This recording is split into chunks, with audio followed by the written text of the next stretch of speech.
May the Noble Triple Gem bless you all. Theruvan Saranai Aryan Wahanse. May I pay homage at your feet. Theruvan Saranai everyone. We live in a world created by our senses. But in the mundane world, we tend to think that everything is happening outside. Everything is happening to me. I am here and the world is out there. What we don't know is that we live in a thinking world, a world created by our senses. So, our world is very heavy, isn't it? It's like we are carrying a heavy burden on our head. So we feel tired. Thoughts comes repeatedly, non-stop. With that, we get physically sick.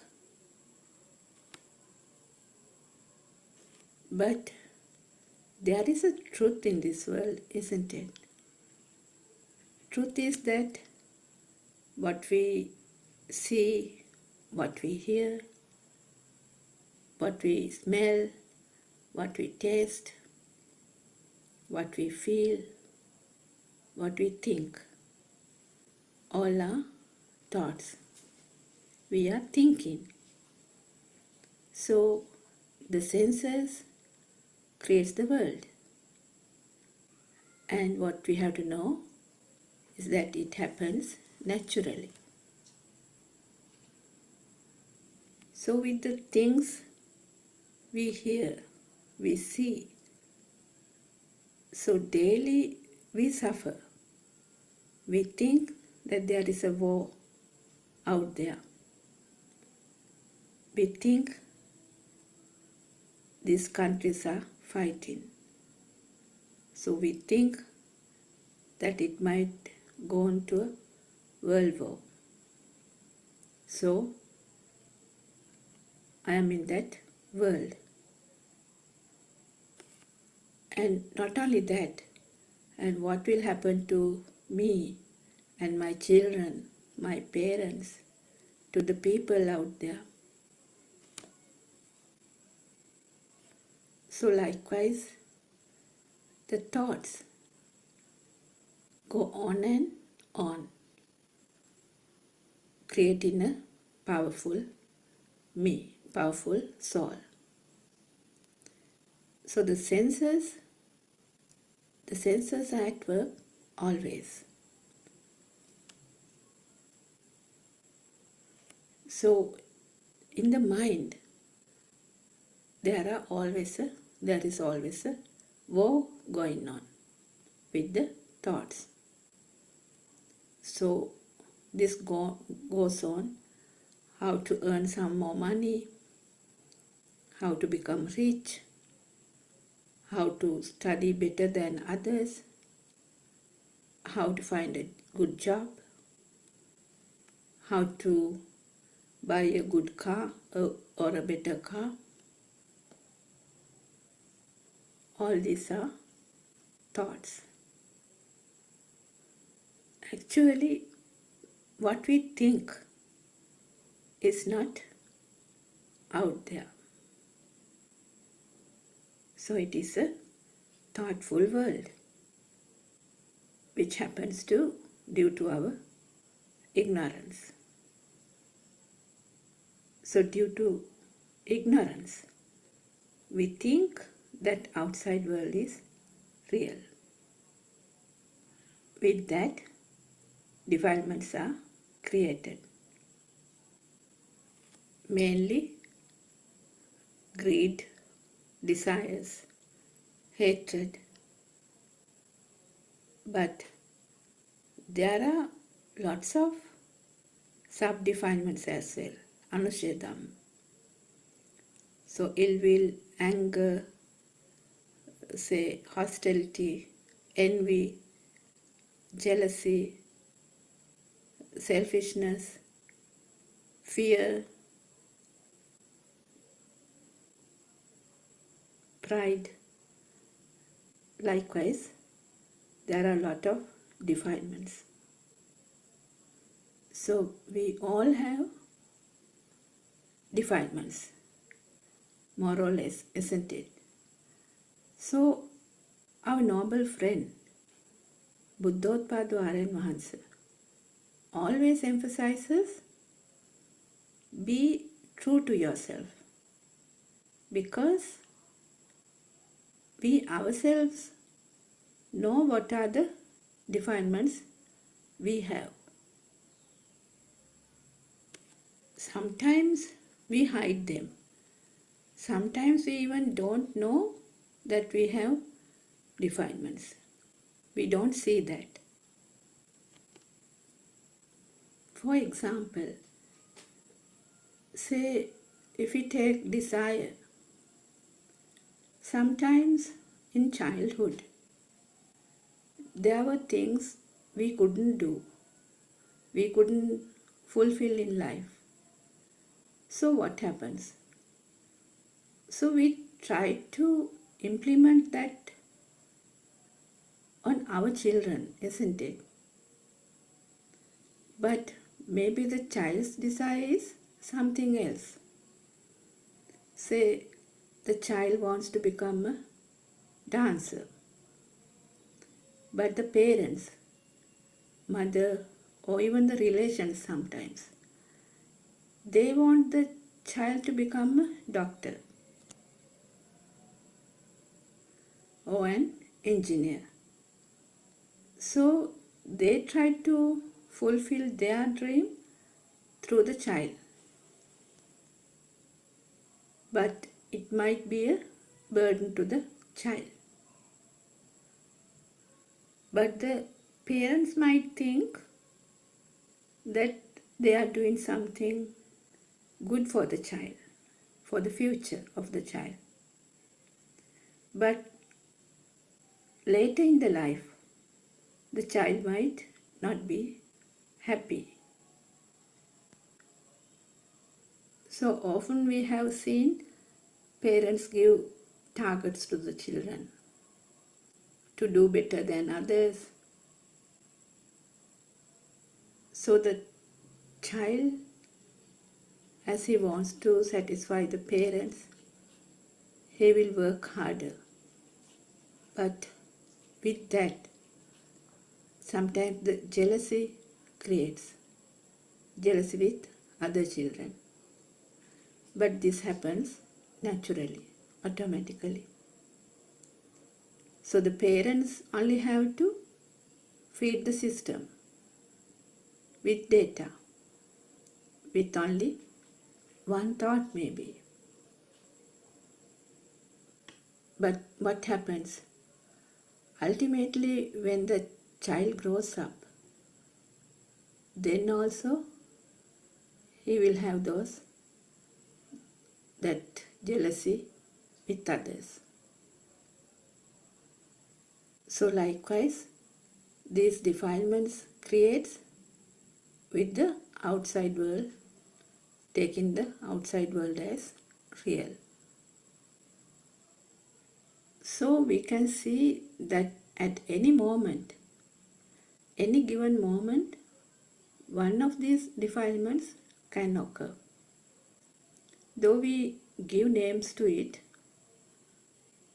it is a feel, a fire within. Say, suddenly an elephant comes in front of us, so we feel fear. Likewise, if someone shouts at us, we feel the anger arising within. Say someone is hungry and asks for food,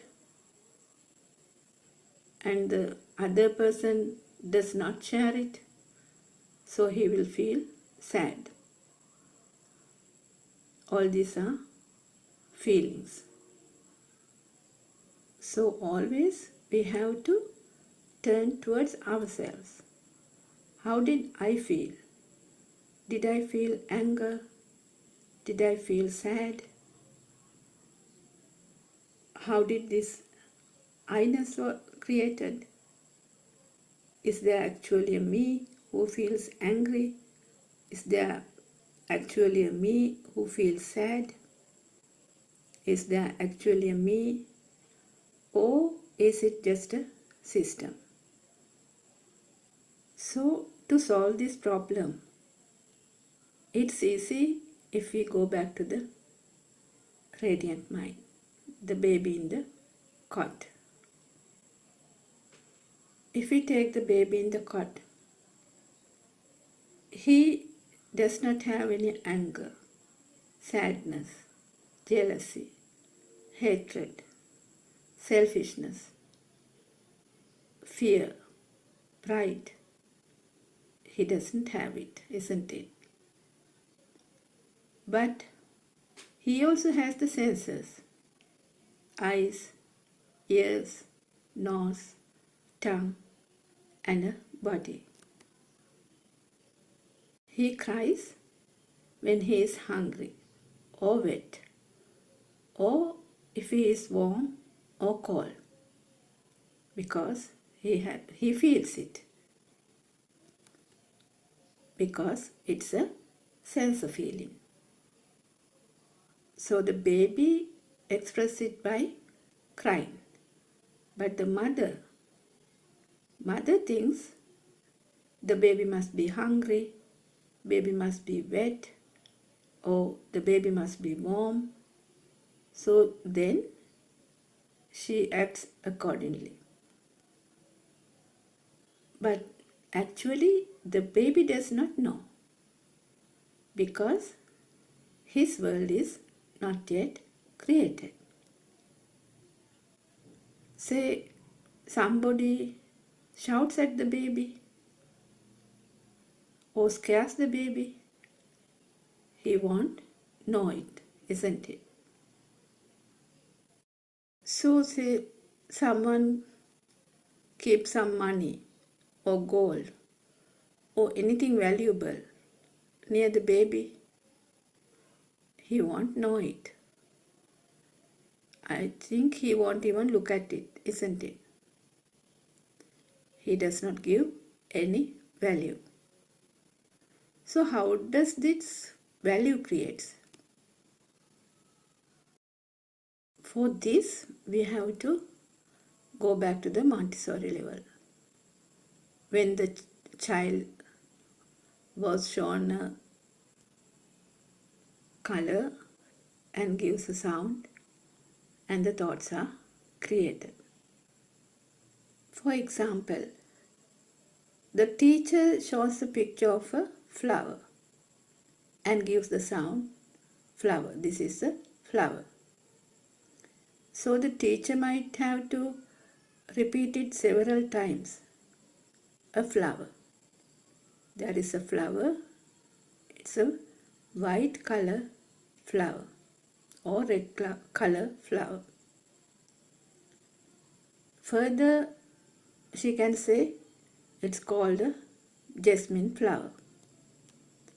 White color jasmine flower. So Lord Buddha has said, the birth of your eye is your birth. So the sound of the flower is given to the child. The child gets the sound to the ear. It means the ear vibrates. Eye vibrates to the color.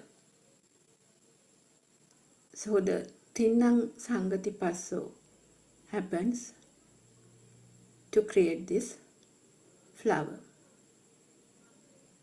Here not only the sound and the color, but the Ditta, Sutta, Mutta. Ditta is seen, Sutta is Herein, Mutta is the feel of smell, taste and the texture of the flower. All these get together to create the jasmine flower. A jasmine flower which is white in color with soft petals and with a nice fragrance.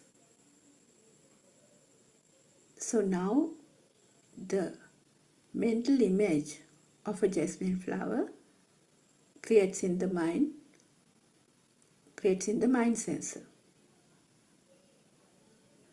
So whenever the sound of a jasmine flower said by somebody, the mental image of that jasmine flower will appear, isn't it?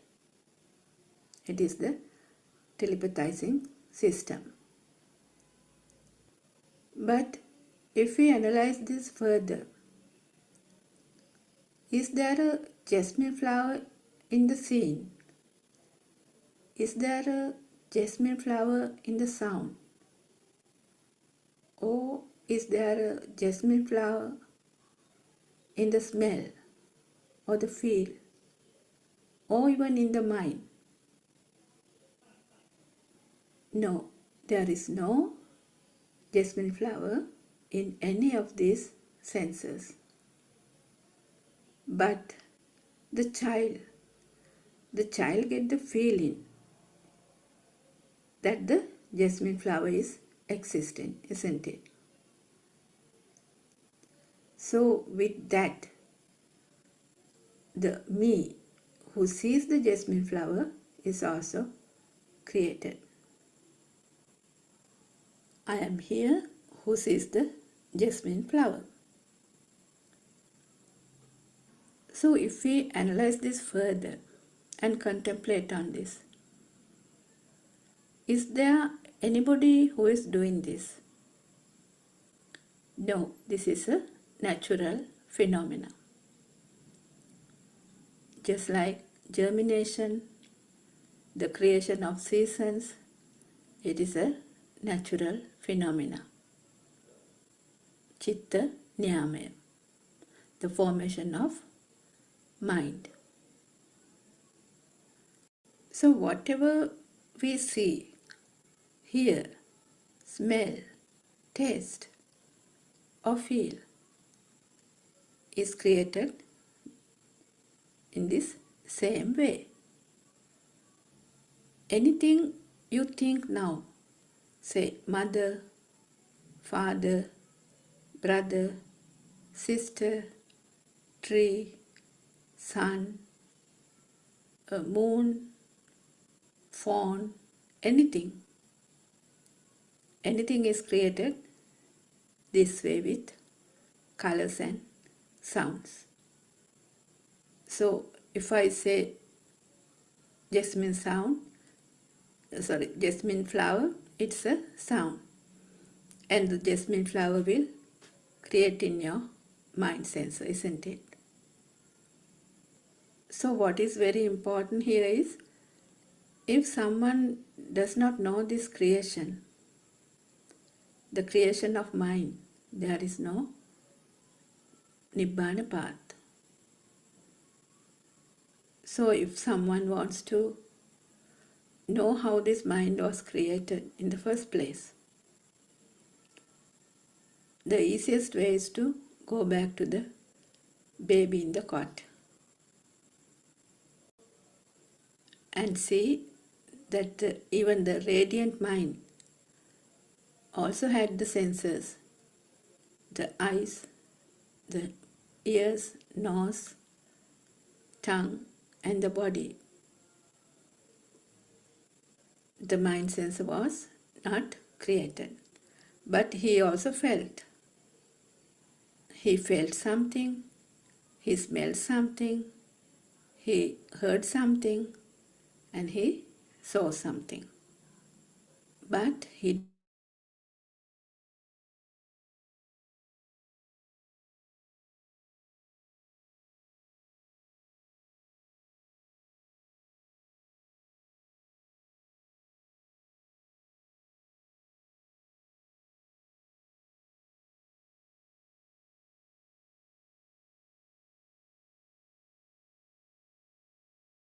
our roots, the zygote. So where it all started. So even we have listened to so many other stories, many other sermons. We didn't even know about this, isn't it? So yes, we have read so many stories, listened to so many stories, but we never knew about our life story, isn't it? So it is very important.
Created by our own senses, isn't it?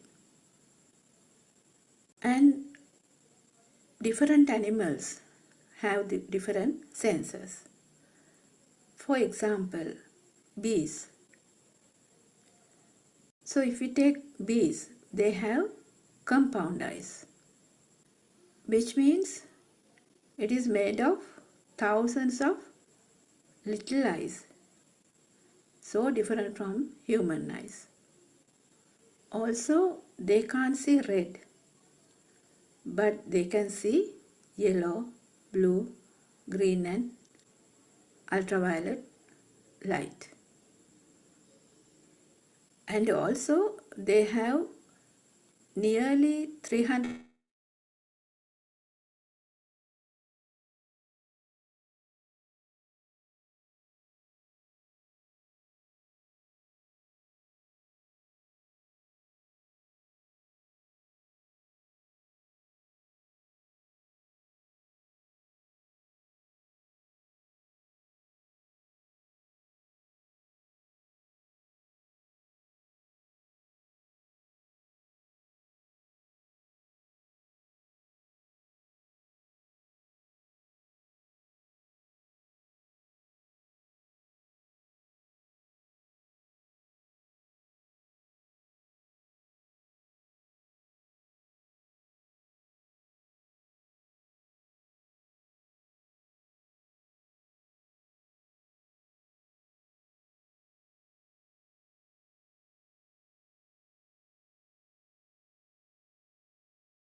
world again.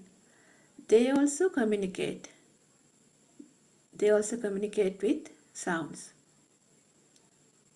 So they have a world of their own.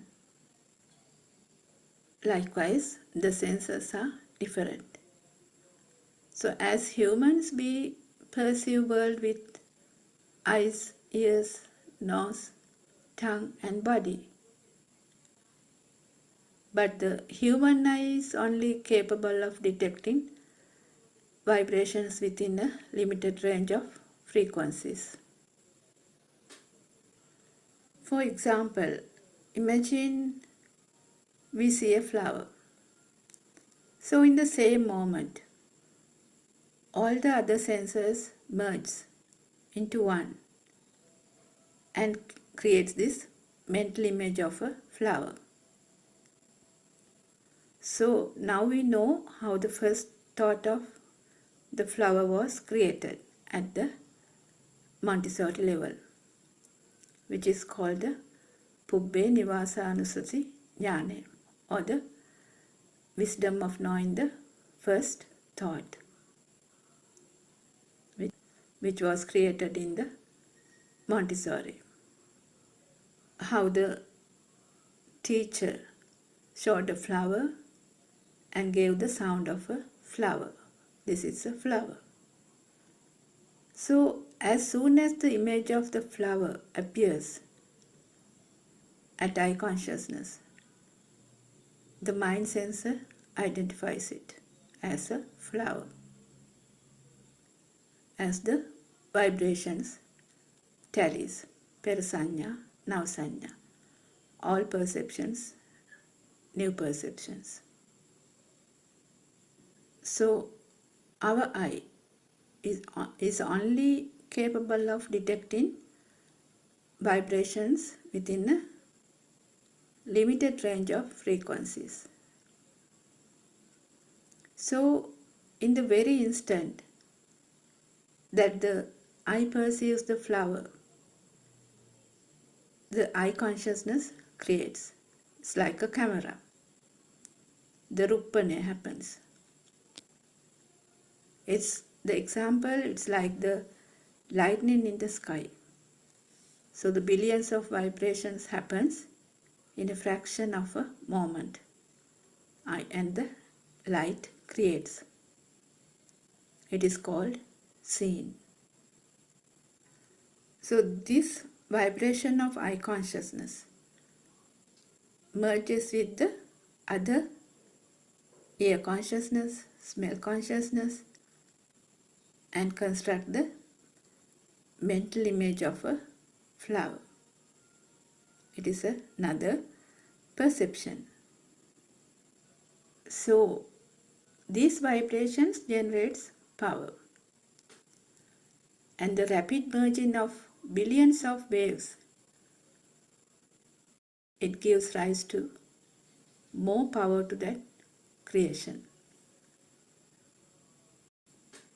So what is very important here is it all happens continuously and automatically.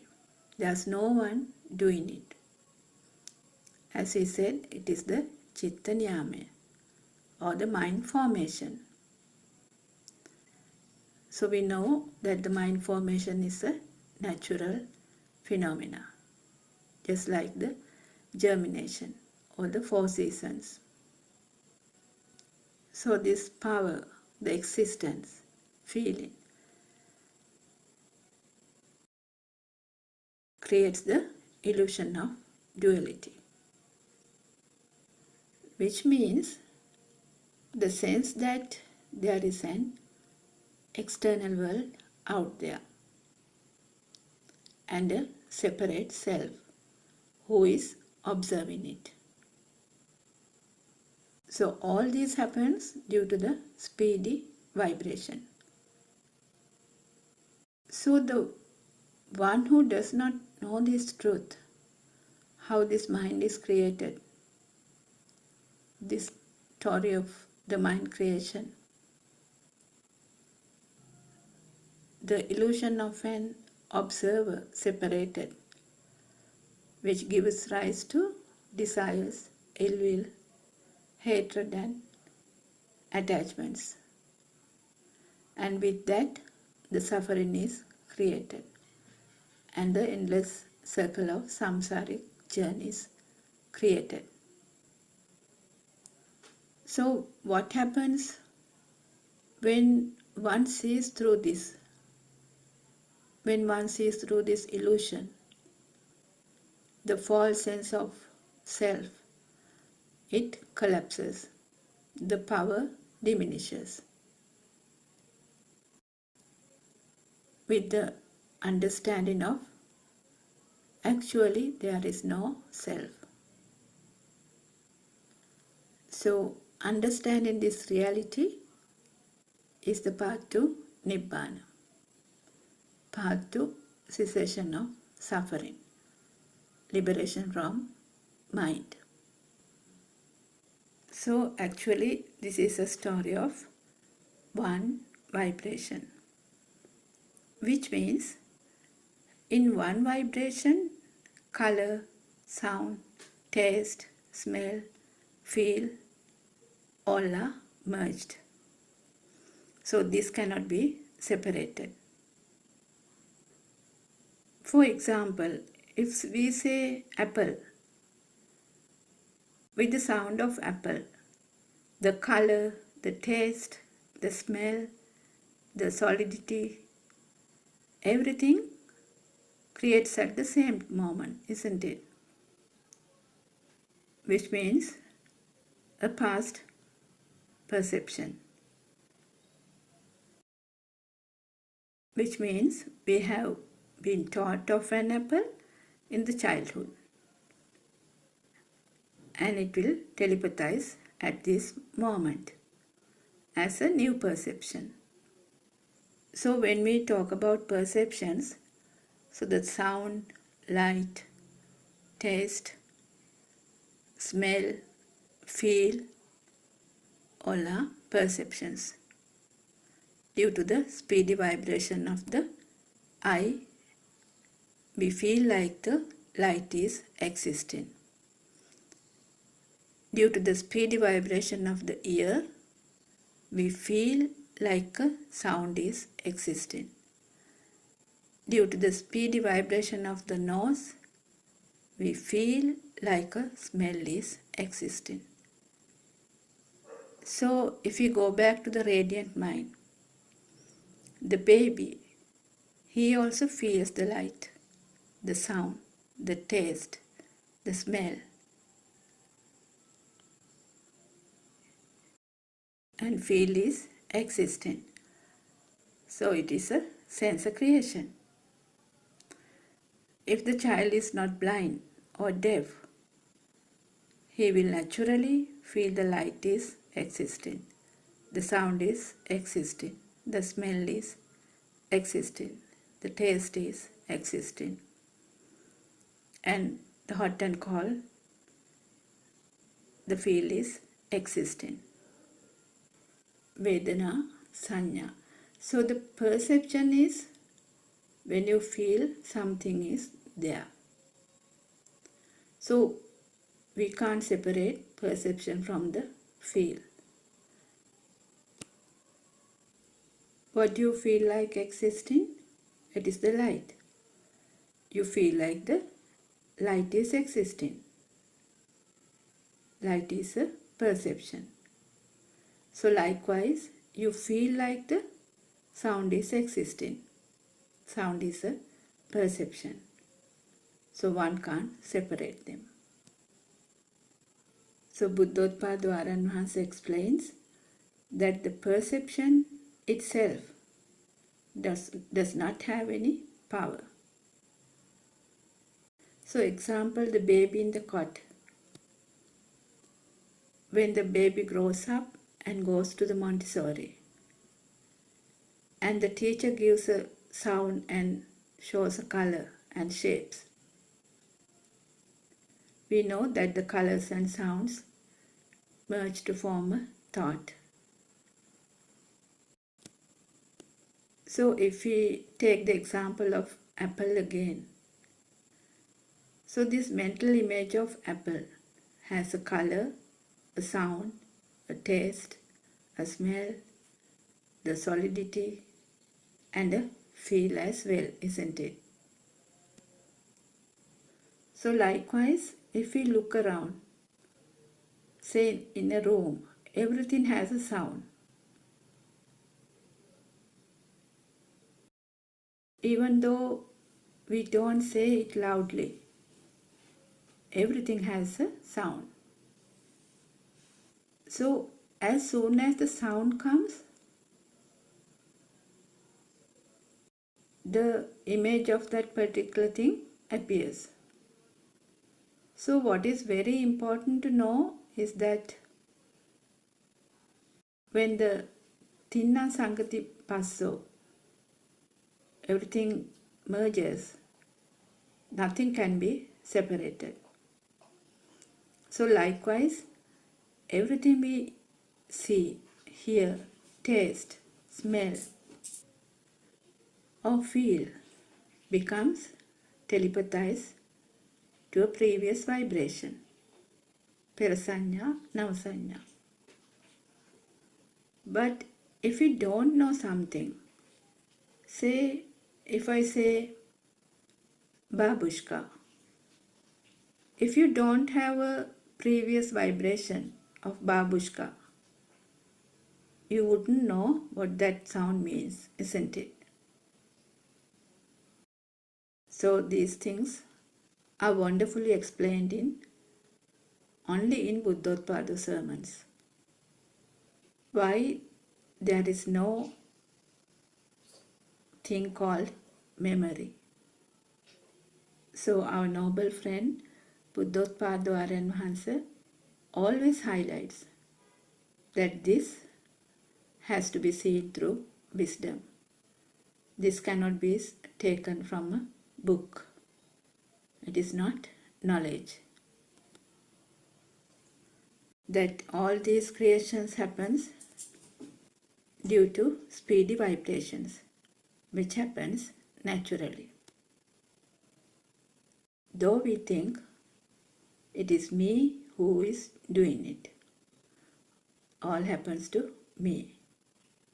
But actually, me also a creation. If we think, of course, there is a me. So whatever we see, hear, taste, smell, or feel, we habitually tend to automatically tie this me to all those. So how this me gets more and more powerful?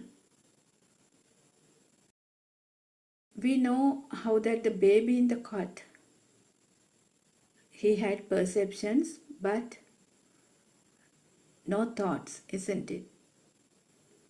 So these perceptions, it gives the existent feeling, the vibration,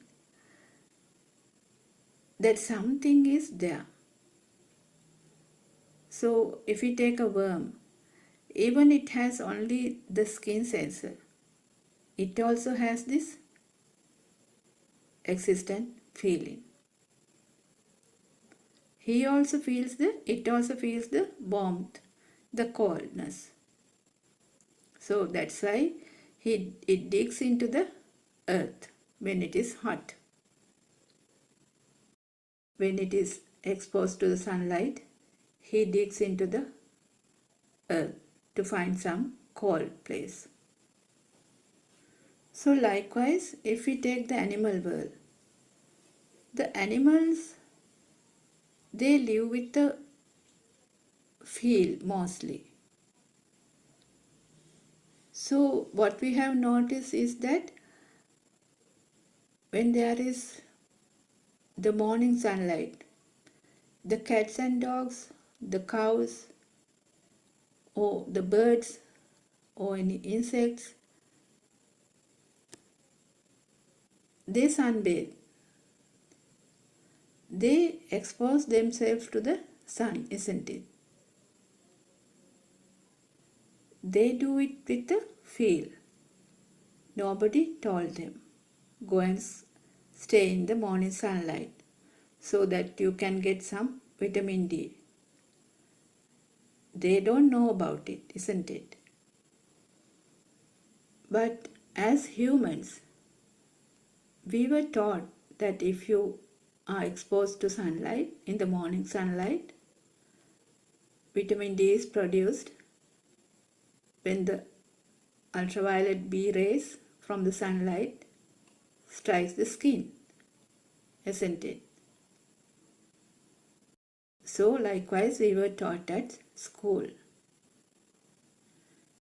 So when these perceptions comes repeatedly, so it creates power, the mind power, the abhisankarana power, sanya abhisankarana. So it itself creates another thought which wants to keep it. So for example, repeated thoughts of the mother become so strong that one can't even live without the mother, isn't it? So somehow one tries to keep this thought alive. So the thought becomes more powerful. So who wants the mother? I want the mother. So the mother is existing, and the same moment I, who wants the mother, is also created then and there. It's just like two sides of a coin. So more power to the thought of the mother, more the power to the me, my, mine. More powerful me. Mother and me, there are no two different entities. So more the power, one can do anything to keep that thought alive. So more the creation of bhava. So the circle continues. So what happens one knows the Dhamma, which means how the mother is created with the sound and colors. So then the power to that particular thought becomes less and less. So this power is otherwise the defilements. Otherwise me or ego, I-ness. In whatever words we give, it is the power, the vibration, the current underneath. So what is important here to understand? Whatever it is, say apple, a book, car, house, phone, job, child, phone, mother, husband, wife, whatever it is, the power is what matters. And this power is what you feel, like burning.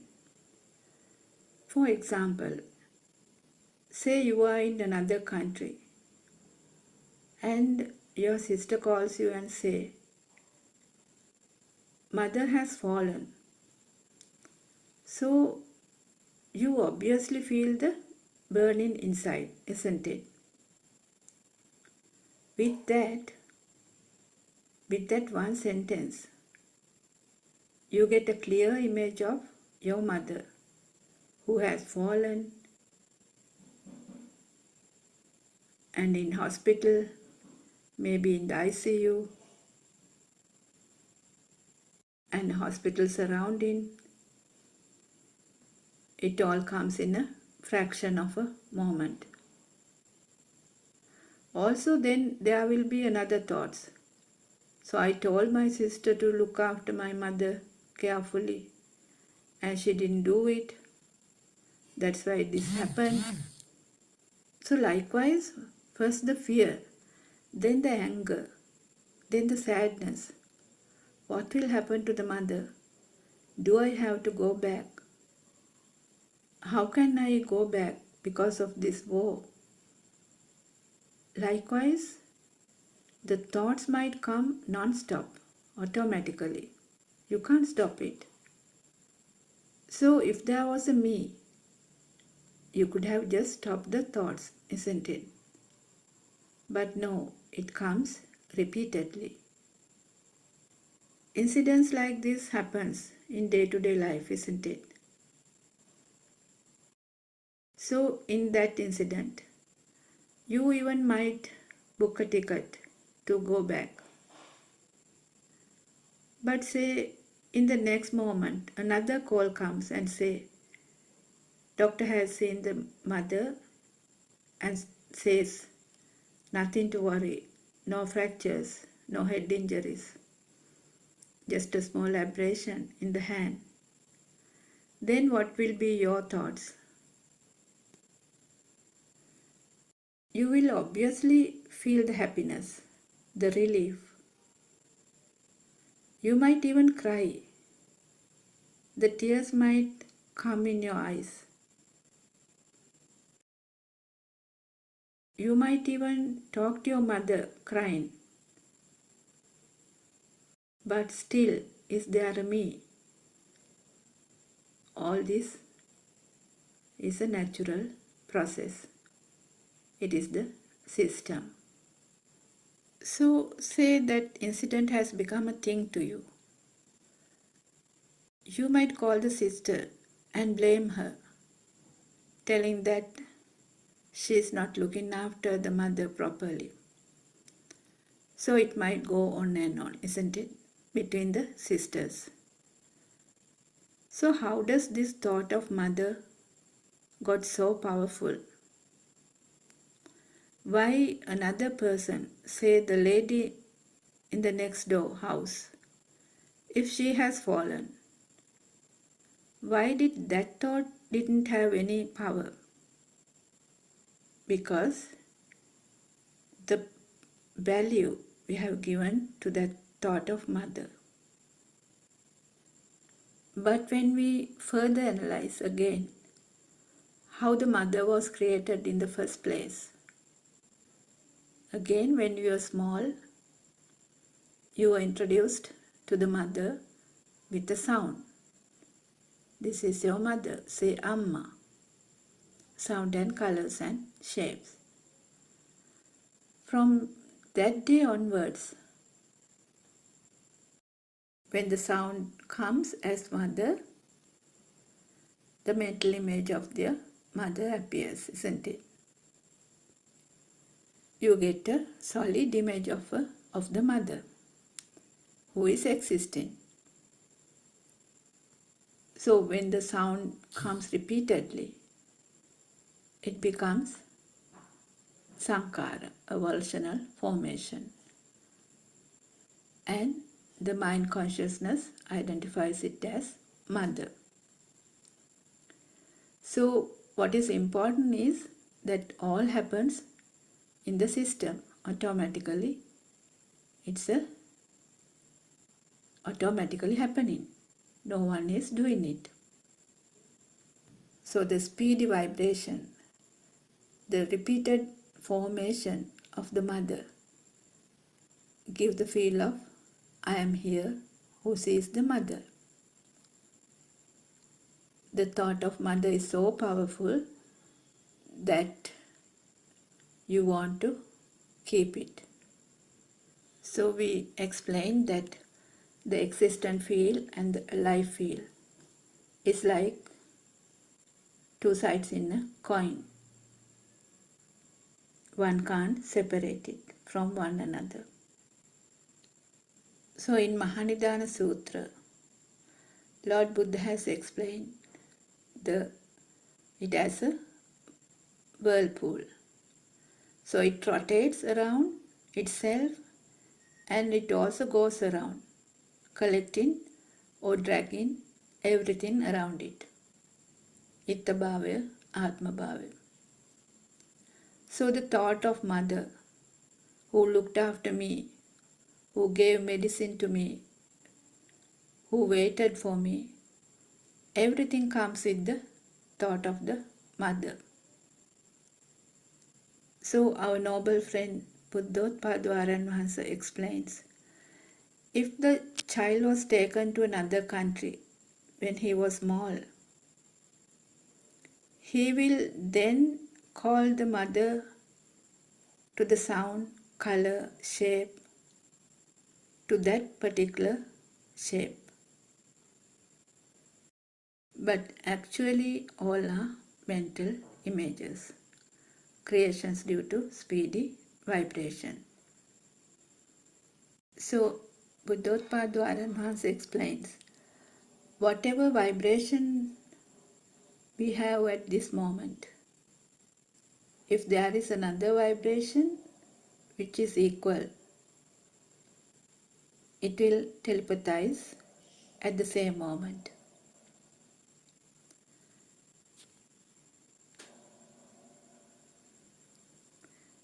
But we cannot say from where it came from because it happens then and there. For example, if we clap, we can't say from where it came, the sound, where it came from, isn't it? So likewise, there is no space and time. We can't implement it. So what is very important to know is that always there is only one vibration. For example, if it comes as light, it is a light vibration. If it comes as sound, it is a sound vibration. And when all the five senses merges, it comes as a thought vibration. Only one vibration. For example, mother. Mother is a one vibration which was given in the childhood. But it's very important to know that in the light vibration there is no light. In the sound vibration there is no sound. Likewise, in the thought vibration there is nothing either. So this has to be seen through wisdom. Here it is very important to know that the Pubbē Nivāsānussati jnana, the Chuttupapada jnana and the Ashrakshya jnana, to know these three wisdoms is necessary when one is in the path to Nibbana. Pubbē Nivāsānussati jnana, which means how the first thought was created. Chuttupapada jnana, how the thought is created at this moment. Ashrakshya jnana, how the thought got the power or the defilements. So this is something we have to contemplate all the time. It is in other words, the insight meditation. When the thought generates power, then only the soul will appear. Then you will feel the fire within. Actually, there is no one called me. There never was. All are creations. Creations due to these speedy vibrations. So there is nothing in a vibration. As long as there is a vibration, there is a world. As long as there is a world, there is a birth as well. So as we said, it's very important to know about this Trividya, the three wisdoms, because there is no path to Nibbana without knowing this Trividya. Without knowing how the thought was created in the first place, we can't get the freedom from the thought, isn't it? So as usual, we are very grateful to you, our noble friend Buddothpada Varanwahansa, for giving this wonderful Dhamma to the world. May you live long, and may I pay homage at your feet, Varanwahansa. Therwan Saranai.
Good morning, dear Dhamma friends. Peruvan Saranai. Before we begin, let us respectfully pay homage to Buddothpada Aryan Vahanse, our noble friend and teacher. Peruvan Saranai Aryan Vahanse. Your noble guidance has illuminated our path to Nirvana. Your unwavering dedication to sharing the ultimate truth and reviving the wisdom of the Arahants is a gift of immeasurable value. We're truly fortunate to witness the unfolding of this profound truth under your compassionate care. May you live long and continue to guide us. Ayubo Veva and Teruvan Saranai. We've been discussing the book, Volume 6 of True Dhamma Has Awakened, PDF of which is available on Buddothpada's website, buddothpado-dhamma.com. And today we are starting with the discussion titled Night Zoom Discussion on Sunday, September 3rd, 2023.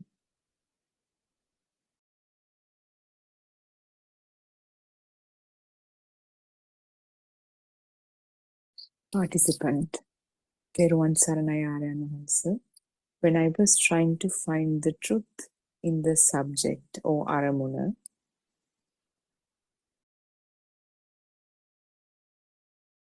Manasancha Paticca Dhammesu, or mentality and materiality, or mental formations, I would like to know to incorporate these with the outside world.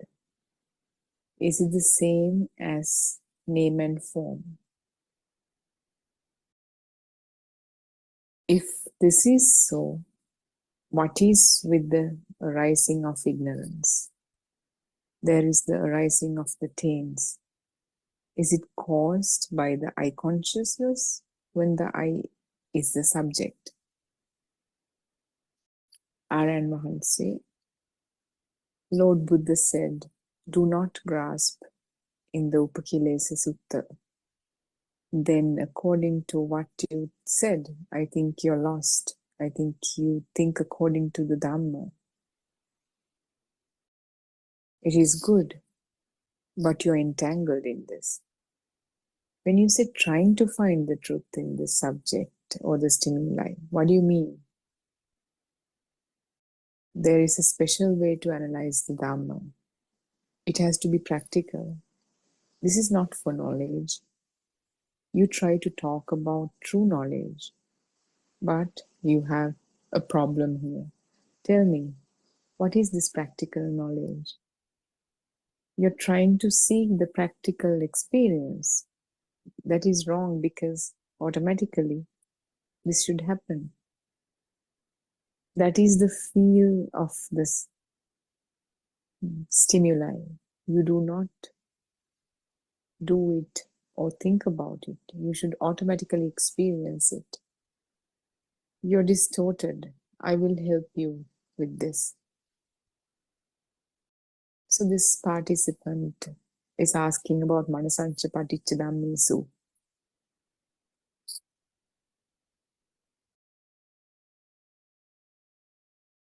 Manovinyana, meaning when the Dhamma comes in contact with the mind, mind consciousness is born. So this person is asking that he or she likes to know to incorporate these with the outside world. Is it the same thing as name and form? And how it's related to ignorance. And how it's related to the appearance of defilements. And Aryan Vahanse says that, he is looking for searching for Dhamma, which is good, but he or she is entangled in this. And that the Dhamma if you want to understand Dhamma, that you have to be practical, because it's not mere knowledge. True enough that you learn it intellectually at the beginning. But after you listen to this wisdom of truth, after you listen to the true Dhamma, you have to practice it within, you have to see it practically. We say it is only an energy vibration. There is nothing called sounds and colors. This is only something created here and now.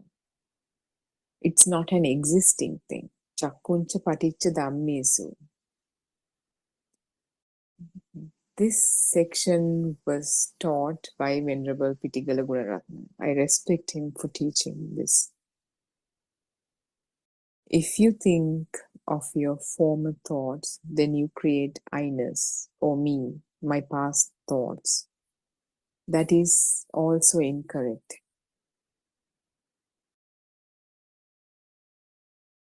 It is a delusion to think that things are coming from outside.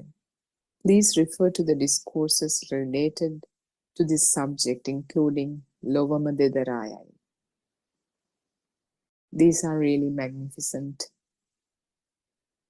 and unique.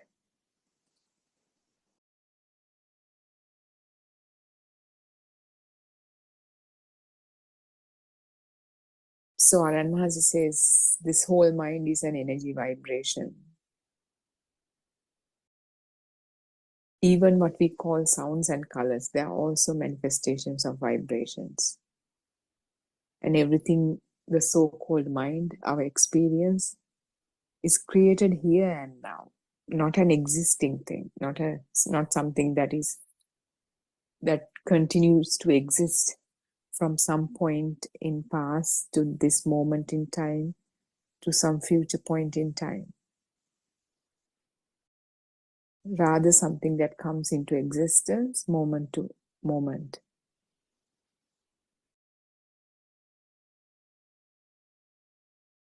And when we think about former thoughts, this sense of self is created. Somebody who doesn't know the truth, whatever he or she thinks, anyways, is embedded with the self-perception. And to think that something is coming from outside and that thing, that object is giving us pleasure or pain, that's ignorance. And R.N. Vahans recommends that this person listen to the sermon titled Loma Dedaraya. Tinnan Sangati Passo refers to the combination of the five senses. And Arya is not related to a person. You can only find mental purification inside this scope. The objects or the stimuli or aramuna do not exist anywhere. Chakkuncha padicca rupe cha uppajjati chakku viññānam. This is about the speed of vibrations. There's no mind consciousness or viññāna without mental formations. Also, without mind consciousness, there are no sankara or mental formations. According to the vibrations, the five aggregates circulate at such a speed that an illusion of an outside world is created. Tinnan Sangati Passo means Ditta Sutta Mutta.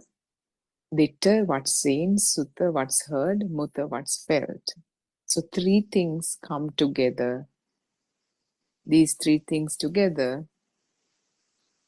when we say Ditta, it's seeing, Sutta is hearing. When we say Mutta, we say it's felt, but that component that's felt consists of tasting, smelling, and sensations. Sensations means the heat detected and the pressure detected, or the solidity of something that's being detected through the skin. So meaning the five senses, the inputs from the five sense faculties, they come together. These three things, these three categories of things come together to create the mind. This statement has not been said before. This revelation, or this kind of, one could say interpretation, but it's something that's seen through the transcendental wisdom. This kind of explanation hasn't been done before in the effort to realize the truth. And as I said, it's Dhamma, it's coming through Dhamma Vigna. So these three things come together to create the mind. First, the eye consciousness. When we say Dittha, eye consciousness, sound consciousness, nose consciousness, taste consciousness, body consciousness. That means when we say eye or the vision, and then when we say eye consciousness, it means it's known that I saw something, that something is seen.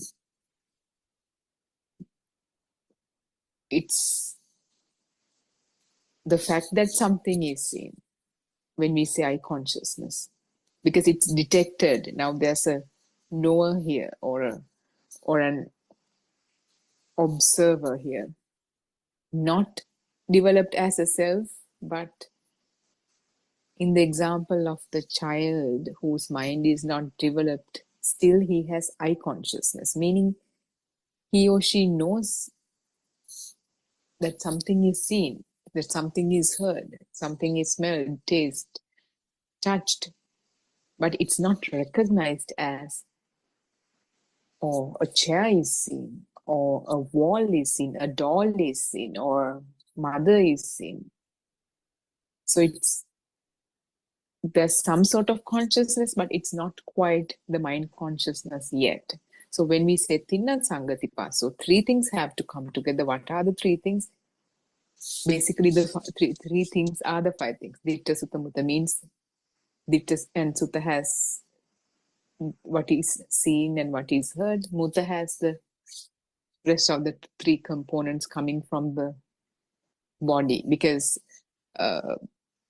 in that kind of categorization, the taste and nose is included in that Mutta section, what is felt.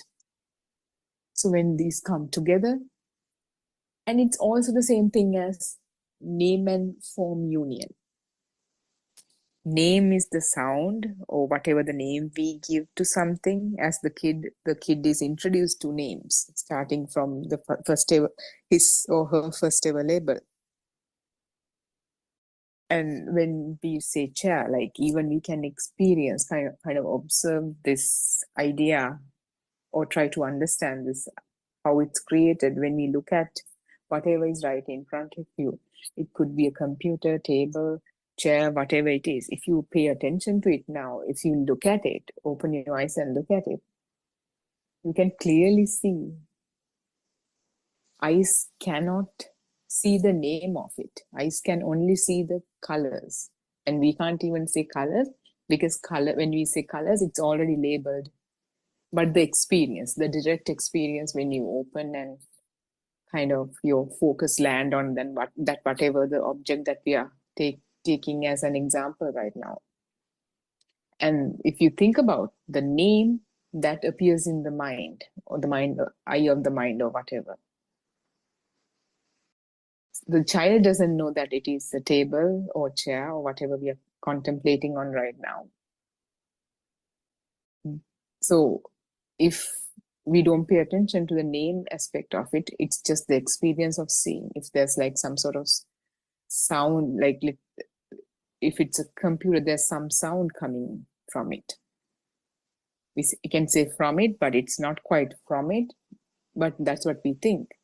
If you pay attention to the sound that's coming from it, or seemingly coming from it, sound is just a sound.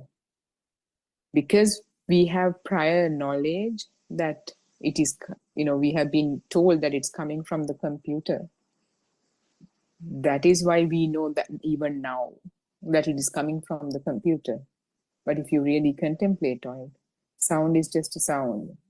That sound that's detected through the ear doesn't have any labels to say that it's a computer. If we want, if any label is attached, that it appears in the eye of the mind. So this is something that we need to really, really understand. And the fact that when they come, when this image, the smell, taste, touch, the sound, when, computer can have a sound and can have a name in the form of a sound too, the name being the computer.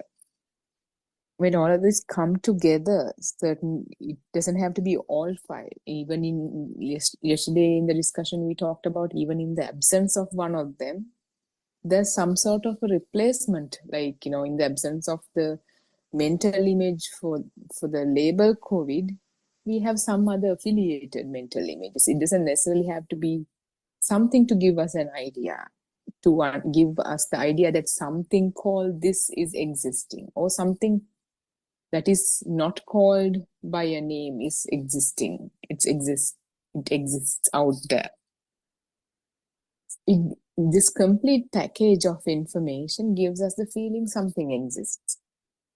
And that is why, even though we keep saying that it can be grasped in the form of knowledge, but it's really difficult for us to see it not as a thing, but just as the color, because it's kind of a feeling. This perception has been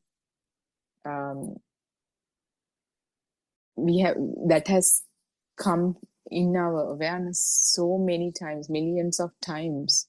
Let's say rose, how many times in our lives we have talked about a rose, thought about a rose, felt a rose, seen roses. So, like in birthday cards, in the TV, in the garden, in botanical gardens, on Valentine's Day, there are so many affiliations that gives us the feeling, that has happened so many times, that gives us the feeling that thing exists. It has some, like Randima was explaining yesterday, that there's a 3-dimensional feel to it. It feels like the smell is coming from there. It feels like it has this softness to it. When we see it, the softness is felt in the mind even before we touch the rose. When we look at a bodybuilder, let's say, we feel like there's some toughness in him. Like all these perceptions have been assembled over and over again, assembled, altered.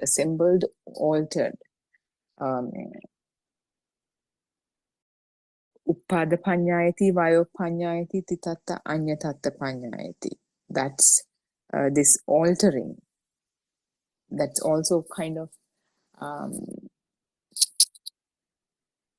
meaning it comes into life, appears, disappears, in between, due to speed, it alters too. So this kind of quality, this kind of, it's called chitta niyama, the order of the mind, the law of the mind, how thoughts are created. It's created according to the system, moment to moment. So it appears, disappears, and gets altered in between due to speed of these vibrations, manifestations of vibrations. It appears in that vibration, during that vibration, appears, disappears, alters, but disappearance is not detected by the fast frames of second, that we can say in like that too. So it feels like there's something is continuing, but over a period of time it's changing. But it's in every appearance it changes, but it cannot be detected because it's so fast. That's why, if the time span that we've been living on this earth, it feels like, for us, we wouldn't know we are aging, but somebody who sees us, after a few years, they would know that we have changed, or, put on weight, or whatever it is. They are able to say that. because they're seeing it over a period of time. But we see our faces in the mirrors every day, we are not able to detect it. And even when if we kind of line up a collection of our pictures from the day we were born to 3 months, 5 months, 1 year, 2 years, like that, like up to 40 years, 50 years, or whatever, we still have the feeling within us that something has been in, something that doesn't change is continuously there. Whereas there's no relation, almost no relationship to the face you have, to the face you had as a kid. So this appearance, disappearance, and alteration, that gives um, that gives this changing nature to everything, not just the so-called self, the appearance of the self. Trees grow, flower, bear fruits, animals, they change, the whole environment, the clouds, everything is changing every time, all the time. And therefore, it's really difficult for us to not see it as something that's existing, because this kind of nature is already making us feel that something is out there, it's existing, it's changing. That's the itta sanya, or the existent feel, existent perception.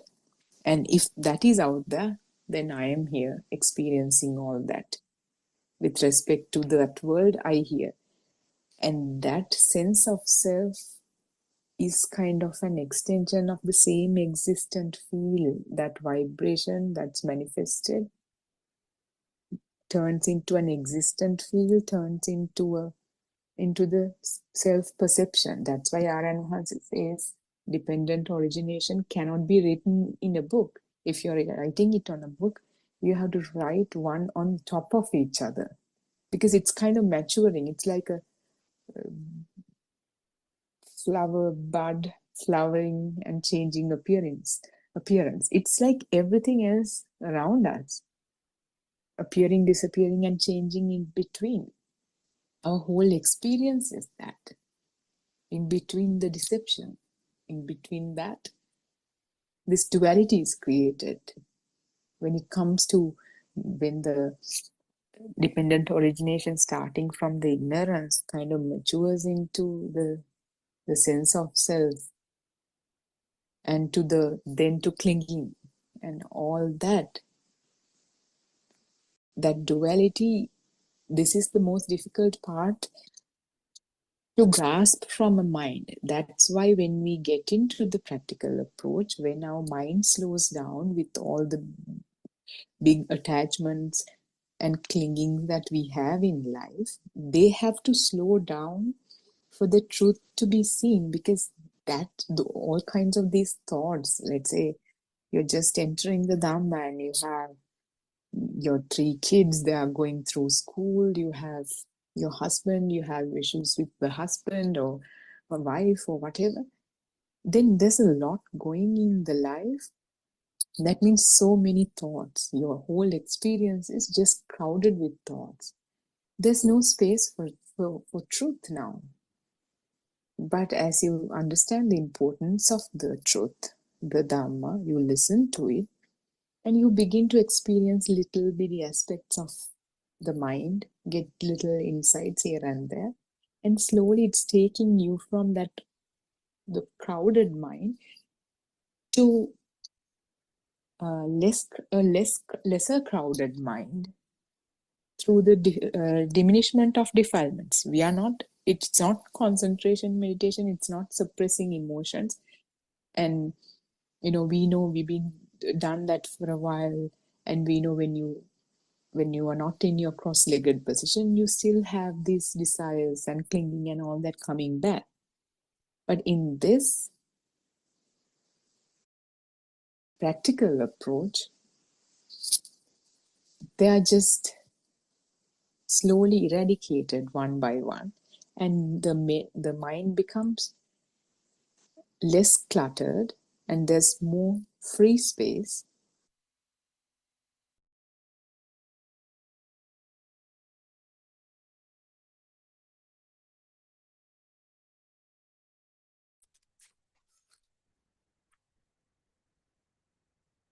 May Triple Gem bless you all. Theron Sanayara no answer.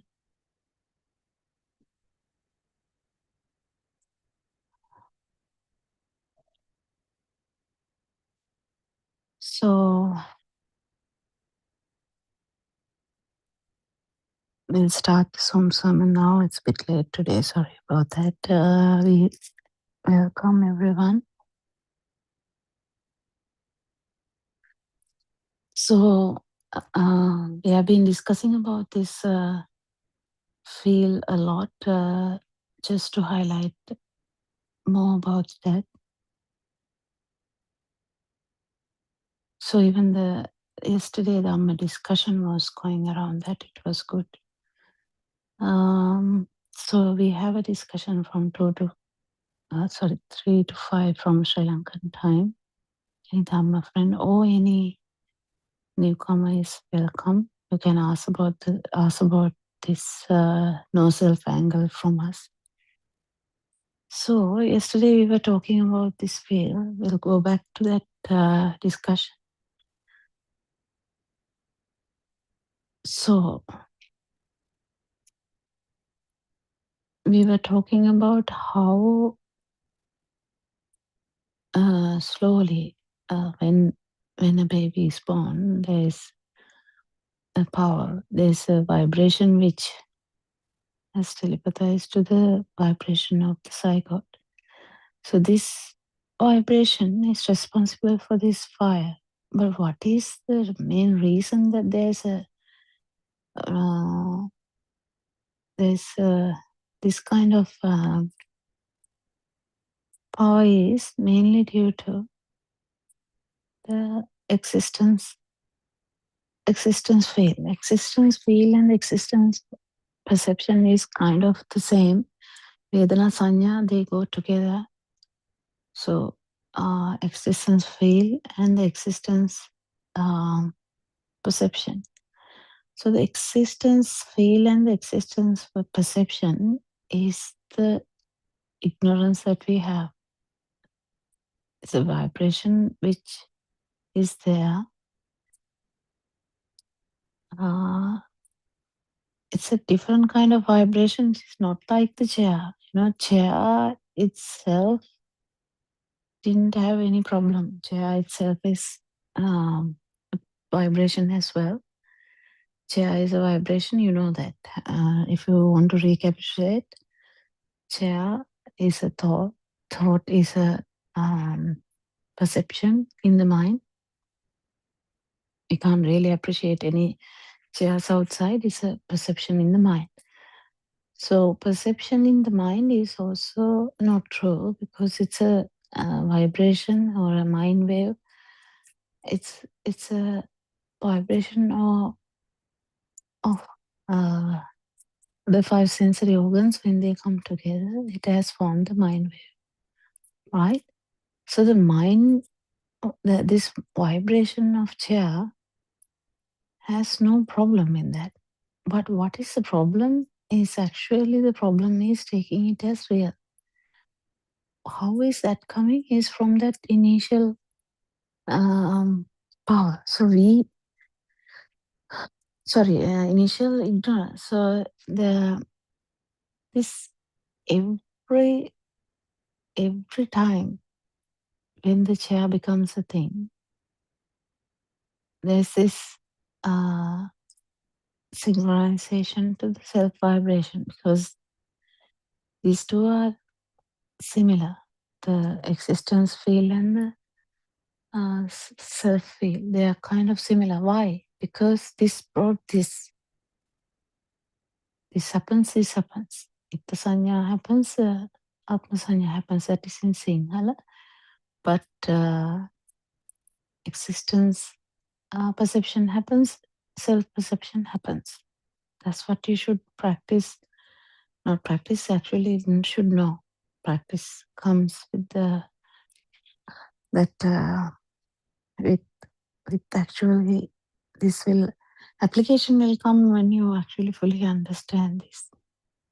So this happens is actually cause and effect, and Lord Buddha's Dhamma is mainly on this situation.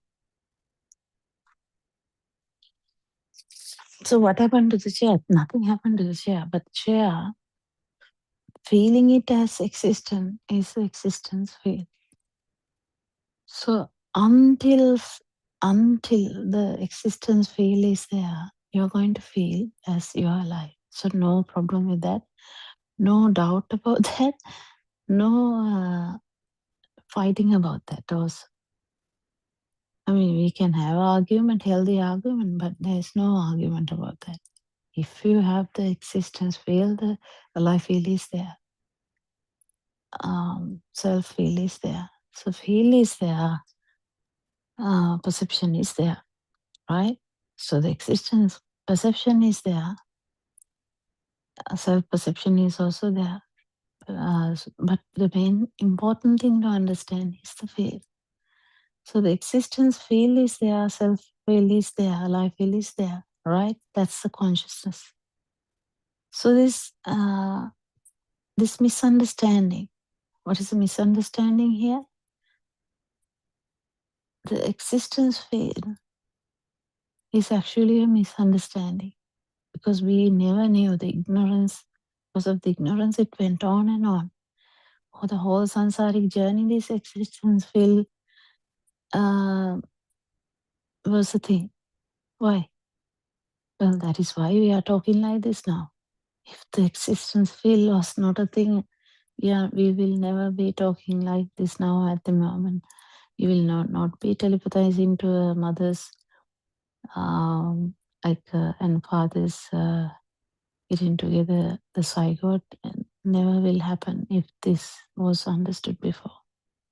If this was actually no self dhamma or non-self perception has experienced before.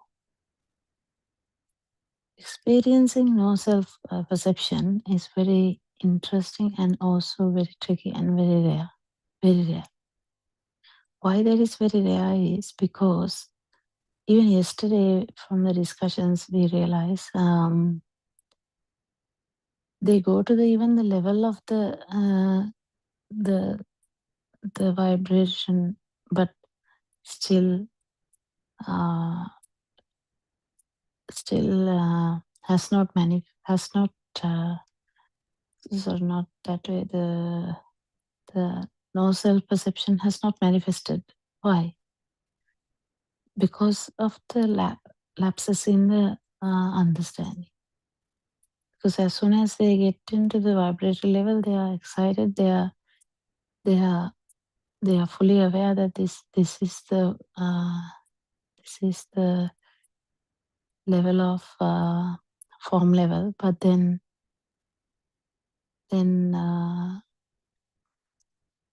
they fully understand that it is the form level. But then that doesn't extend to the non-form level. Sorry, not non-form. Sorry, non-form level to the non-vibration. So that's a very tricky thing and rare thing. But you should know that there is a level like that, non-form level to non-vibration. It's a field. So someone who is coming to the non-form level or the arupa level, the feeling this vibration is also good. That actually makes you to understand that all the perceptions are not there. None of the perceptions are there. Like zero perception. Why? Because it's in the field. And the field also, if this is due to the fast vibration of the sensory organ directly comes there, no self perception may not arise. So the release from this chains for the whole samsaric journey, at least momentarily, if it releases, then only you will experience this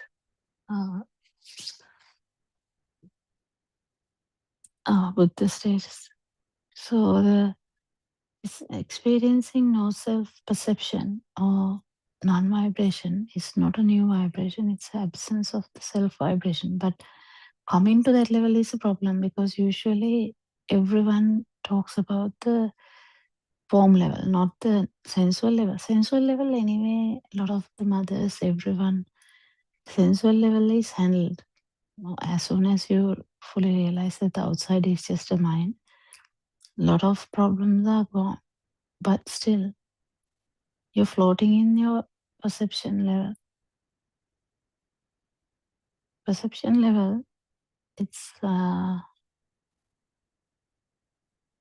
very powerful. That's why you can't pierce it. When someone talks also, it's very easy to understand how much that power is. It's kind of a hidden thing.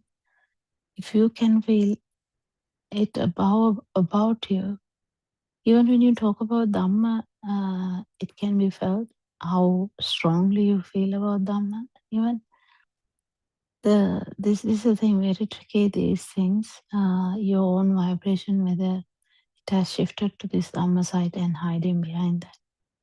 So you have to be tactful to find your own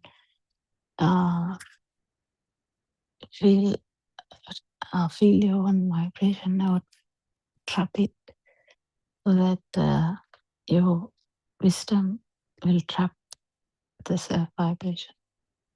It's everywhere. It's in the chair, it's in the table, it's in the settee, it's in the daughter, it's in the son, it's in the husband, it's in the moon, it's in the river. Yeah, it's everywhere. This self-perception is very beautiful to understand if you really understand it. Otherwise, if you don't understand, this can be very detrimental, because this is going to feed the whole samsaric chain. So, when you go out from the house for a walk, don't you feel that the house is, if you are still walking, don't you feel that the house is in that side? Like that it's about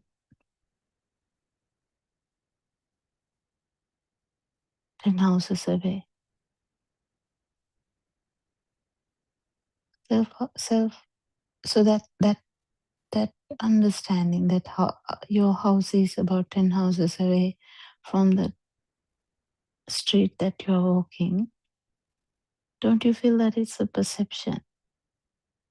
Wow, even that level is good. But don't you understand, even that perception, if it is true, self-perception is hidden there. I want you to actually get this properly, because if you don't get the form level properly, there's no way of taking the non-feeling, going into feel, because you have to fully get the non-form. So the non-form, and to get the non-form, you have to get the form fully first. So the form is the perception level. So can you see how the perceptions work? So you are walking, right? There's a subconscious thing that the house is about 10 houses away from that street.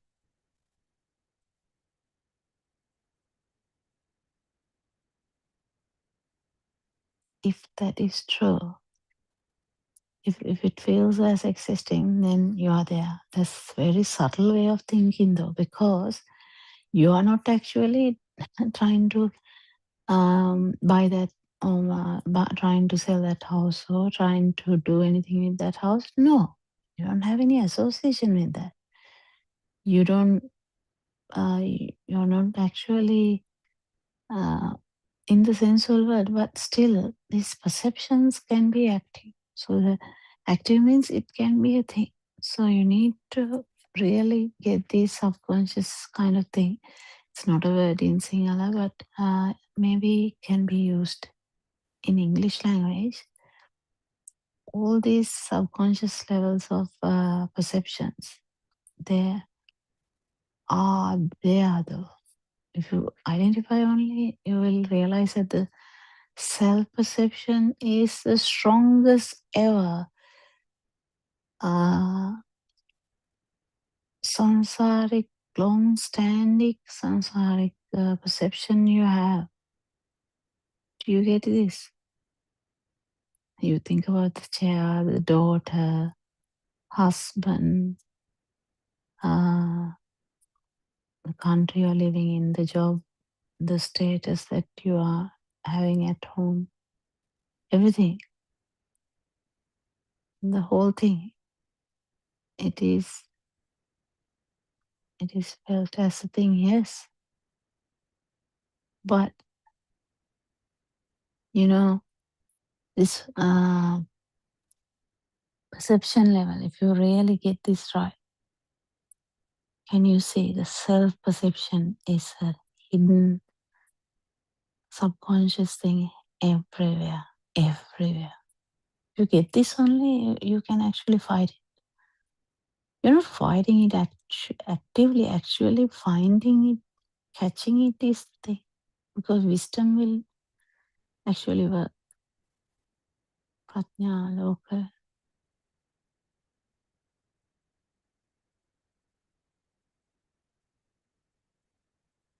Wisdom light will delete the darkness of the self.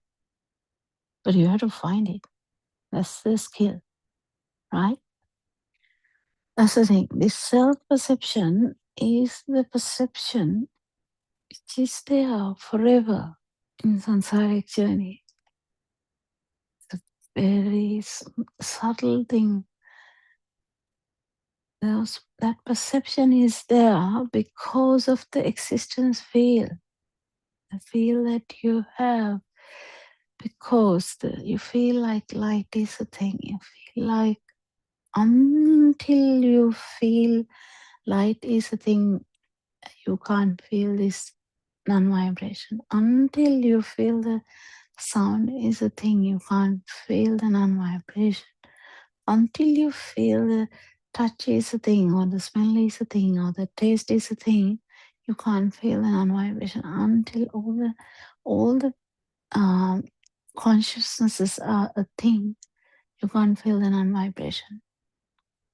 So the consciousness, basically, consciousness is the actual feel of the not with the perception. This is very interesting area that you need to know. Feel level, the actual vijnana word is used for this consciousness. That consciousness is actually is the feel level, nothing to do with perception. It's directly in the feel level. I mean, unless experience, you don't know that. You don't know about that. One of our Dharma friends used the word as if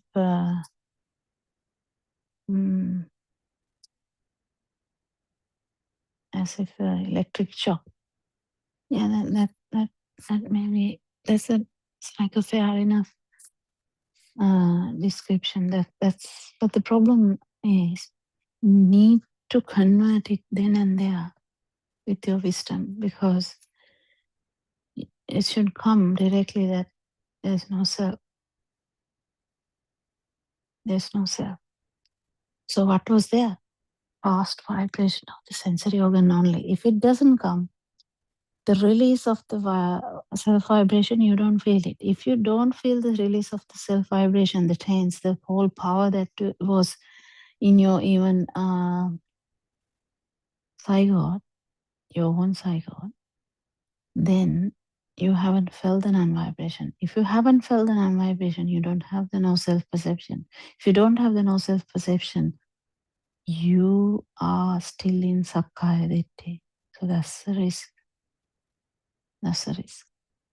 So if you get this correct, there's a high chance that you will get the non-vibration the feel of the absence of the self vibration, and that will create the no self perception.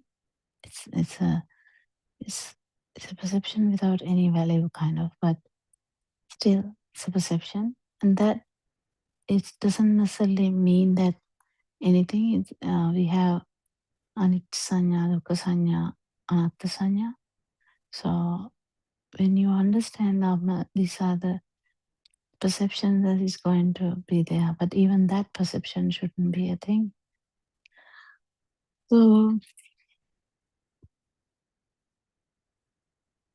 So the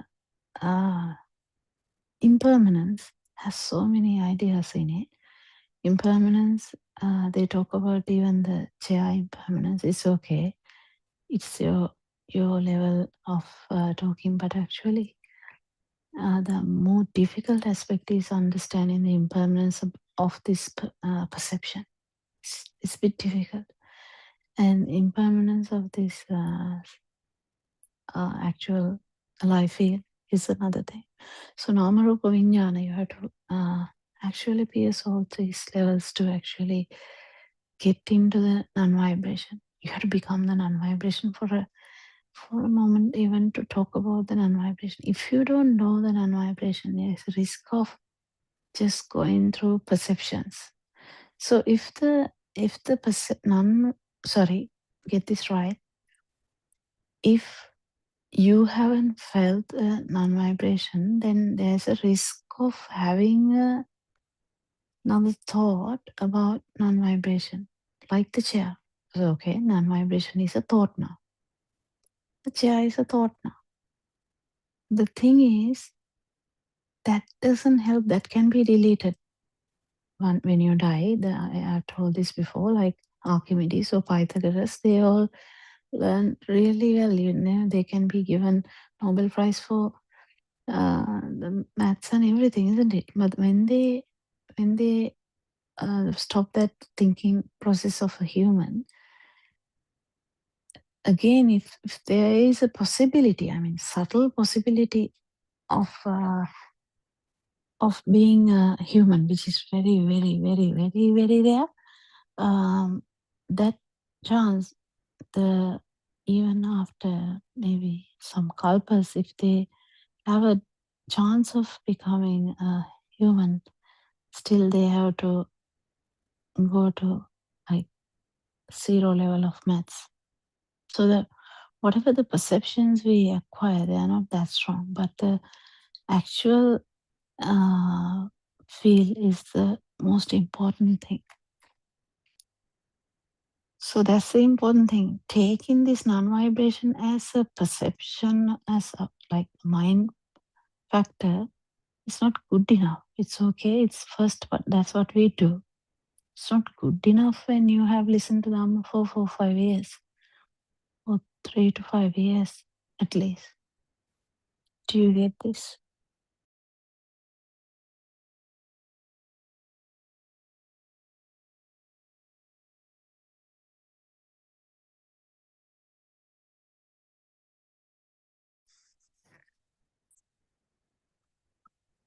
Understanding is your own tense, or feeling your own tense. Actually, understanding can be done through a thought. So this is the trickiest area. You can understand about your own vibration fully through a thought, through a perception. That's okay. That's like chair. That's like table. That's like daughter. The nirvana is also, or non-vibration is also like that. It's another thought, right? That's okay. That's okay in the beginning. But the thing is, if this system doesn't know about the non-vibration and the difference between your own taints and the non-vibration, there's a very high risk that there will be no imprint of Buddha status in that system. Because that's how we know that the Visakha, we know about Gatikar, right?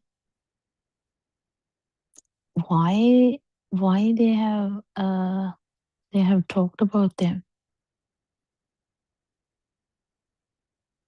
What's the importance of becoming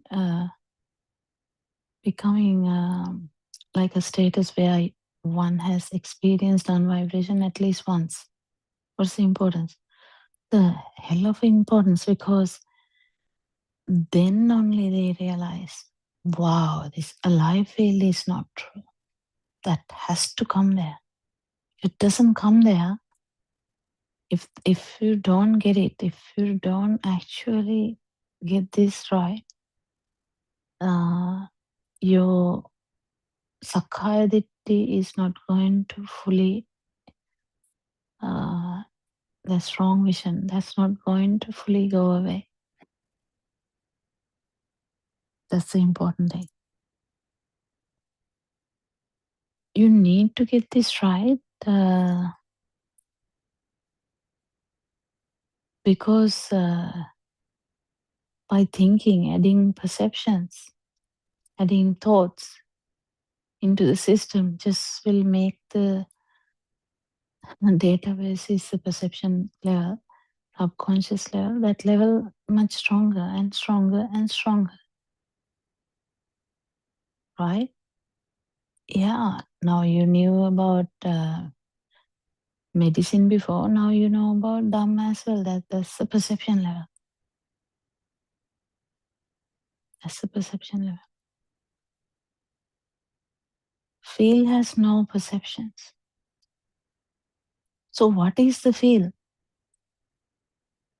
Feel is whether you feel alive or not. So the Buddha status is when you alive feel, or the self vibration is not felt, but the chair is felt. This is very unique kind of thing, because you feel as the disappearance of this bond between the fields. Kind of there is a bond between the fields. What fields? The existence field and the self field. Wherever the existence field is there, self field is there. Why? Because of the ignorance. Because we have never felt anything otherwise. Every time when we feel existence, it synchronizes to the self field. Automatically they are like two sides of a coin. If this is there, this is there. If the existence field is there, life field is there, everything is there, nothing has happened to your Sakkaya Ditthi or the wrong vision. It's still there. Even though you have thought about Dhamma for like a PhD, someone taking a PhD of vibration, you have taken, you know all about it. Still, if you haven't felt the non-vibration, there's a risk of losing this plot after this life.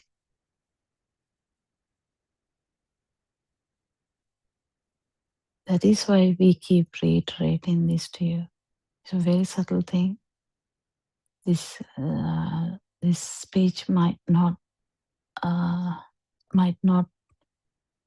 tally with the beginners, but it is very important for the people who have listened to Dhamma for some time. But I think someone has to tell these things, because in 500 years' time, if someone listens to this Dhamma and get this right, that is the best thing. Because, what we know is the pineapple on the ice cream. Okay, we'll take the ice cream. So ice cream is, you can see ice cream, you can touch ice cream, you can smell ice cream, you can taste ice cream, you can hear about ice cream. Yes, you heard about ice cream just now. Right. So we have only 5 sensory organs. Luckily, we have only 5 sensory organs. We don't have about 12. Imagine having about 12 sensory organs and being in trouble. Why? The world becomes so real, and you will struggle to understand that it is not real. So we have 5 sensory organs. Through the 5 sensory organs, you kind of have already felt the ice cream. That's why we are talking about ice cream. But if you go back, really go back and try to become the baby, just become the baby and see. Maybe you are 1 year of age. You have the idea of the ice cream, but it's not a thing yet because it hasn't repeated that much. So maybe you have eaten ice cream once, but sometimes even eating ice cream once will leave an imprint of the ice cream, specifically children, because they don't usually eat ice cream every day. Like every day you eat rice, it's like kind of thing. But suddenly someone gave a bite of ice cream, you're like, wow, kind of thing. So as a child, ice cream perception started somewhere, right? Yes. That thought started somewhere, yes. But how did it start? That started from the actually looking at it, from hearing about it, touching it, and that's how you got it. What is seeing it? That means fast vibration of the eye. Because if there's no light, you can't see it. You can't see any form, anything outside. If there's no light, if it is black, you can't see. So the light perception is also there now. But actually, you see kind of something, isn't it? That something is a problem. You can say, yes, I understand.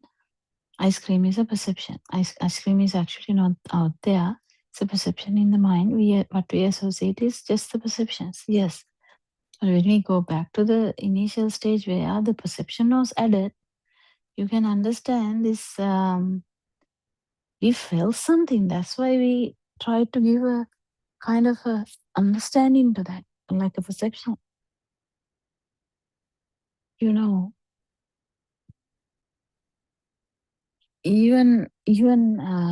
before the ice cream is told by someone to the baby,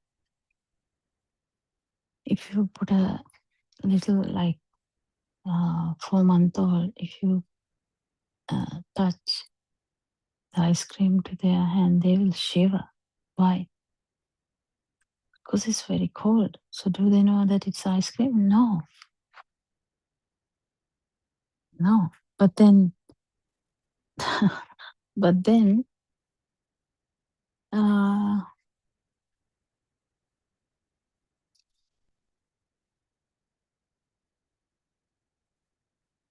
that's a feel only. That's the thing that we are trying to say. That feel only is also not true. If you don't come to that it's like that in the discussion what the other Dhamma friend said. If you stagnate in the non-form level, that's not good enough. You need to understand it fully to the non-vibration level, 4th level of contemplation. So if you randomly come to the vibration level, because that is also very rare, that vibration level, coming to the vibration level or the field level.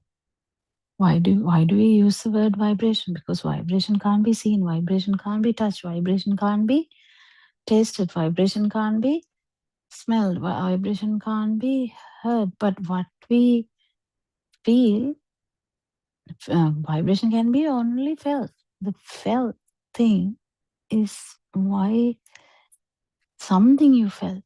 Yes, that is fast vibration of the ear. That's the thing. That's the fast vibration of the ear.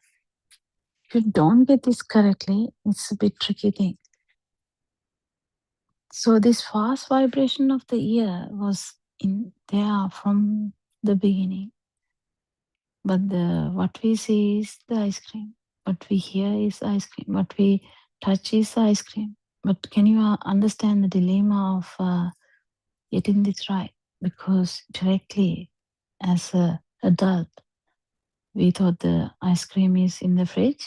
I am here. Yes, 100%. Ice cream is in the fridge. I'm here. Even the perception level, it is the same. You have to get this right, okay? If you're trapped in the form level also, it is not good enough. So the perception level, you don't feel any affinity to, you're not running to the fridge to take the ice cream or whatsoever. If someone gives it, you're like, oh, okay, that's good enough. Okay, I'm eating it. Right, thank you. All that is there. There's no much turbulence at all. But then you feel comfortable in that area. So you get stagnated in the form world because you feel so comfortable because you don't have a problem now.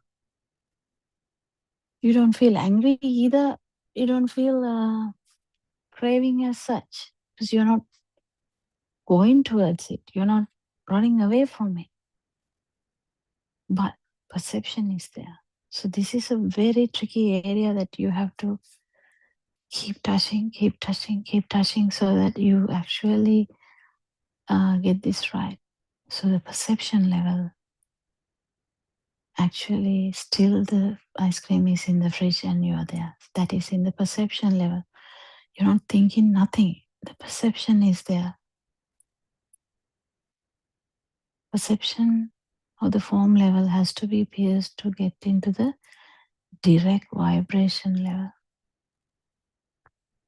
Friends, mothers and fathers and children, if you get this right, only you will really, even to understand, if you get this right, only it is going to help you. Because this self-perception is very subtle. The subconscious one, it's not fully active. Self-thought, you can really get it nicely because you're thinking about it. You have a plan, you're thinking about it. But now, perception level, you're not even doing anything. It's just there, just there. So the ice cream is in the fridge, I'm here. Is a perception also. If you really get this, you will not care about this perception at all. But then comes the vibration or the feel. What is the feel? You feel something. Yes, what is the feel?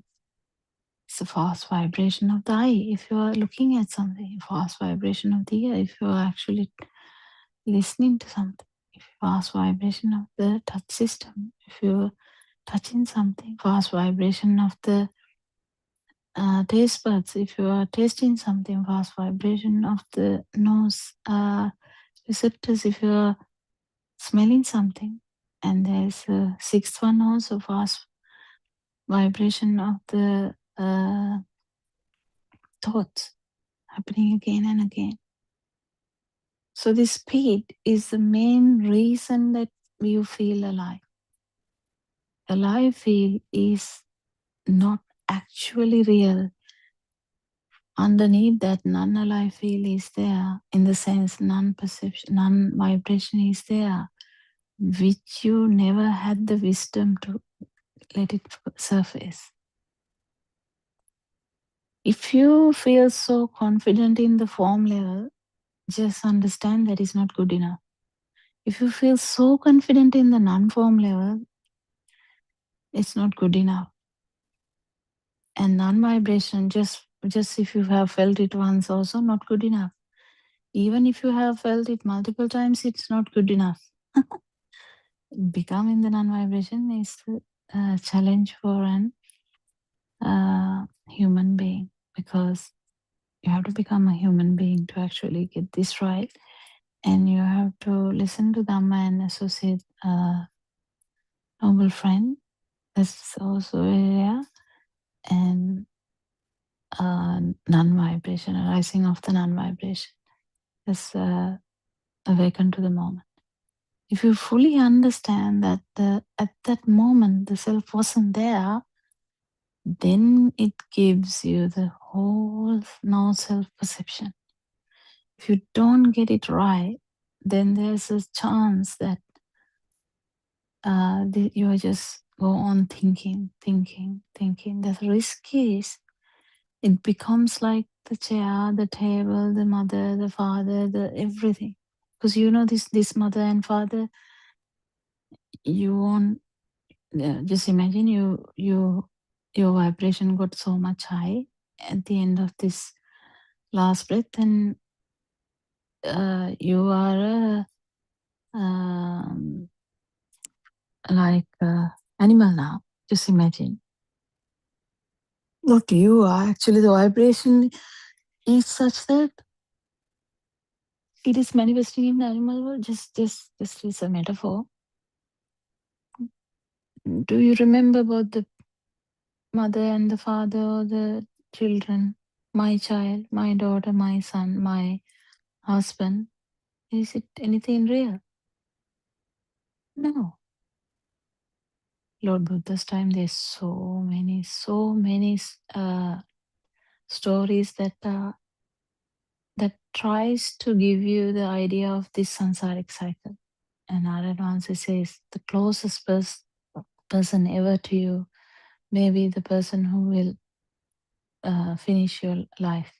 Why? Because this vibration mix up is very, very unique. It's not random as such. But anyway, that's not our topic today. So our main target is to get everyone from sensual world to the form level to the non-form level to the non-vibration. If you don't touch the non-vibration level, you're going to get stuck in whatever the level you are in.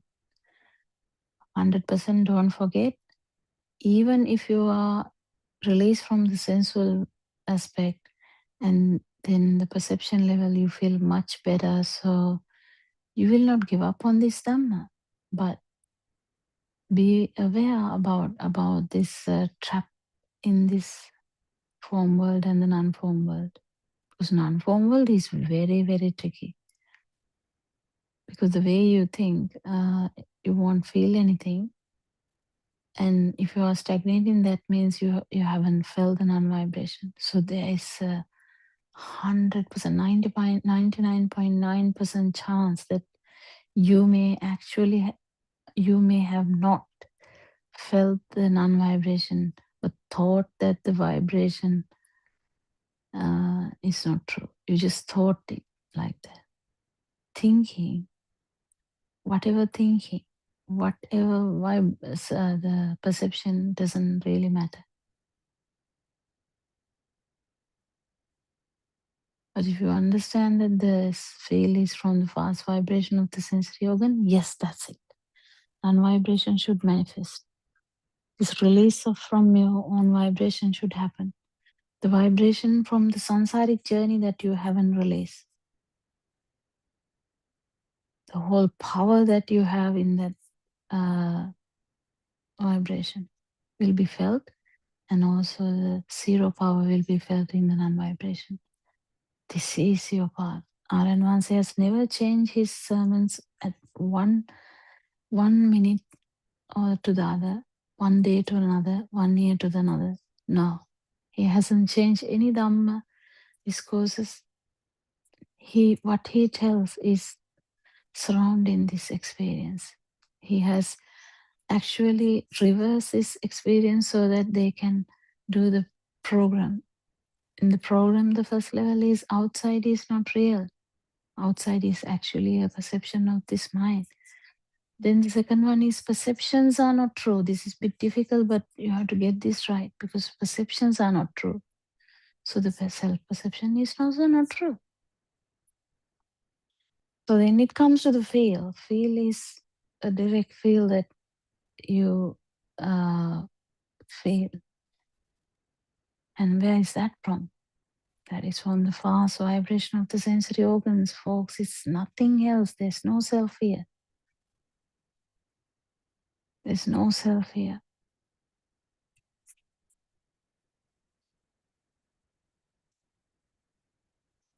this ignorance should be reversed. This ignorance should be like changed to the wisdom. To fully understand that there was never a self here. If we have alive, felt alive, failed, that is just because of the fast vibration of the sensory organs. And is the sensory organ function going to stop? No, that's not going to stop. But this samsaric journey, this chains is going to slowly go down. The power you have is going to slowly go down. When you talk, we can feel the power.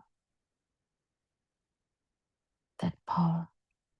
The way you even tell about this Dhamma, you can feel the power. If you don't feel your own power, your path is not open yet.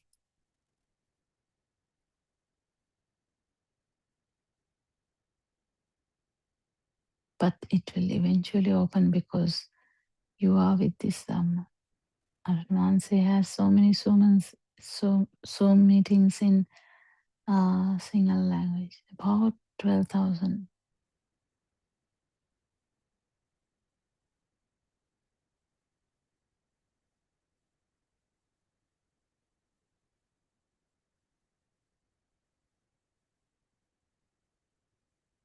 What do you think? So the importance of everything comes to one end, what? Self-vibration. You have to catch your tails, catch your power, and fully realize that that was a complete ignorance. There was never a self. That break in this alive field is the break in the whole samsara. Break in the alive field is the break in the whole samsaric journey. That's where Mama Navatimi or Bat Navatinda means. At that point, there's no self. So when this is happening all the time, it's an arahant. So there's no stopping until such thing. But the time it takes for these things is actually due to the power of self. The self power, the ego is very high. If you don't feel your own ego, it's a trouble. You're not in the path. But if you feel it, then you know about it.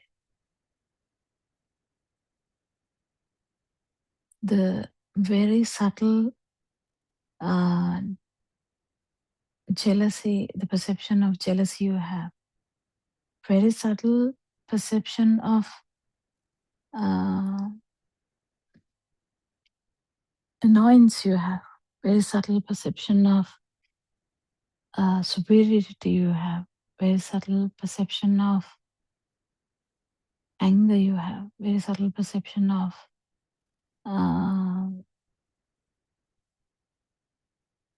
craving also can be told like that. But what I'm trying to highlight here is there's underlying things also. They're not very obvious. So that's why Aranwansi is saying being true to yourself is the only way to attain nirvana. If you are just talking just because you want to talk about Dhamma, and if you can't feel how your voice keep changing and become so powerful, full of power, the initial suppression of that power is not going to help.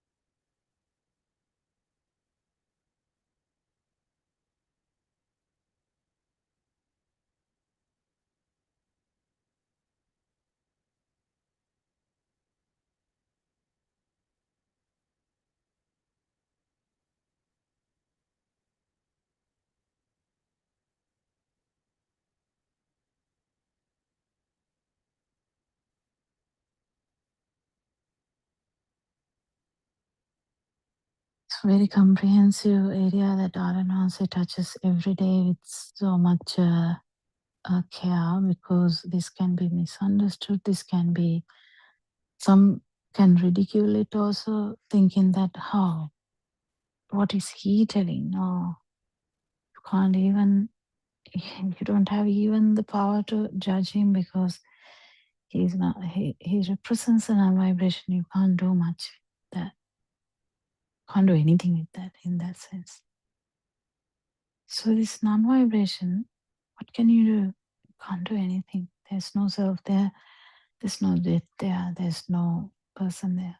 But think about you. You have still have that power. You still have that power. So if the power is there, you realize that you don't try to do anything about it. You realize that why the power is there. There should be something to maintain this ego. Why some people's ego is so high and some people's ego is very less. But what does that mean? That doesn't mean that when the ego is less, that is non-vibration. No. In non-vibration, ego is zero. Zero, right? Not less. So feeling of the non-vibration or the no-self perception or absence of that power is the key start. It's like a kickstart, actually. It's a key start to this whole samsaric journey to be stopped as a start. You have to fully get this. So try to feel it. Try to feel what? The no self perception. Sorry, no self vibration.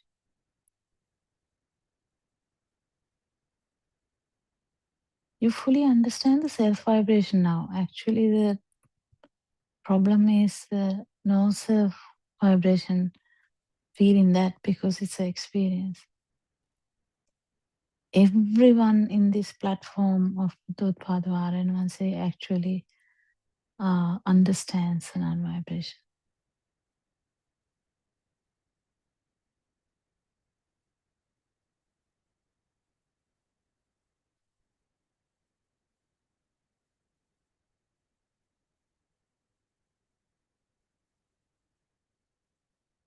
What do you think? This you have about 50 years of life, or 40 years of life, or 8 years of life, 100 years of life maximum, or 110 we'll put. Still, your life is incomplete if you haven't felt the non-vibration. That's the non-life feel, or the no self perception, non-vibration. To feel that, you have to fully understand this process, how this was arising each and every time. Why we feel that the 10-year-old of yourself is still the 20-year-old. Why you feel like the 20-year-old has become the 30-year-old. Why are you feeling like that? Why are you feeling that yesterday you were there at home and today you have to go to work?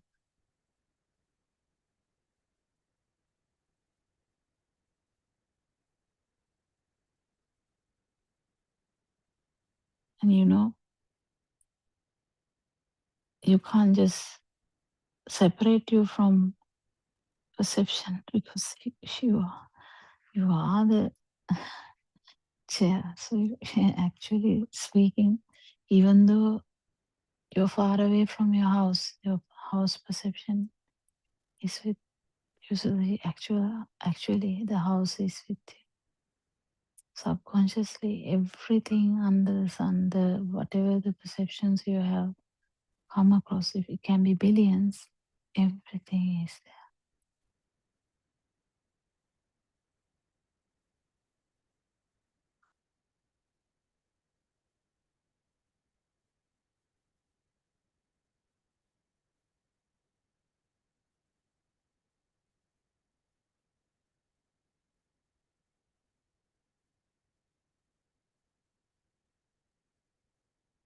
What do you think?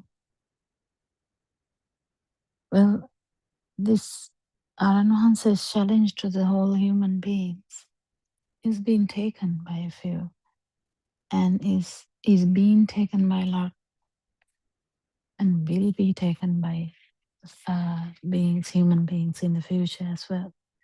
It's not easy, but it is doable because Lord Buddha also, in Lord Buddha's time, there was no specific label as Buddhist, but nowadays there is. But the thing is, Lord Buddha's time also, a lot of people were trying to find the end of the suffering. They didn't know about Buddhahood, but they were searching for the happiness, supreme happiness, where there is no suffering at all. So they were looking for that. They were looking for that. They also didn't want to go on like this. So even most of the time they get trapped in the asanya where there is no perception. But because this self-perception is not handled properly, even when after 80 kalpas, when there is a vibration, wow, you're there. But the life field is there.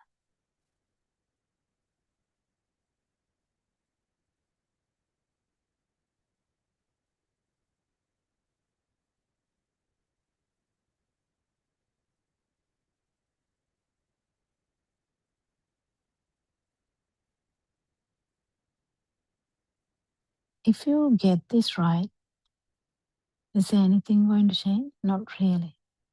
You're going to see as normal, you're going to hear as normal, you're going to have the touch sensation as normal, you're going to have the taste as normal, you're going to have smell as normal. So what is not happening? What is not happening is the disappearance of this self-perception, disappearance of the self-vibration.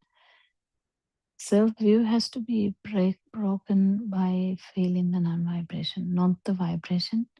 Just by feeling vibration, that's useless. You have to actually experience the non-vibration. It will be very temporary, but at least even if it's temporary, it doesn't matter.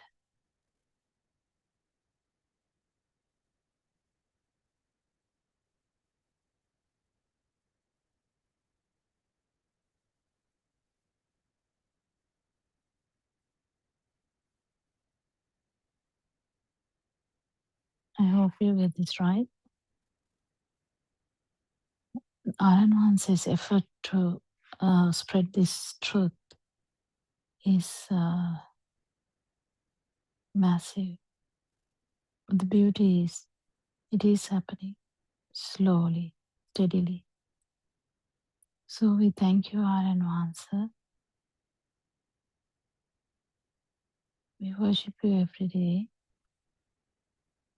Thank you, Dhamma friends, and also thank you for listeners. And if you listen to this one day, and if you feel like asking a question, there's Sri Lankan time 3 to 5, there's a discussion time. Thank you so much. May Triple Gem bless you all.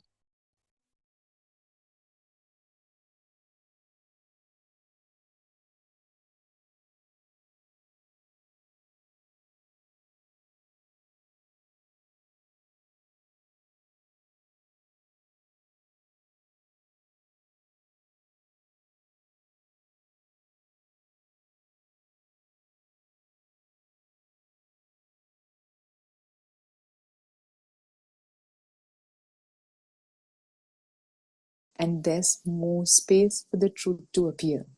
Now you're able to see the mechanism of the mind.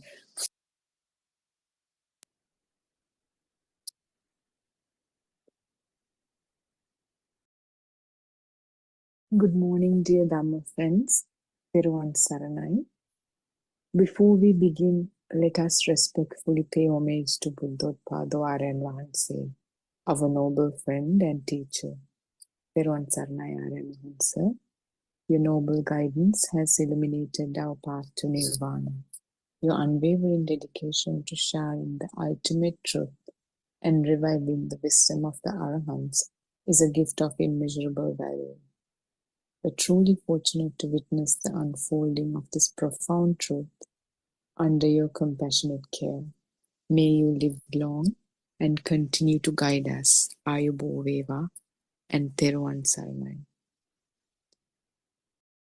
We've been discussing the book, Volume 6 of True Dhamma Has Awakened, PDF of which is available on Buddothpada's website, buddothpado-dhamma.com. And today we are starting with the discussion titled Night Zoom Discussion on Sunday, September 3rd, 2023.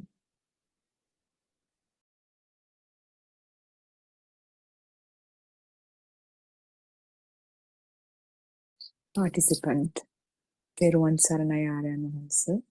When I was trying to find the truth in the subject or aramuna,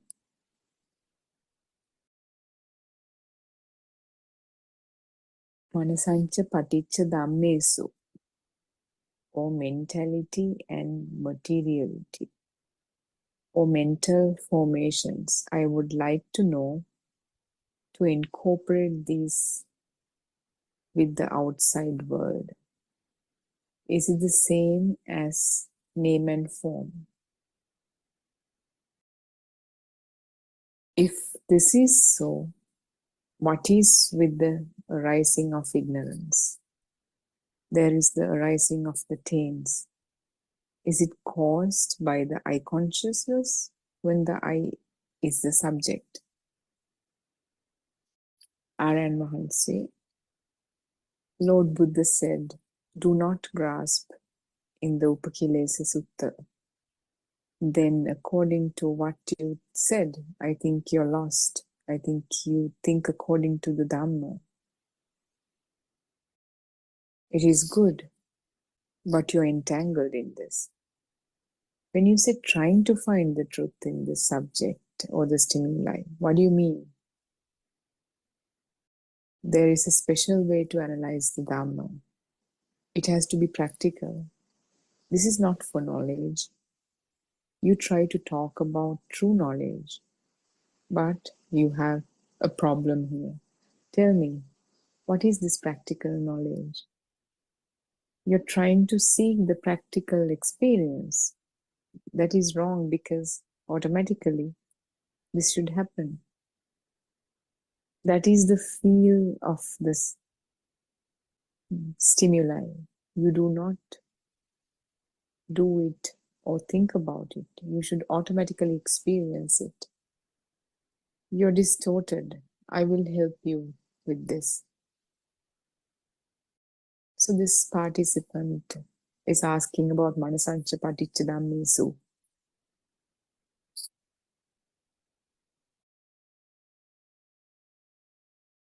Manovinyana, meaning when the Dhamma comes in contact with the mind, mind consciousness is born.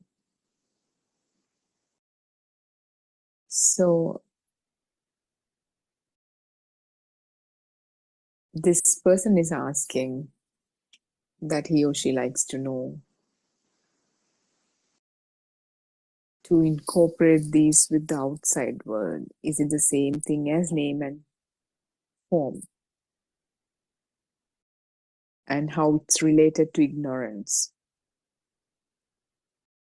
And how it's related to the appearance of defilements. And Aryan Wahanse says that, he is looking for searching for Dhamma, which is good, but he or she is entangled in this. And that the Dhamma needs Dhamma. If you want to understand Dhamma, that you have to be practical, because it's not mere knowledge. True enough that you learn it intellectually at the beginning. But after you listen to this wisdom of truth, after you listen to the true Dhamma, you have to practice it within, you have to see it practically. We say it is only an energy vibration. There is nothing called sounds and colors. This is only something created here and now. It's not an existing thing. Chakkuncha paticca dhammesu. This section was taught by Venerable Pittigala Gunaratna. I respect him for teaching this. If you think of your former thoughts, then you create I-ness, or me, my past thoughts. That is also incorrect.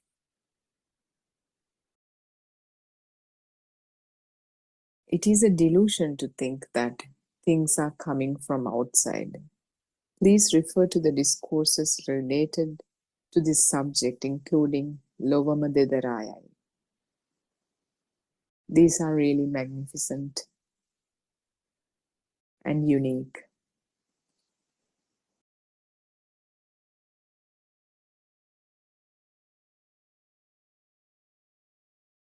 So Aran Mahasi says this whole mind is an energy vibration.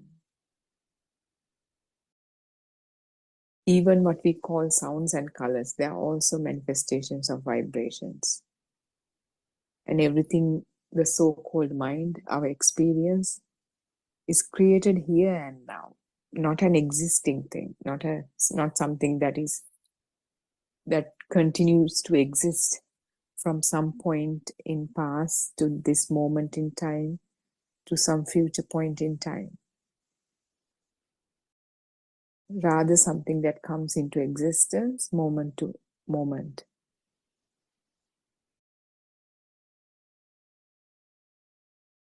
And when we think about former thoughts, this sense of self is created. Somebody who doesn't know the truth, whatever he or she thinks, anyways, is embedded with the self-perception. And to think that something is coming from outside and that thing, that object is giving us pleasure or pain, that's ignorance. And R.N. Mahas recommends that this person listen to the sermon titled Loma Dedaraya. Tinnan Sangati Passo refers to the combination of the five senses. And Arya is not related to a person. You can only find mental purification inside this scope. The objects or the stimuli or aramuna do not exist anywhere.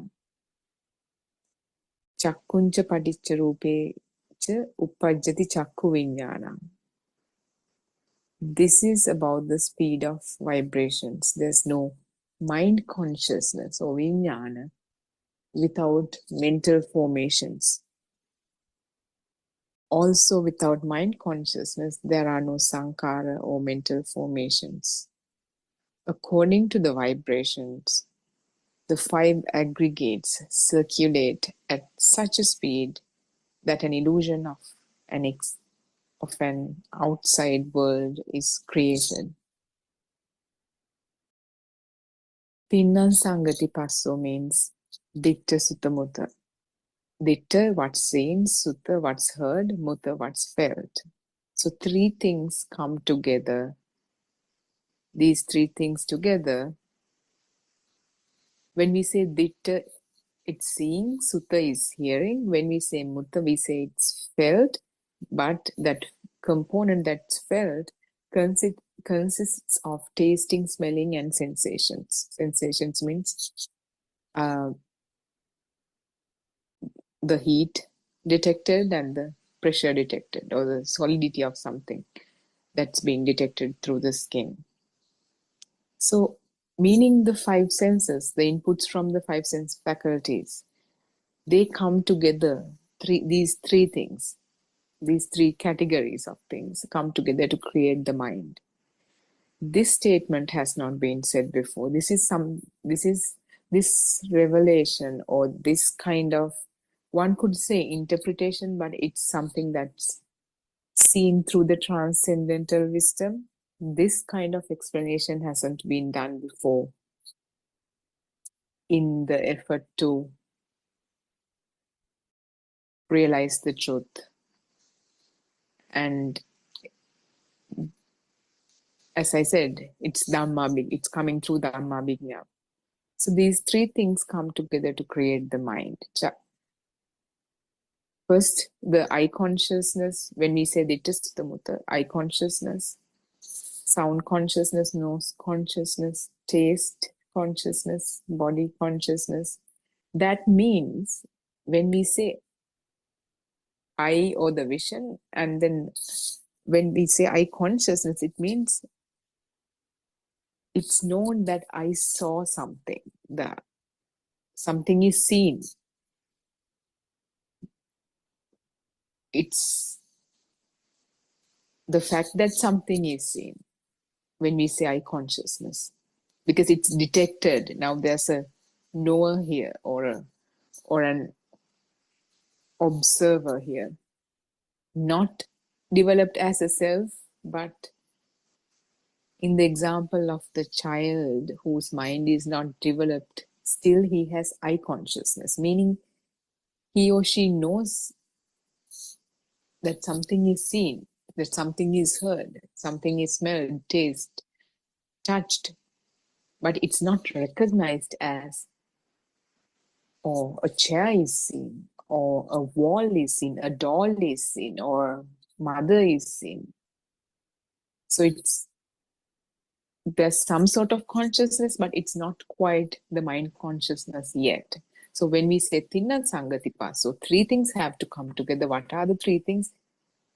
Basically, the three things are the five things. Ditta Sutta Mutta means Ditta and Sutta has what is seen and what is heard. Mutta has the rest of the three components coming from the body, because in that kind of categorization, the taste and nose is included in that Mutta section, what is felt. So when these come together, and it's also the same thing as name and form union. Name is the sound or whatever the name we give to something. As the kid is introduced to names, starting from the first ever, his or her first ever label. And when we say chair, like even we can experience, kind of observe this idea or try to understand this, how it's created when we look at whatever is right in front of you. It could be a computer, table, chair, whatever it is. If you pay attention to it now, if you look at it, open your eyes and look at it, you can clearly see.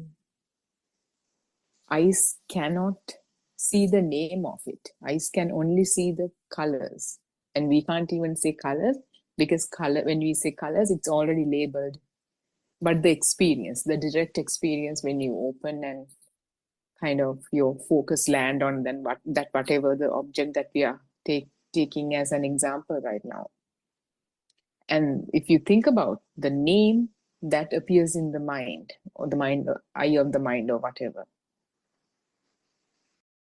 the child doesn't know that it is a table or chair or whatever we are contemplating on right now. So if we don't pay attention to the name aspect of it, it's just the experience of seeing. If there's like some sort of sound, like if it's a computer, there's some sound coming from it. We can say from it, but it's not quite from it, but that's what we think. If you pay attention to the sound that's coming from it, or seemingly coming from it, sound is just a sound. Because we have prior knowledge that it is, we have been told that it's coming from the computer. That is why we know that even now that it is coming from the computer. But if you really contemplate on it, sound is just a sound. That sound that's detected through the ear doesn't have any labels to say that it's a computer.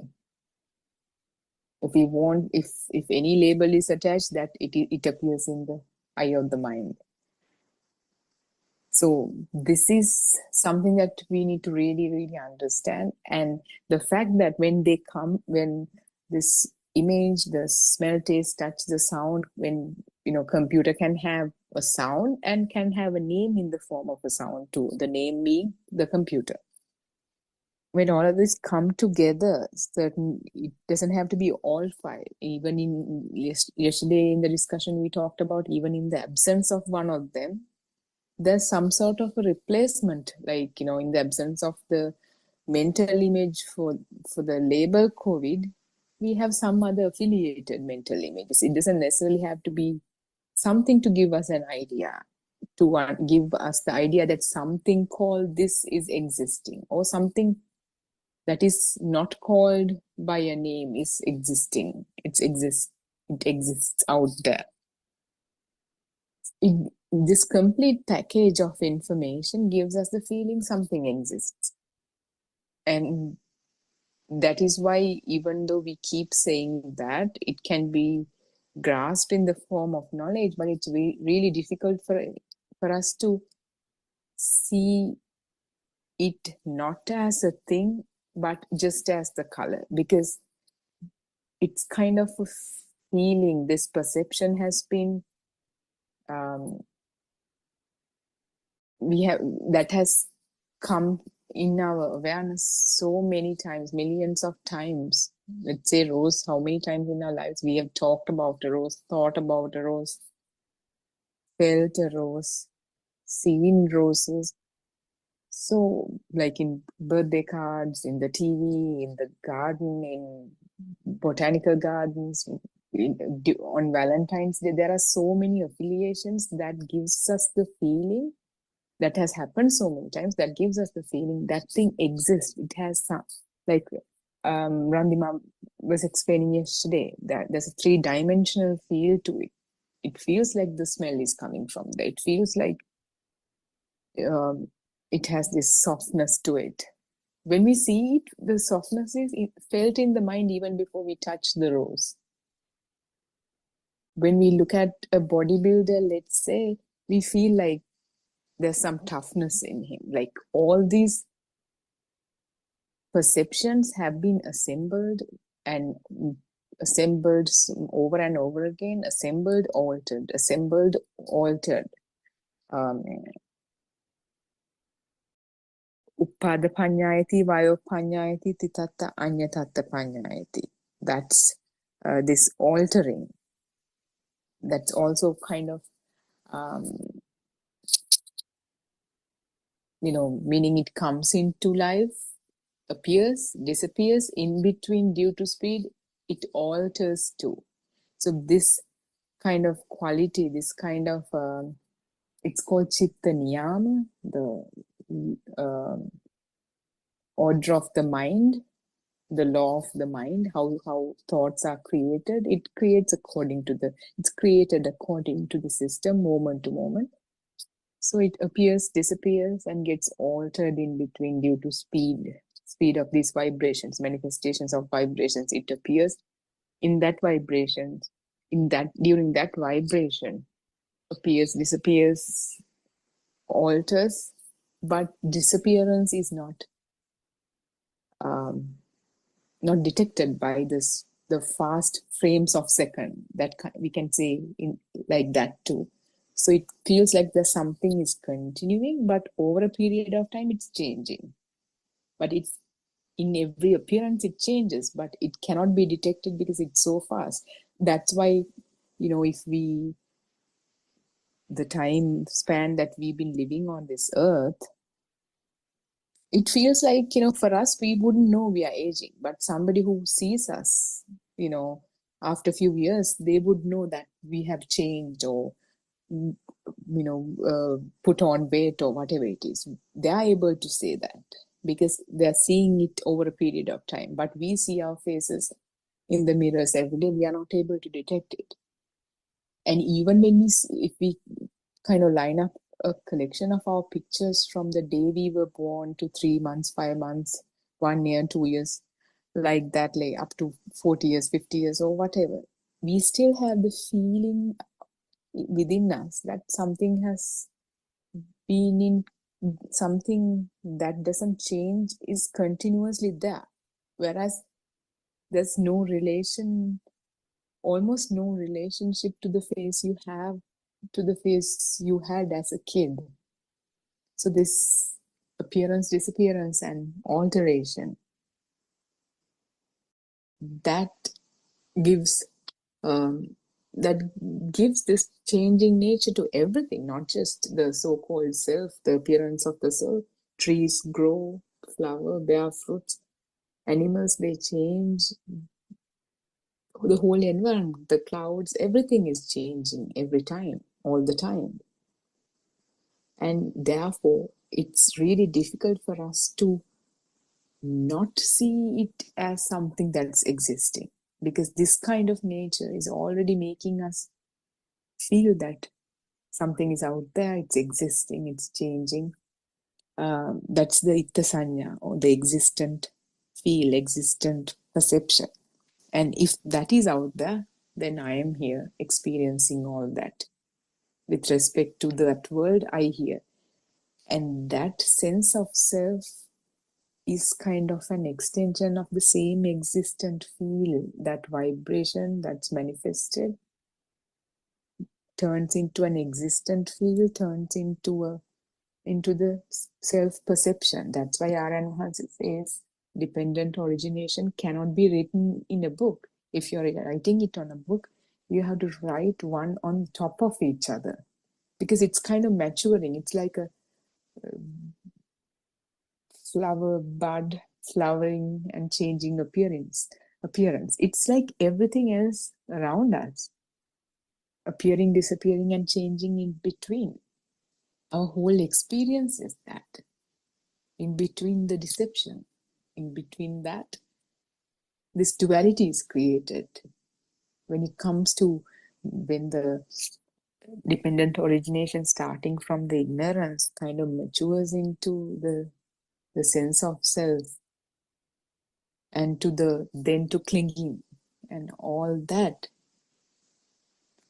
that duality, this is the most difficult part to grasp from a mind. That's why when we get into the practical approach, when our mind slows down with all the big attachments and clinging that we have in life, they have to slow down for the truth to be seen, because that all kinds of these thoughts, let's say you're just entering the Dhamma and you have your 3 kids, they are going through school, you have your husband, you have issues with the husband or a wife or whatever, then there's a lot going in the life.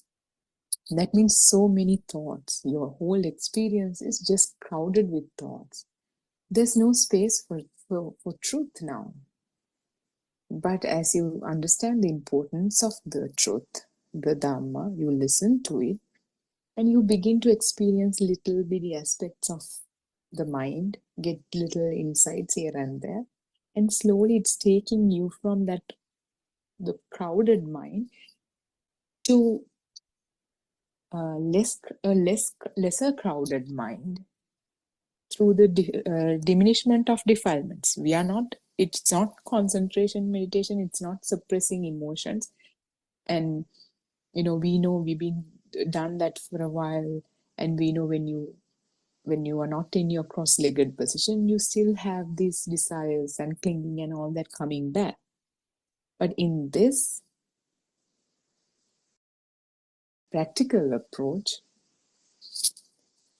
they are just slowly eradicated one by one, and the mind becomes less cluttered, and there's more free space, and there's more space for the truth to appear.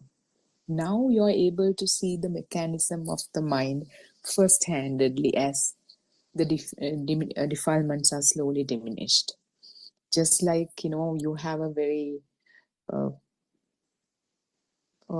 do you say this, kind of a unsettled pond after some time, when the mud kind of settles to the ground, you can see through the pond and you can see the pebbles on the deep bottom of the pond. The same thing happens with the thoughts to the mind. You can see the mind now. And when you see the mind, you get confirmation of this Dhamma you have already heard first-handedly. Oh, this is how it happens. Or this existent feel is this, because we are just listening to this Dhamma and understand it kind of in a logical way based on everything we know at surface level. And things like this, a lot of things about this Dhamma, especially the existent feel and the self-perception, cannot be grasped with the mind. It's detected through transcendental wisdom as the mind slows down. So this existent feel, this how everything is so plump and luscious and full of life, that is a quality that comes to existence with volitional formation, this association with thoughts over and over and over and over again.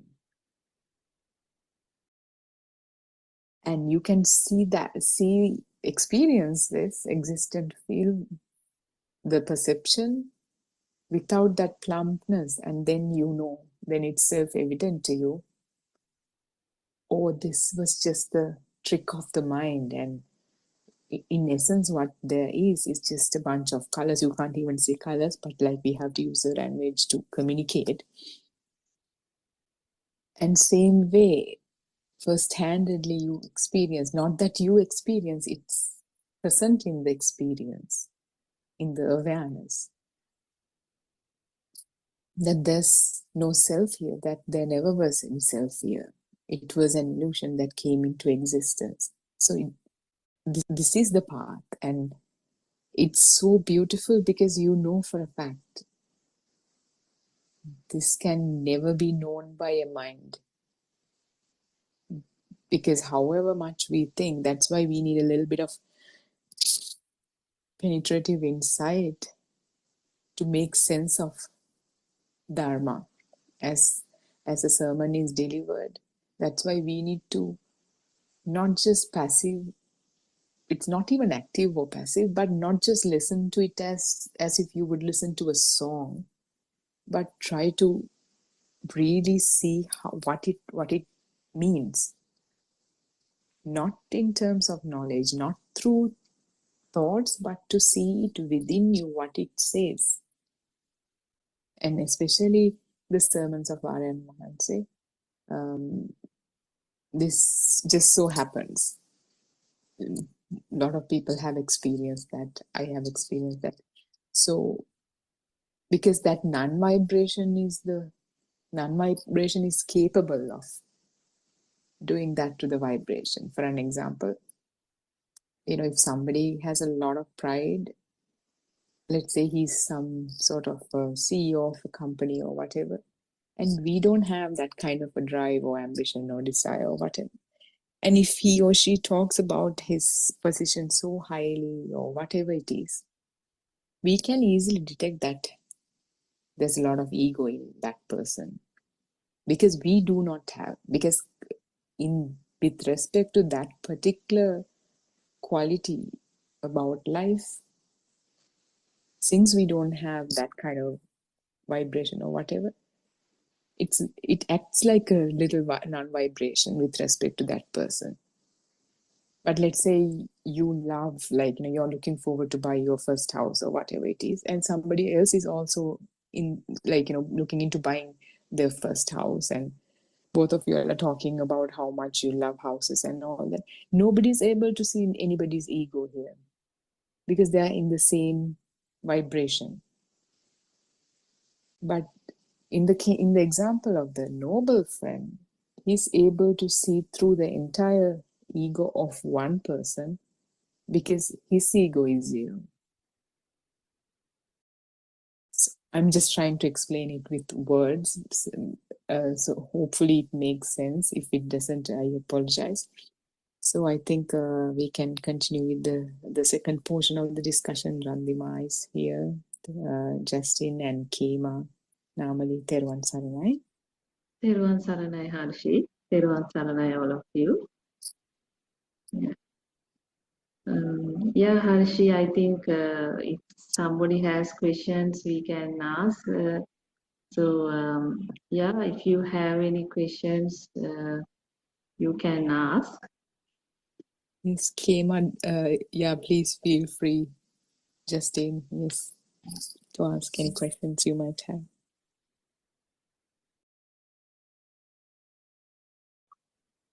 Okay. So I think we had a question, I think, one day before from Kema. So that was about the two views, the idealism and the nihilism.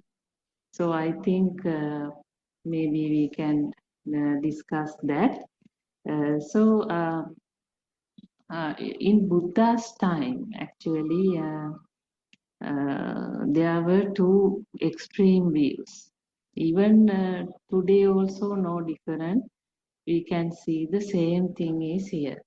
So in Buddha's time, people from various backgrounds, you see, came and questioned various things like, is there a life after death? So is there no life? So is this the only life? Is the life end from this birth? So these kind of questions were raised. At the same time, there were some couple of people, they strongly believe, so this is the only birth and there is no life after death. So you see, they were sort of also enjoying a kind of a tranquility, kind of peace, because they had no expectation, you see, of a soul. So they say there's no soul, like, so there's no there is no life after death. So there were a lot of views. So if we try to understand these two views, actually one view is about the existence. So somebody comes and raise whether soul exists or whether soul do not exist. That is the kind of question here. So we have to understand this existence, or somebody say something is not existing, even that is just like the two sides of the same coin. Two sides of the same coin. For example, now if I say something is no, indirectly that means something is exist, isn't it? So there is an indirect meaning there. So therefore, we have to understand for certain questions in certain situations, even certain questions came to Buddha. Actually, Buddha refused answering some questions, not given a straightforward answer, because the real answer is, you see, that is not in like yes or no. It's really a deep realization. So it is with the realization one get the answer like. So therefore, I think this one, whether soul exists, whether the soul do not exist. So let's take for example these two questions. As long as someone think, you see, someone think he's a mundane guy. He doesn't know Dhamma, let's say. He doesn't know. He's a mundane guy. So he think from another thought that there is no soul. You see? So that is also, you have to understand, that is not a realization of a non-soul, but he's thinking. He's thinking. So there you have to understand, it is another view only. It is another thinking. It is still another thought. It is not beyond thought. That is the interesting part here. Interesting part is, so let's say there are two people, X and Y. Both of these people do not know Dhamma, but one believes that there is no soul, the other one believes that there is a soul. So both these are just thinking. So that falls back again into this existent, non-existent in the mind. So that is a thought. That is the back again the mithya drushti, or that is the misconception. But what is the middle path? If you look at the middle path discussed by the Buddha, that starts with the sense birth. Sense birth. So it's not really a kind of a soul angle. It is the sense birth. Each and every moment, it is the sensor gives rise the birth. Like the sensor generates the power, the mind spark arising. So we're creating this moment at a fraction of second, and will disappear in the same moment um, without having you see any existence. So this is the very different. So what is created in the sensor, you see, do not carry any meaning. Do not carry any meaning, and it's only a sense experience only. And find non-soul, and find, you see, non-reality of things. So that is very interesting, not finding reality of things. You see, mind interpretation all the time depend on a particular thing.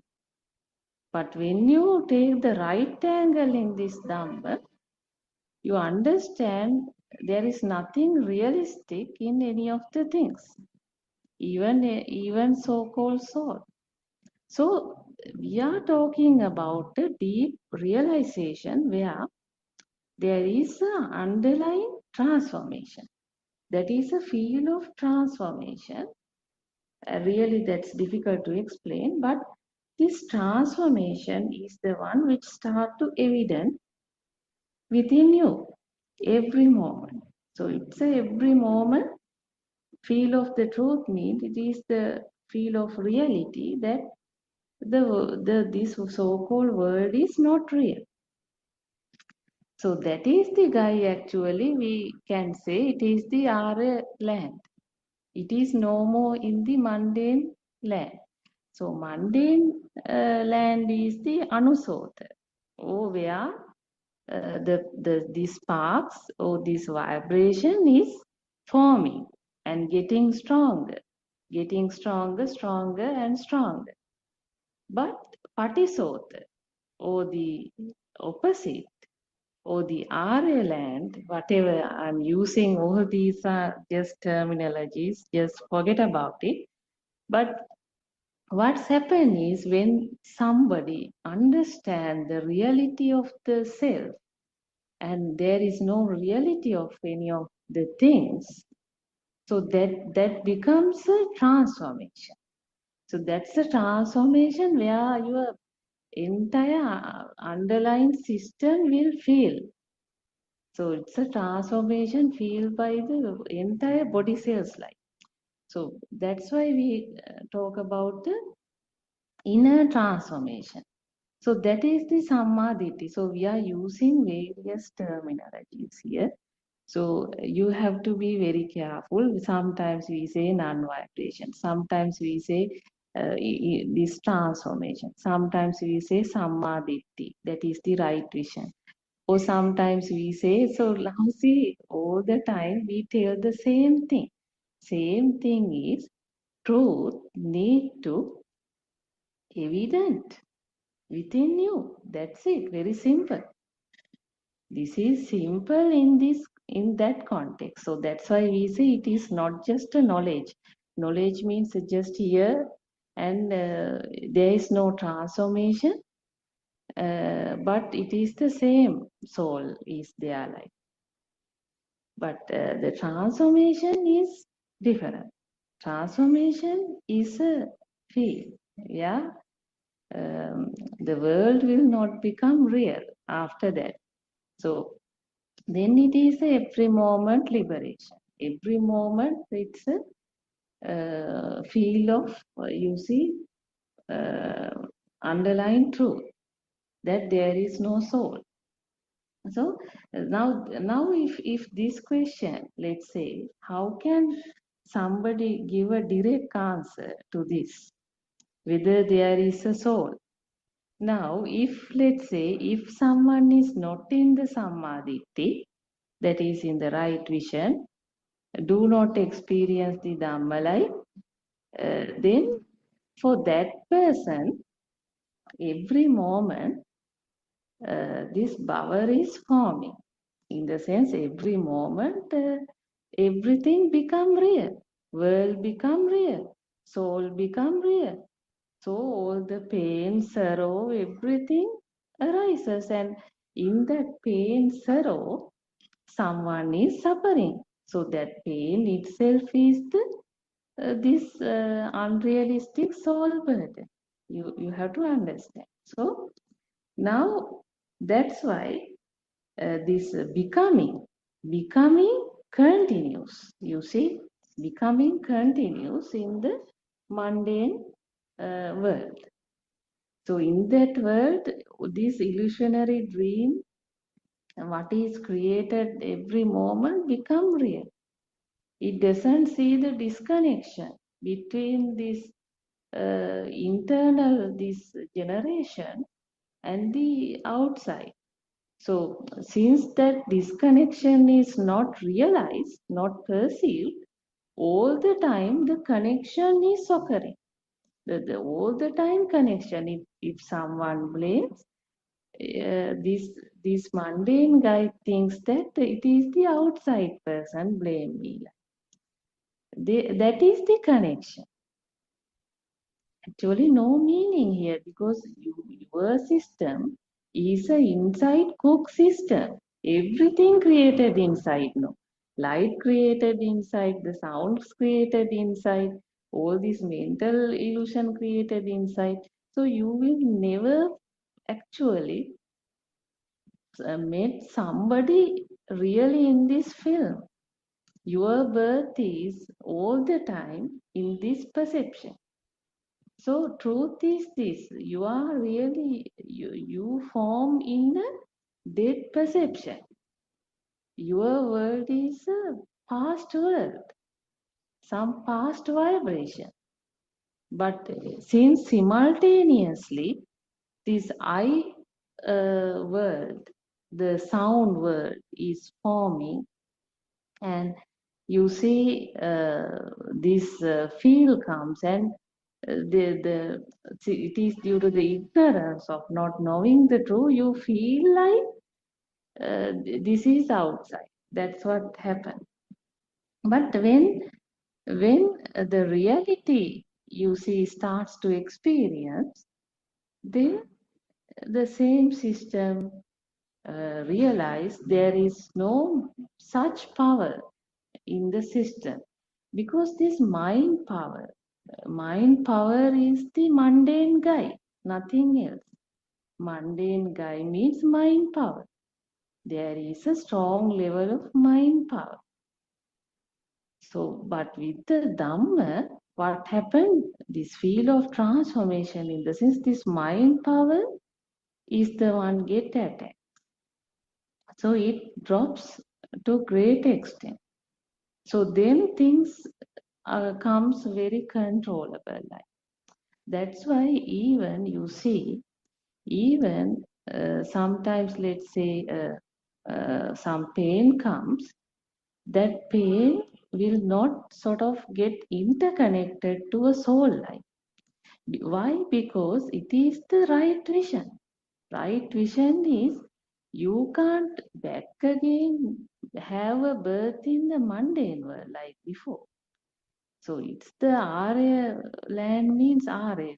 Just forget about these words also. If these words give a very deep kind of no, this is very simple. This is the difference between living in the muddy world and one knows what is this muddy world, then it's liberate. It can experience.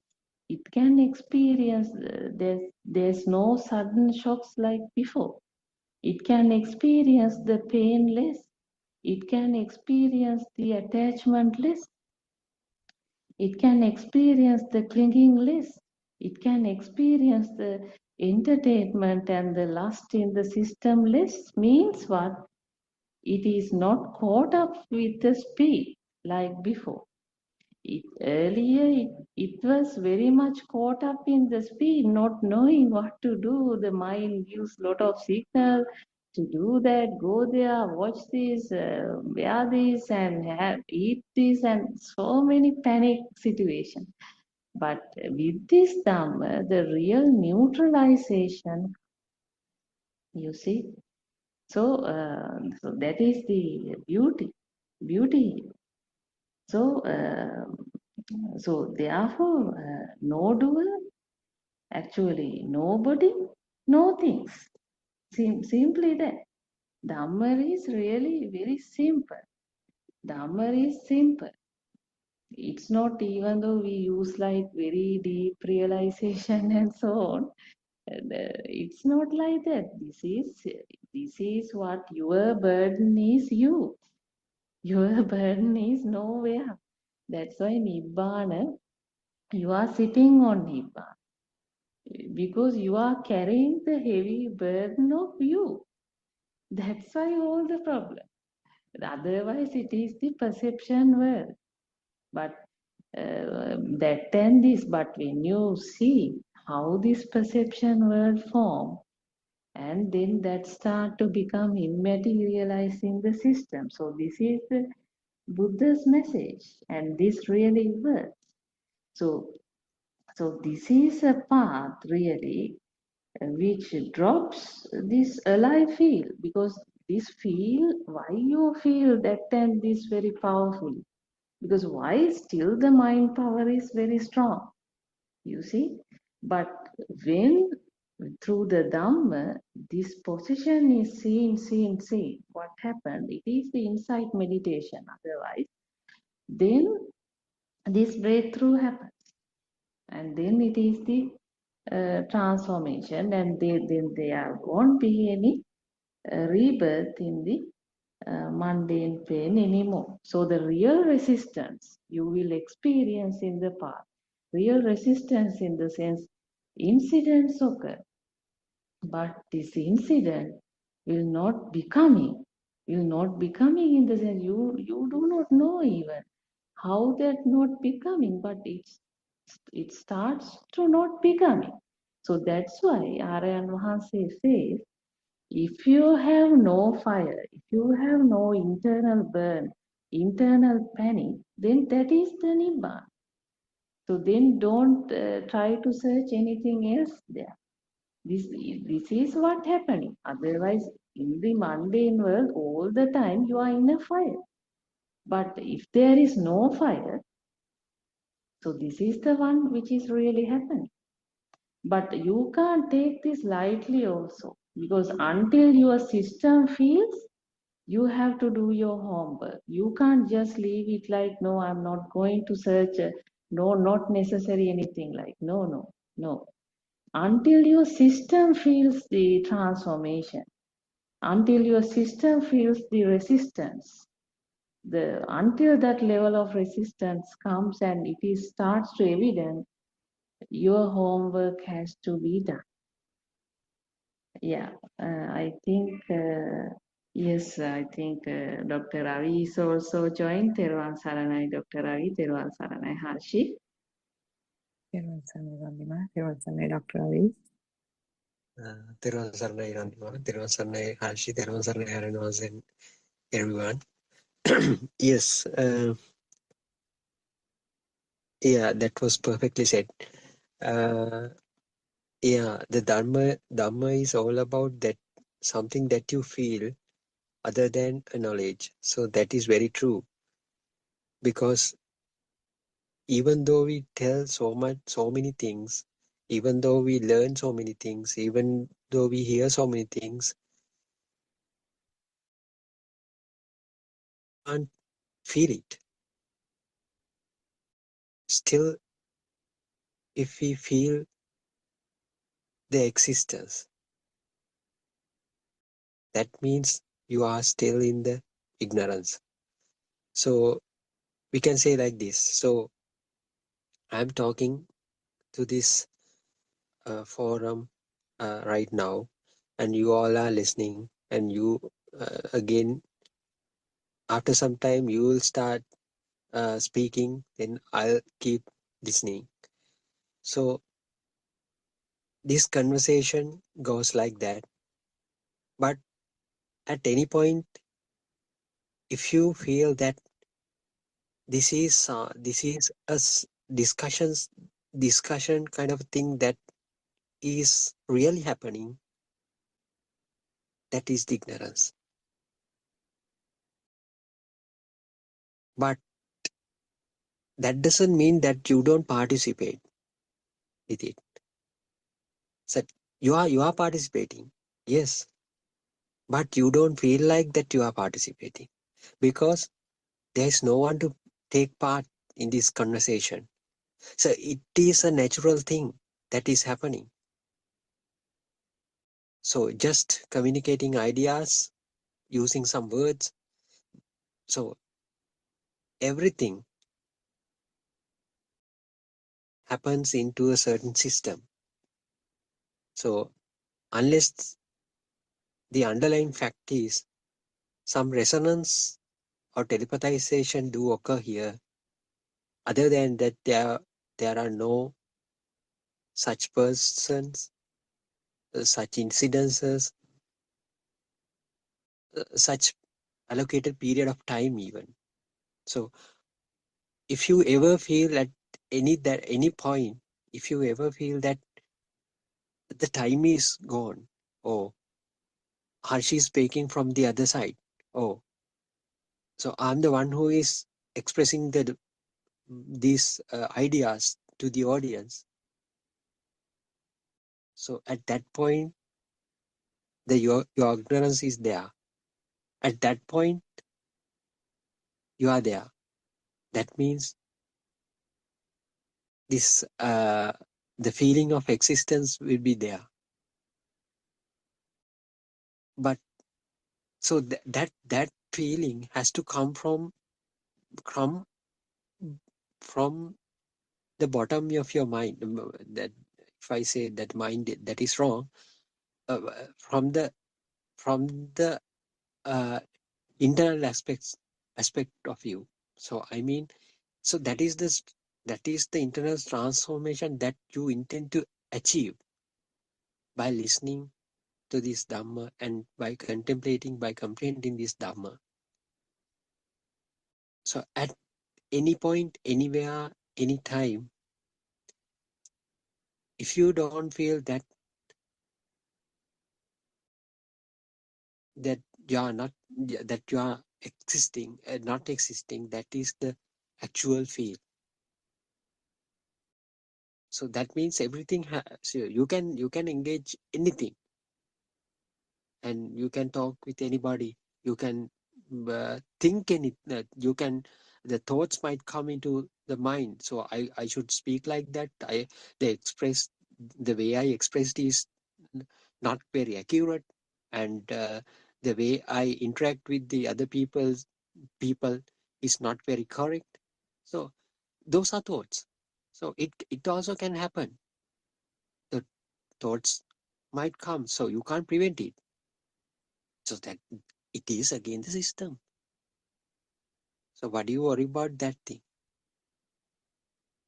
So eventually what will happen? You will be able to let go of everything. Say goodbye. The past is gone. Future has not come yet.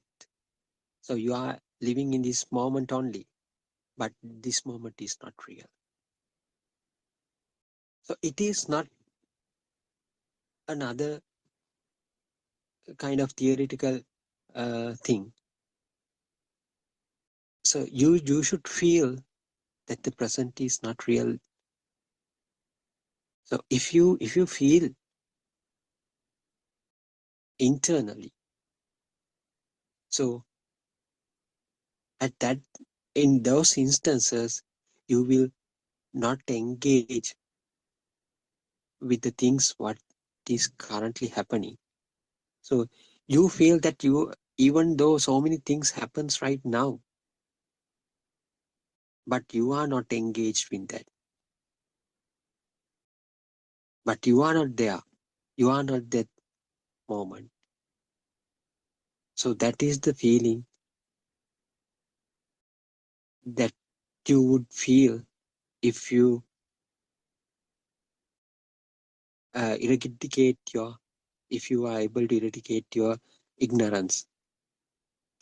So even though we say the ignorance is not knowing the truth, but again, the ignorance is not feeling the truth. So if you are not feeling the truth, so of course you have to know the truth first, but you have to feel the truth. If you do not feel the truth, your ignorance would be there. The knowledge is not sufficient for that. Is that it has to be felt. So in order to do so, what we have to do is just we have to listen, then we have to understand, then we have to contemplate, then we have to apply the understanding to your day-to-day life, even within during this conversation. So if you can apply that understanding to this conversation as well. So what is the understanding you have is the nothingness, that everything happens. So with the understanding, you know, there is no person here, no doer here, no doer, no person to listen, no person to speak up, no such kind of instances here. But you are engaging well with this forum. So it is very difficult to understand for a person who is coming from the mundane plane. But if you have been engaging in with these discussions for some time, you know what does that mean. It is someone strange. It is someone strange for a newcomer, new listener.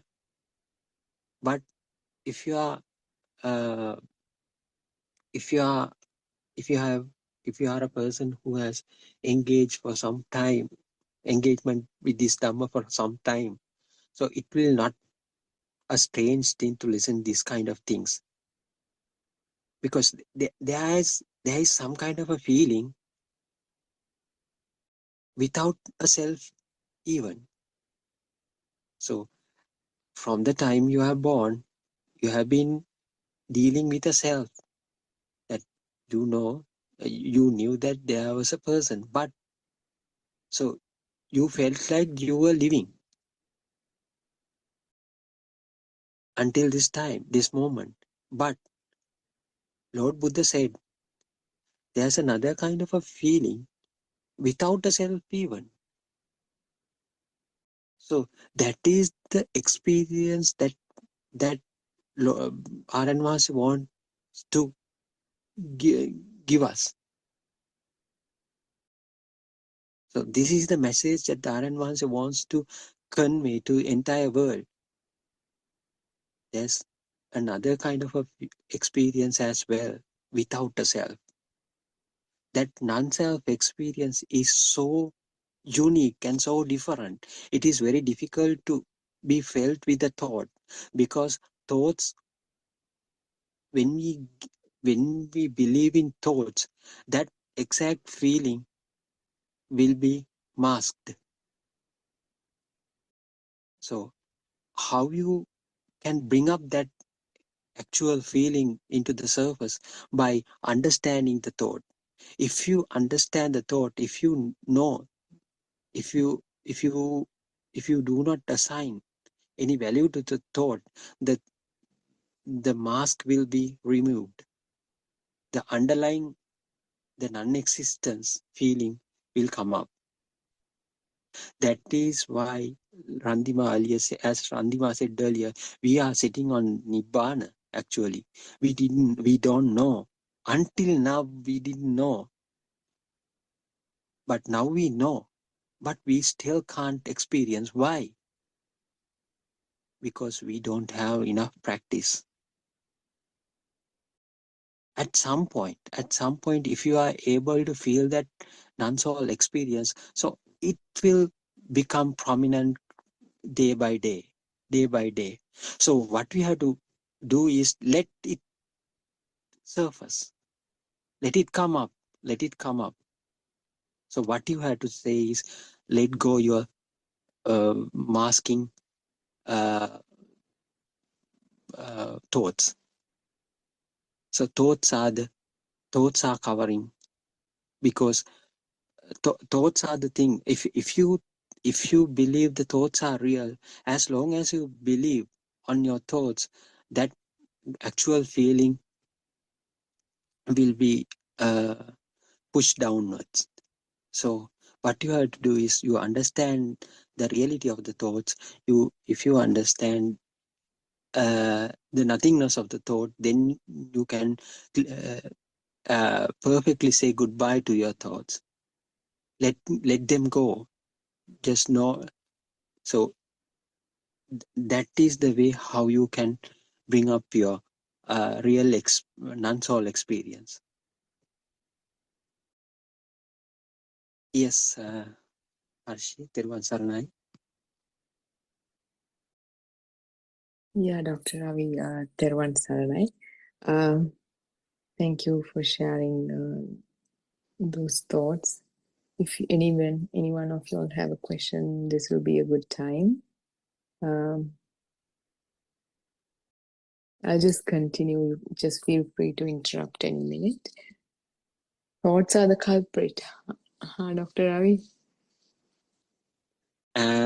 Not actually a culprit. If you don't understand what the thought is, so then the thought become a culprit. Yeah. So, yeah. Yeah, I mean, to learn Dhamma, we need the thoughts. We Yeah. understand and learn the Dhamma intellectually with the help of the thoughts. So we are using the mind to transcend the mind, to realize the illusion.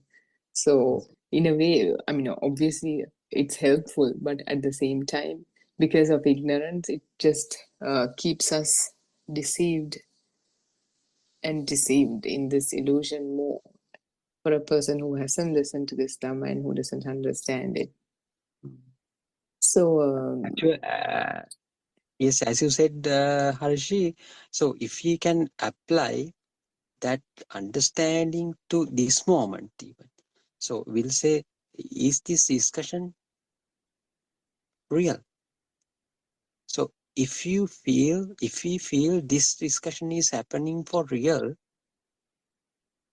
that means we believe, we assign some value to that thought. So these are thoughts. So I'm speaking here. So I'm speaking to you, to the audience. If I, at any point, if I take this happens really, or this is a real scenario, that is my ignorance. So that doesn't mean that I can't talk. I can talk. So then again, am I the one who is talking right now? No. This is kind of a communication. This resonance are happening everywhere. So who bothers? So am I actually here? No. Is there a person to represent this forum? No. Yeah, that has to come from the understanding. So if someone is listening this forum who is coming from the mundane world, he or she might say they are speaking nonsense. But I know you understand what I am telling. Kema is understanding what I am telling, and also the Bernard as well, and Randima, isn't it? So at any point, the things that are happening become real for us. That is our ignorance. So it's just a happening. There's no doer. Am I the one who is doing it? No way. I don't feel like that. So if I don't feel like that, I'm speaking in front of an audience, so I'm take part in this Zoom. That is, the ignorance would be there. Yeah, so now when we uh, when we think about the Zoom, usually the way the mind works, we are used to being in a physical meetup, and we have all sorts of mental images about that. Now no one has seen anyone here. So, but when I listen to Dr. Ravi's voice, the name comes up. That is the Rupa Sanya, or that is the image. And then there's some vague image also, and that voice is connected to that vague image. And there's like a with the Zoom ZOOM, there's that image connected to this whole mental image about the Zoom meeting. Randima has some sort of an image. So this is how the mind is created. If we think about the experience, bunch of sounds coming from, we can say the ear, but it's, the resonating of sound or vibration in the eardrum. That's all there is. There's, even in a physical meetup, it's easier to get deceived even more because there are people coming, we are driving to a place or whatever. In this, it's easier to see that. And like you correctly pointed out, that there is no self, like these words that's coming out, nothing planned. When the first word comes out of the mouth, there's no plan of a second word or a third word, how the sentence is going to end. So if I was doing it, if a person was doing it, there would be a plan. I mean, we think about a person as someone who plans, and there's a methodical system, there's an art, there's a way of thinking. I'm this kind of person, that kind of person. That is the wrong view. But in reality, when things happen, no art is maintained. The mistakes, the so-called mistakes that we dread of, they're made. Wrong words are said, right words are said, no particular order. If we listen to these, we are like, did I say something like that?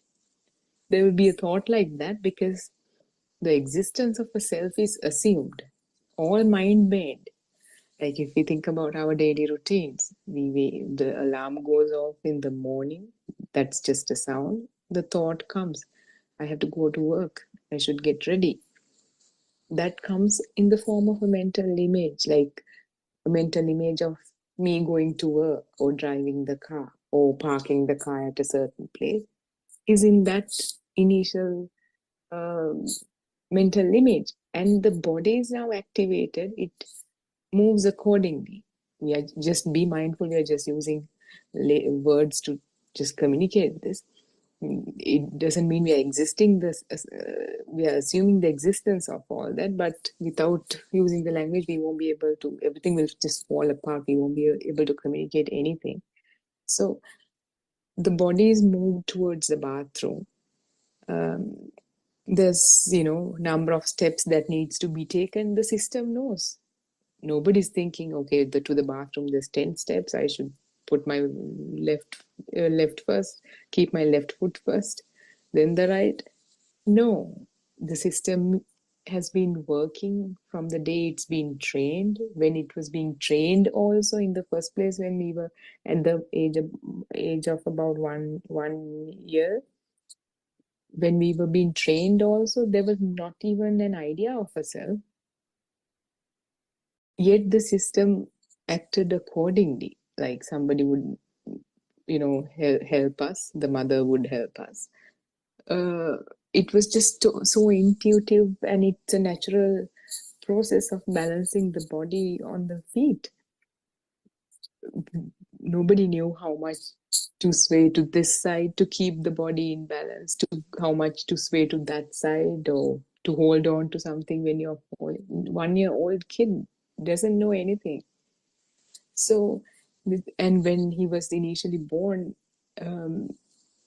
if he was kept closer to the mother's breast, he would know, like, to move,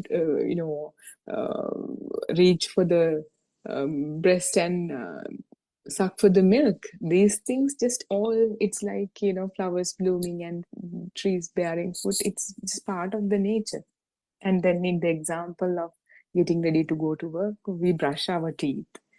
We don't think I am brushing my teeth and I should reach my corner tooth with my brush, and I should now reach the front of my teeth. Nothing like that. It just on not autopilot, everything happens. And then there's another thought that comes, maybe I should drink a tea before I go to work. The mental image, then it's the body is activated, and everything, all the 6 senses, they act accordingly.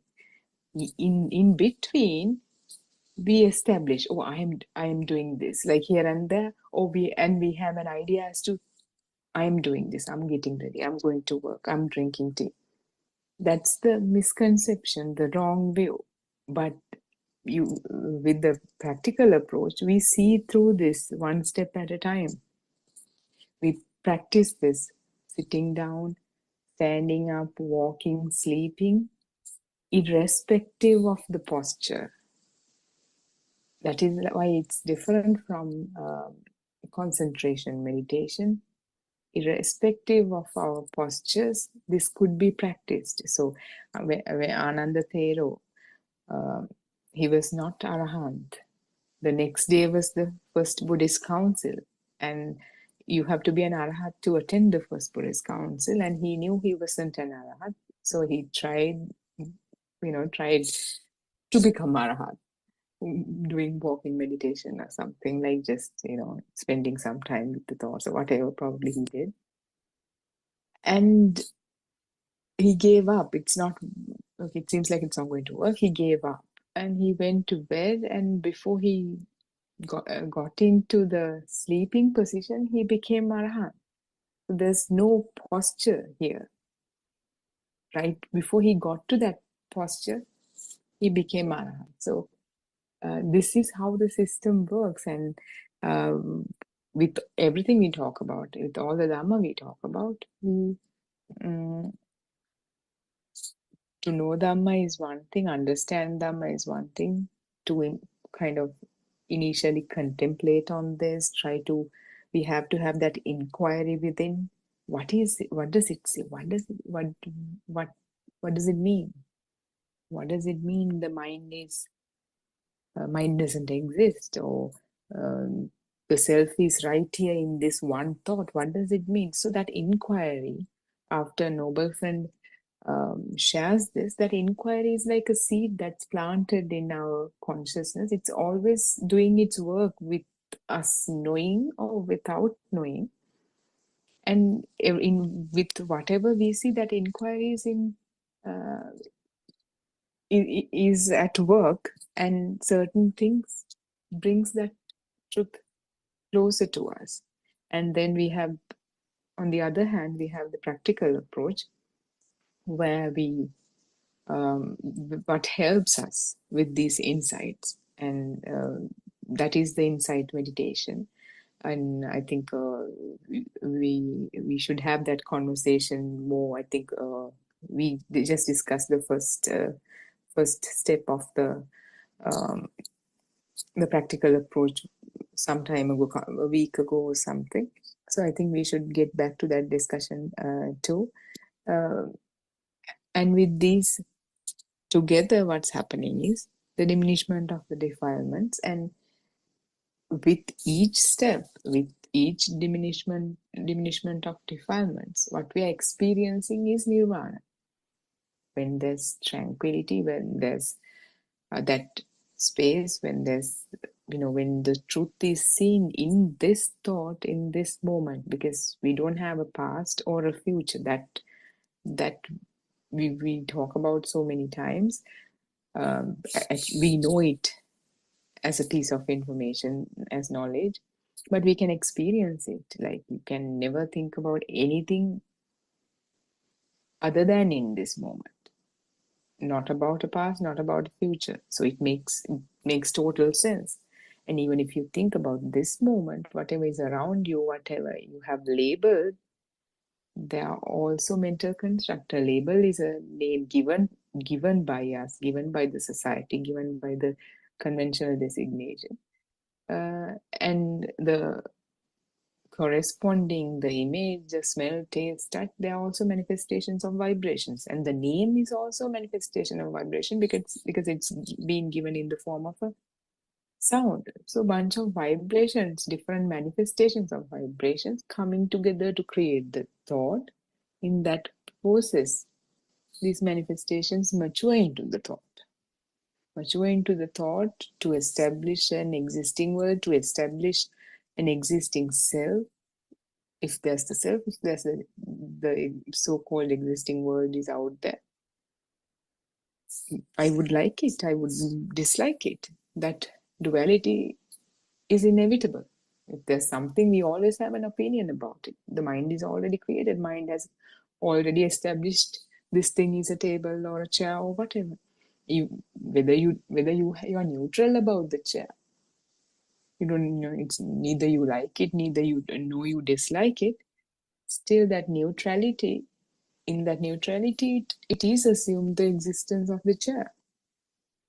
So by seeing just by knowing it and thinking about it over and over again also is not going to help you kind of transcend the illusion, but really understanding how the mind is created.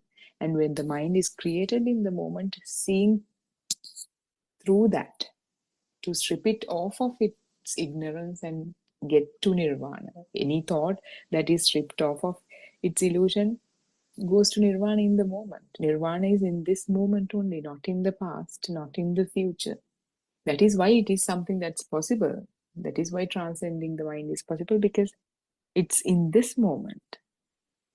And yeah, that's what I wanted to share. I think Teruvan Saranai Aramahansa. We have come to the end of the session. Shall I conclude? If there are no questions.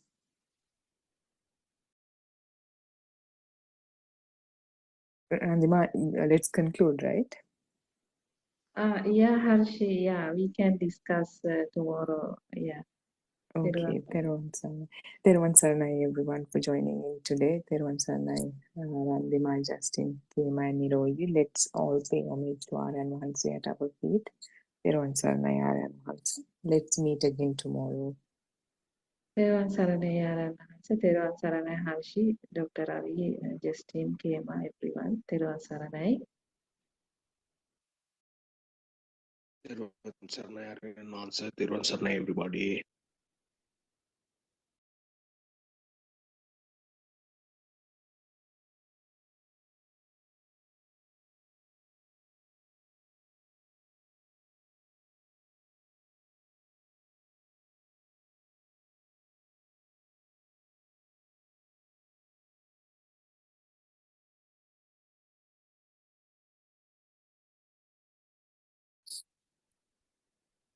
Good morning, dear Dhamma friends. Teruvan Saranai.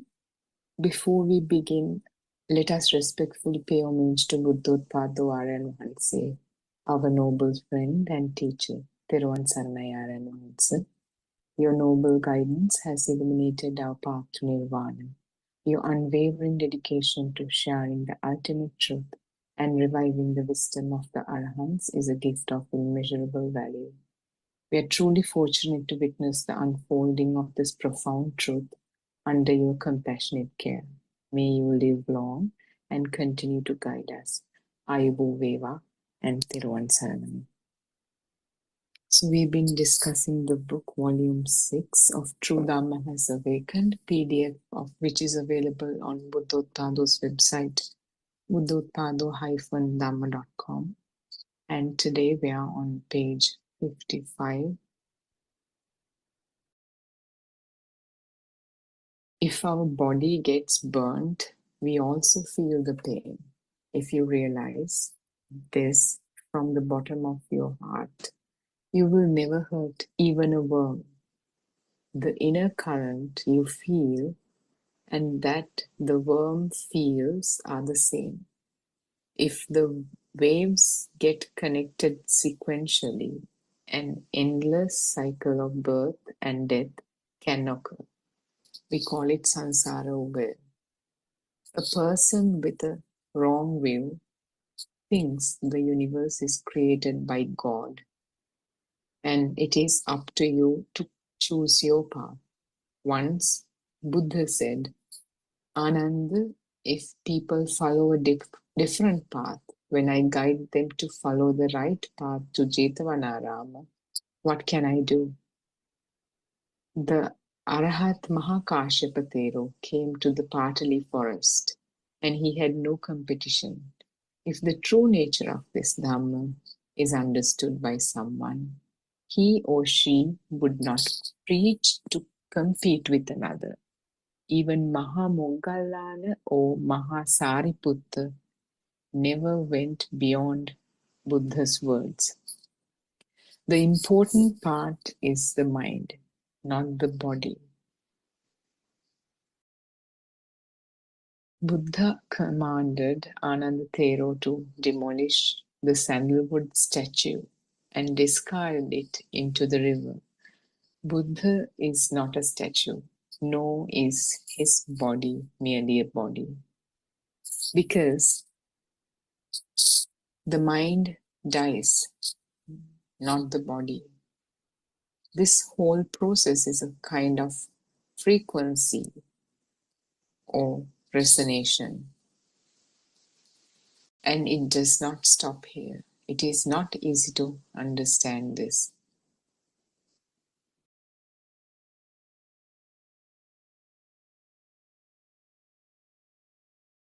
Your thought patterns are formed according to a system of vibrations, and it does not end here. The reason for the journey in samsara is hidden in the part Nama Rupa Pacchaya Vijnana. Due to the creation of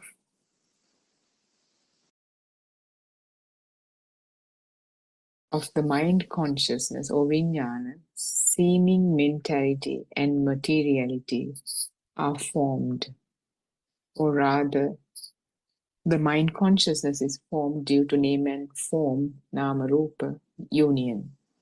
In this truth lies the energy frequencies that create a system such as a telepathy system. This is understood through true wisdom only. When the energy vibrations are stopped through the spiritual process, Akampita Cheto Vimuktiya is reached. Akampita, non-vibrational, Cheto Vimuktiya, liberation from the mind. This is also the liberation from the vibrations or liberation from the influence of energy vibrations. In order to gain this understanding, Sakkaya Ditti, or the wrong view of the existence of the soul, or self-identifying view, must be eradicated. Through true understanding and experience, one realizes that there is nothing you can get from the outside or inside. Ajata outside, Ajata inside and Bahida outside.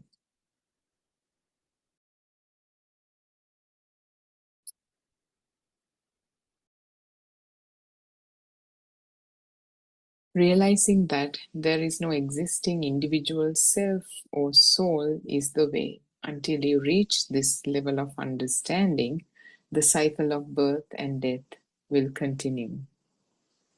Therefore, please get rid of all wrong views, wrong concepts. Contemplate and understand the philosophy completely. Observe how defilements fade in your practice. When vibrations become less and less, this is the heaven in your mind, in your own mind. Having more vibrations means you're experiencing hell inside your own mind. As explained in this talk, observe how the notion of the individual self is created, and with the practice, observe how it dissolves. Recognize the illusions created by the thoughts in the mind. Also understand dependent origination, the foundation of the Buddha's philosophy. When you experience that the sense of self is dissolving, this is called liberation from the concept of self. Senses work, but you are free from everything, free from the influence of those. You will be able to experience the Animitta Samadhi, an objectless state of natural concentration or absorption. You can experience this here and now. It can be realized here and now. These are the answers to your questions. Participant, thank you very much, R.M. Mahansa.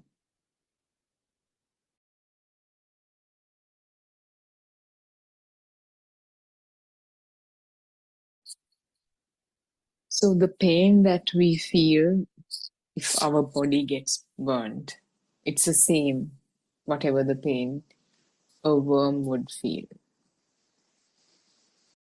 The inner current of a human and of a worm is the same in the sense that there's pain and there's suffering. If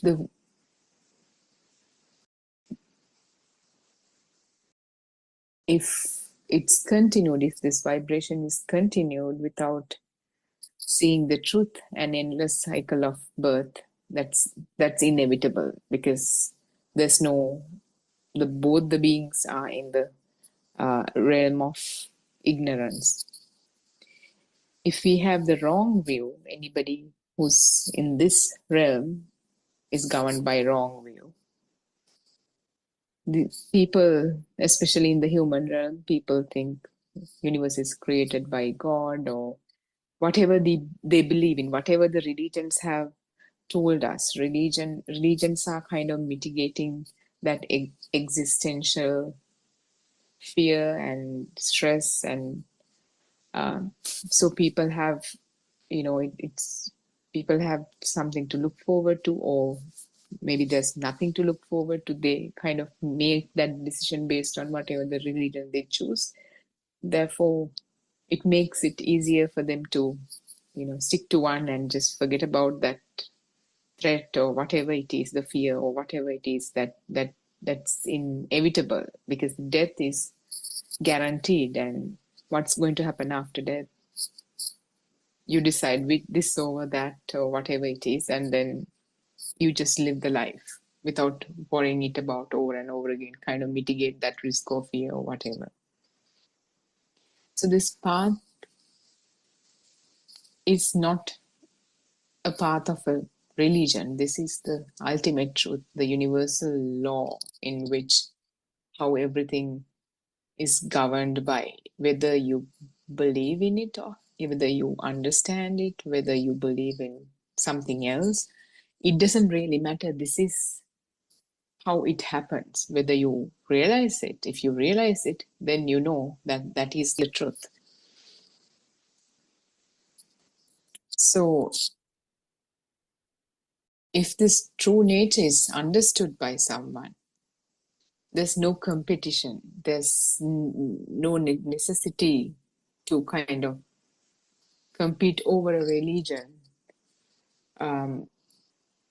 because you, out of duty, you would share the wisdom you have, or this universal truth, not to compete with anybody, but if there's someone who has the willingness and the potential to understand this, then you will obviously perform your duty and share it with them. And in that way, this path differs from a religion where you are in a mission to convert somebody. And it is not the same case here. In this doctrine, the important part is the mind, not the body. Somebody came to Buddha during his time with a sandalwood statue of Buddha, and Buddha rejected it and asked Anandathera to discard it into the river, because Buddha never agreed with this idol worship or whatever, because it has nothing to do with what the Dhamma is. What Buddha said was, before his passing away, when asked by Venerable Anandathera whom to regard as the teacher upon your passing, Buddha said, "He who sees the Dhamma sees me." And this is based on our own experiences. We experience this to the extent to which we understand and realize the Dhamma. We experience the Buddha within ourselves. Buddha is not, well, we have the story, the history and all that, but the Buddha is that state where the mind is transcended, not by avoiding thought as in the concentration meditation, but by clearly understanding how the mind comes into existence moment to moment. And this paves the way for the defilements to be diminished, because defilements are diminished as you see the truth, because when you know it's all an illusion, why would you hold on to any object or anything? So that holding on to something, that clinging on to something, slowly vanishes the more truth that we realize. And Nama-rupa paccaya vijnana, name and form union, paves the way to the mind consciousness. So if we kind of talk about it and refresh about this, when we were born as infants, we had no language, the mind was not developed yet. Even the vision was not, we didn't even see our mothers, I guess, until the first couple of months or so, because we were born with a kind of a blurry vision. The senses are not properly developed to their full potential yet. So as we keep seeing things, but still whatever we see, whatever we hear, smell, taste, it feels like something out there, but we never knew what it was. And when we were slowly introduced to the language at the age of 1.5, 2, or whatever it is, first we were introduced to simple labels such as mother, father, and then during the kindergarten time, colors. The teacher or whoever would point at the color yellow and say yellow, and the kid was not able to fully even properly pronounce it properly. So lelo, whatever, and then eventually after many repetitions, yellow was pronounced. And during this time, all kinds of yellow will be pointed at, the kid will be pointed at, and by looking at that yellow in different shapes and shades, the idea that this kind of color in this kind of shape and shade is called yellow was established. So this form or color is entangled with the sound that's given yellow. That sound was given to us as a, when someone says yellow, it's a sound, it's a vibration, and these pressure waves kind of, the air close to whoever says yellow, air close to his or her mouth moves, and the next layer of air vibrates accordingly, and the next layer vibrates, and then it kind of travels in that manner. Not that the sound wave closer to the mouth sound moved to the ear, but in that layers of air moving one next to each other. In this manner, the eardrum, the air layer next to the eardrum was vibrated. So the eardrum was vibrated, and that manifested the sound.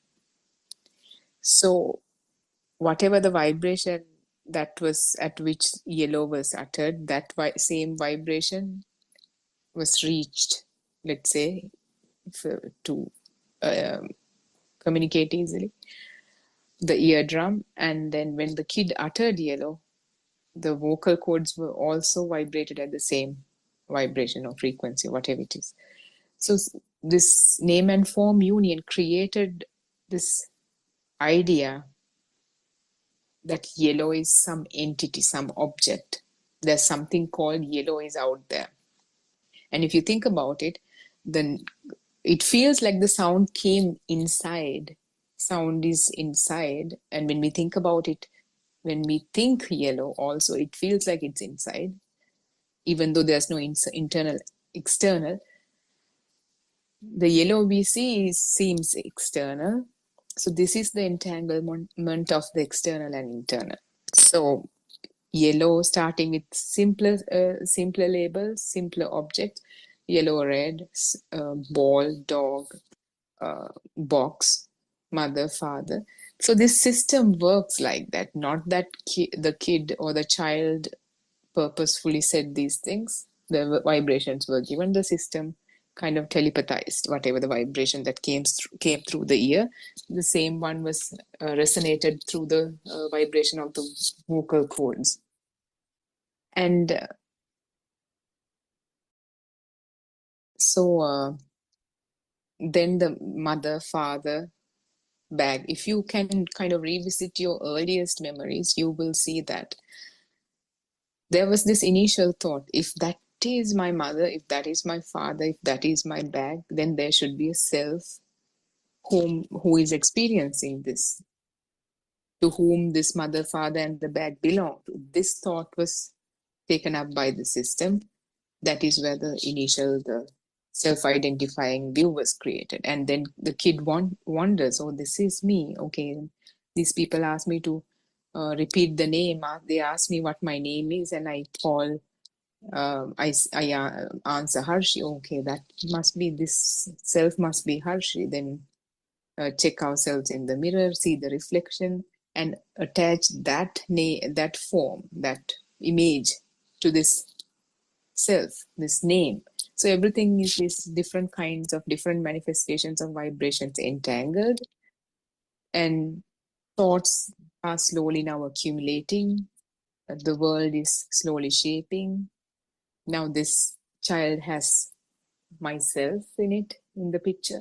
So I like to eat this, I like to eat that. And then the adults ask, who do you want to become when you grow up? And then somebody would say something, somebody would say engineer. And then this kid kind of observes these things, evaluates, analyzes, and comes up with his or her own version of self. with time understands that this self has to be unique to survive. This self has to be stronger or powerful or educated or whatever. So we'll pursue these things. And since now the whole world is slowly beginning to exist for this child, the so-called self is there. Anyways, beneath all that feel, all these vibrations come together when we say the mother. No, even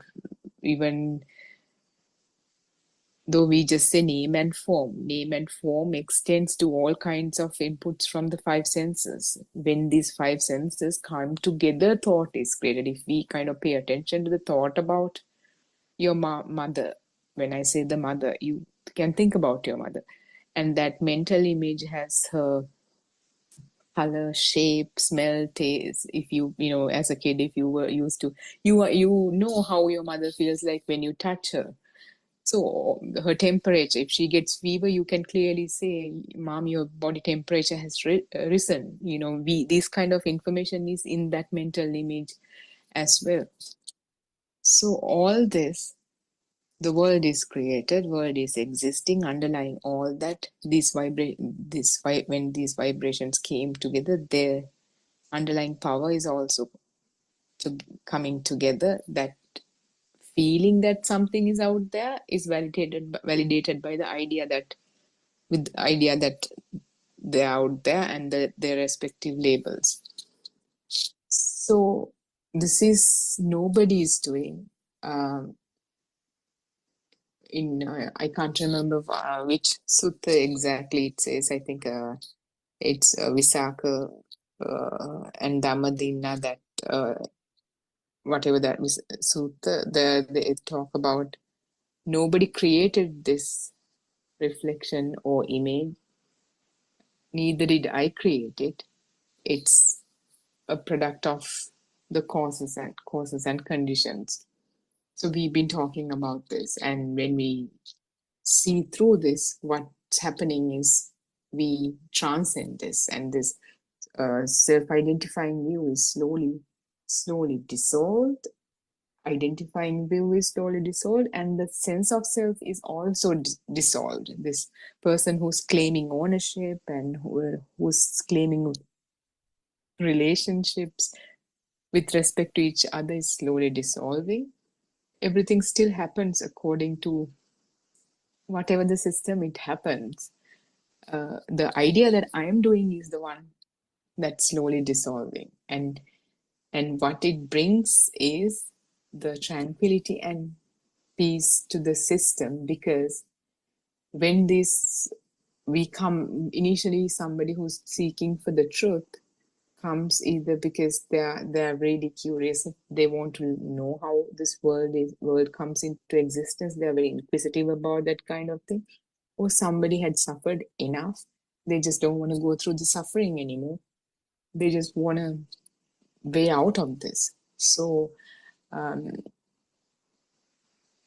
and when they see through experience, by associating this Dhamma and seeing the truth in the moment, when these defilements are slowly diminishing, when they see that, when they experience it within themselves, when they get to more subtler kind of defilements, we see that even a thought is very stressful. Not just having your kid being real and him his demise at an early age, or whatever the tragedies people face in their lives, or partner leaving you, or the sudden death of somebody, or whatever it is, that makes sense. They are suffering, and they're not easy to bear, they're very painful. But when they are gone, even the weight of a thought can make you so restless. We didn't know that before because we had bigger problems to worry about. The thoughts, the weight of a thought was not that big of a deal. To see how restless we can get just by having some subtle thought that assume the existence of the world. So that is the beauty of this Dhamma. and it's when once you understand and slowly begin to realize and slowly begin to get your insights, when you're earlier before listening to this Dhamma, you were with the flow, anusotagami. Now you're against the flow. Now you're not, the flow is assuming that this world exists and this so-called self exists. Patisotagami, against the current, is now you see that this you see through the illusion, and slowly dissolving. This diminishment of defilement is slowly experienced, and unlike in a concentration, meditative absorption or whatever, it's whatever the thought we have in the moment is the one of the one we see the truth. See, for an example, somebody says something that upsets you and you get upset, and maybe if you're depending on wherever you are in the journey, maybe in that moment the truth will come to you, or you will be reminded of the truth, or it will come a little later if you're kind of a newcomer to the Dhamma. That why did I get upset? It's just a bunch of words, and words, the meaning was given to the words. We know how the mind was created as that kid, how we were introduced to labels, and how the meaning was slowly filled into these labels. So these are a bunch of words. For an example, let's say somebody called you a loser or whatever. Loser. When I say loser, L-double-O, so two different syllables, I guess. It doesn't have any meaning. A Chinese person wouldn't understand, who doesn't know English wouldn't understand. A person coming from a different background wouldn't understand.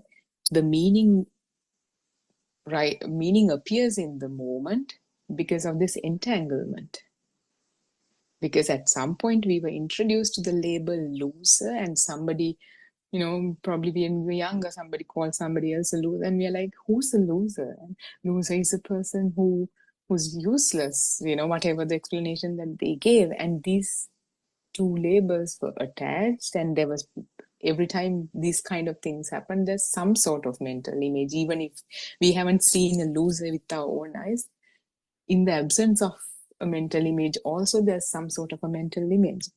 So from that day onwards, we felt like there's somebody called a loser out there, and these losers are this kind of people. So there's meaning that's been attributed, and there's like a negative value that's been attributed. It's not something that I want to be called by. So now when that word, these two syllables were heard, that whole mental image comes back by telepathizing, the principle of resonance.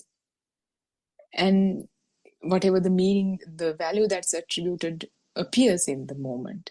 And you get upset because if a loser exists, and there's a self who's experiencing that exists too. But if you think about it, a Chinese person doesn't have this who doesn't know English doesn't have this affiliation, hasn't been introduced to this kind of affiliation entanglement. Another person from an alien wouldn't know, because these labels have been, that I don't even know if aliens exist or whatever, just like, to kind of give some perspective. So because these labels have been created in the system, these entities have been created in the system, it telepathizes today too. And it makes us, it gives suffering. And, sometimes we would kind of hold on to that thought and would suffer for days. This person called me this. How dare he calls me like this? We've been friends for years. Why? What did I do so bad? See this. So first, this sound became a thing. Sound became a thing, became the existing world. With respect to that, it's always something out there exists, and with respect to that initial thought that's been taken up by the system that I exist. If that is my mother, if that is my father, there should be a self to whom these people belong to. That is the same thought that's kind of reinforced here. Now, this has been reinforced like millions and trillions of times. It's so thick, it almost feels like there's a self here. I mean, it's how difficult it is now for someone to say that there is no self, and some people would still laugh at us if we said that. Like, you must be like cuckoo or something, something wrong with you or something. That's wrong. So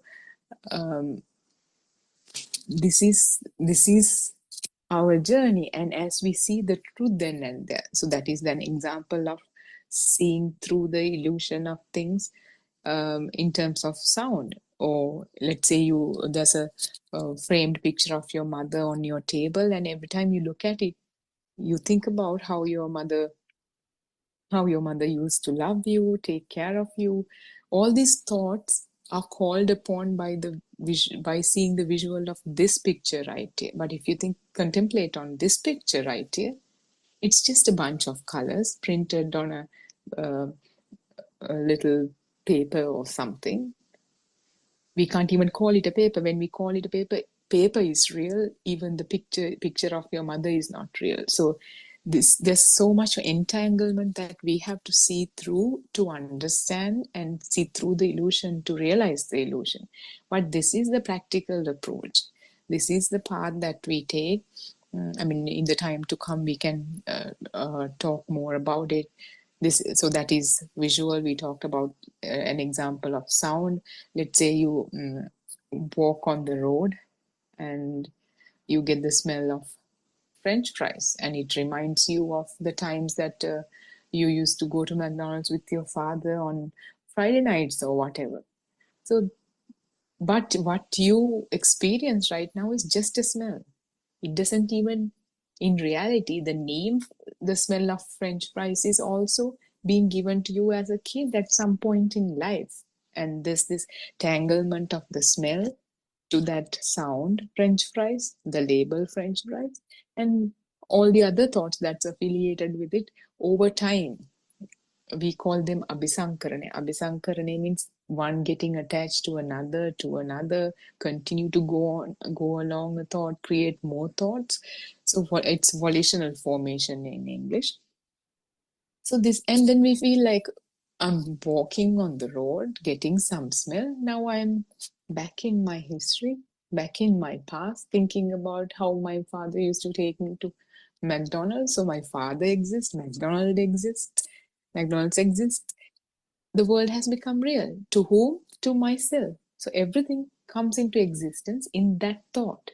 That is what bhava or becoming is, or jati, birth is. That's why the birth of the self took place or happened right here in this thought. And once the truth is seen, that thought itself dies here, and maybe another thought is born, where the thought itself assumes the existence of the self, the world, and that death occurs. Because if we think about it, the birth and the death, the baby who was born on his day one, he doesn't know how he was born, who his father is. Later on, through sound, through words, through thoughts, he learns how he was born. So idea of birth, the birth itself is just an idea, a concept.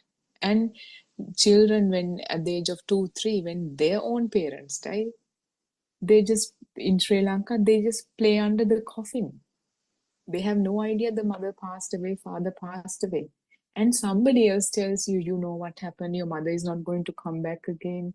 How are we going to take care of you? You will have to go and stay with your auntie and uncle now. We can't take care of you by ourselves. And this kid will be like, what is death? Why isn't she coming back? We'll ask more questions. And then they will see another funeral. And they will see funerals in movies and TV shows. And then they will see people suffering at deathbed. then the idea of death is registered through these manifestations of vibrations in the idea of volitional formation of thoughts. So the birth is an idea, the death is an idea, a concept, the self is an idea, concept. This whole world is bunch of concepts. So when we see through this what is happening is this sense of self is slowly dissolving.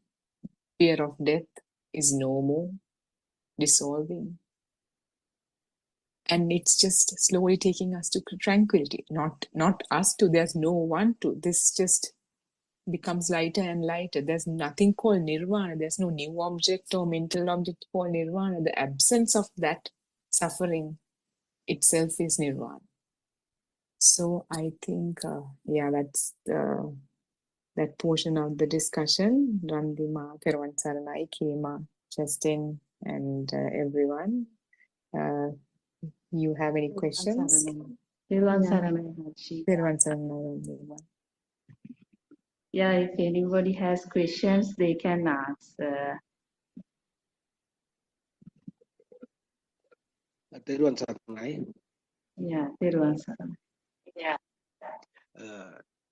I have a question about this mind consciousness. Now, for example, if you take for the first time a child sees a biscuit and he tastes it and smell it, he touch it, so he understand for the first time. And later on, when he eat more and more biscuit, these things get together, get associated with that thought, and later he would understand that that is a biscuit. That is, as you said, that is registered in the mind. So when we confront something we have never experienced in this life for the first time, then in that instance, in the first phase, in the first part, the eye consciousness, then the second part is the mind consciousness. In the mind consciousness, the ditta sutta mutta, the sight, sound and the body sensation is not there, because this is the first time he sees unknown things. Then the ultimate product, which gives it gives as a thought the ultimate product after the two phases, I mean eye consciousness and the mind consciousness. Ultimate product, we get an idea, a thought. In that thought, this ditta sutta mutta, all these parts are not involved. Then the thought, in that thought, it is not complete idea, I think. Thought doesn't give a complete this sensation. With the sensation is not there for the first time he experience it. So the ultimately he doesn't get all these ditta sutta mutta because they are not available in that experience. So how do you explain it? Could you explain that part? Yeah, Therwan Saranai Aryan Wahanse, please explain. Aryan Wahanse. Okay. You can explain it. It's okay. Yeah. Okay, Therwan Saranai Aryan Wahanse. Yeah, thank you very much, Mr. Bernard, for raising that question. I think your questions are very valuable. So it's really interesting. Day by day, couple of questions are coming up. So your question actually, it's like you see, let's say we see some animal, but we do not know the name of that animal. We do not know because it is the first time we see such a creature. But still you see some perception arises, yeah, right? Some perception come. At least it will come, this is not a human, this is not threatening, this is some animal creature like will come. Because we have some sensor experience as to whether it is a fish or whether something, I mean. For example, let's say if we take a tree, even some fact that it is some tree, like some perception will rise. So that's how the recognition come, because if the perception do not arises, there won't be recognition either. What happens is some perception, you see, some perception has to come. So all this happen because of this. Once someone reach the elderly, slowly it has some basis of perception of what is a tree, what is animal, who is a human. Like human has 2 legs and animal carry, let's say, 4 legs, bird carry wings. Like some perceptionary world is there. So some interpretation come, because if that interpretation comes only, recognition that it is not an animal, or it is animal, it is a tree, like, or some understanding come. So if we go back to the child, you see that toddler who is in the cot. So in that level, yeah, as you very correctly pointed out, it is just a sensor level experience only. Just a sensor, in the sense it doesn't know whether it is a biscuit or something else, but you see, it has the sight, the sight vibration or the other sensory vibration that starts to occur, but the interconnection will delay. The interconnection will delay because still that sensor level contact, that sensor level vibration do not you see, give rise to so much of power for the next level of interrupt, next level of mixing, next level of combining. But slowly, you see, when that small kid touches it and you see doing that and these kind of things, slowly the Sasviya power starts to build, because we know Aryan Vahansa has explained us what is this Yuktanuva, the zygote. What's the level of power that is being kind of, you see, occurring at the each cell level. So this cell power is there. So much power is there. But actually, if it is the 30,000 watts a person is carrying, that level of equal power generating ability is there. But only thing is, still there is no ground still, you see, for that kids yet, because the thoughts have not formed. That is the sounds and the sight coming together and creating a perception, then having things. You see that process has not yet started. But we know at some part of the life, maybe theoretically we say at the Montessori level, but equal to that kind of a age, things start to get interconnected and combined. So after that, yeah, it has a mother, this is my mother, this is my pen, this is my pencil, this is my book, and so on. So some, you see, now it has some interpretation comes from the mind. So once the interpretation, like the perception comes only, it has a world outside. Otherwise, it will not really bother, like it is whether my mom or my pencil or my book, like. But slowly, when the things, these original sparks created, like the spark combine and coming together and having that things, so-called perception world, when this perception start to recurring, that is coming again and again, we call abhisankarana. So with that, the spark getting stronger and you want it and you are there.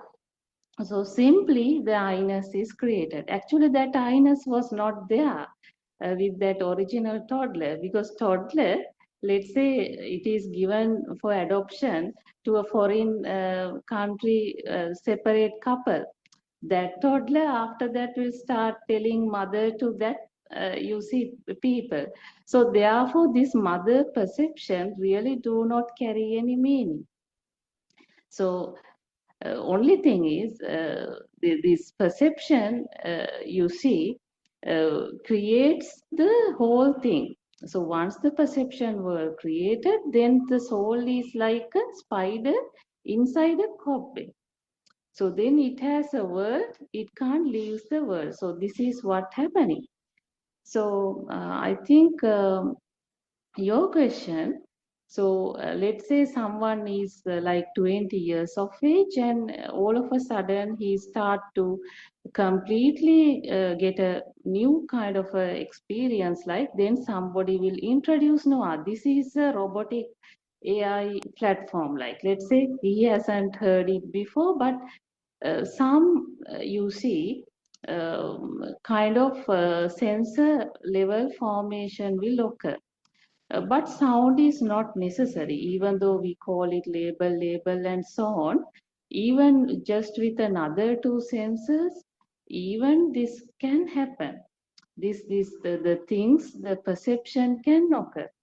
So therefore, it's not necessary all the time, even with the one sensor. Like now, if you take the worm, like worm has just a one sensor, but still it has some liveliness, no? It has some itta sanya. So therefore, how this, even though we theoretically talk like this, we need to understand the combining of the sensor level isolated experience and forming of a particular perception is automatic and a natural thing, and which is we can't really think or analyze it like, but that happens.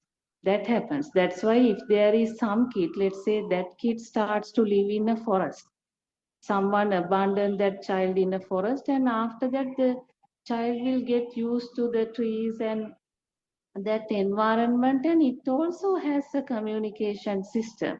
It, even though it doesn't know the words, there can be some level of communication with the animals, and so it also has a world. It has also a perceptionary world. So it also has likes and dislikes. It will also suffer if it something happen to that and this thing. So therefore this is very unexplainable thing, but it is really happening. So let me give Harshi also to have her words. Therwan Saranai. Therwan Saranai, Radhima, thank you for your valuable explanation. Justin, I think your question partly kind of involved how okay, let's say the Vatang Vattati, the two circles, as in, okay, you see, you hear, you feel. I mean, seen, heard, and felt, right? And then when these three come together, the thought is created. And when we see, because even though, okay, let's take the example of the biscuit that you were referring to, that sound, the color is seen and it feels like something is out there. That is the kind of feel before the child learns that it is a biscuit. And he can smell it and it feels like there is a smell. The smell is there. And the child can taste it and it feels like that it can be tasted. There's something out there.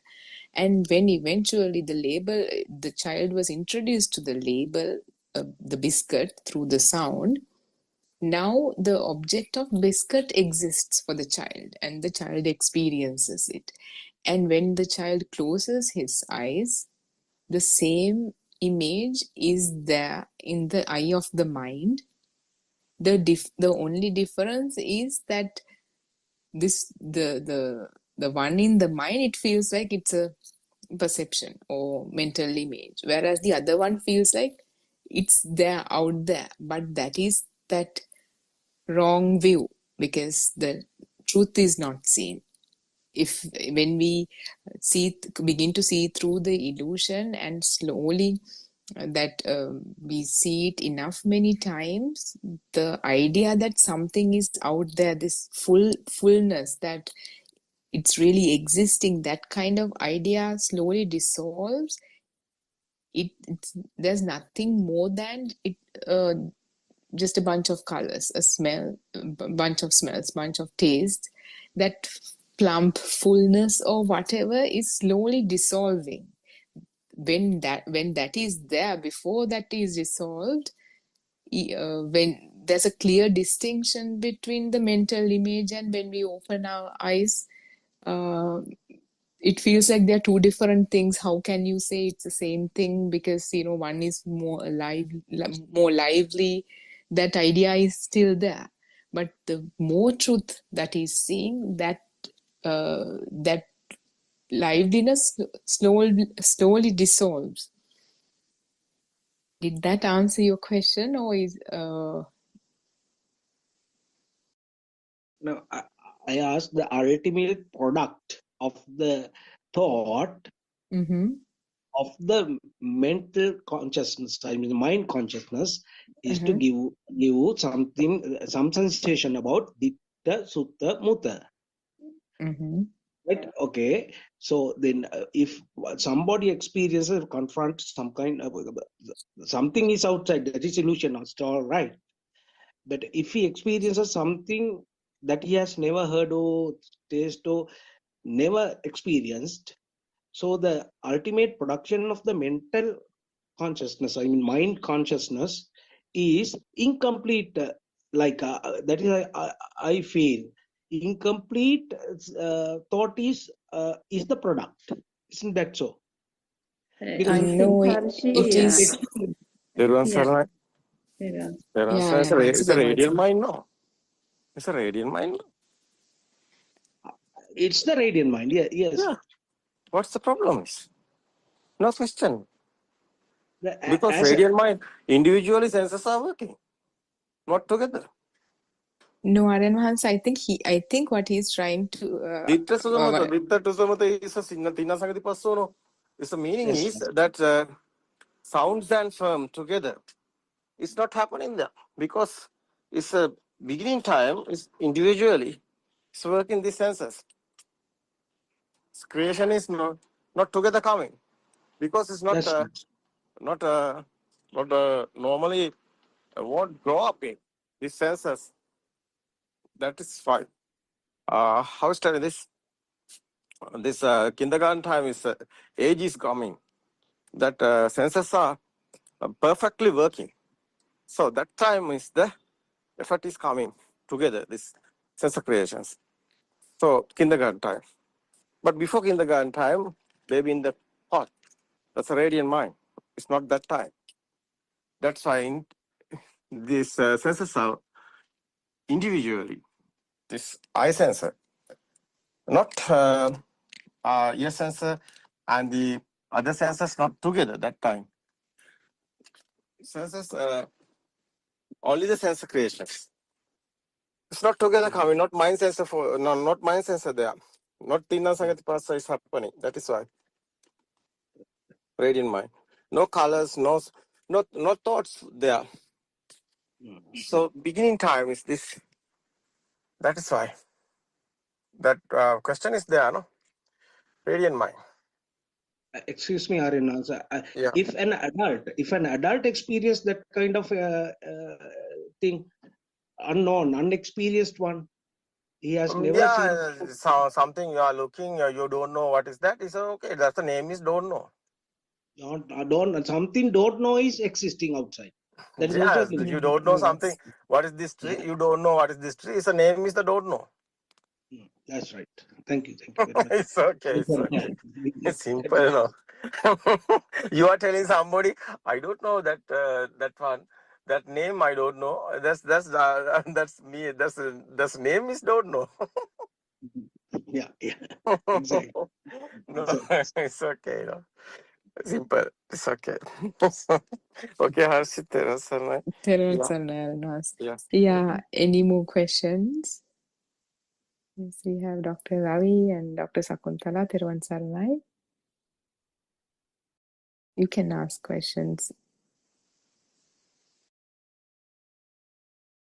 Thiruvan Saranai, Harshi, Thiruvan Saranai everyone.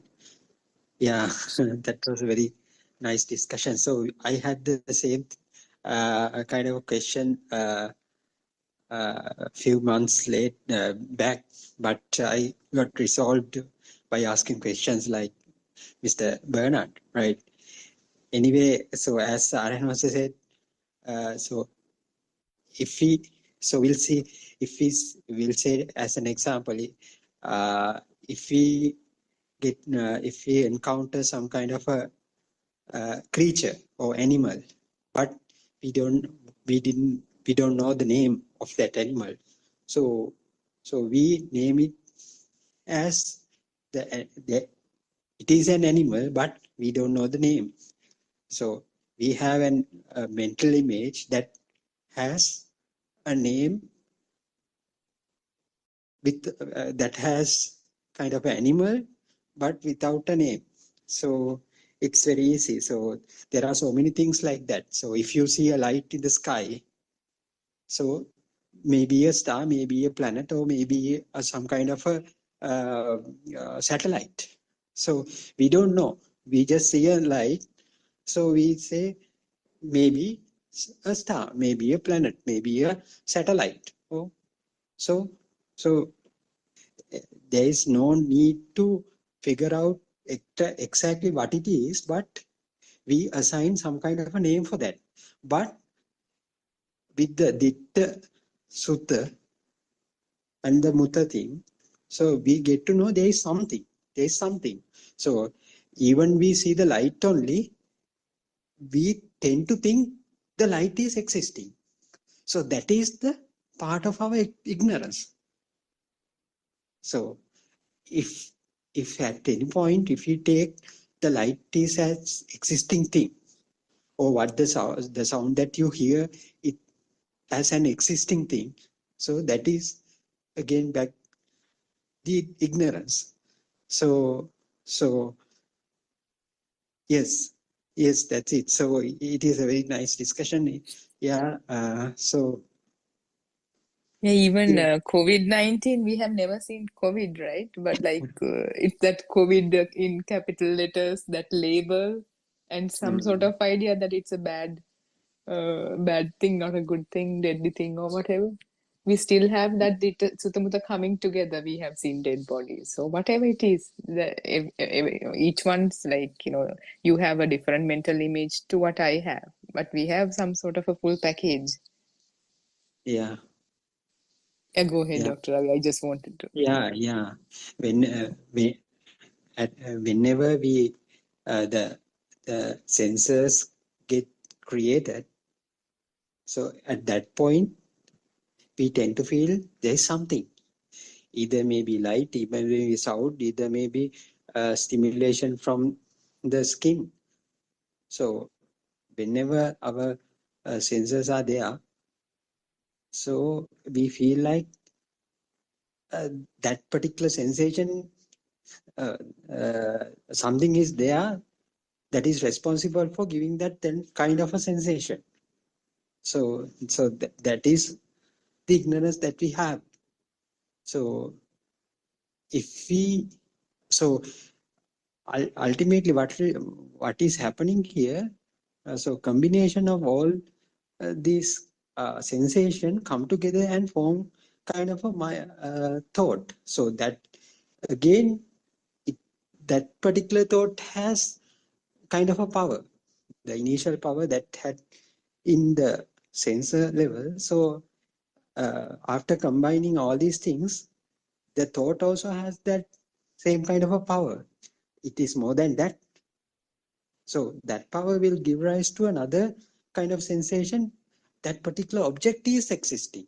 So earlier we had only, and as in the radiant mind, only light is existing, the sound is existing, and the stimulation that come from skin sensor is existing. But after combining all these things, we get some kind of thought that object is existing. So now, as we look at some kind of a thing, I mean, we'll say the chair. So we don't get that the red color, the solidity, and likewise, we don't get that sensation separately, but as a whole kind of a shot, we get kind of a feeling that the chair is existing, the entire object is existing. So just that as a result of combination of all these vibrations, individual vibrations. So that is the thing. Yeah. So again, that's how the worldly perceptions become real for us. So from that point onwards, our worldly perceptions become real and the world gets created. So likewise, the me, my, mind concept is also the same. So if we see the reflection in the mirror of our own reflection, so then we tie up, this is the person who is having those all kind of feelings, all kind of perceptions. So that is me again. So likewise, we all, so that it also comes from the combination of the Ditta Sutta Mutta. So I think, that is the greatest illusion that we have. That is the greatest misconceptions that we have from our childhood now, from our childhood. So now there is a person who is having a world. So it is the greatest misconception we have, because we think there's a person who feels everything. Yes, Harshi. Yeah, Dr. Ravi, I think, the sensation thing, I think, actually this Ditta Sutta Mutta is the 3D experience. So, Exactly. but really it is, we split these sensation as sight, sound, touch, taste, like that. Mm-hmm. But if we take just, for example, a blind guy, you see, that guy, we can't say he doesn't have the ditta, because that blind guy sensation of the touch sensor will be unbelievable. So there are some blind guys, they repair cars.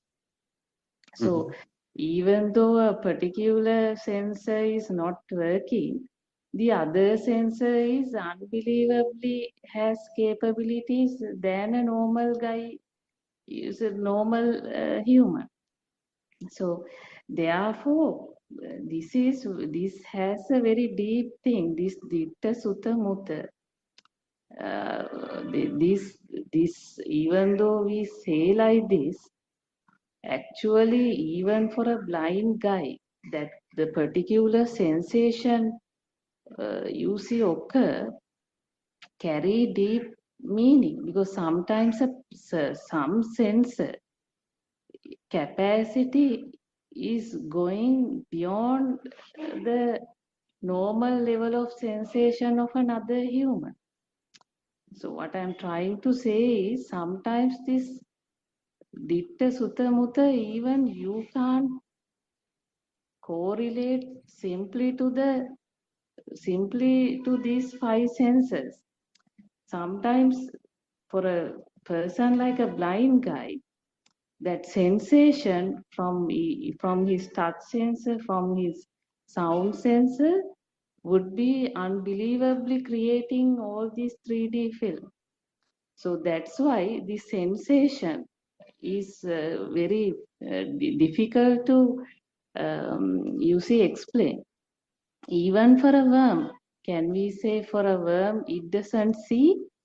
Its sensor is different, but that sensor give rise to some 3D perception. So this is something very different.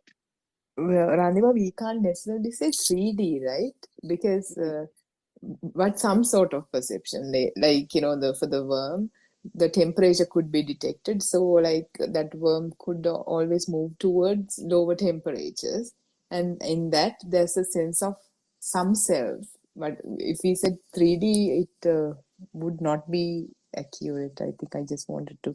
Yeah, now I actually use these 3D things to say that why this alive feel, because why this dead perception becoming so strong?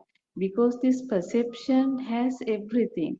The perception carry the sight feeling, the perception carry the touch feeling. You see hot and cold, the sound, and basically it comes like a package. So that's why the particular perception give rise to a live film like. So you exactly feel like this perception is the one I'm experiencing outside. So why this perception coming so strong? So why? It is because this sensor level give rise to that, you see, that sensation. So that's what actually I want to highlight. Yeah, Hashi. Okay. Yeah, Randima, thank you. Dr. Sakuntala, would you like to share your thoughts about? Theruma Sarnai, I just got joined fairly late. Just few things I felt like telling now regarding this radiant mind and developing the thoughts when the child grows up a little bit. Now, right at the beginning, when the sense of feelings from the other, like the eye consciousness and ear consciousness, those merge together to make the thought or the mind consciousness.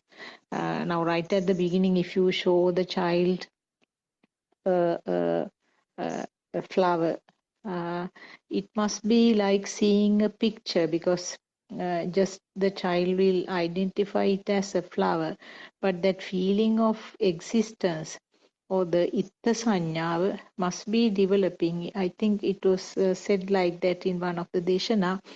The itta sanyava will subsequently develop when that repeated exposure occurs. Please correct me if I am going wrong, because repeated exposure to the same information, like showing a flower now, or maybe the colors. Now you say this is red color. So the red flower or something like that. So when the child is shown the same thing repeatedly, that three-dimension feeling or the feeling of existence or the feeling of this flower is there outside, that feeling must be the result of the abhisankarana, or this empowering or making that sense of feeling stronger and stronger. So that means the current which is generated at that level is more than the previous mind consciousness. So mind consciousness will become more stronger and more powerful, and you get the feeling that it is persisting. And then persisting means when you take it as something existing, you eventually get the feeling that you get the feeling that the self-existence, or the feeling that I am seeing the flower. So that was something I wanted to say. And also about, I think, the previous discussion, I think Ravi was mentioning something about this new information that we gather, the new data. Now I remember now when we enter the university, we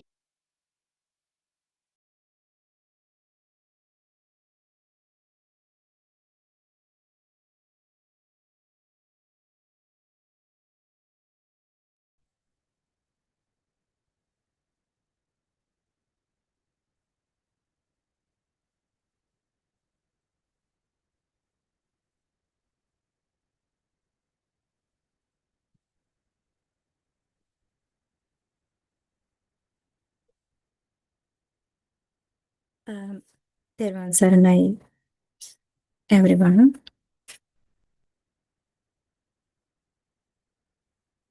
තෙරුවන් සරණයි ආරයන් වහන්ස.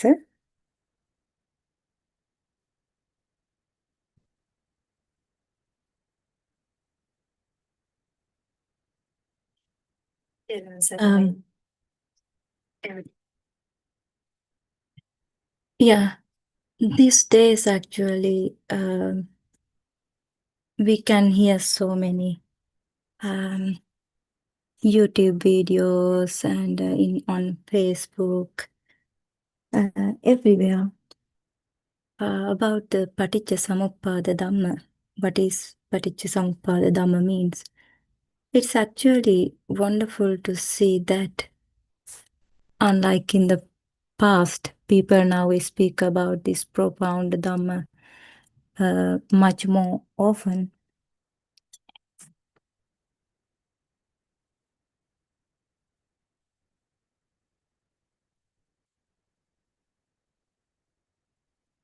So it is actually happy to see that, and it much faster. It is spreading more faster uh, in these days. This message through the world. So I think our noble friend Aryan Vanse made a great effort to spread this message, I believe. Yeah, that's how we knew about the Paticca Dhamma, and everything became clear. Everything was very clear and untangle all the tangled points through these Buddothpada Dhamma sermons. It was really helpful to understand the Dhamma. That is a very nice and a beautiful message to know by everyone.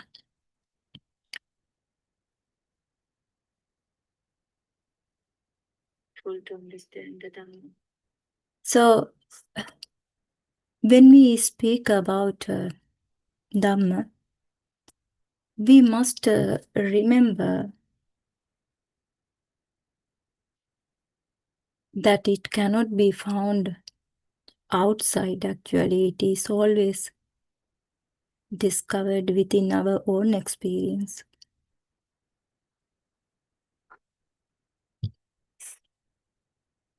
Actually, we need to examine whether this colorful world we experience is truly real or not. If someone does not have the wisdom to see things very clearly from the very beginning, even, it is difficult to understand what Nibbana really means. Think for a moment about we have never seen our own face directly. We can only see it through a mirror. We never seen our face by ourselves.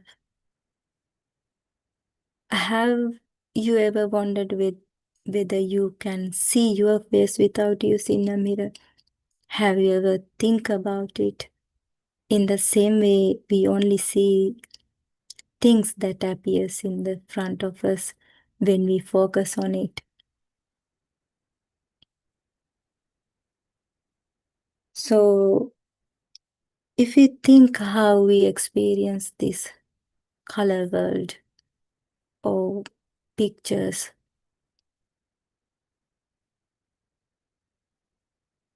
how we see everything,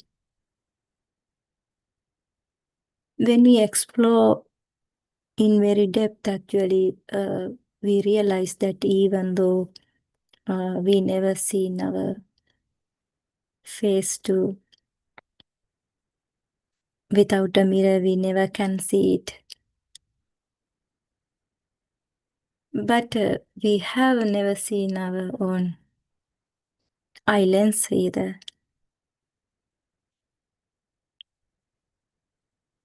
Because of this, we don't notice that the colorful world we experience doesn't exist in the way we think it does.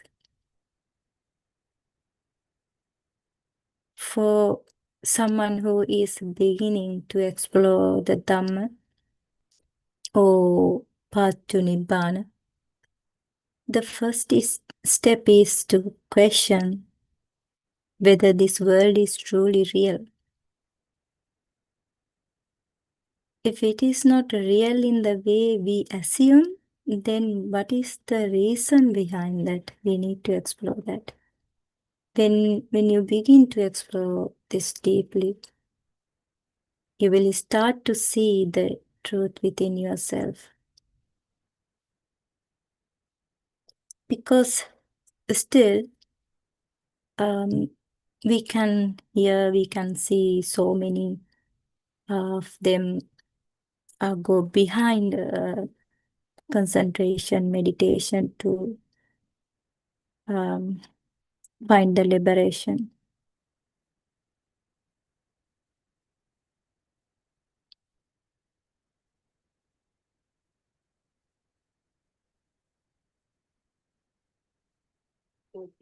Behind.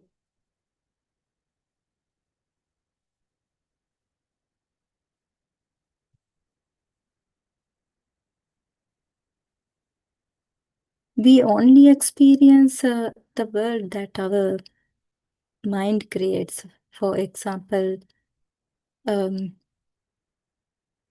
if you think that slow music may feel very boring to one person, and while another person enjoys it deeply. If pleasure truly exists in the sound itself, then everyone would experience it in the same way. But they don't. Because each person has a different world created inside their own mind. Every person's world is different each other. Someone might like for a very calm music, and someone like for a very fast drum beats with the music, and they enjoy that. Then someone might think it is a very disturbed moment for them. That's how every person's experience this world.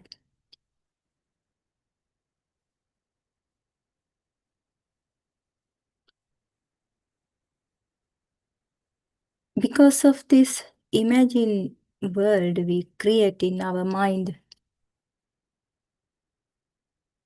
we also create defilements such as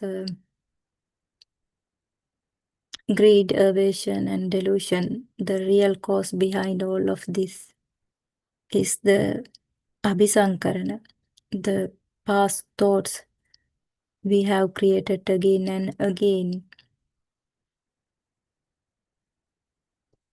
Every moment, a new thought arises and disappears. But we believe that the next moment will continue from the previous one. We think that we believe that there is a past moment or past event exist.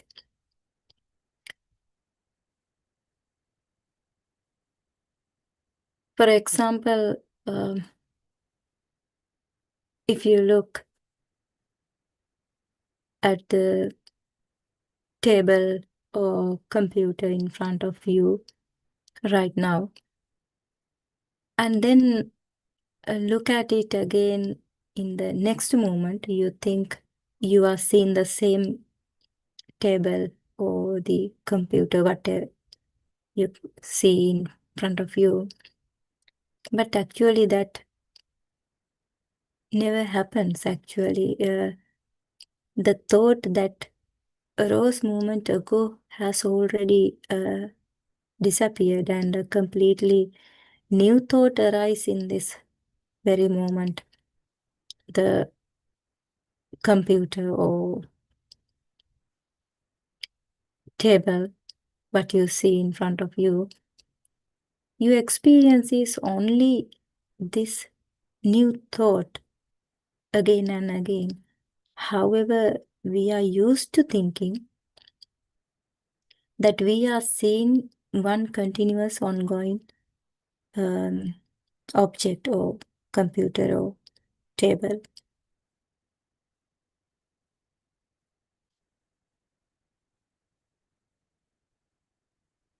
We never realize that this stimulus process, it's occurring continuously in this very moment, and we are experiencing all the time that new stimulus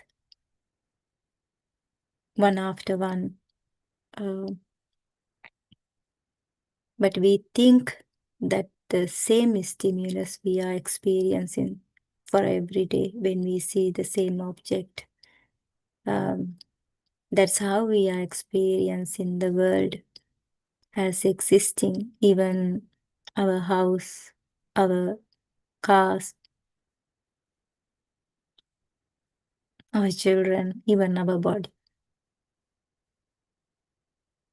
We feel that it existing for every day, but we don't realize it's appearing in this very moment.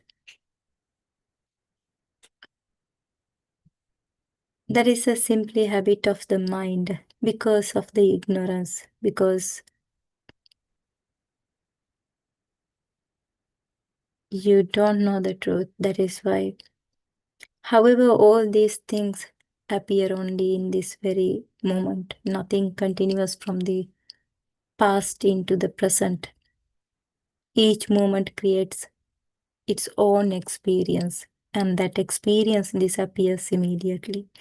However, once you hear the true message from a noble friend, you might think that you already know the Dhamma and that there is nothing more to do.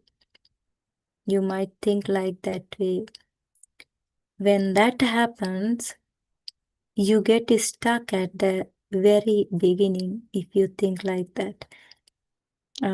If you think, okay, I know that now this true message, now I know everything. I know that there is no existing world. Now I can enjoy anyway my life. Nothing to worry, and I can enjoy every moment. Like that, you might think it might appear those kind of mind objects in your mind once you hear the Dhamma, true Dhamma, without practicing. And in that moment, you get stuck at the very beginning and you continue the cycle of samsara without moving forward. That is not the end once you hear the true Dhamma. Actually, that is not the end of this cycle of samsara. That is the important thing we need to know.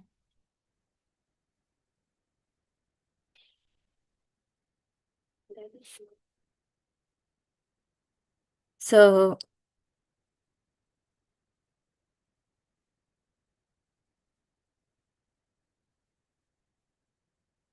you may also feel that you are safe, and then you continue to enjoy every moment without keeping steady awareness of this present moment to see how this mind object arising and passing away.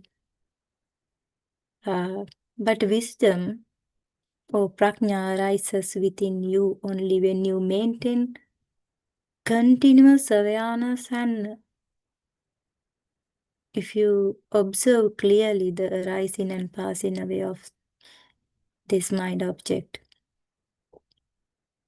From the very beginning, you need to make a big effort to keep this steady awareness. When you maintain steady awareness moment after moment, then wisdom naturally begins to arise within you. Actually, if I say that you need to keep a steady awareness once after you realize in the Dhamma actually. So after you hear in the Dhamma, you can practice by thinking step by step. And then after you realizing Dhamma for a moment,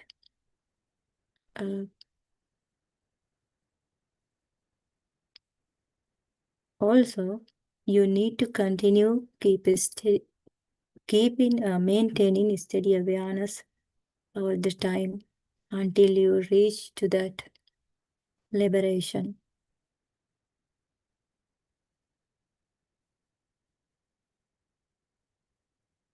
As this wisdom grows, you start to see deeply into the nature of ignorance and the entire process that keeps this experience going. For example, imagine you have a habit of watching many films or YouTube videos that are not really important.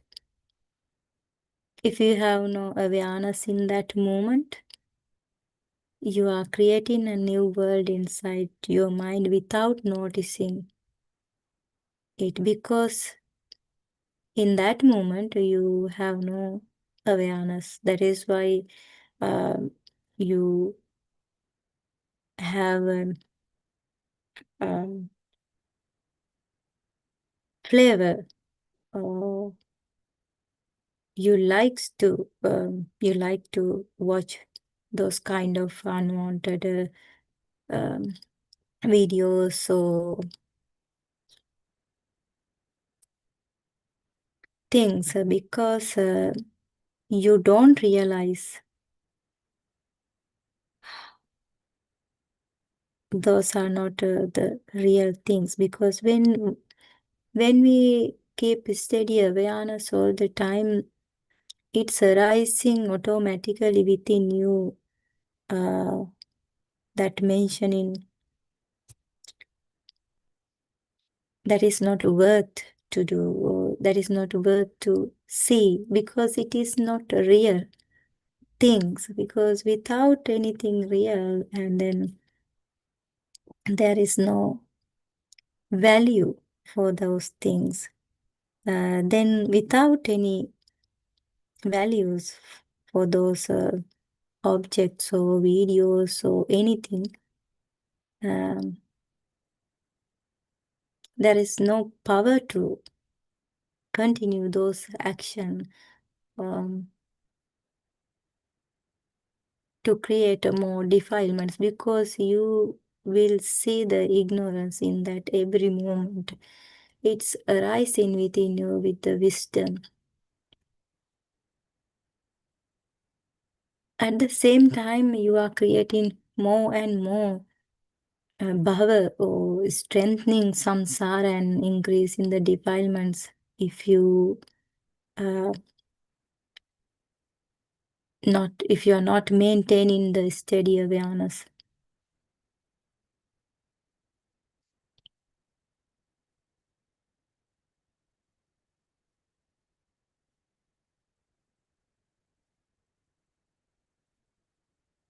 So, or think about if you are stressed right now because of painful memories from the past events, or what happens to you,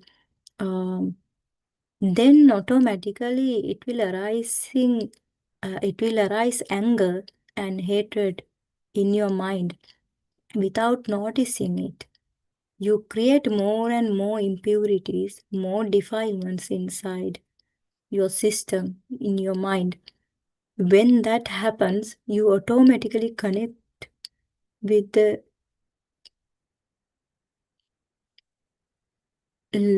different level of vibrations, and with the world, you connect with the world, and everything is happen in that way because of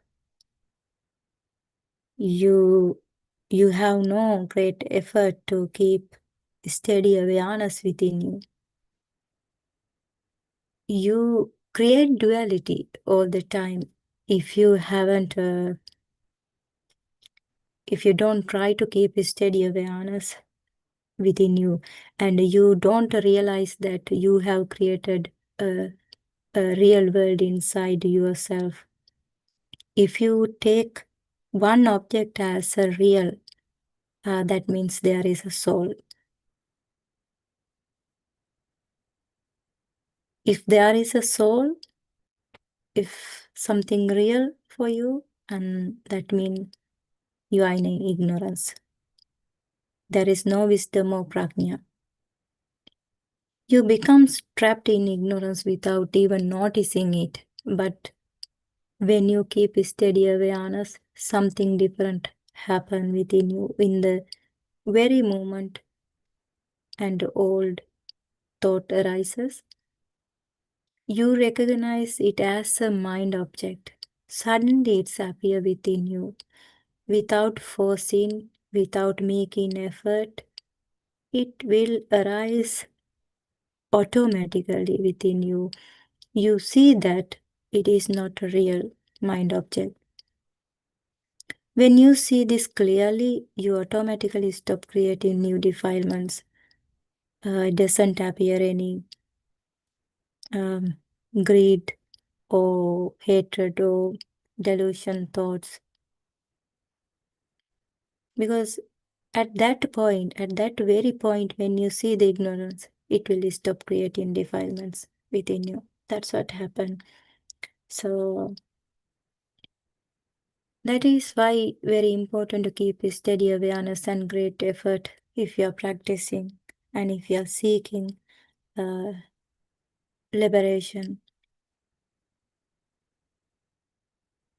With a steady awareness, you can see ignorance in every moment.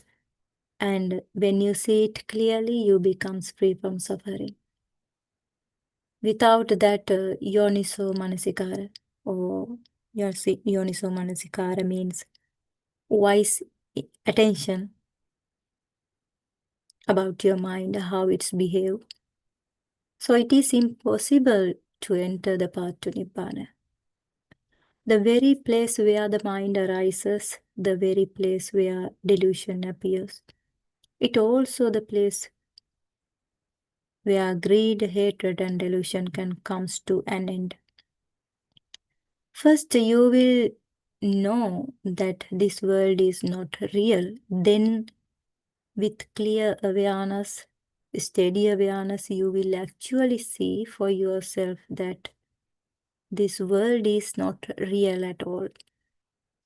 There should not be any doubt, any vichikicha. And then once you truly realize the Dhamma, so at that point, you no longer need to force yourself to think. This moment is not real. Instead, that understanding naturally arises within you inside, moment by moment. So without making an effort, it will arise within you.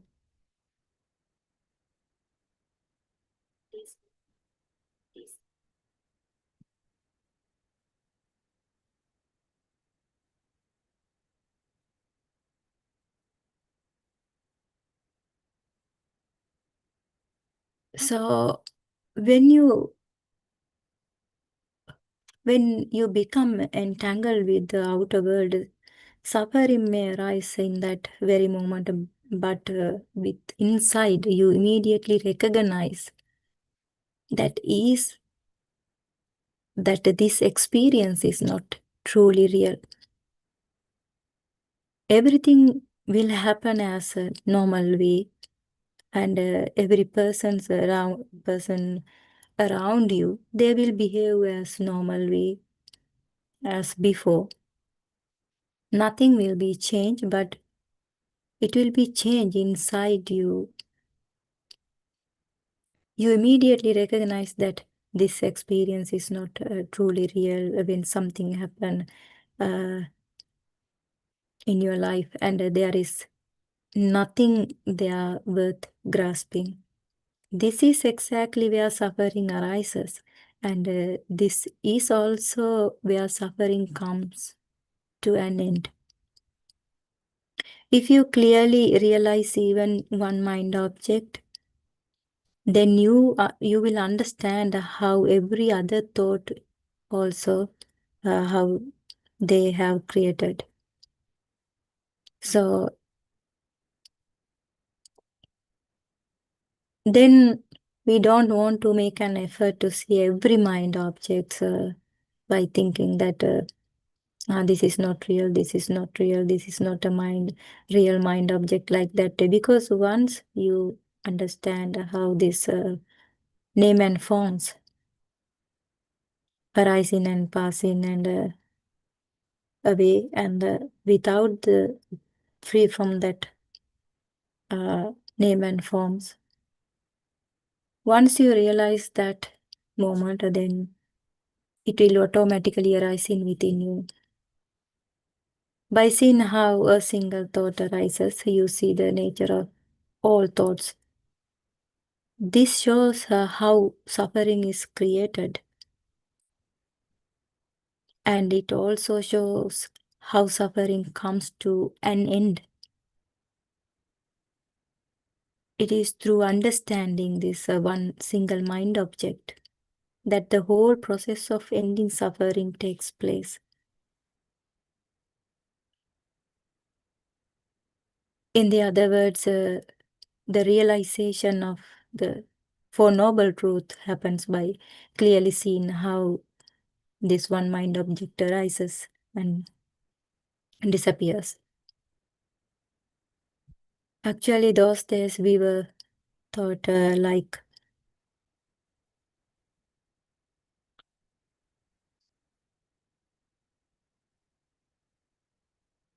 to understand about the suffering, we need to become a monk, and we need to continue the concentration meditation until we see our fast life before the past life like that way. But actually now it is very, very clear.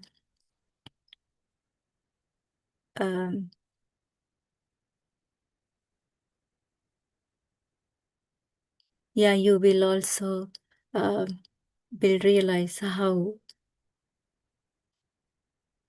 it is very clear, and how this true Dhamma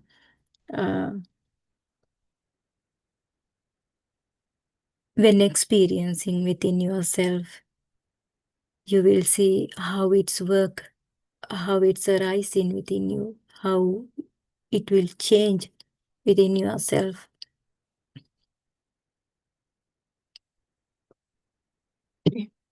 This means you directly see in the nature of Paticca Samuppada, dependent arising. If you truly see the reality of this one mind object, you also see the ignorance hidden within it. And the moment ignorance is seen, you naturally escape from suffering, because that mind object no longer appears to real to you. However, if you try to see Nibbana by thinking about the outer world, it will never happen. Why we say like that? Because you have not yet seen the very root where suffering is created. Until you see the origin of suffering, root of suffering inside this one mind object. You cannot see the ending of suffering. Suffering is not created by the outer world at all. It is created within your own thought world. Only when you realize this truth,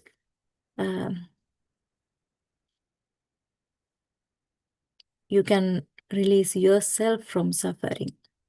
Freedom comes from seeing the inner cause, not from the change in the outer world.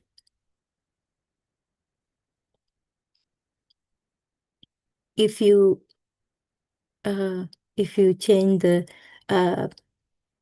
house, or if you change the if you go to a jungle or somewhere very quiet place to do the concentration meditation, if you change your clothes, no, it doesn't happen without seeing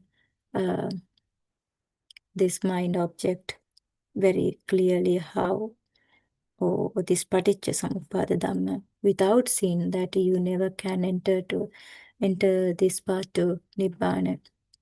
If there are two sides, internal and outer world, then suffering can arise only when mind object appears between them.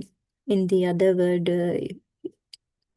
we can say suffering arises only when there is a mind object that you grasp. That is why very important to understand, that is why very important to realize this paticca samuppada dhamma, or understanding about how this mind object has formed. When you feel suffering, you may run to temple or church, hoping for comfort or protection. But you will not receive true relief from God or from anything outside you until you see how your own five sense doors creates experience, until you explore your six senses. So only when you understand how the five sense bases operate and how the mind and consciousness arise through them, and then say that this very consciousness is not ultimately real, only then you will understand that real peace cannot come from outside or from anyone else. True freedom comes only from seeing the inner process clearly. If you see yourself in depth, then you can come out from that suffering. You may think that without studying Abhidhamma in Pali language, you cannot attain Nibbana. You may think you need to learn in very depth about Pali language and Abhidhamma and all sutra in Tripitaka. But actually, if you realize the Dhamma even for a single moment, you will immediately understand what Abhidhamma really means. When you observe this natural phenomenon deeply about your six senses, how it has formed, how it's created this world by entangling together, moment by moment, through wisdom you begin to see the true nature of mind and experience. And you will understand what is Abhidhamma means, and through the direct seeing and understanding the Dhamma, you will understand the real meaning of Abhidhamma, not as a book, but as a living reality.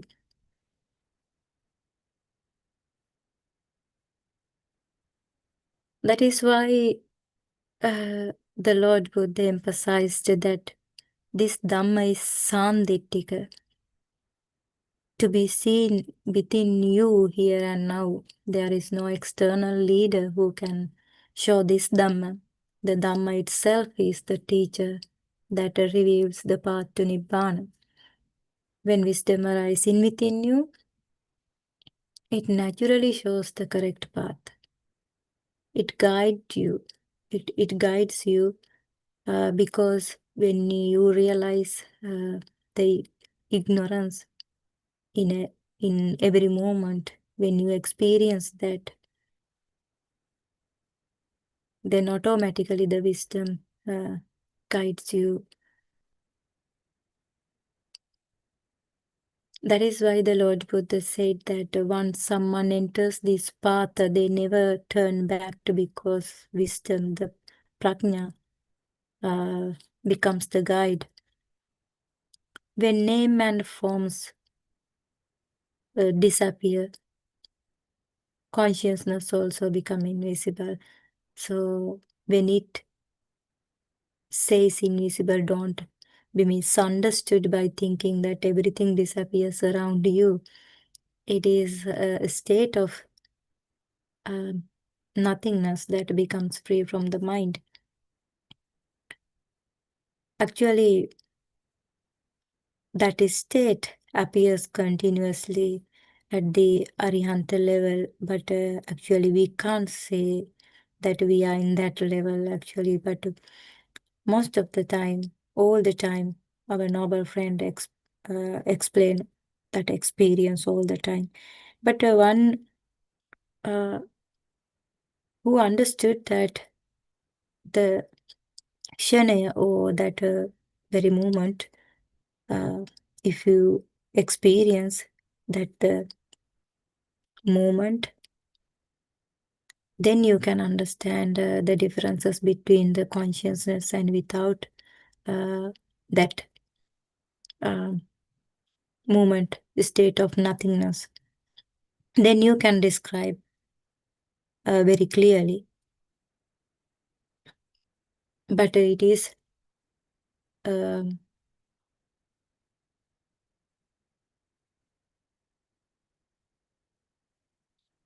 not easy to reach to that liberation until the end. To keep that state steady,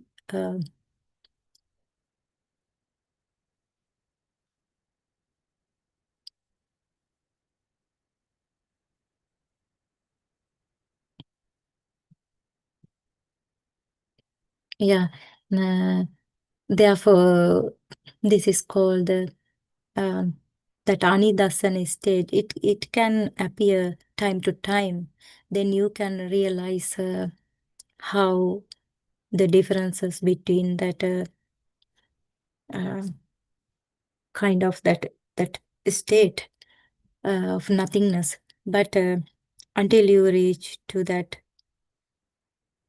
the liberation, you never can explain except experience.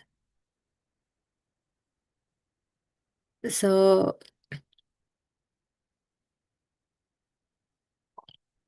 and when this is realized, the mind becomes free from the consciousness, and it can be described as a non-vibration state. Yes, non-vibration state means it is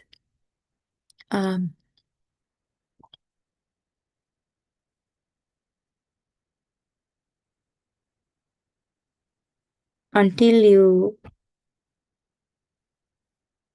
become arihant level, but it doesn't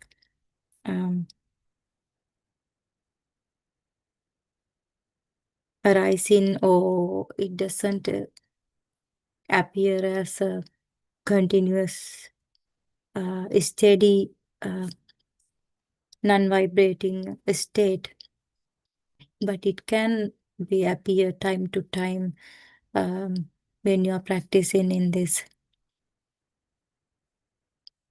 path to liberation. So this is what the Buddha described as Sankitte Nibbidaya, turning away through true understanding. Because of this realization, one reaches Nibbana. However, once your inner transformation begins, wisdom starts to arise on its own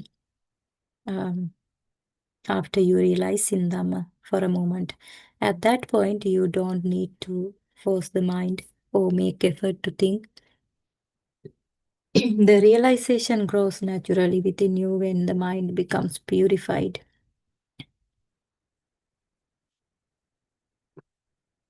And wisdom arises by itself.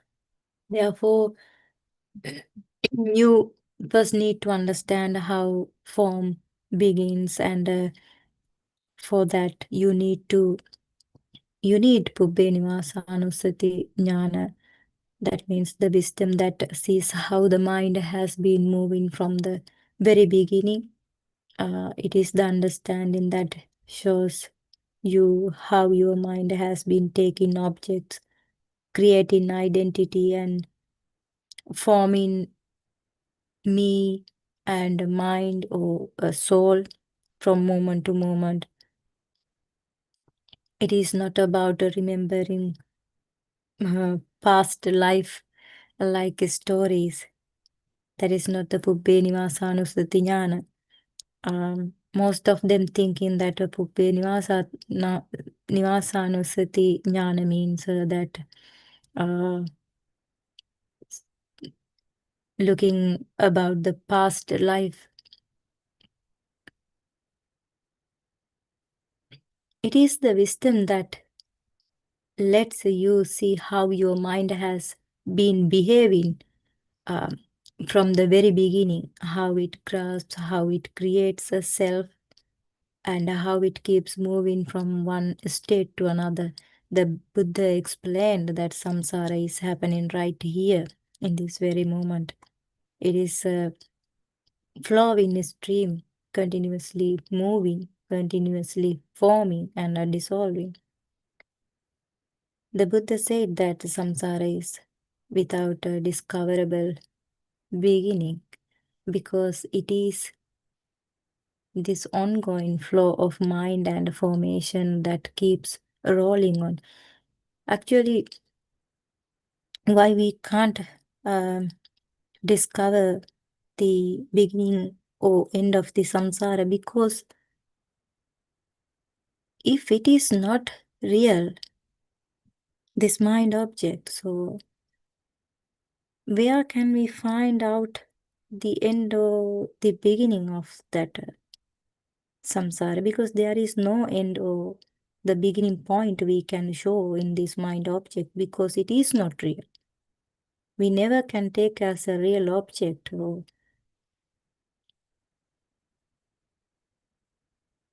then we never can find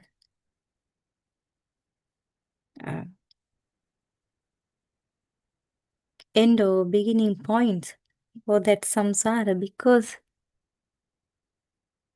samsara means this mind object in this very moment. It's arising and passing it all, even though it is not real.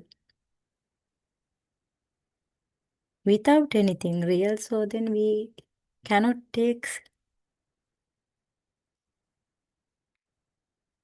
we cannot show anything. This is the beginning, as this is the beginning, this is the end.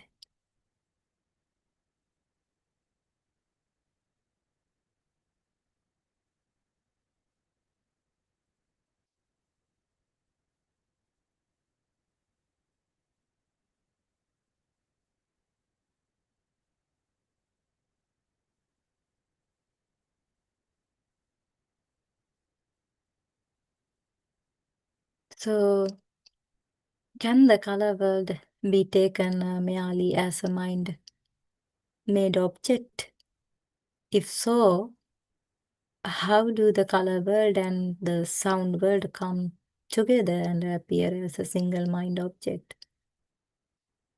then we can clearly examine whether this can truly be taken as a mind object, as a real thing. It is important to explore how this light that strikes the eye becomes an experience, and how the mind constructs and recognizes color from that contact.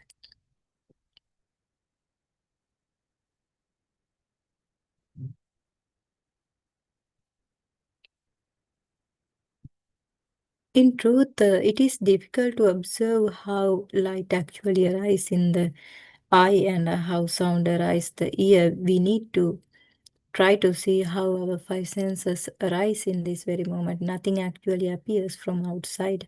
Everything is happening through these five senses.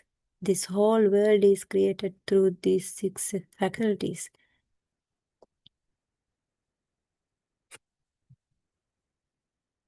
You see, your physical eye cannot experience names. It never recognizes the object you see outside. Your eye, it never recognizes the name you think. For example, when you look at a table, then ask yourself, does the eye know that this is a table? No, because the eye never recognizes it as a table or a computer. It's arising little spark or little a stimulus arising in this process. This stimulus never recognize a table or it never recognize a name. So who recognize this color world then? That's what we can ask ourselves questions by exploring our senses. That's how we can find out the true process. That's how we can see in depth about our system, about this natural phenomena. Also think about this: if you poke your eye, it only feels like touching a piece of skin. You might feel hurt, you might hurt. You feel like that way because it is a skin, it can only feel. Your outer ear is also just skin. It cannot understand words or their meaning. This skin, this outer ear, it never can understand about the meaning of the words you are experiencing, you are thinking. If you pinch your ear, you feel pain because of the skin, not because of you understand anything. This little impulses or rising in this very moment, those impulses never they can understand what are those words, what are the meaning of those words. Oh, nothing. So, but we are thinking, we can hear, we hear the words with the meaning. Then we are thinking those are existing, those are coming from outside. Those words with the meaning, it comes from outside. That's how we are thinking. That's how we are trapping to for these six faculties.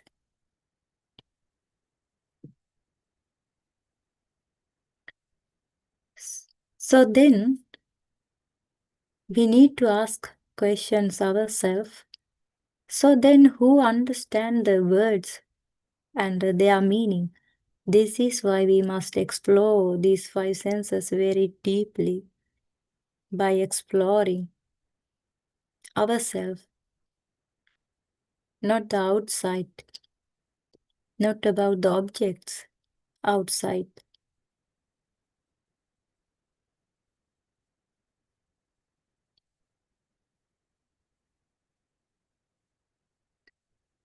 You feel the vibrations that arises arise through eye consciousness, ear consciousness, tongue consciousness, and the other senses.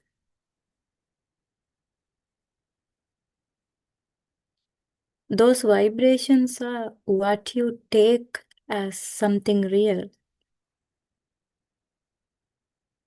Even though if we talk about these vibrations, you feel that of those vibrations also because of the six senses. But if it is not a real, actually nothing there.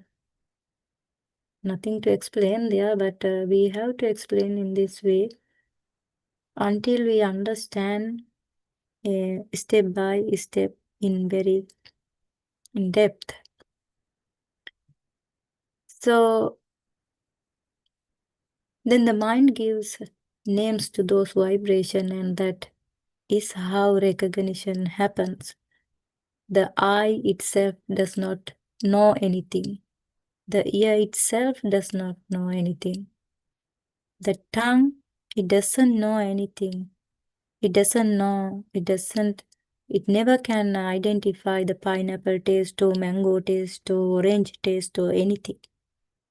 But we are thinking, this taste is a orange, this taste is a mango, this taste is spices, like that way. The skin, none of them recognize object or meanings. They only receive vibrations. Those vibrations also we feel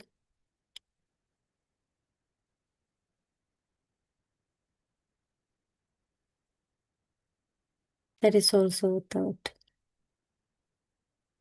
That thought also is not a real one. It is the mind that interprets those vibrations and creates the world you experience. This mind arises because of these vibrations. This smell is a vibration, this color is a vibration, this warmth is a vibration. Even though we explain it like this, when we look more deeply, there is nothing solid there at all. This has to be seen with a deep wisdom. Because why I say there is nothing? Because this eye cannot recognize anything as real. It doesn't know this is a hand, this is my leg. It never can recognize like that way. But we are thinking. So then if this eye cannot recognize this hand,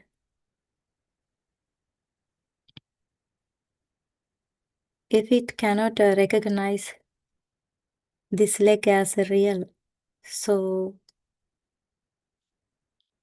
how we can think even though this body is real? Yes, we can touch it, we can feel it. Everything we feel it because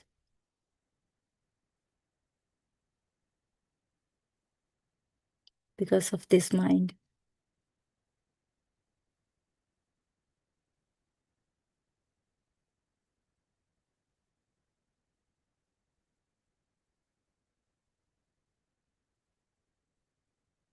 If you can recognize that there is no person in this eye, no soul or self in this skin, and no person in this ear, then it becomes much easier to understand the Dhamma. And the Buddha taught the eye only receive light. There is no person inside seen.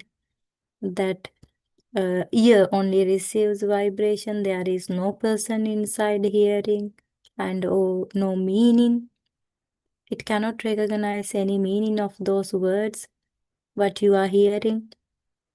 The skin only receives contact. There is no self inside feeling.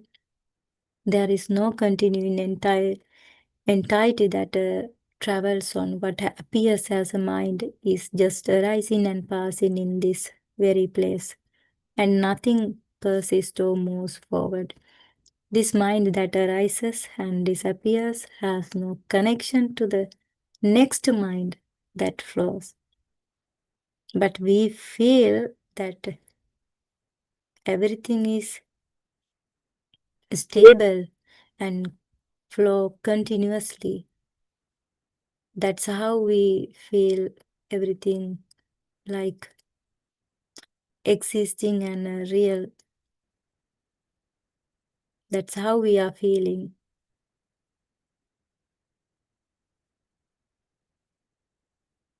Each movement of the mind appears on its own and ceases on its own, and there is no link to or continuation between them.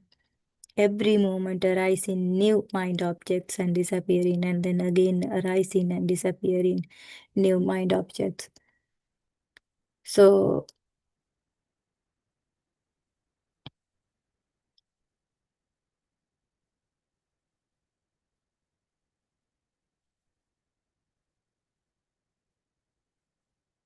here the vibration that arises is given a name, and when that named idea is strength again and again, it feels as if something real is there. In the same way we grasp an external real as a real object through that build-up impression. So samsara itself is this rapid flow of mind movements, begin formed again and again. Because of that cycle, because of that speed of that cycle, we feel as if a continuous person is existing. In truth, when people say samsara, many think it means taking a body again and again and being born countless times. They think that is the samsara. Actually, in the past, we also thought like that until we realized this Paticca Dhamma. Then they believed that conventional death and conventional rebirth are what samsara really is. But the true essence of samsara is this, the these thoughts that arise in this very moment and disappear in this very moment, flowing on and on. That is the cycle of samsara. The samsara means in this very moment, this mind object arising and passing away. That is the samsara. If this mind is understood very deeply, you will see that it appears only for a moment. It arises and ceases right here in that same moment. However, we can hear many Dhamma sermons that explain samsara in an incorrect way, because without seeing the Dhamma directly, without understanding, it is impossible to describe it very clearly. That is why our Buddothpada always saying, samsara is in this very moment. It is also not real. In this very moment, it's arising and passing.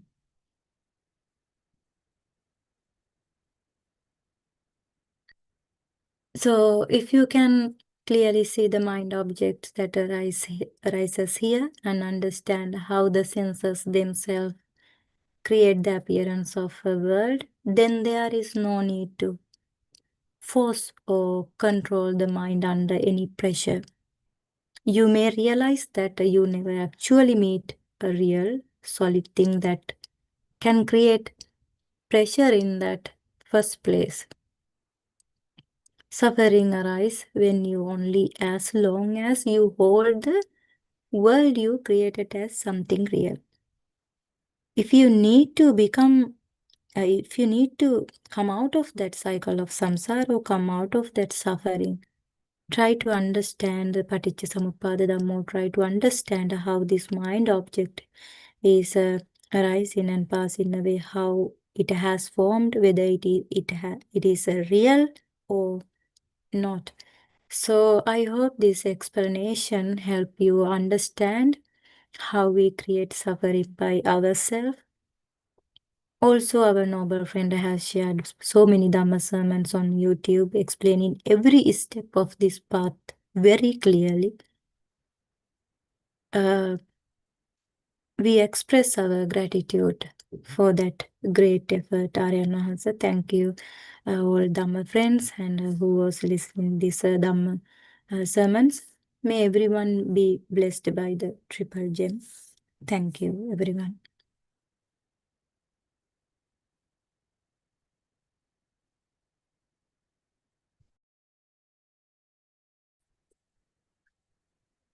Peruan Saranai, everyone. First of all, I pay homage to Lord Buddha, the Dhamma, and Sangha. And I bow down to our Kalyana Mitra, Buddothpada Aryan Wahanse, for his noble guidance. Just to summarize some of the important explanations shared by the Buddothpada Aryan Wahanse.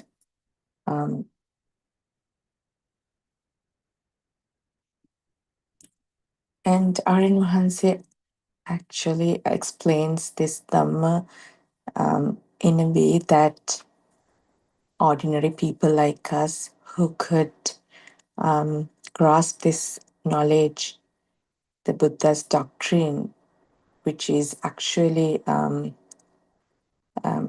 is based on the principle of the cause and effect. This, when we hear that, it maybe sounds very simple, but unless that that knowledge, that the principle is explained in a simplest way, that where we can understand, it's not an easy thing for us to be able to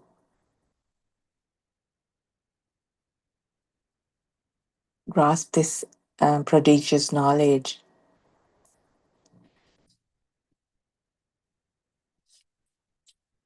When we hear that the sound, colors, shapes, the taste, smell, touch are the cause, and effect is the creation of the feeling of someone exist. It is the self and or the soul.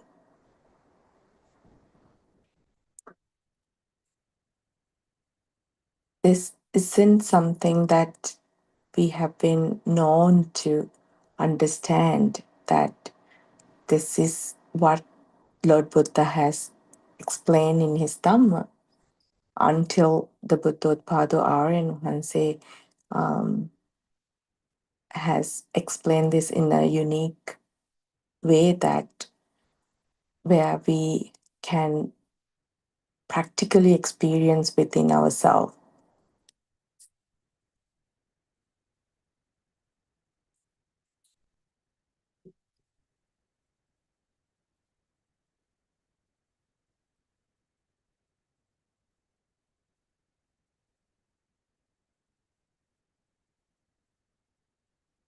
The mindfulness is all about the siya, awakening to this moment.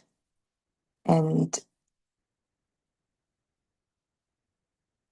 Aryan Wahanse has explained this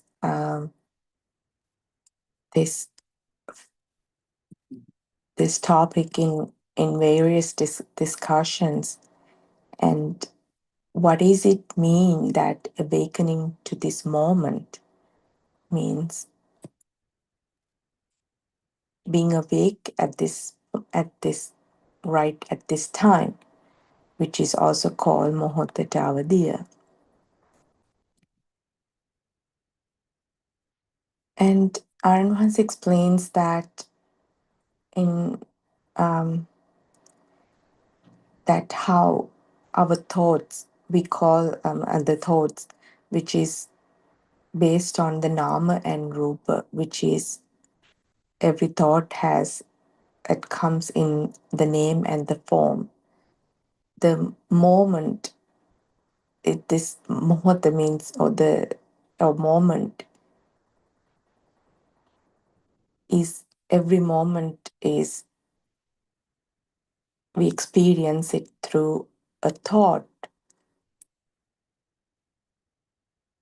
We always associate ourselves with the thought.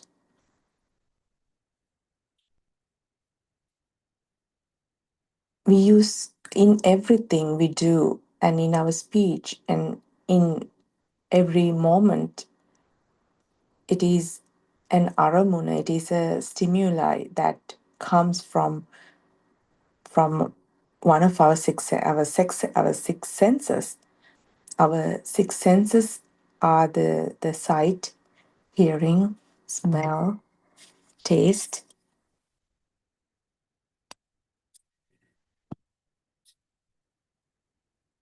touch, and our mind consciousness. So we experience this moment through one of our six senses. When we accept an aramuna or the stimuli as a thing, it is called a thought or citta.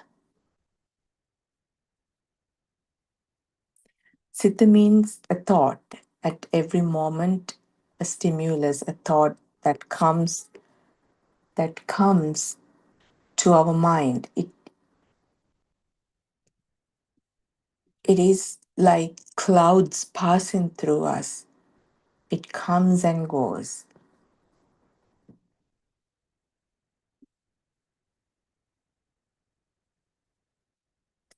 At each moment, a stimuli, a thought, aramuna comes to our mind, and it immediately disappears.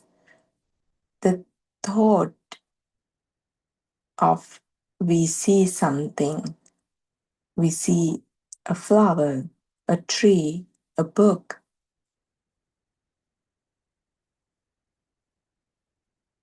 But have you experienced that each moment that you only have one thought, that when you look at a tree, that you only see the tree, but when you turn your head and look at the sky, you see clouds.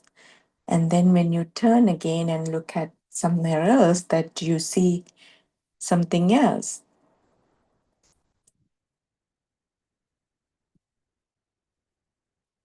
A thought would arise and disappears immediately before the next thought arises.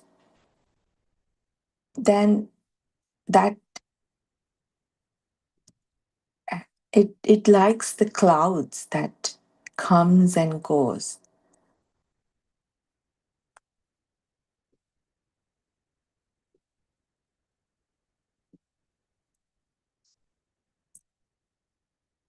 But we are unable to see, but because our mind, we are so clouded that we haven't learned, we haven't properly investigated and understand the Dhamma, the knowledge, the Satyajnana, how to analyze these, the thought process and how that stimuli exists and happens, and the notion of a self formed and how this mental construction happens. We are unable to see just one thought properly. At every moment, a thought appears. And we haven't, because we don't have that knowledge, we don't see ourselves clearly, and we don't see this process, how thought comes and passes by. But every time that appears, and we but mentally construct that there is something outside, there is something happened, and it is me who's experiencing this, we don't capture this moment correctly. If we think about the future, we think the future also at this very moment. And even if we recall something from the past has already gone, and we experience even the past at this very moment.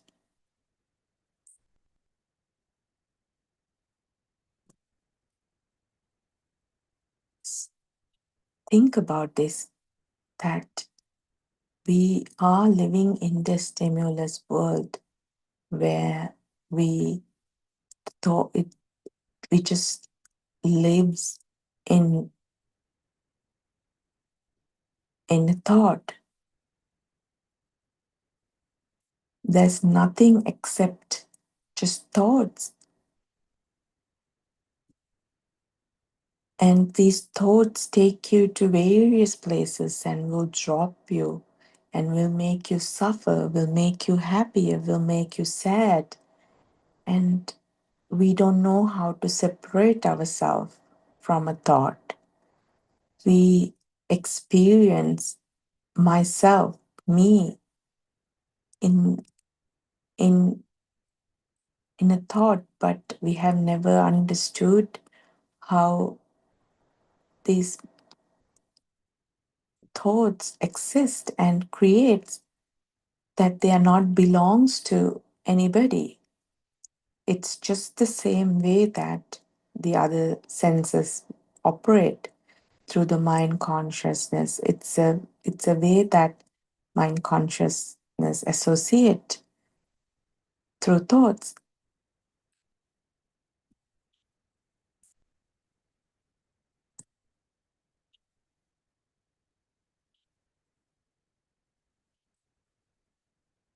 When you look at one sense, the eye, how the chakku vinyane, or the seeing consciousness,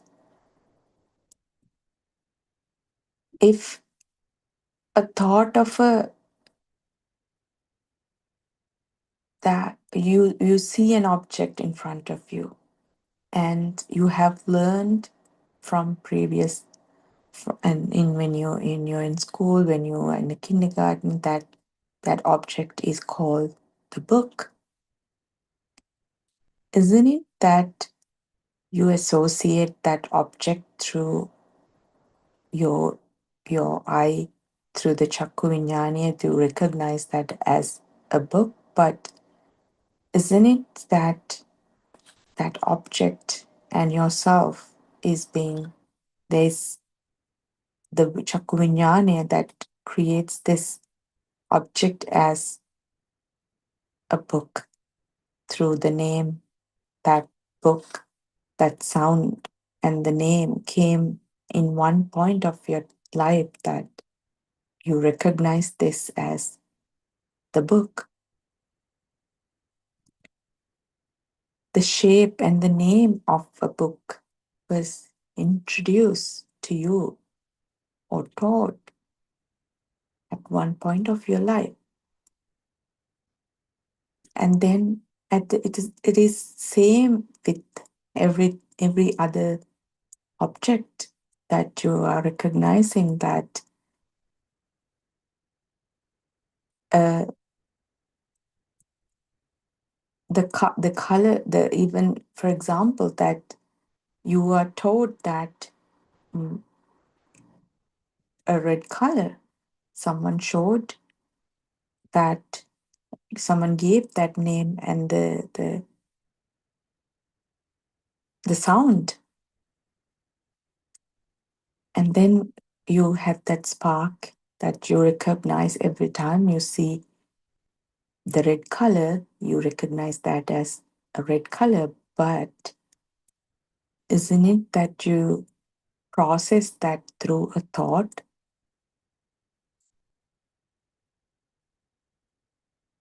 What if that someone, when you misunderstand a color, that there are so many colors that an human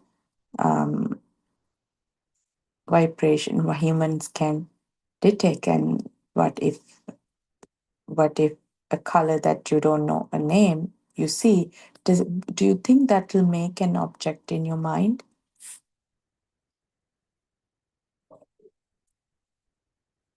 Because that you didn't have that shape or the sound which was created, that data was not fed in your mind consciousness.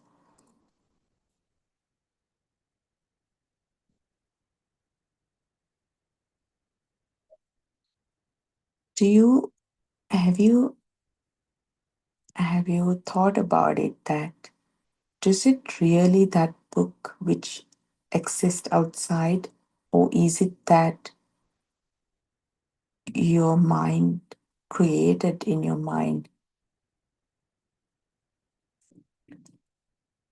Isn't it that an illusion? That what if someone called that book in a different language?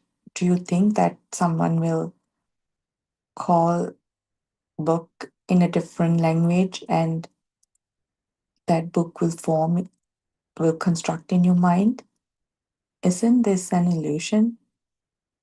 Isn't that we have been tricked by kind of a lie? We believe that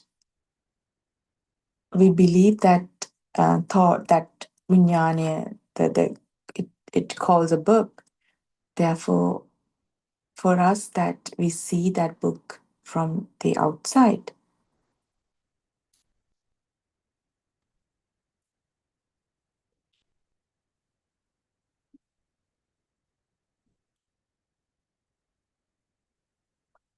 Nama Rupa means that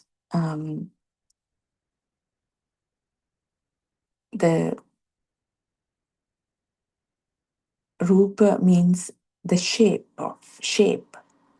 that you see something, like you see a shape, that thing,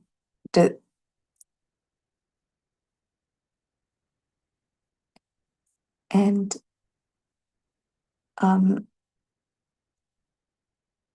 this means that it formed in the four elements, that comes a thing, a rupa.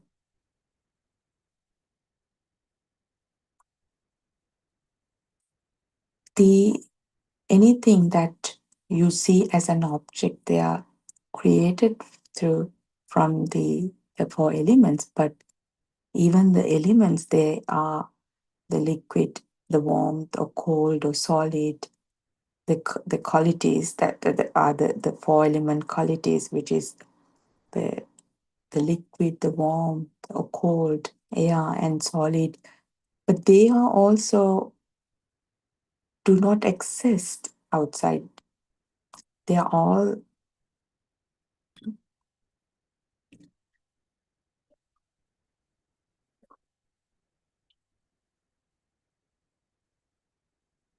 those are all the way that the names that were created in a way that to communicate. A stimulus, a spark form at the site sense makes us believe that there is a shape, a thing outside. The forming of a spark is known as the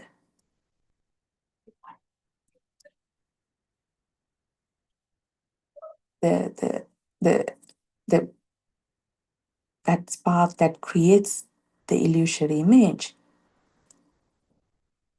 The fault with us that is that we see outside, we believe that it's truly exists in the outside.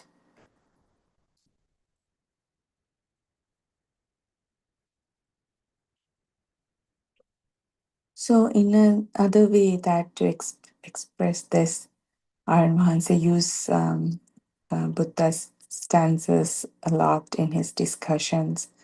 The Ajata Bahita means that the fact that you accept and believe in what you see outside. Ajata means what you think from here, from inside, from this side. You believe that what you think from here or inside exists outside. So based on the data, the learning, your understanding, some sparks that has created inside, your personal experience, you think that everything that you believe inside also or lives outside. That personal experience is based on individual. It's the way that I myself see something outside. For example, that I will look at a person, and I will, based on the data and my personal experience, I will have a person, a name, or someone outside which has created to me. It's based on my very own personal experience, but it may not be the same way someone else will look at that person. For example, that for my child, I will have that love and bond and all the feelings that I have for my own child, but will not be the same feeling that my neighbor will have for my child. So these are all our very own personal perceptions based on everything what we see, what we feel, what we experience, are our own perceptions based on our own perceptions. So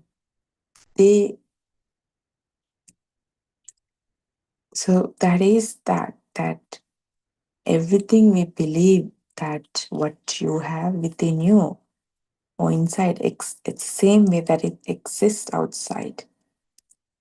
So we have created that inside and outside. We have created that duality.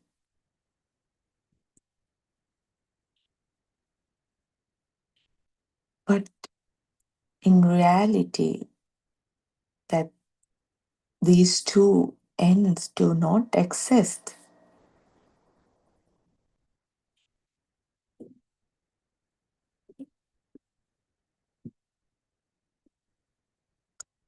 We know that the concept, if we take that example of the book, the concept of book was formed due to the color and the sound.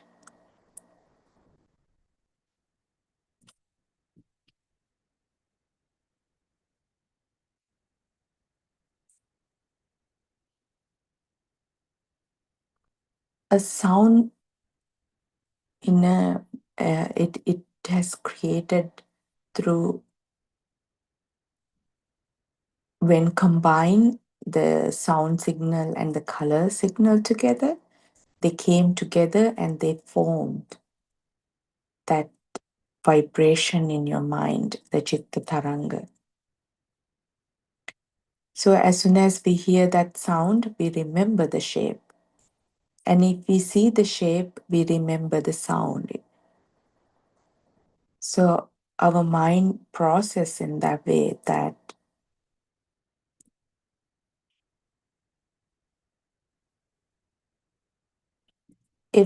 even if you close your eyes and you think about it, you experience the book, does it mean that that book was, even if the book, you're not even closer to the book, as soon as you close your eyes and you think about a book, the book immediately comes in your thought.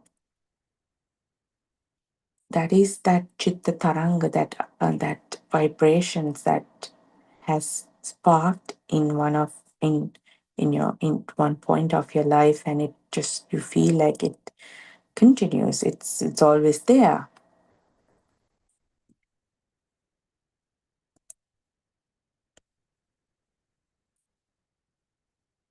In our mind consciousness, it's at a very high speed. It forms that vibration, the sounds and the shapes come together and ignite that spark at all the time. It is the same example that Buddothpada and Hanse has taken in many discussions, that when a fireball is attached to two sticks, and when you rotate them, it will create a fire circle. But in reality, it's just a fire stick. But you think you see that as a circle, but that circle never exists.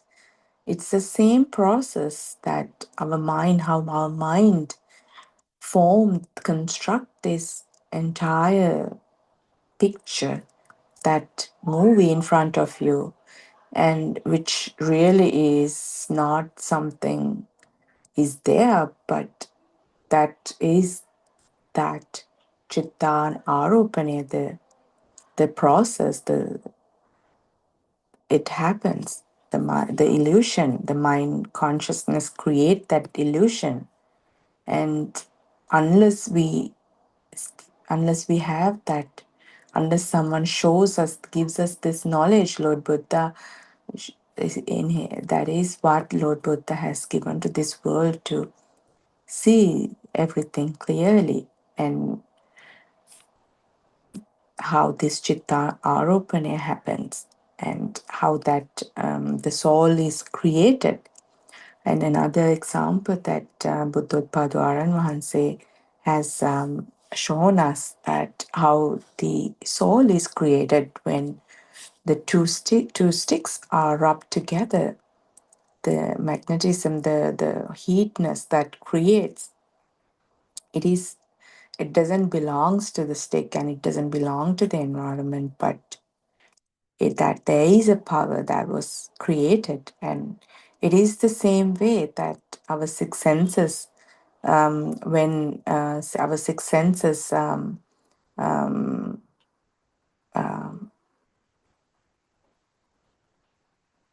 contact with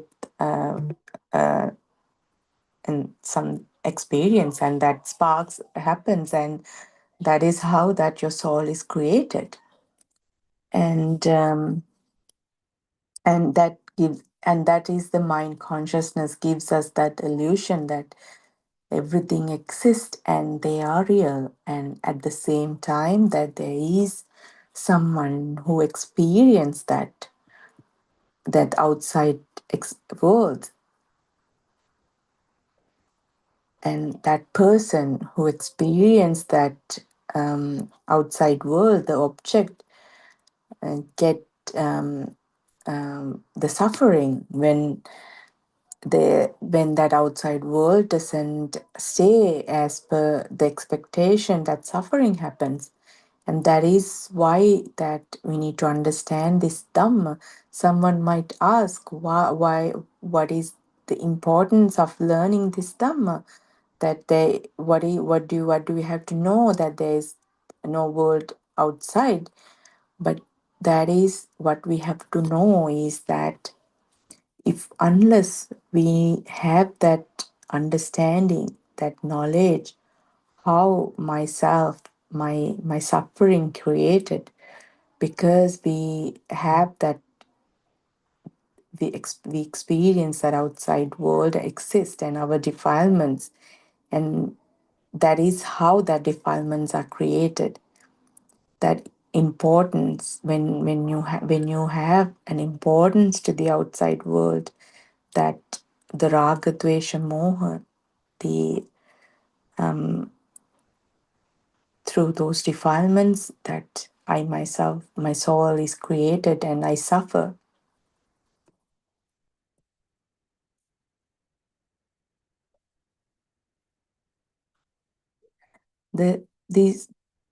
Now these thoughts, they rotate so fast, and it creates that illusion, the the movie that we experience.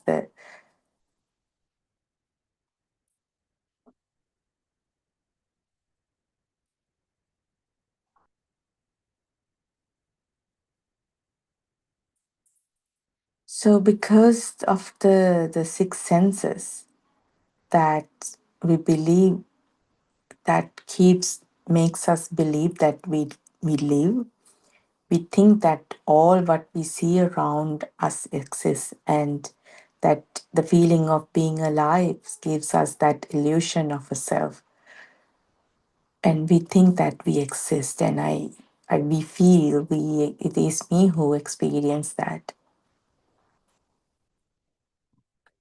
That is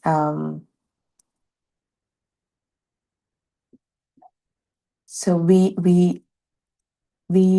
are living in a world of thoughts, and that is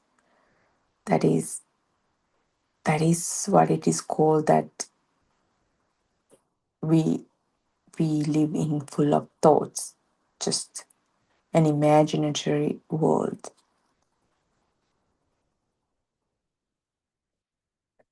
So we through our thoughts, our thoughts creates that attachment, that the raga, the dvesha means that the anger, the ill will, and the moha is the delusion.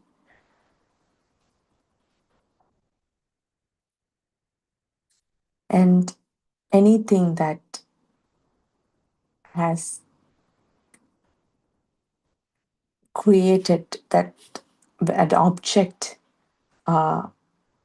if I'll, when we look at that object, for example, my car, so I will either have an attachment to it, or an dislike to the something, or because of an illusionary mind, we has taken that as my car, the car, that something outside existed. But it is really, is there a car in there? It has the wheels again, that can be if you take part by part, if you remove them, if you dismantle the car, that where is the car that we call it? The wheels, there are four wheels, but even the wheels can be dismantled and can be removed part by part. And where is the car? So it is that the delusion, that the moho has made that object as a car. It is just made out of the four elements. The same thing happened. We believe that there's outside. It's true.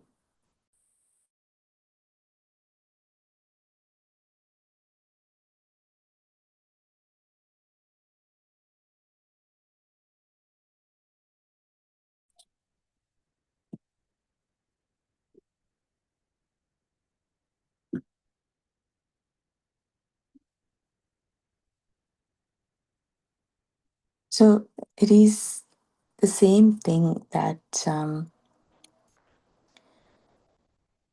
really when we have that, when we have belief that the outside world is true and it's everything is there,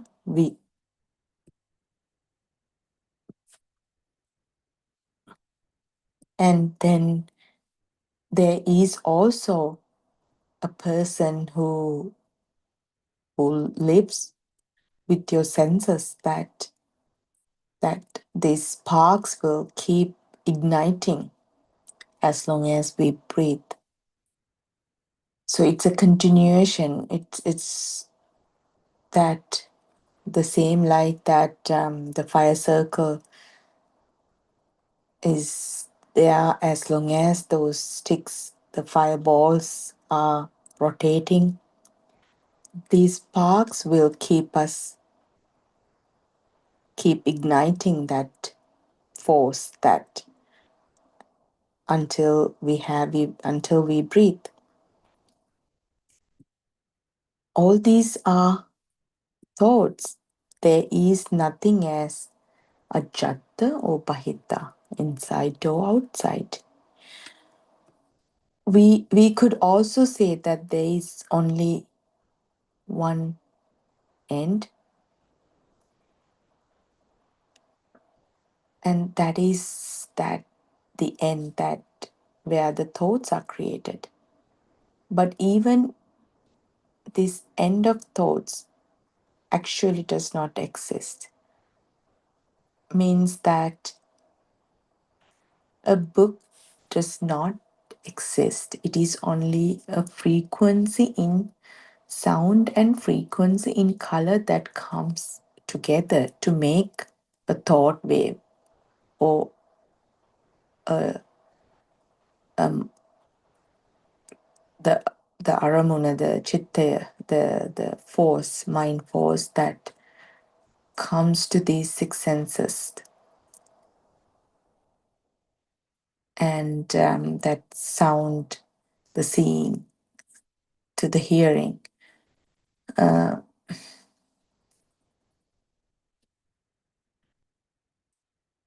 So what we feel that is that coming together of this sense in the perception level, that the Paticca Samuppada Dharma, the Buddhist doctrine, the core of the Dhamma, means that process of coming together all of these senses. It is also known as dependent origination, dependence on cause and the conditions, the effect. Due to this cycle, we assume that a thing exists.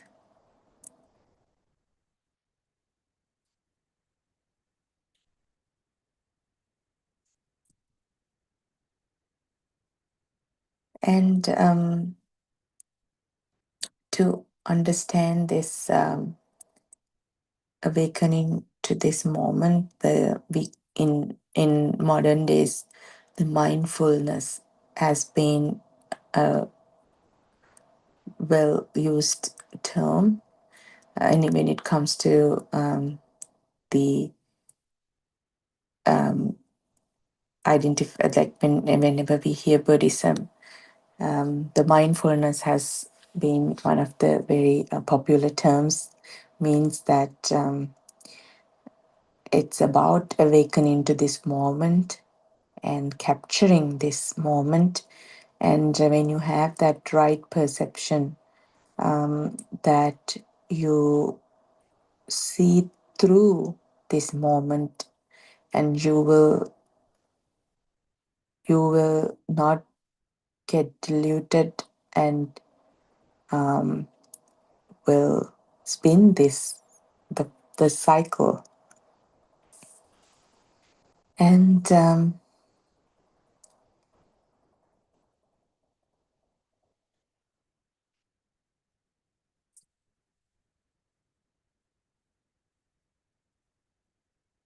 So, how that mindfulness,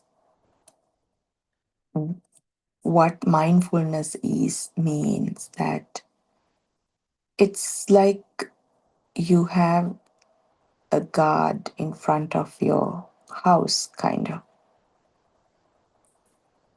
You are awakening, you are awakened to this moment that you have the right seeing, the right knowledge to capture this moment and not get carried away by your thoughts. Until we have heard this Dhamma and until we learned this Dhamma, we lived in a world of thoughts.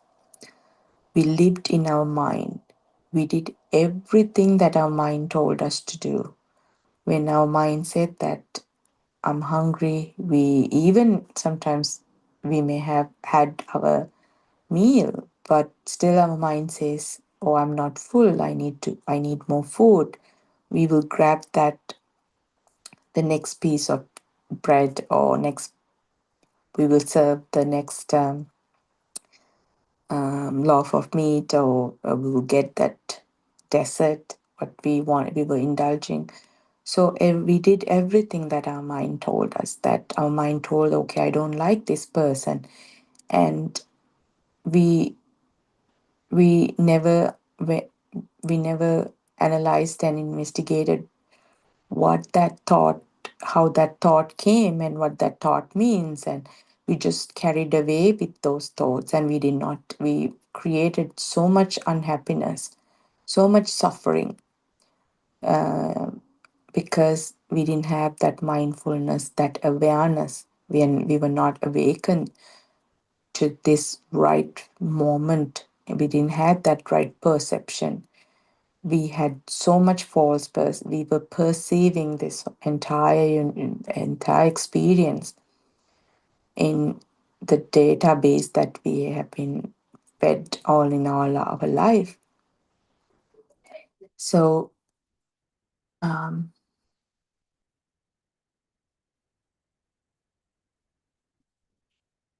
and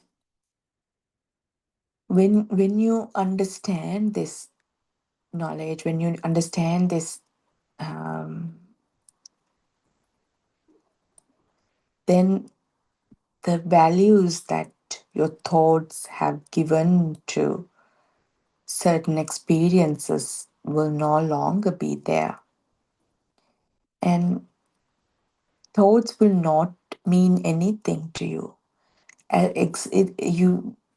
You will come to a point where that they just comes and goes, and there's nothing, no sparks, no stimulation happens inside you. You will stop believing in those, and you will stop accepting those, and then you will not get tricked by those thoughts. And when it's just as everything will become just a sensory experience, and nothing, it will not take to the next level of creating that vijnana maya, that delusion, because you know that everything you perceive outside are not real, they are mental constructs.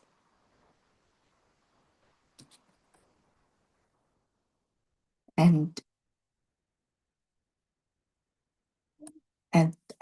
with that knowledge, a thought will not form at this moment.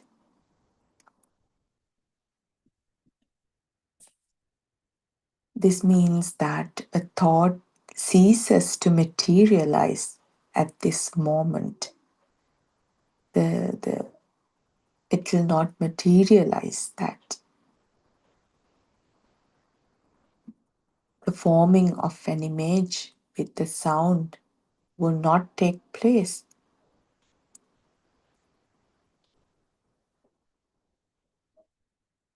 And then you will start seeing clearly that there is no outside.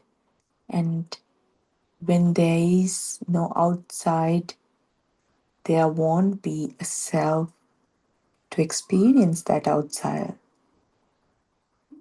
You can come out of that illusion of the mind consciousness. You realize that the truth that the book does not exist outside, and neither does it exist in a thought. And we stop giving a value to that book. We know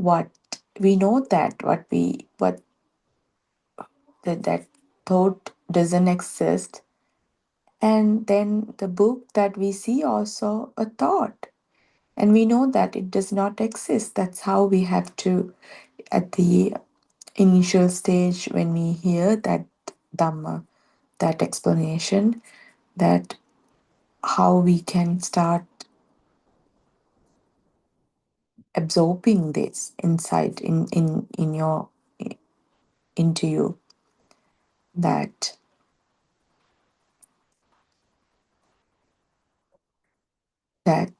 there's no outside world, and at the same time there's no self. And then if that book doesn't exist outside, and neither does it exist in a thought too, and we will lose that value that we have given to the book. And then we know that thought is also not existing, and it ceases that existence, and it does not create a thing. It will not materialize it. Then we come out of that illusion that the book exists.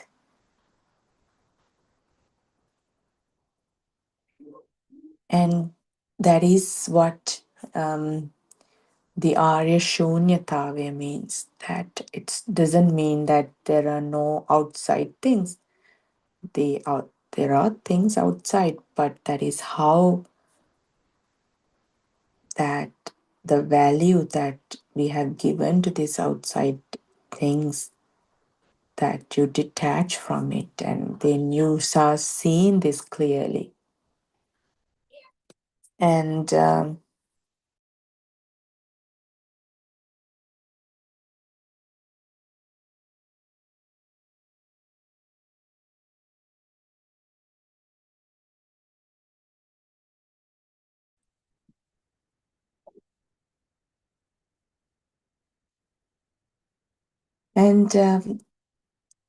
there's nothing to experience, and then you will experience that the Arya Shunyatavya means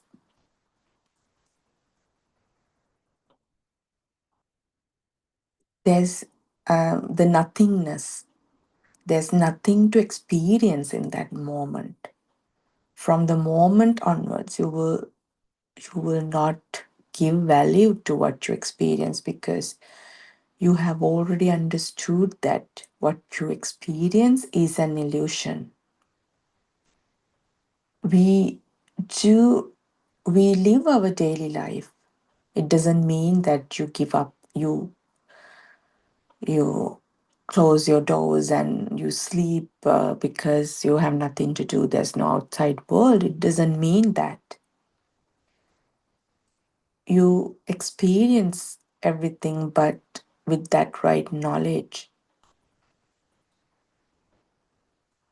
The values that you have given to everything will become valueless, because you see everything clearly.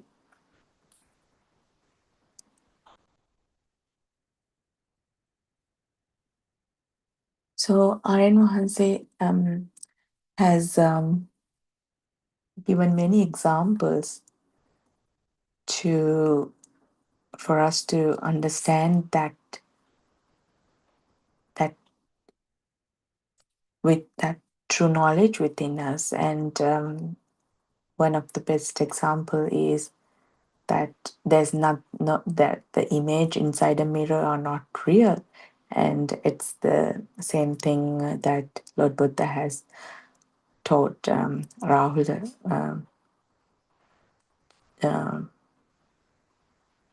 Parihamdro, for Rahul Hamdro to learn that there's nothing inside the water puddle.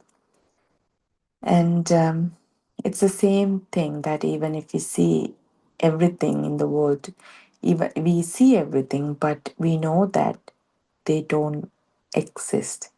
They don't exist how what we think, what we have constructed inside doesn't exist outside. And we when we have that deep insight that what we think does not exist anywhere, means we have a deep understanding about this truth. We stop believing in thoughts. We go beyond the thoughts. That is when we're able to see the pure truth, the moment of awakening to this moment happens. When we have that deep understanding, there's nothing in this world, the awakening to this moment take place. At this point, you let go of the belief in Dharma means thoughts, the belief of an inside, and Rupa means image or form, belief that the world exists. Then the awakening to this moment takes place. So, which means that when we learn that the deep, when we have the deep insight, and we will be awakening 100% pure. We will be awakening. We will be awakening to this moment. That then we, at this point, then we will let go of that belief that the book, the nama, which means the thought, the belief that the book, belief and insight, and then rupa means image or the form, that it exists outside. Then that awakening to this moment takes place.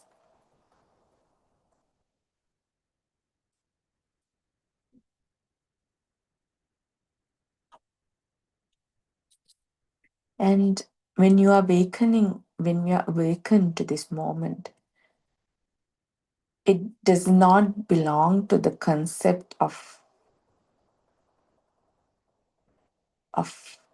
time, because you only have this moment. The Shana Sampatti means that you only have this moment. When you're aware, you don't have any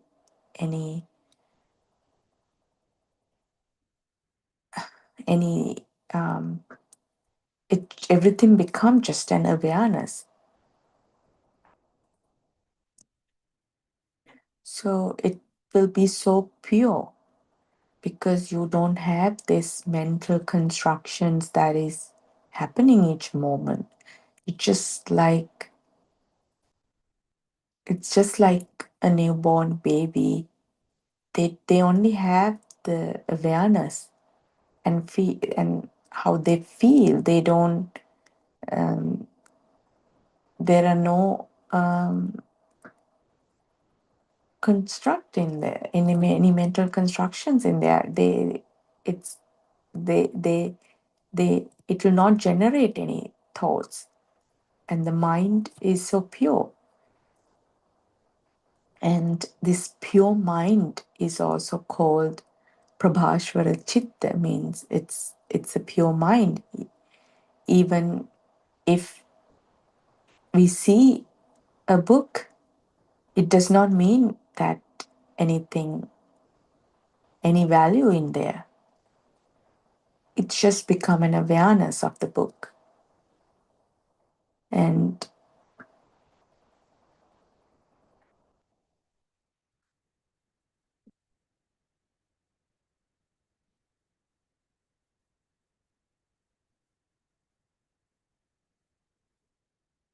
because we know that the Paticca Dhamma, the dependent origination, the cycle, the samsaric cycle, it happens with the birth of a sense. If, for example, if you take one sense, it's as the birth of the eye. It's your birth means that you see a book and you accept it as a thing that really exists outside.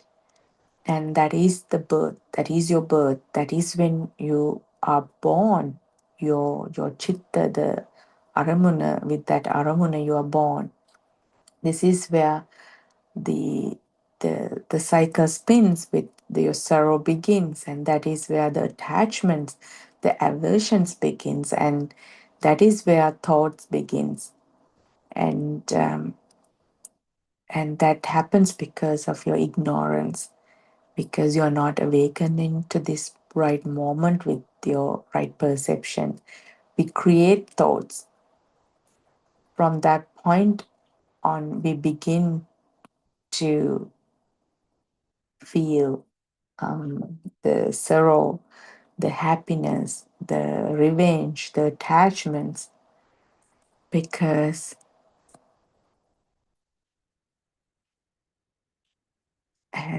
of that duality, because there are two sides. One side is what that we believe we are here, and we believe that the outside world exists, and there are two sides, the duality. And that we know now that the truth is there's nothing outside. The outside is just only a thought that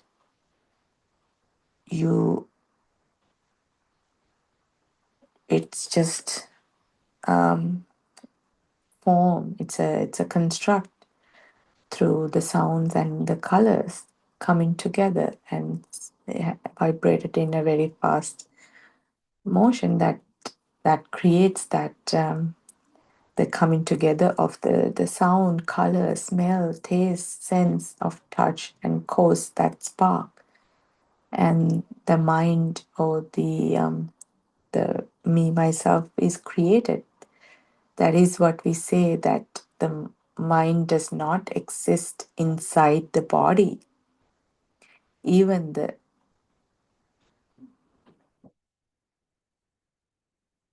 that mind is a construct. With that,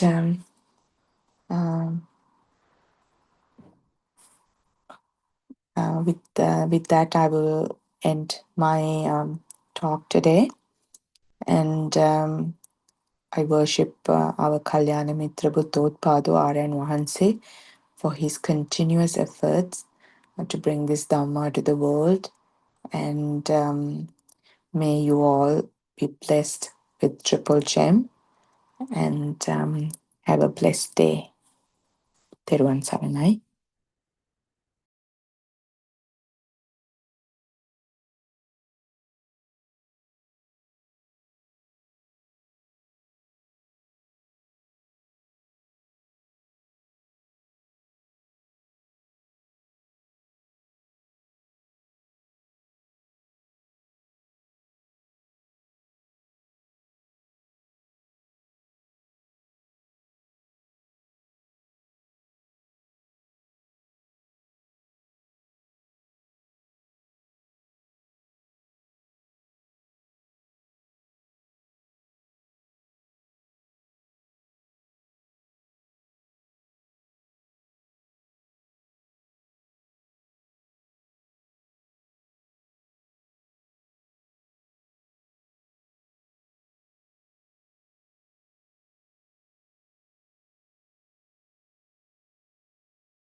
our path to nirvana.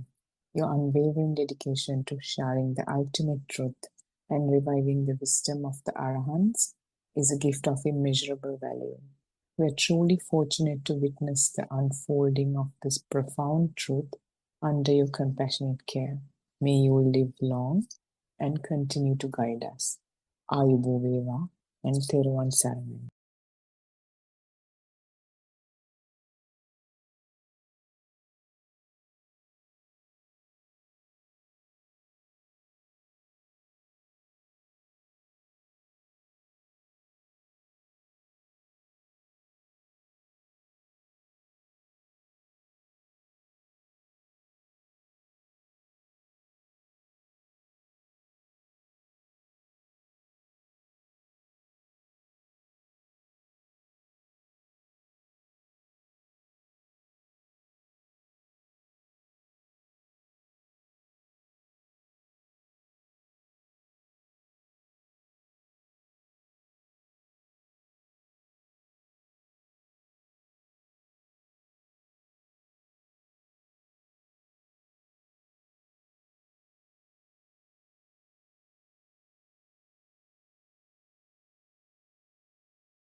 By the stimulation of all the senses.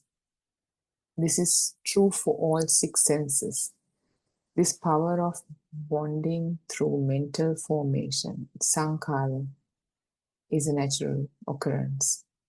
This also refers to mental creation through mental currents. These mental currents do not exist anywhere. They come and go with unimaginable speed. The day you realize that you have lost yourself in you, you will also realize that you have never met yourself. Ever, you float in the waves of vibrations and currents created in the mind. So think about how we experience the world. Our senses are constantly being fed by things to hear, smell, see, taste, touch. All these pleasures are eventually linked to suffering because they are temporary. When we lose money, it too becomes a source of suffering, just like when we get sick after indulging in sensory pleasures. Buddha's 4 noble truths teach us that suffering is part of life. And the cause of suffering is tied to our attachment to these sensory experiences. To speak about it shallowly, to truly understand suffering, we need to see how our senses and even our thoughts are just fleeting vibrations. They're mental formations constantly shifting. You haven't met yourself yet because you're just a floating ripple in this constant current of mental formations.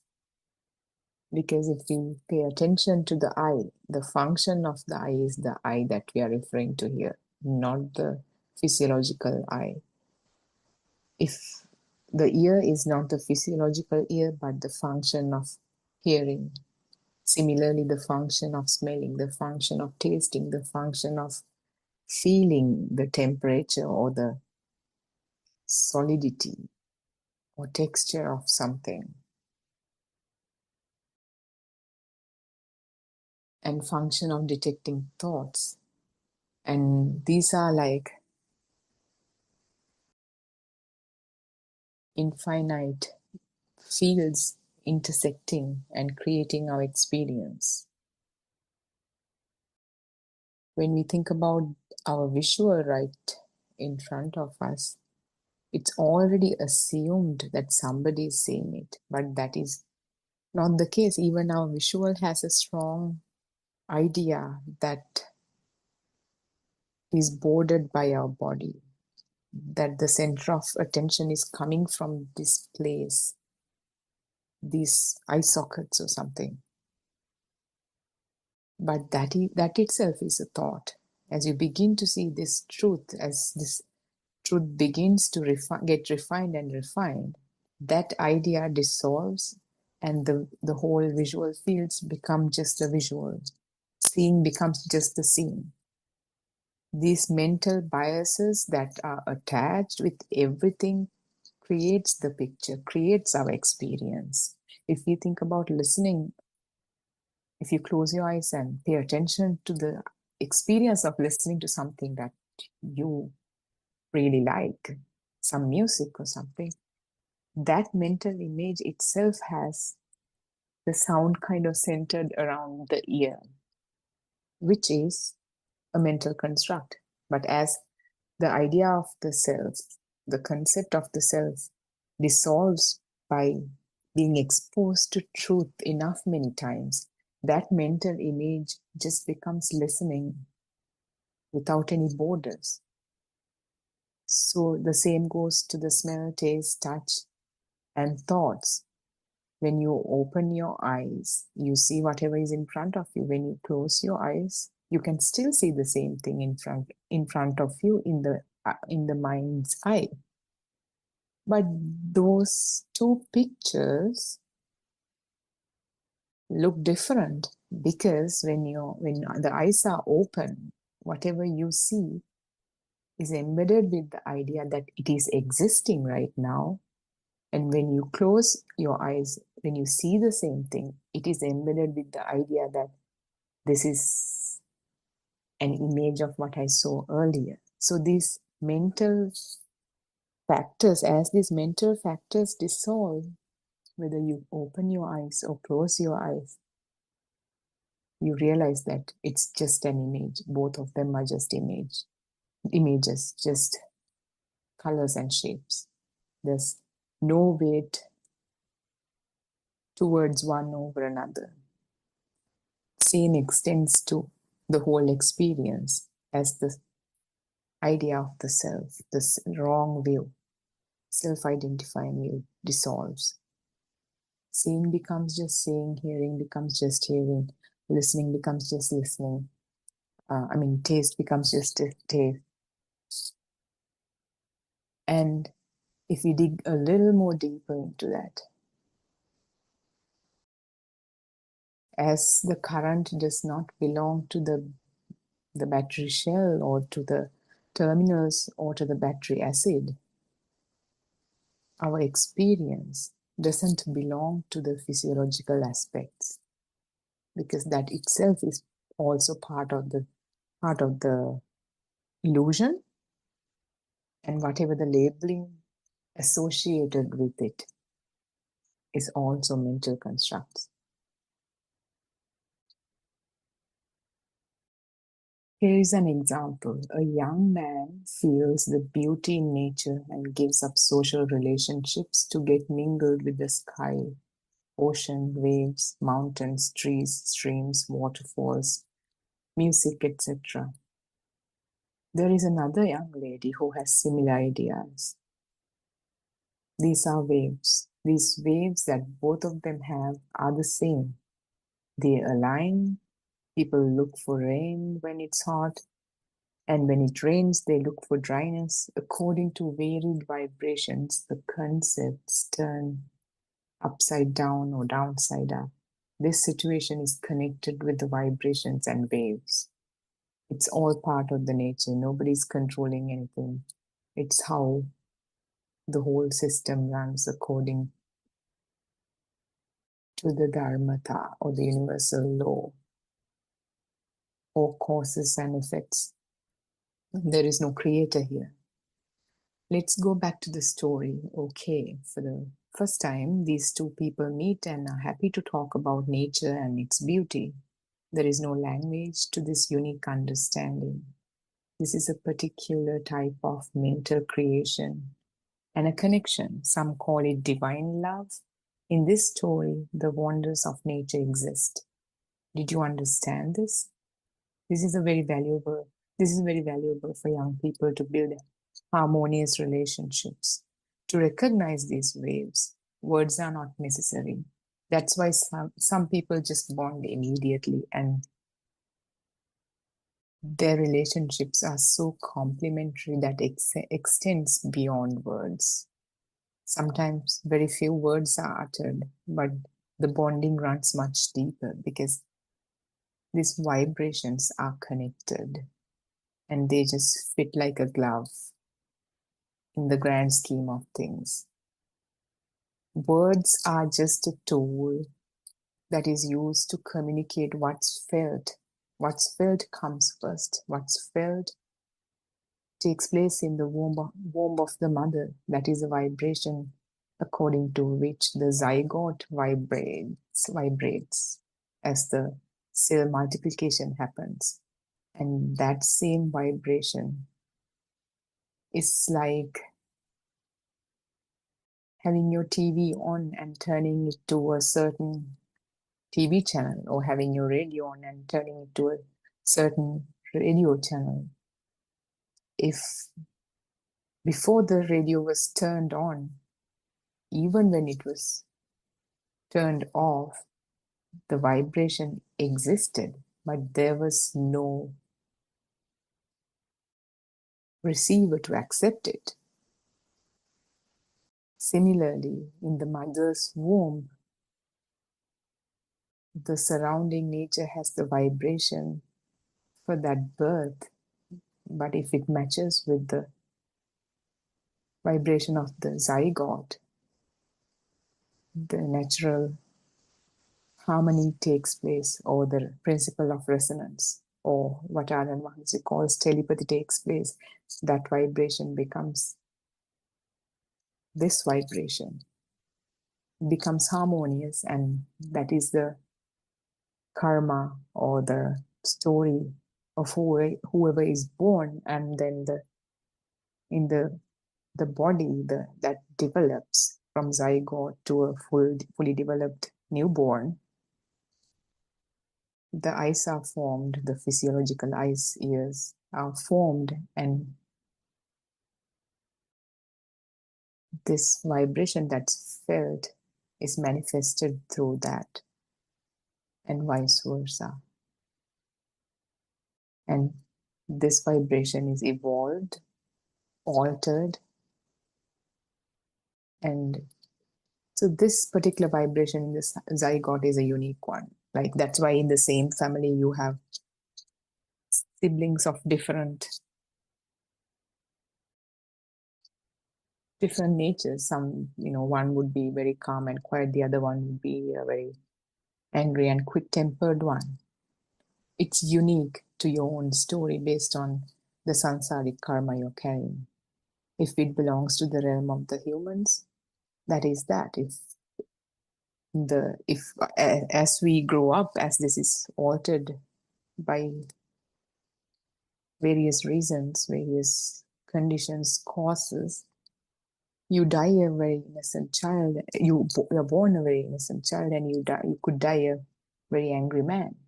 And as this body expires, that vibration, if it is not suitable for a human realm, then it will find its suitable vibration in some womb or some vibration.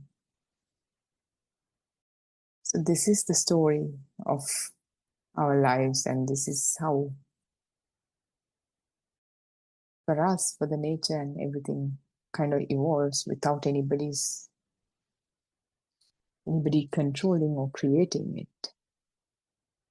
Everything is kind of interconnected. So there are harmonious relationships. There are not so harmonious relationships. In the grand scheme of things, everything is in its equilibrium. When you can recognize that these are only energy vibrations and there is no truth in them. Many obstacles and problems can be solved. Don't you realize that these are only mental occurrences? Just imagine everything has a name: chair, tree, table, etc. How can you see sounds? These are just sounds.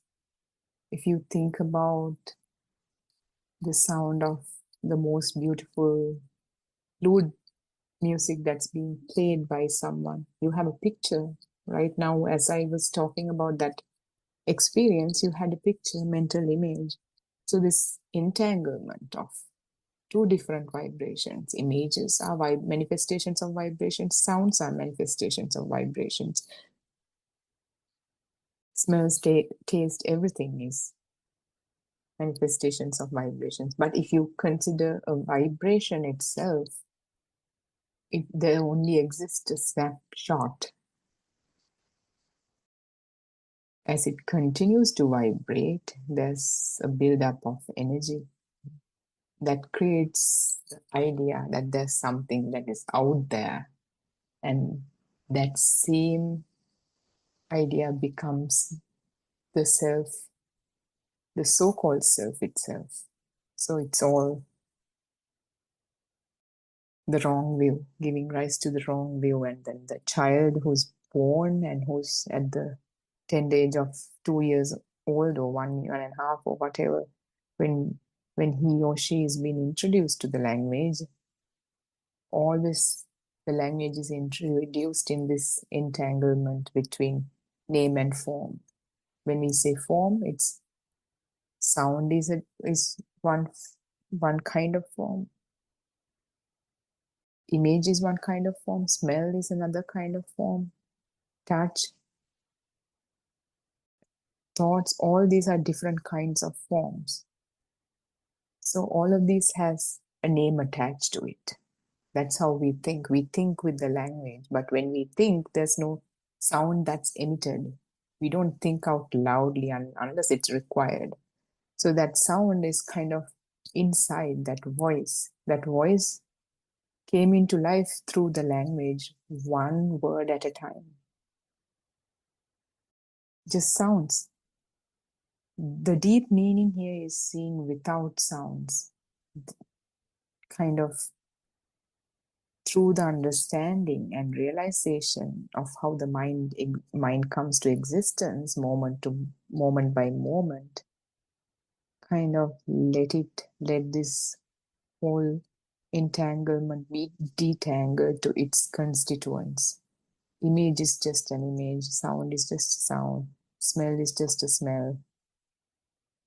When that happens, they begin to not carry the value it once had, the value that has been attributed to it by the system. When we say the mother, it automatically carries an enormous amount of value to us. It reminds us of our own mother, how she carried us, how she took care of us. All these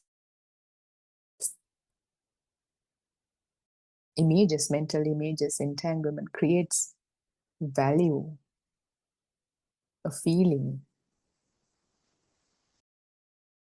And they slowly lose that grip and they just become empty words. They were just mental constructs to begin with. The value addition was created through the wrong vision, by not understanding that they are manifestations of vibrations being entangled to create this so-called world that feels like there's something out there that's existing and I am seeing it and experiencing it on this end.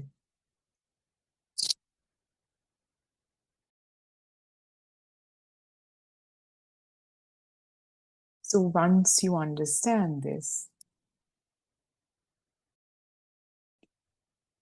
it doesn't mean you forget everything at once or something. You still know everything. You still have thoughts.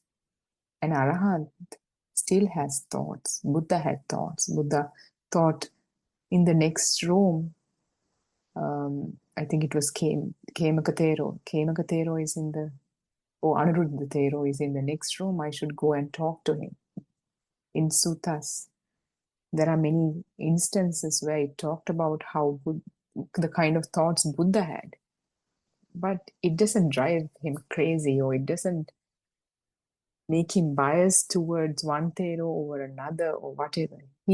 All he's left with is thoughts as tools to communicate, and the compassion, loving kindness, sympathetic joy, and the equanimity. And what needs to be done just happens, as it has been happening all throughout. But because of our ignorance, we think we do it, we have been doing it. And Buddha knows that it's not the case. It's not Buddha's doing. Even we talk about him as a person, it doesn't ever means a person. It is that particular, we cannot even explain it with words. It's that particular state of mind, let's say for now, but it's the absence of that internal fire, internal burning. Just hollow thoughts, because that's how the system works. The thoughts that once came into existence, they just exist, but their power is lost. So this whole Dhamma, these sermons, it's about making an attempt to make you lose the concept of this individual self. If you're not interfering with everything that's happening around, the idea of you interfering with everything that's happening around, then you don't have to try to make it about you, everything about you. It could be about everybody else, but not this so-called self, as how it is supposed to be. That is how the nature works. A tree would bear fruits and share it with the whole world. And even if someone cuts a branch, a tree wouldn't complain. Like, there's no idea of a self. But when a mind comes to existence, it behaves as an individual self, think as an individual self. And there's greed and there's more that is required. The self, individual entity has to become the bigger, better person, to accumulate resources, to prove to the world, seeking for validation. All that is dissolved now. Who is seeking what? So this is what we are slowly seeing, that everything, all these images that runs through the mind from the morning to the day's end, just manifestations of vibration. What is supposed to happen through this system? The so-called self is retiring, and let it happen. Let the nature takes care of its course. But even if we know this, we cannot just purposely do that.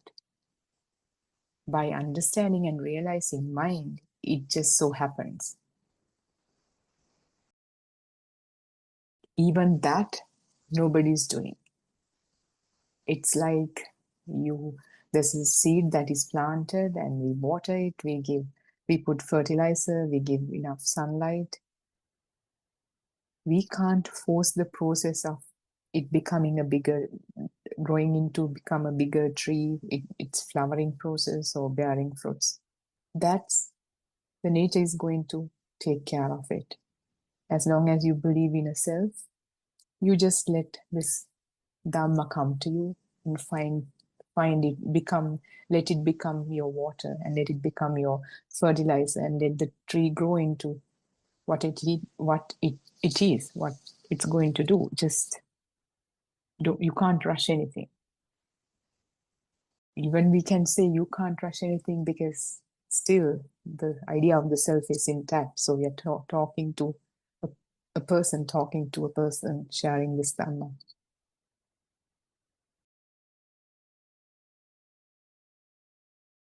So when you begin to realize these sensations and perceptions are just energy and vibration with no inherent truth, many of life problems can begin to dissolve. Our attachment to objects, labels, and even to ourselves is rooted in a misunderstanding of these fleeting vibrations. The truth is, these are just mental occurrences.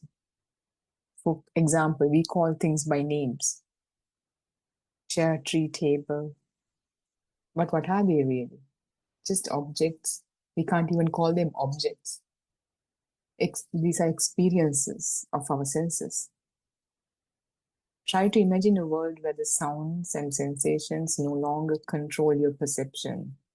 This doesn't mean you cease to exist, but rather you start to lose the concept of an independent self. It's about realizing that the heat or cold we feel in our body doesn't exist in the body at all. It's just another illusion created by the mind. Now think about this. Whether sight is available or not. Even insects build houses. They don't even have the same vision that we have. They don't even see the same colors. Sometimes in place of colors, they're not even colors. They're detecting motions. And if we think about the human experience, the blind can't see. People with color blindness see another world. What I call a chair is one of those rattan kind of chairs, the wooden ones. You have this rattan weaving on the seat, and your chair could be your school chair. Somebody else can think of an office chair. We don't even live in the same world, but we have a common kind of a currency, which is the language. It gives us the ability to be able to relate to our experiences in a generally comparable way. That's all that's happening. But we think I and you are in the same world, eating the same food and thinking the same thoughts. It's not the same. If there are 8 billion people living in this world, there are 8 billion words. Just like if you have Aryan Mahansa gives this example, just like if you have one phone number, I have one phone number, it's unique to ourselves. If you call my number, it won't ring on somebody else's phone. Like that, the vibration that we get as in the zygote stage that becomes evolved and altered with time, that's unique to every individual. So that's all I got for today. Let's move on to the rest of the discussion. Theruwan Saranai, everyone. Theruwan Saranai Randima, Justin, Kema, Namali, Niroji, Ayoma, everyone. Thiruvan Saranai Hashi. Thank you so much for your excellent speech. Thiruvan Saranai, all of you. If you have any questions, you are free to ask. Yeah, if any one of you has question, you can ask now. Okay, we'll continue the discussion. So, I could ask one. Is that? Yes, please. Thank you. Thank you. I had to. It took me a little while to get that button. So thank you for waiting. I wondered from last night's talk. You know, you I'm sure you all know Buddha rejected annihilism and eternalism, and but also what I'm hearing, I'm not sure we're reading the same suttas, but anyway, the ones I've read, that's what my understanding is, that he rejected nihilism and eternalism, and so I was curious, the talk last night, how is what they talked about last night different than a nihilism? I know I'm in alignment with the talking, the speaking, the teachings in here of non-self, and yet it almost tends sometimes there's it, anyway, maybe there's different levels Buddha taught. I think ultimately there is no self, but on the because he did also say you can't say there's no self, you can't say there is a self. So he didn't want people to take a view, a stand. It seemed that's part of the problem, is when we attach to a view, that because ultimately there isn't anything to really hold on to, and all of it is creating a self when we have these fixed views. So maybe it's a too complicated of a question. Maybe it's not important, but I thought of that when I was listening last night, because I know he does not recommend to think that there's just a nihilism, and I'm not sure why. He anyway, so that is, I hope that makes a question for that you can, if that is something you can Yeah. give me some feedback. Thank you. Yeah, Yeah. thank you so much for raising your question. Yeah, actually, this idealism and the literalism. So, this is very interesting. I think around this we can discuss so much. So, definitely, Harshi will also add on to this, and let me start. So, now we can understand what is this mind. This mind is the duality. So this duality in the sense nothing else. So there is a power, you see, all the time raised in this system.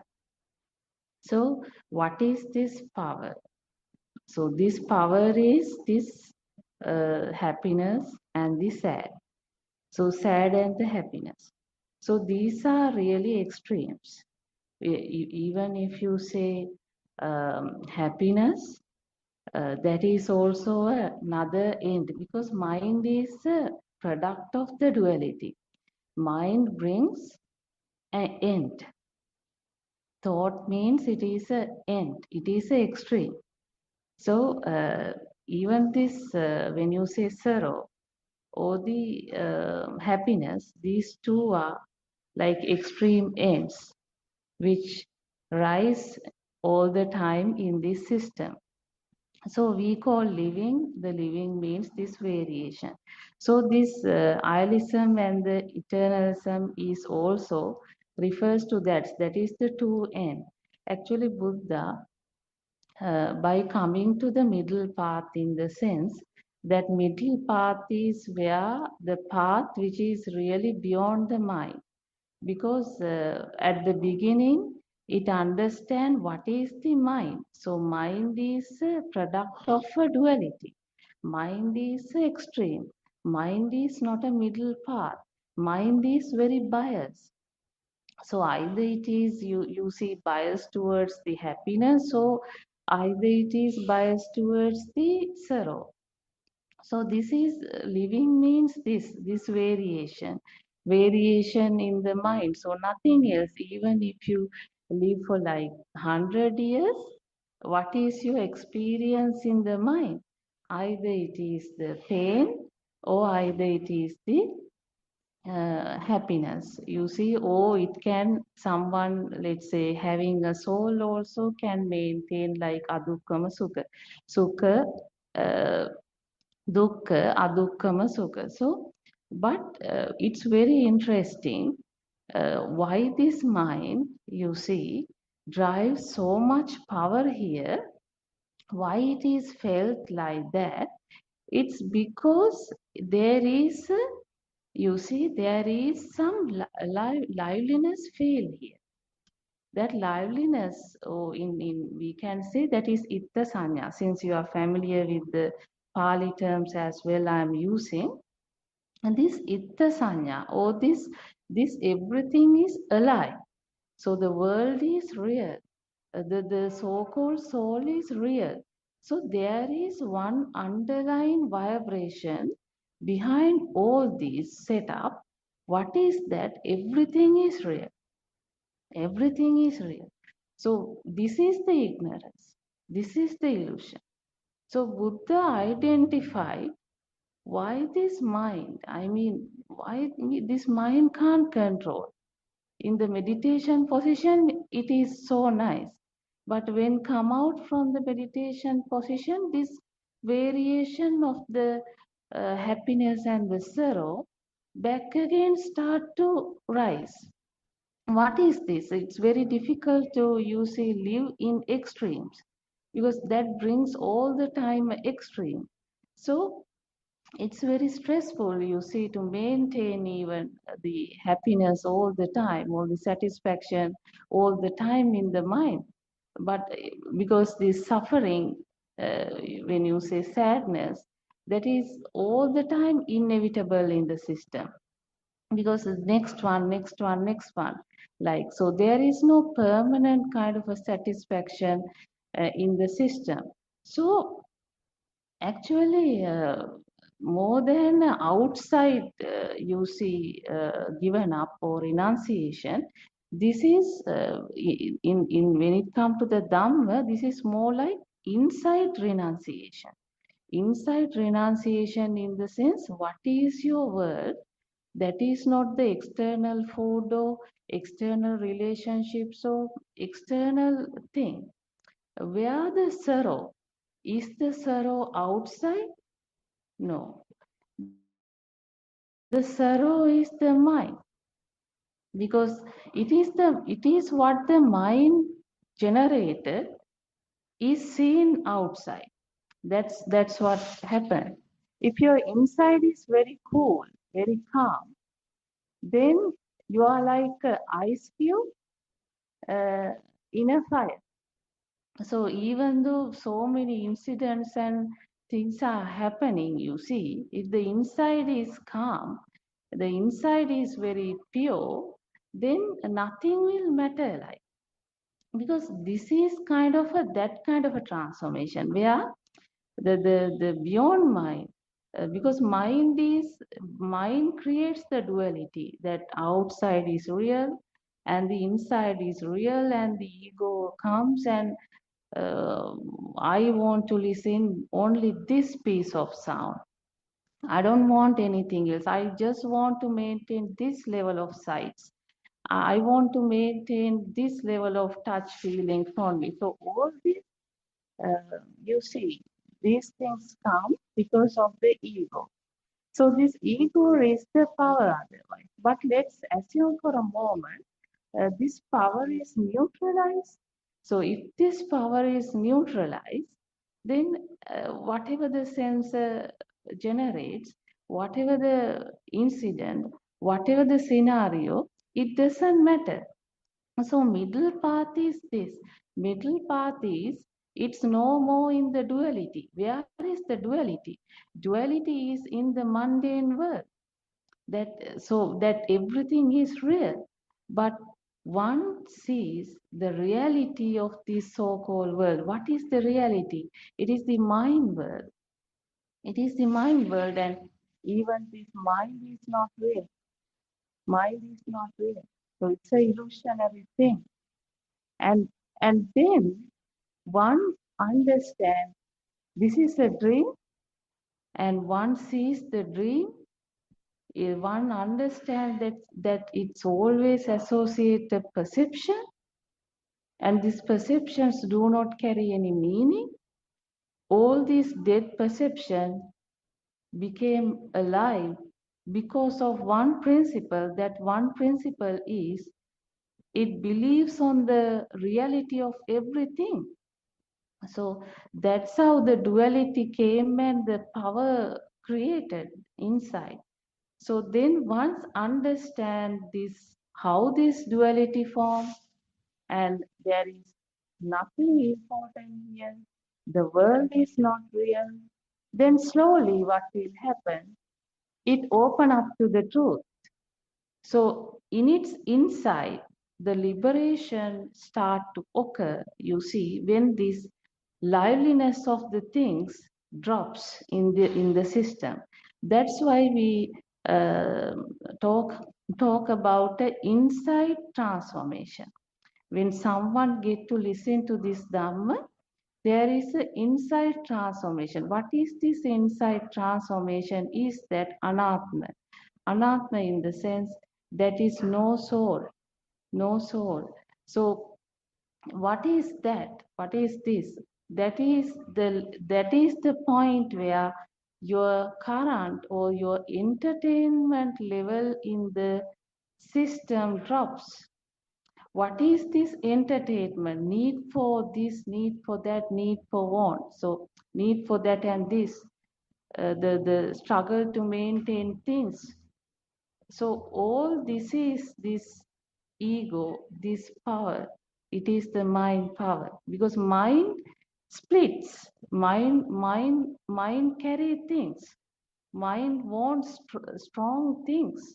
Mind can't live with that perception, because mind can't drive entertainment with you see dead perceptions. Mind wants this perception world to be very live. So now we understand how the mind you see generates the power. So mind doing a cunning thing here. What is that? It splits. It splits likes, dislikes. So you see all these likes, dislikes. Where these likes and dislikes? It is in the mind. So the birth, death, that is also in the mind. Light and dark, all these things in the mind. So we have to understand why Buddha said Nibbanam Paraman Sukha. Why Nibbanam Paraman Sukha? Because Nibbana is the Sukha. Sukha in the sense, actually that is free from all the happiness and unhappiness, in the sense that is the liberation. So all that will start to occur in the middle path. What is the middle path? That is beyond mind. How it becomes beyond mind? That is, this entertainment level in the system will drops with the Sakkaya Drishtiya fade away. So that is the point. So now we understand this is, my dear, this is a perception world. This is not any outside world. So this need for perception, if you take the Kama Bhumi, Rupa Bhumi, Arupa Bhumi, Harshi will explain, I think, the sensual lust and the lust for form world and the lust for formless world. So what is this? Everything in the present moment. In this moment, if there is a perception, and if you have a need for that perception, if you have a lust for that perception, that is the sensual world, the karma world. And you see, what is the Rupa world? Actually, this perception. Perception is the Rupa world. This perception are the sounds and forms coming together. There's nothing more than that. It's just a perception, but want to maintain this perception is another side. And then what is this arupa, or the formless, is what the everything is real. This perception is real. So that is the arupa. So we have to understand all these are like sounds like separate vibration. You see, separate vibration. So when we understand how this program of things starts to create in the mind, and that becomes powerful as the then and there sparks have no meaning, because everything is cooked in the system, in the present moment, in the sense system itself. So that's why everything starts to feel like not real, nothing meaningful. Before conclude, before giving to Harshi, I like to add that it is the inside transformation that's very important, because it is the inside story that change. Because this inside is a power. This inside is the lust entertainment. But with the Sakkaya Drishtiya fade away, this entertainment system drops. So that's why it becomes a very transition, and after that, whatever the thought that arise in the system cannot derive the same level of power like before. There is a sharp drop in the power. So this is what's happened. So energy, actually you were highlighting about the energy. So I think that's very important. That energy, what is this energy? Energy is nothing else. That is the entertainment. So that is what the speed of energy is, the entertainment. So that is the mind. So everyone trapped in a speed. The speed of energy is the entertainment. So once we understand the energy, what's this energy? This energy is not real. This energy is not meaningful. Then automatically that is the level of entertainment in the system that drops. So is that mean you can't entertain? You can't live happily? No, that is the ultimate happiness. Because when you have a pressure, you see, to maintain that and this, and it's another adding pressure in the system.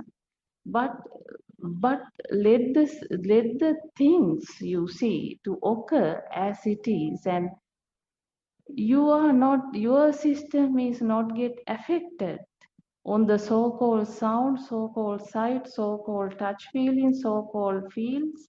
So then it's a natural liberation. So then for that guy, you see, its inside story is different. It is not a thinking.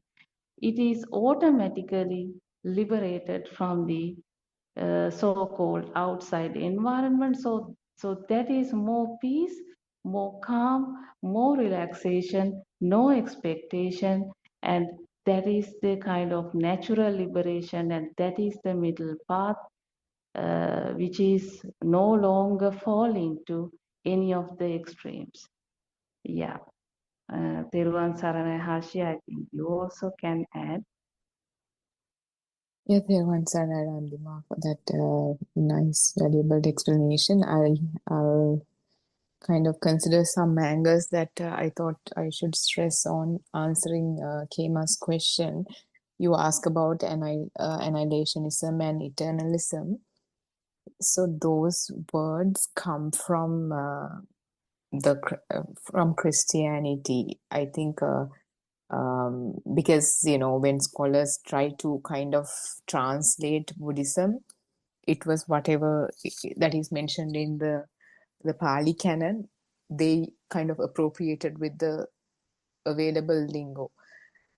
However, if what it's talking about is two extremes that discusses there's something and there's nothing here. And this could take different forms. I mean, it has its own depth in terms of understanding that. So if we kind of think about how the mind is created, this is explained in Majjhima Sutra. And even though Dhamma is there in the Tripitaka, in Sri Lanka, we know in the past few decades, a lot of teachers, a lot of seekers of truth has tried to kind of understand the essence of what Buddha tried to teach. And we have personal experiences because we have gone through many different schools, few years at a time, trying to, just like you, trying to understand this. So why we are here discussing this under Buddothpada Aryan Wahanse was in the last 5 years. What Buddothpada, before that, for almost 30 years, what he had done is, worked on concentration, meditation for almost 30 years. And since he understood and realized that even in the absence of no mind, absence of body and mind, there was still the subtle sense of self. So he gave it up and he started exploring the Dhamma based on Tripitaka, the Pali Canon. And eventually, like all the things like pieces of a puzzle came into place through the transcendental wisdom, Abhijnana. So that is, and after we listened to him intellectually, when we understood it, it's like a mathematical proof. It made sense. And there's this practical approach which we practiced. With that, we are on a journey seeing the mind within us, and on a journey where our defilements are diminished. So certain we can call it interpretations. They're actually not so much like interpretations in the mind, but really seeing the Dhamma in these sutras. So in Majjhima Sutra is the one that really that we could really see that with where these two extremes, something is out there and something is not there, which is essentially duality, is really talked about in its true authenticity, I would say. So now that being said, I just wanted to give you some background. That being said, when we talk about duality, the language is a product of duality. When a child who's just being introduced to the language, when he or she is being told that is a chair, even before he's being said that is a chair, the label chair itself means something exists. The chair exists. Even if he says there is no chair, it means there has been a chair that is no longer here. So language always is a tool of duality. When you name something itself, something is already existing. What is that annihilationism and eternalism, the words that I used to translate, that talks about is whatever the Dhamma Buddha expounded transcends these two extreme opposites, because it comes from a place that doesn't exist, that doesn't accept some things out there, that neither, like you correctly pointed out, that neither accepts that something is not there, rather it's a cause and effect Dhamma. When the necessary conditions are right, the effect is here.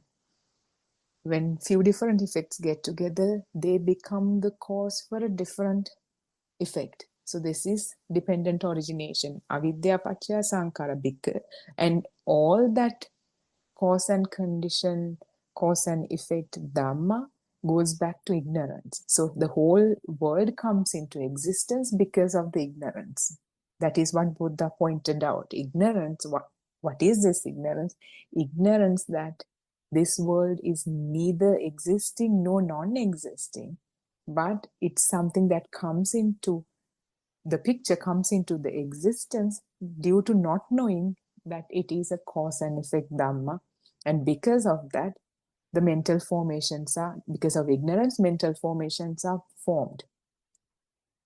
Therefore, when the mental formations are there, the mind consciousness is there, the name and form unions are there, then the sense faculties are there, then the birth, decay, lamentation, the suffering comes into existence. Because first of all, because of not knowing the truth, because the kid doesn't know this Dhamma. He's been told, so he obviously believes that the chair exists. We usually say chair. Chair could be replaced by your mother, your father, your loved ones, the things that you dearly hold on to, the physical objects, the properties, whatever it is, the country, the patriarchy, matriarchy, whatever the love you have for the country, anything. So that thing is existing and it feels like it's existing. It looks real, it moves, it makes sounds, it has smells, it has tastes, touch. And when you think about, you can think about it again. When you go home also, you can think about it and think further and fall in love with it and start hating it. The suffering is already in existence the moment the assumption comes to existence that this is existing due to ignorance. So and it runs even deeper. And Aran Mahanse is not as a person, but as where this Dhamma is being expounded from, as of now for us, does a better job explaining this in all the other sermons. And we acknowledge that we have a language barrier. It could be lost in translation, yet we are making an effort to share this. So if we are falling behind, if we are failing, we apologize for that. Yet we can continue to have these conversations and try to kind of go for the pearl inside the shell. So that is what I wanted to say. And if we go even deeper to that, this something is there, something is not there, runs much deeper than that, to when the vibration is created, two opposing polarities had to come together to this vibration to be created. These vibrations are the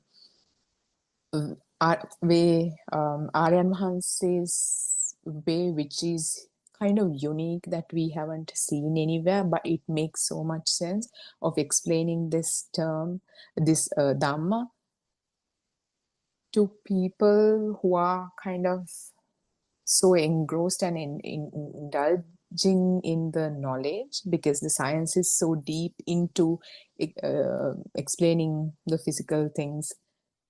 Science is so deep into that. So there has to be a contemporary lingo to be able to explain that, because in Buddha's time you don't have to be able to understand vibrations, because 7-year-old, I think Sunita, who was untouchable, he was I think he was cleaning the stools of people. So he was kind of in the lowest caste back in the days. He didn't know any of that. Yet his mind is not that corrupt with so many ideas and concepts. 7-year-old, his mind was much closer to being polluted by ideas, much closer to non-vibration. So it was easier with simple terms. His mental world is small, so he's easier with simple words and simple explanations for Buddha to bring that non-vibration to vibration. And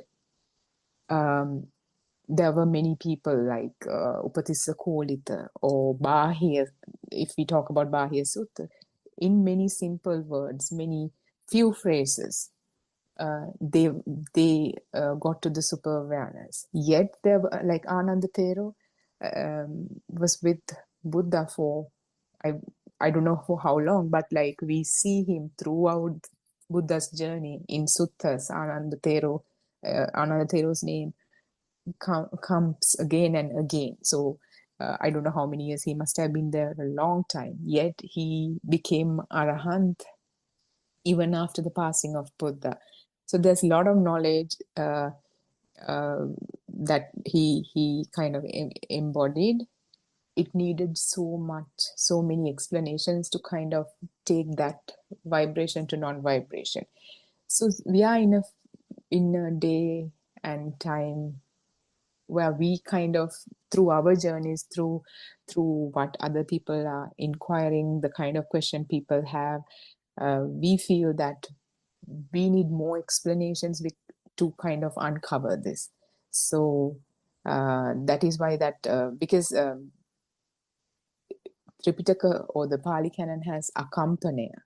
Accompanier means accompanier is non-vibration. So it's mentioned in plain language. So, and Ruppane is a manifestation. The closest translation we can give is manifestation. So, Kampane to Ruppane, manifestation of a vibration. So that is why that angle is there for someone who requires further detailing, further analysis, first to understand this intellectually. That kind of anybody should be able to understand it based on what kind of walk of life they're coming from. So we have many different explanations, and hopefully this helps. Do you have any? Yeah, Teruvan Saranai Harshi, can I add a small thing there? Yeah. Yeah. Okay, now we understand, Harshi, as you pointed out, it is the Majje Sutra, because in this Sutra it is very clearly mentioned how the duality brings this unreal soul. This power is raised when there is a duality. So the Kema's actually question was about the eternalism and nihilism. So I think that's the question, no? Eternalism and the yes. yeah. So actually before the Buddha's time, I mean even long time back, so there were two views. Like one set of people really argue that there is a life after death. Then another people argue that there is no life after death. Like so there was a kind of two views. So actually, what is the correct view? Like, but we can answer that using the same Majje Sutta. That is the easiest way to understand, because whether life continue or not continue, first of all, we need to understand, is there a life here? So very difficult to give a very straightforward answer like yes or no here. Only thing is, if there is one in the mundane world, that person lives with the belief of a self, you see, and then that person, even though he is still in thoughts, it's not beyond mind. He hasn't experienced non-vibration. His world is the vibration experience only. So in that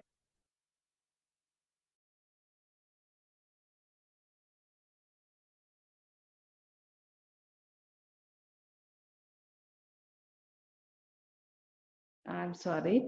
This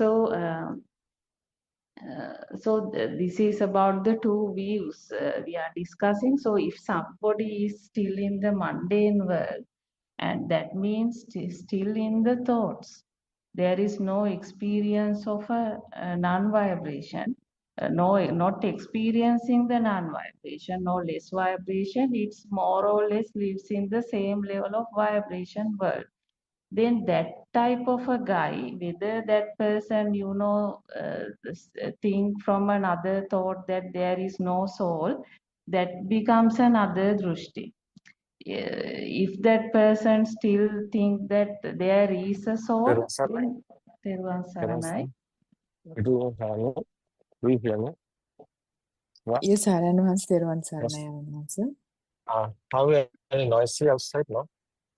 Yeah, we didn't have enough. We can't see Aranvasa's name. No, it's It's, okay. No, it's it's okay. How should icon know on this? his head. It's okay. No, everybody know this. You don't know. It's okay. Harshti, not outside noise is here, no? No problem. No, Aran Vans, that's fine. We don't It's hear that okay. much of Yeah, it's noise here. okay. That Yeah. question is powerhouse generating, no? How is And power generating, no? How is annihilationism and how? eternalism, Kema wanted to know Majje Sutra that we were talking about that, Aran Vans. No, yeah, it's okay. Majestity is a different idea have a power. That's the theory of whole world. No any other one. Majestity is a different idea. Negative and positive. Somewhere there's touches some meeting there. That's the power. So he says, how we are talking like this? Why we are talking like this? Why Majestity is here? Everything is different and it have power. So how is your eye creation? Your eye, how is light is coming? What is the inside mechanism? So that different ending is a speedily that is sparking. No, spark is there. Speedily happening that the light is coming. No, that speed is that every spark have a power. So this power is combining is the power speedily happening. This spark, that power is coming. That's together coming. That's why more power is there. That's why perception is light, but consciousness is not a light. Consciousness existent field. How is existent coming? Light existent, how is coming? Why we are talking about consciousness? Consciousness is the power. That's I creation. It's the light. Why we are talking about living this type of existence field? So we are not talking about the trees, this type of consciousness. So this type of same happening the similar than the sound. Yeah, sense of creation. So what is the sound? What is this skanda? What's the word is skanda, Hashit? Aggregates, Aran Vans. Aggregates. What's that aggregates meaning is Buddha's word, English word. What's that? That's Rupa Vedana Sanya Sankara Vijnana. What is this Pali words? Speedily happen in this spark or vibration we are talking about. We want what's this explain. So we won't get in that's simple. What's Buddha's word telling? This is speedily happening. That is a rupa. Is a rupana, Buddha's word. This Vedana Sanya meaning is there's a speedily happening. That's indicating that Vedana Sanya perception is light. Eye creation is a light. Is a Sanya perception is a light. After that, Sankara, what is that Sankara? Again and again and again happen same one. Speed, sparking. It's a rapid speedly happen. So what the effort is? So light is existing field is coming. That's the consciousness. This aggregates, five aggregates is actually practically you can experience, you can realize how is our eye is created. This existing field is coming like this. This quantum theory is Buddha's copy. It's not new generation. Ona is 2,500 years ago, that's the Buddha. New scientists are copying this. That's really happening. So our ear sensor, same happening. Our smell sensor, taste, our tongue, like this same happening. Otherwise, the body, skin sensor, also same happening. So these are together coming.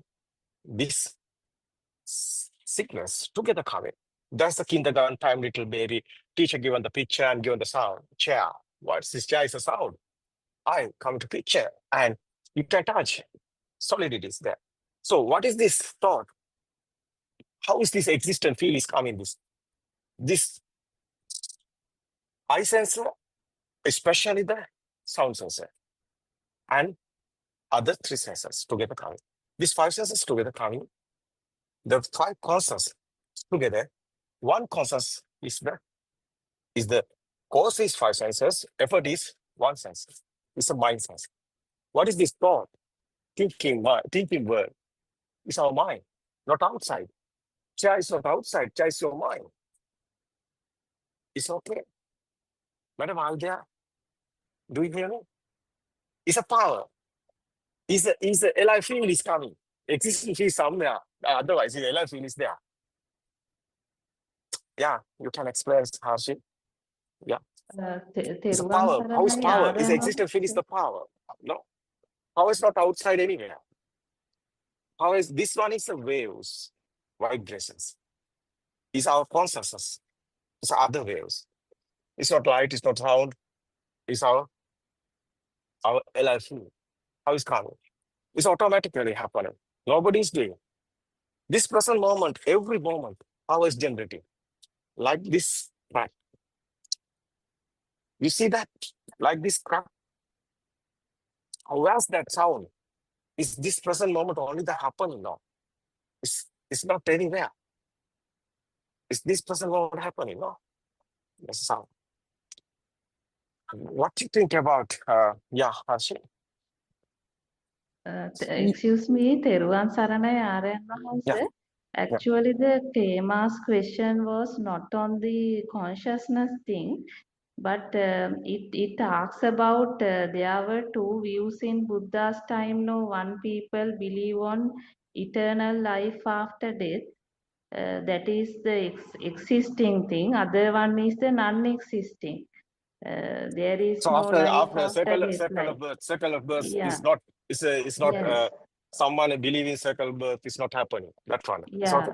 So both Yeah. So no, it's Buddha- okay. Okay. That's I explain is how can you explain this frequency? Siriso, there are no this frequency satellite. How is America is there? You can see, you can hear Siriso, and you can watch you can watch Australia, you can watch UK, you can watch here, Sri Lanka. How is these waves creating? This circuit is creating wave. So what is the happening in that circuit? It's a waves. It's a power. It's a waves. This waves is not stopping. You see, today, chair. You are looking something. You are talking about the chair. How is chair is coming? Other countries' language are different. They are not talking about the chair. What is this chair? How is chair is coming? You know, memory. Buddha's word is no memory is here. This only the wave system, telepathy. That is especially the telepathy. It's same vibrations together. The here is a tuning fork example. I'm explain this tuning fork example. Same tuning fork is there. One tuning fork is vibration. Other tuning fork also vibration. How is this happening? It's same waves. So kindergarten time, chair is there. That's the waves. It's okay thought. It's a waves. Today also same is you can see. Is that one and this one is same. That's right. Same vibration. That's this today. That's kindergarten time chair. It's a vibration. It's a thought. The thought have sound and firm and that sense creation. So this today is a chair. Is coming same vibration now. Sound is coming. Is a picture also coming. someone is telling the chair is a sound, but your mind is coming picture. What is this thought? This sound and film together coming, that's a thought. No? Nobody is here, no one is here. System is working, it's a program like that. No, so unbelievable, this power is generating system. So inside there's a secret, sasa. So what is this? This power is a, so mother's time. So you are in your mother inside, that's the zygote. Its vibration, its telepathy is happening same like that. No one know. Yes, this zygote vibration is telepathy. That one is the waves. So telepathy is happening. That is why Buddha talking about cycle of birth is happening. So what is your mind? What is your feel? What is your power? That's a defilement, no? Attach or disattach, so these are defilements. These are power. Like a electric power, like a magnetic power. This is a mind power. Different ending creating with the powers. You know this, someone is this time is coming. One thought is creating. How much have ego? How much have defilements? That's same. Is a feel also same. How much have ego? Buddha's telling. Meaning is someone last briefing is last thought is vibration. How much have power? That's ego. How much have ego? That's he's becoming after the death. He's becoming a monkey. His power is low. More power is there. He's becoming a dog. Because monkey mind, how much waves are power? Dog mind, how much waves are power? That is why circle of birth is there. So this is you are not believing this. You are not trust this. This practically happening. One day you can experience it. At that time, it's your experience. It's really happening. So this like a satellite waves like that system is working. Do you know how is this phone number is working? Our you are talking about the people, 8 billion people, no? In this world. Our phone. How is this phone number created? That's a waves now. Each one have the phone number.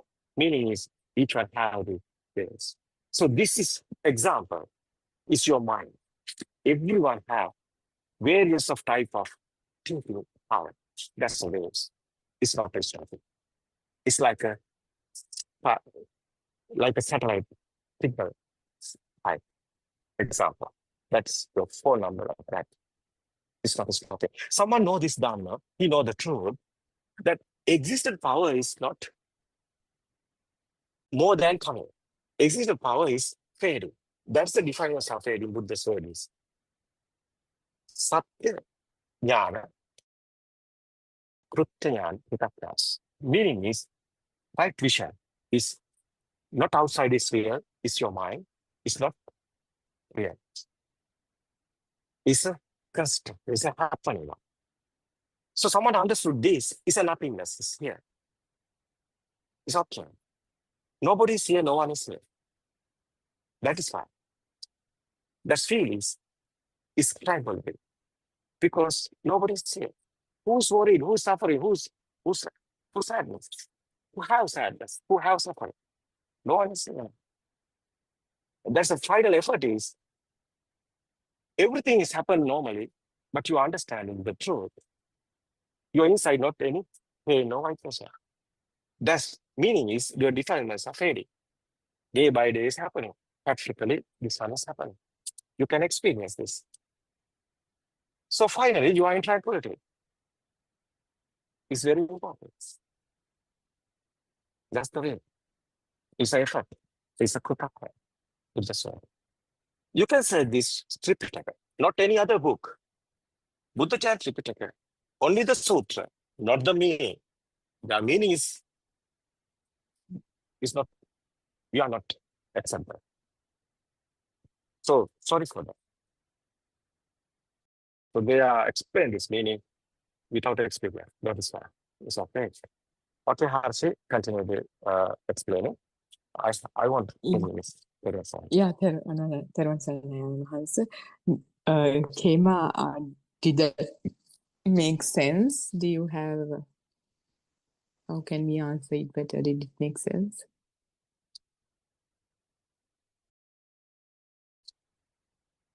තෙරුවන් සරණයි. Yes, thank you. I appreciate all of your explanations, answers to my questions, Harshi and Ron, and I'm sorry, Sorry, I'm sorry, learning the madam. names. I think So, she Alright. want more. She want some time explain. Yeah, you're not there. no, Uh, no, uh, it's okay. It's okay. no, Yeah, I think there was, It's okay. I It's think okay. yes, very, very good. Thank you. I appreciate It's it. okay. Yes. It's okay.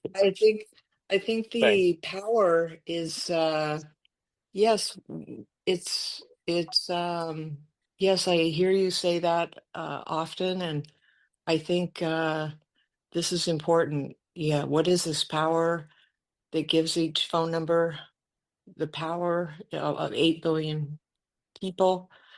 And, it's a mystery, but there's this power, and we can come out of it. We can find the way to through the teaching to not continue in this samsara, I hope.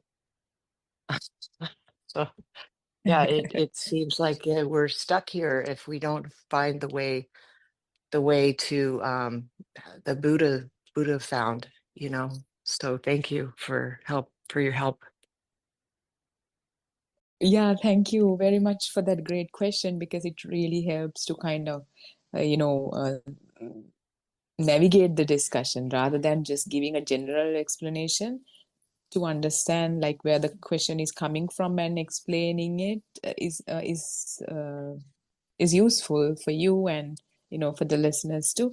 And I know it's like a lot of information, but like as you continue to listen it, you will start getting little insights, like little by little, and it will begin to make sense what we are trying to communicate here, because it's and also Buddha said, monks, at dawn, if you want to see a rainbow in a dewdrop that is at the tip of a blade of grass, you have to look at it with a specific angle, unique angle, which is unique to that, to see that rainbow in the dewdrop.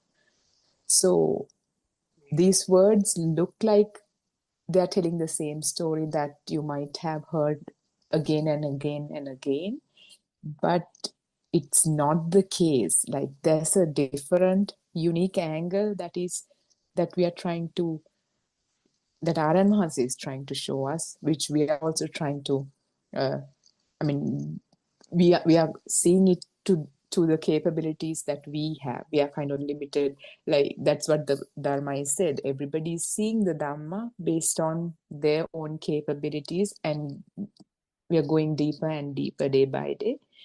So if you can try to look at it in that unique specific angle, this could be seen. And that is what we are trying to communicate here.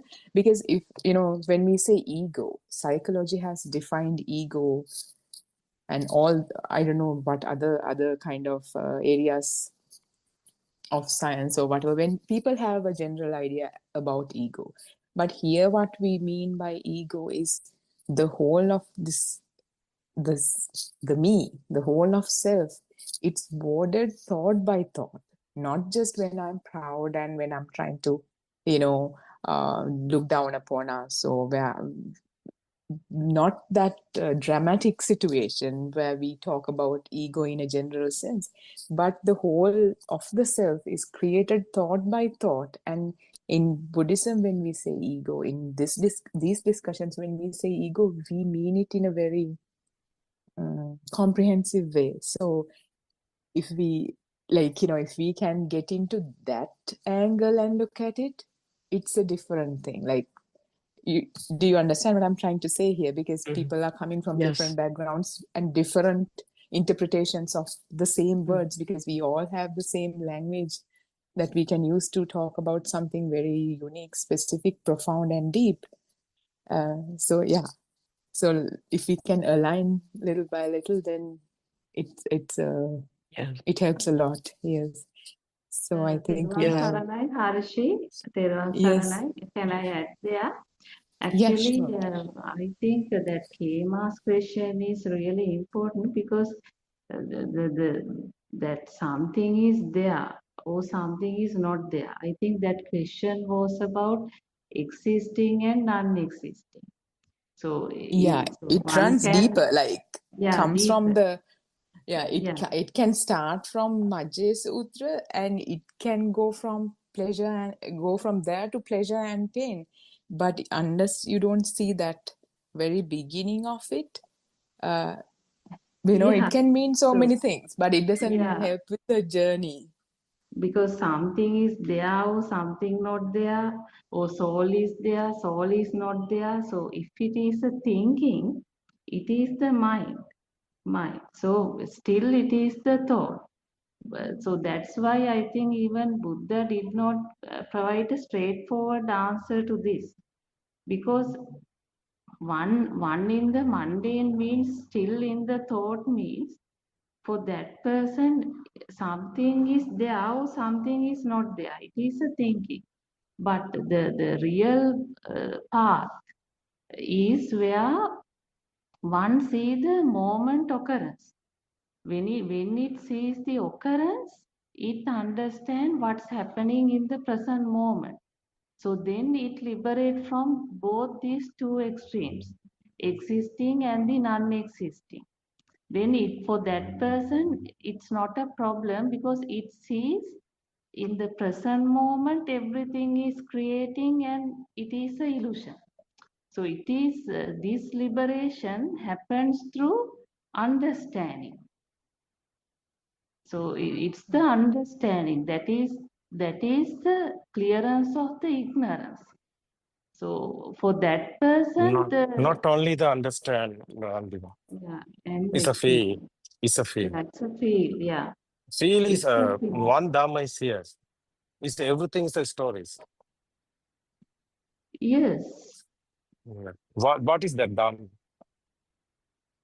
Is a vibration. It's a power.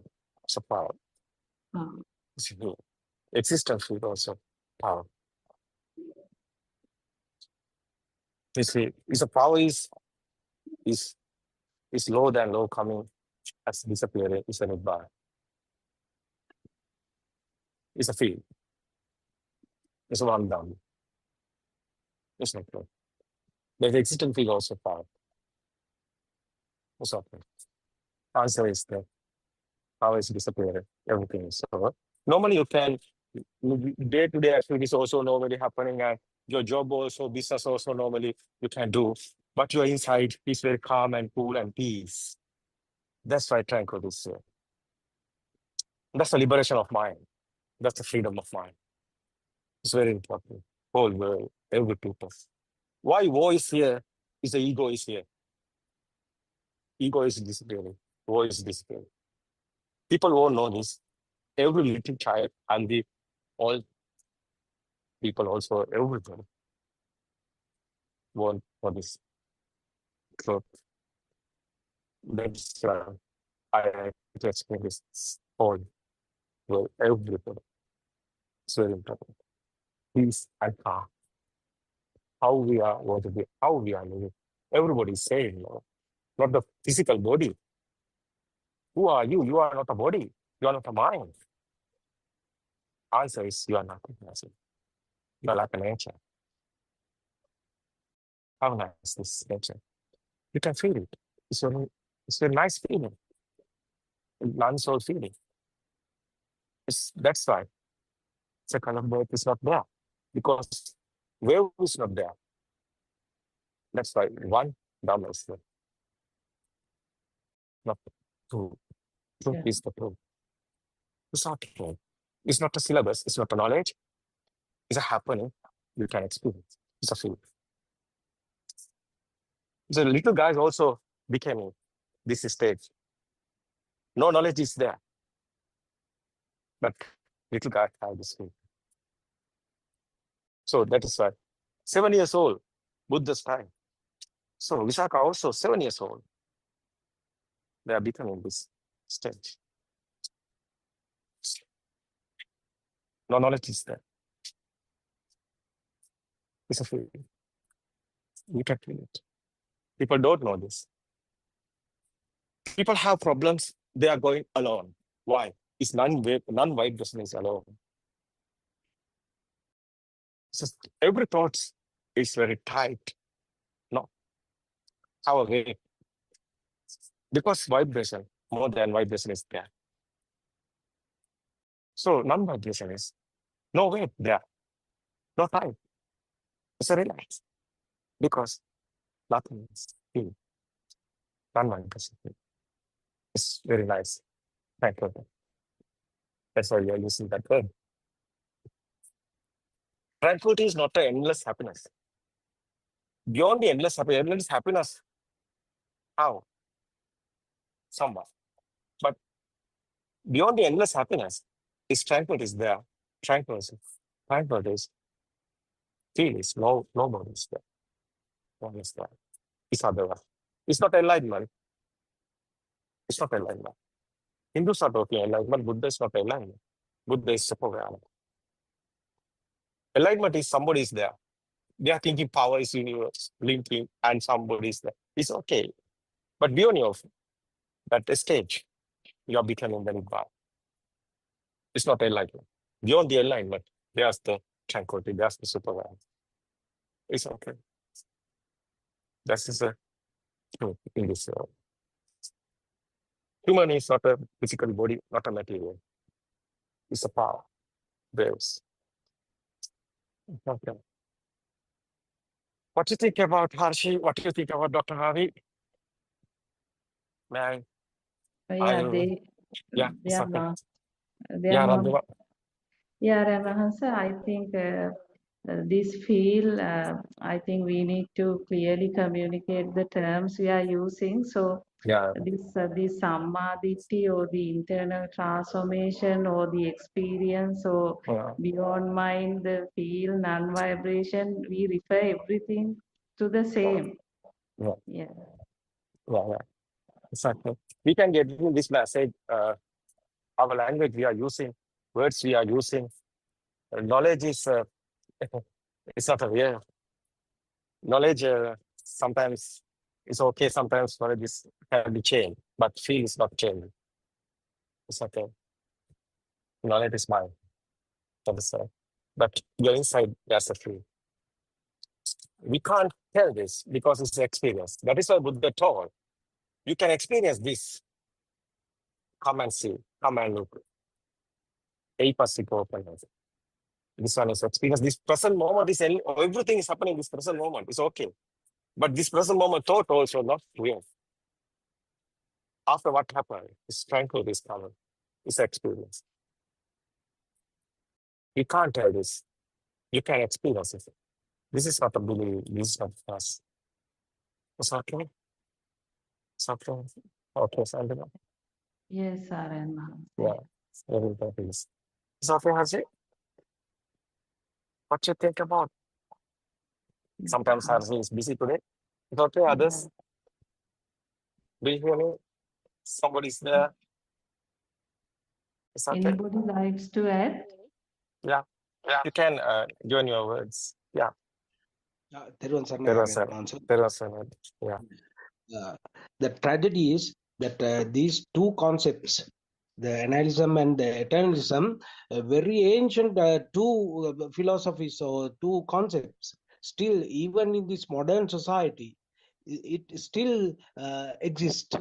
So it is our duty to explain it very well and help the entire world to get this message. I think that is the very important thing, and I suggest that it is high time, Aryan, we must translate this Madhya Sutra properly. That is the, I think we can't give this message to the world because the translation of, as you clearly mentioned, translation of Madhya Sutra is the problem. If we correct that sutra and translate it into English, everything will be solved. That is what I think, Aryan.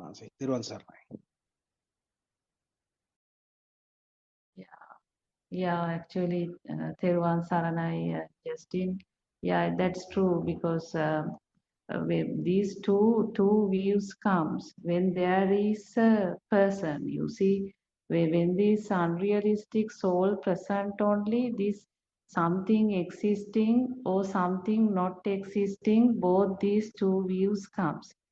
But it is through the Majje Sutta one gets to know how this unreal power, this soul is formed.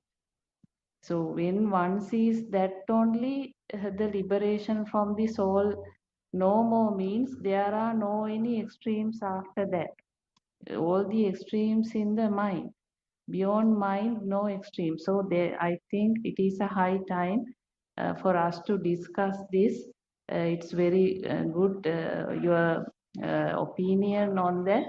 So maybe tomorrow also really we can discuss on this. I think greater awareness in the society has to happen on what is this two views and how the real path, middle path, eliminate these two.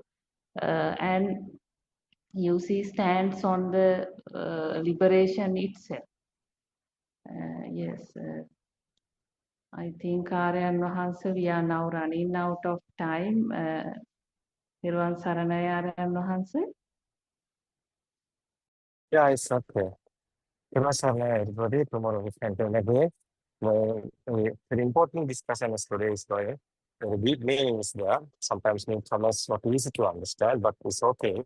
You can understand, you can realize, you can search www.buddothpada.com. That's English versions there. So otherwise, Wisdom of Asia, www.wisdomofasia.com website is there. You can search, you can realize this Dhamma discourses is how is this? It's okay. Yeah, you can realize and you can search and you can after you first you can know this, but secondly you can experience it. It's you have that experience. It's okay. No problem for anyone. It's you are in peace. You are happy. You are endless happiness because you have just everything. It's okay. This truth is very important. Understand. There was a everybody. There was a Ralima. There was a Hirwan Saranay others Aryan. also. There was a and our newcomer was the name Kema. Kema is okay. There was a Thank you so much, Kema, for raising that question. Hirwan Saranay answer. Hirwan Saranay Justin. So we'll end the program now. Hirwan Saranay, all of you. Hirwan Saranay Aryan answer. Hirwan Saranay everybody.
Good morning, my dear Dhamma friends.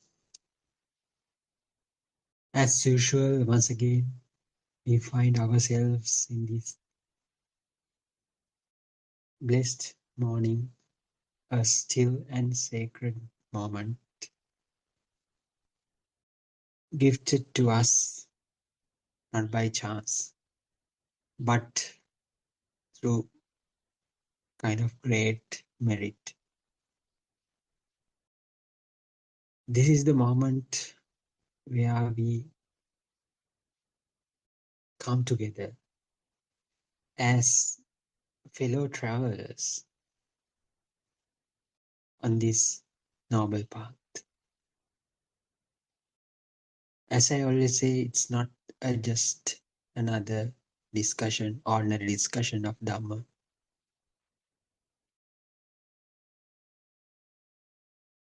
Here we pause to listen,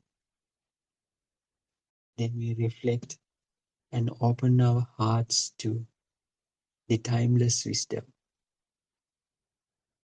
What is this timeless wisdom? None other than the absolute truth that has been revealed by Lord Buddha about 2600 years back. With heartfelt reverence, I humbly bow our respectful teacher, Buddothpada and Master, whose boundless clarity continues to illuminate this path for us. So, and also I like to extend my sincere blessings to you all as well. May the triple gem bless you. Tirvan Saranai. As is our tradition, we'll start first turn the first turn to the texts that are available in our main website. So there is a series called The True Dhamma Has Awakened. So this series has been written in English. So anyone who is interested in, you can visit that site, and there are 6 volumes of it. So currently we are focusing on the volume number 6, and there are in the PDF format. So and you will be able to download them for free. So then what you can do is just read them attentively, and if you have any questions and doubts, so you may bring those doubts to this forum, and we can openly discuss, and we can get them solved then and there. So most of the time our noble friend also joining in this forum, so we can ask him directly, and we can sort them out in a good way. So as I suggest, so please feel free to visit that site and have a look. So there is another website, that is www.wisdomofasia.com website. So there are some research and modern day research findings as well as the ancient wisdom. So so you may, so that website describes how this ancient wisdom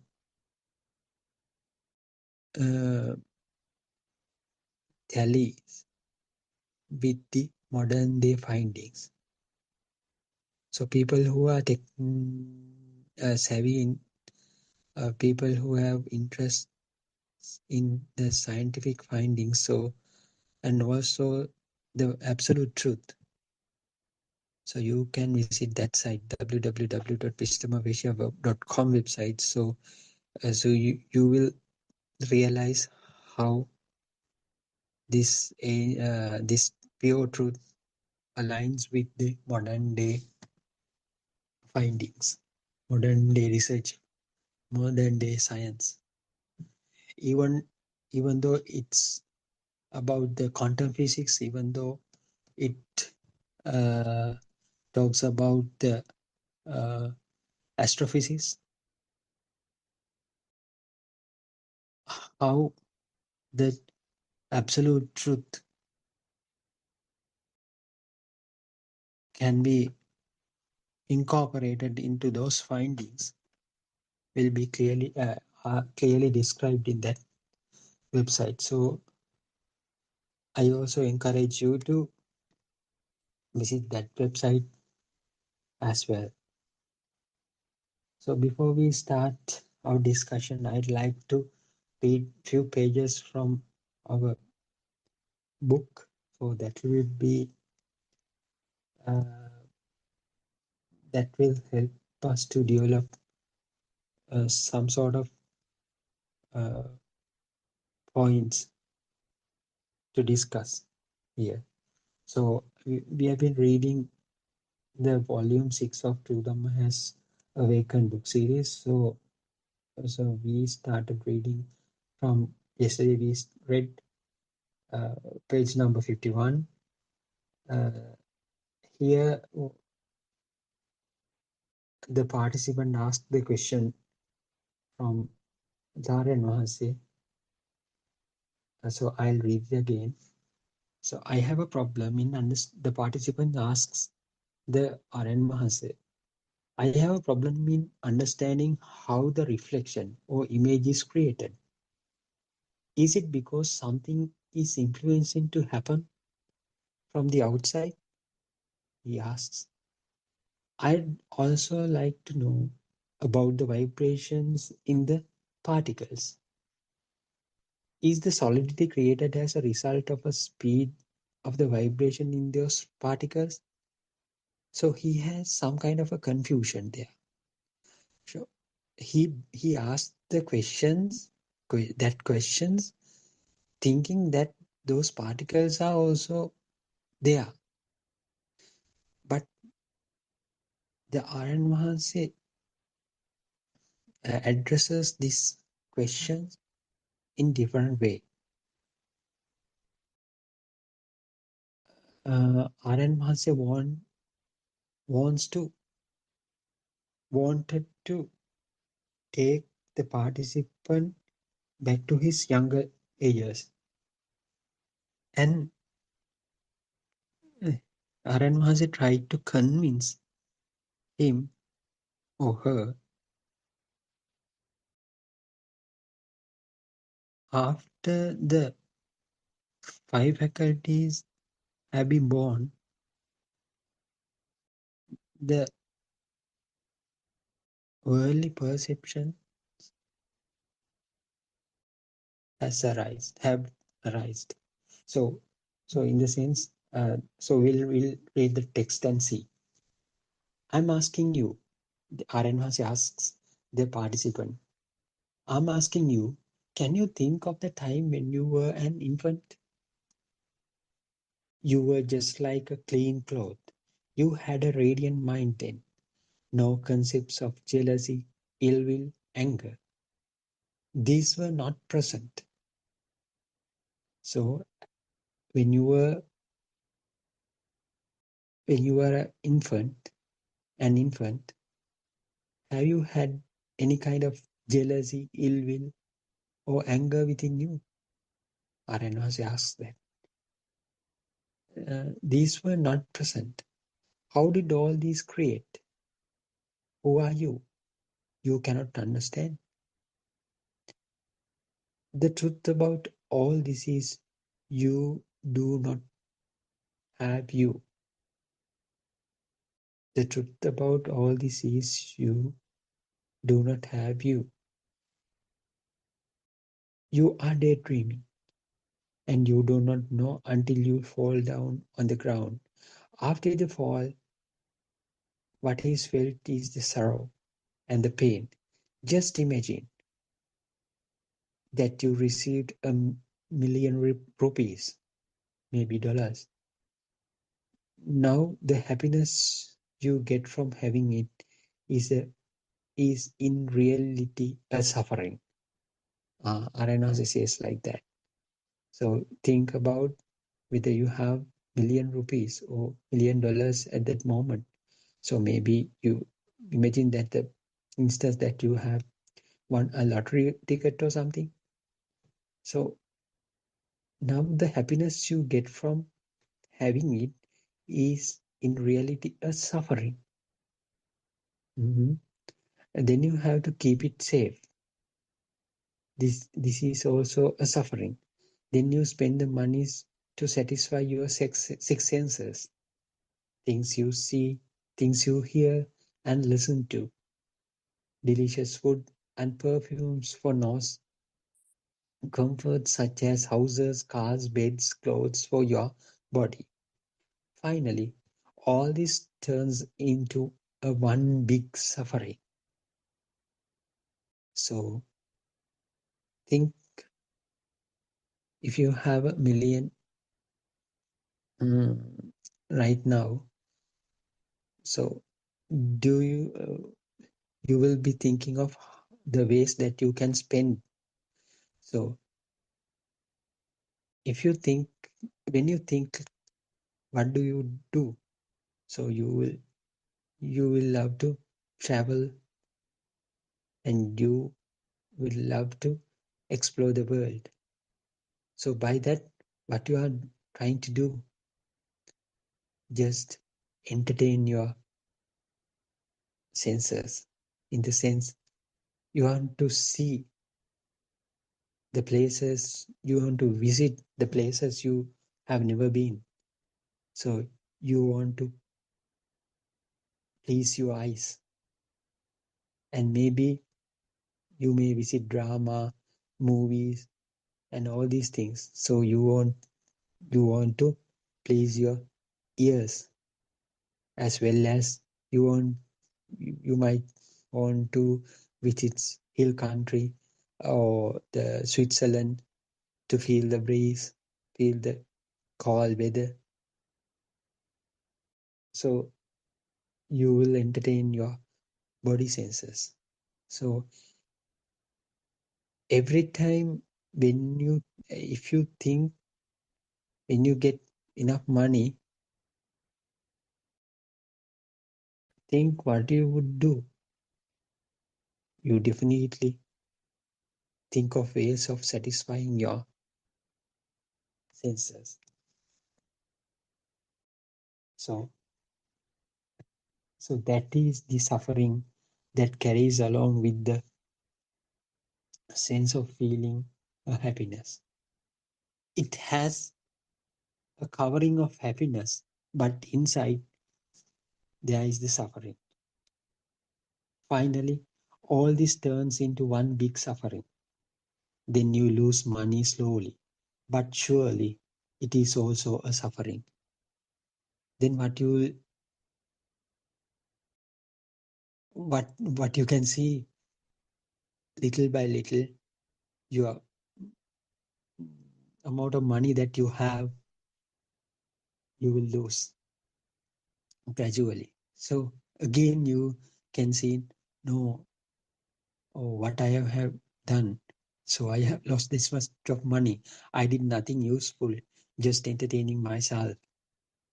So what is the point of keeping this money, having this money?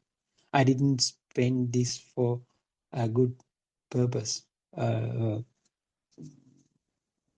Yes. So again, it is the suffering. So when you get sick after satisfying your senses and tongue, that is also a suffering. Now, listen to Buddha's word. 4 noble truths: suffering, cause of suffering, cessation from the suffering, and the path to end the suffering. That is the 4 noble truths. So Prince Siddhartha was was the son of King Suddhodana. He had all the comforts. He had 4 different palaces to live in according to the weather conditions. So he had all the comforts, but he recognized beneath that all comforts there is suffering hidden. So that's why he wanted to see the truth, search for this truth. What is actually going on? So he showed the path how you get away from this suffering. First, he asks us to recognize your suffering. Then he asks us to find the causes of suffering. So if there is a suffering, so you identify the suffering and you tend to find what are the causative factors for the suffering? What are the reasons for suffering?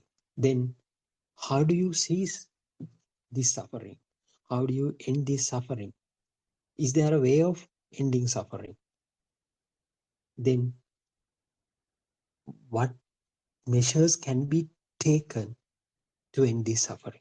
That is the path. So with the intention of finding what is going on, he left the home. Then he went to certain teachers.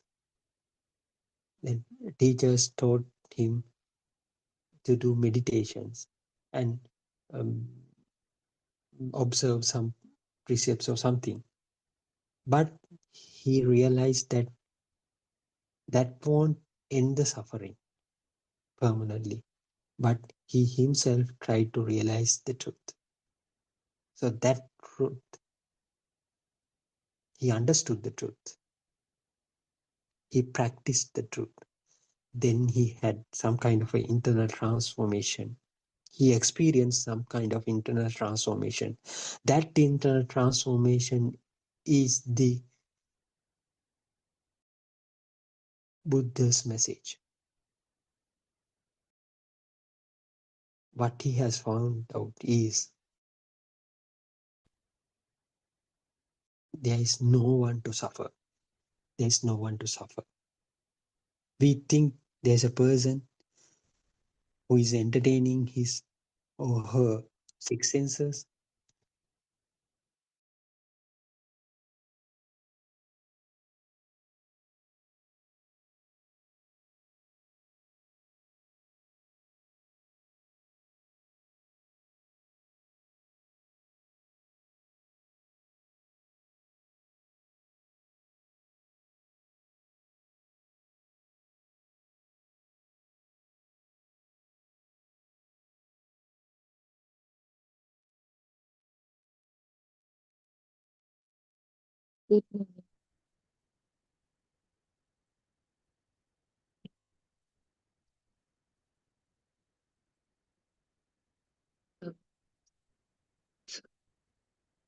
Let's start our another discourse.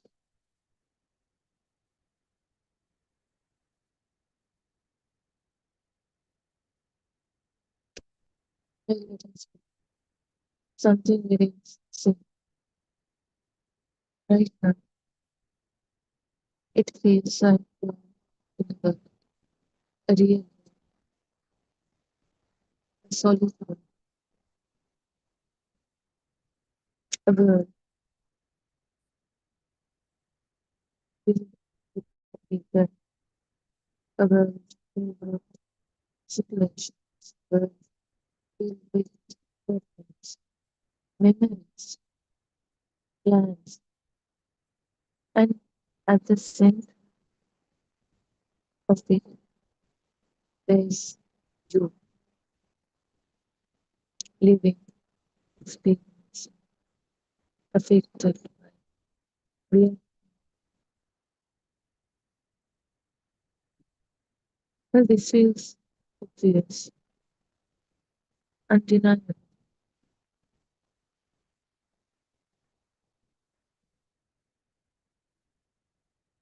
But today, we are going to look at this very carefully, not to reject, but to understand, but to try to find whether is it the correct way, the real. So, what is actually you right now? Indirect experiences. What is actually present right now? You get feeling, sense contents from one of your five senses.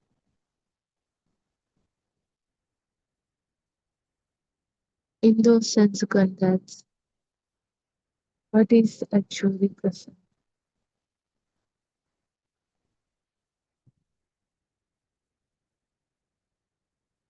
Not what you think is present, not what you assume that is present, but what is directly present, what is directly experienced.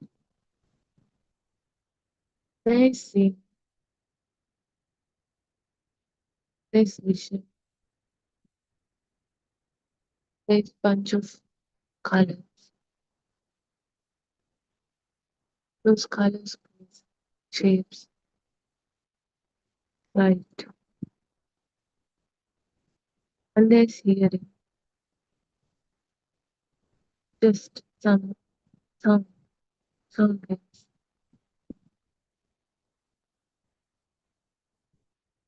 Some vibration. And there's this sensation,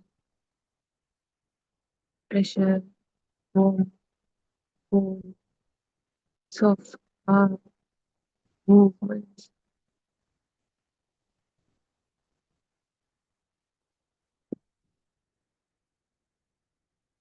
And there's this taste, different taste mind, a sensations, and smell, different, different smell, sensations to the nose. And last but not least, thoughts. There are thoughts, words, emotions, memories.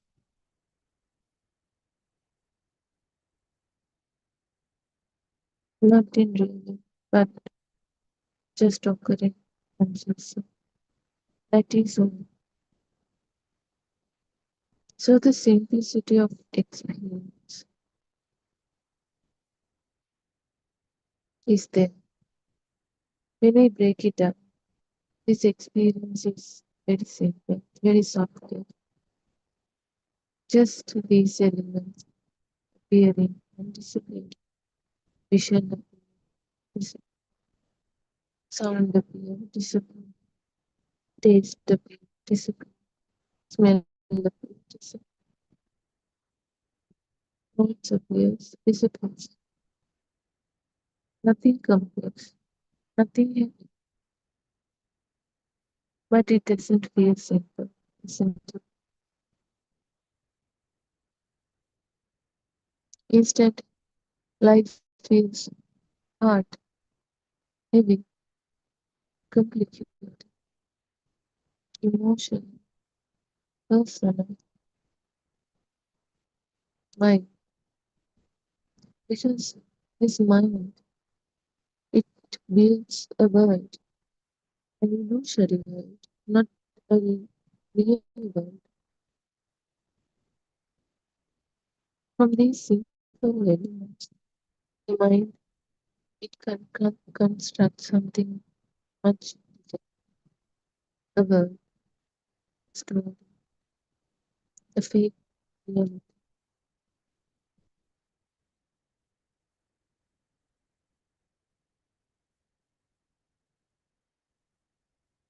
So let's take an example. Let's take the vision. So now, seeing occurring right now, you see some colors. Your eye perceives some colors, but what actually you see is objects, a room, a person, a door, a book, a chair, a tree, many things. But what is actually seen? Colors, just some bunch of colors. That's it.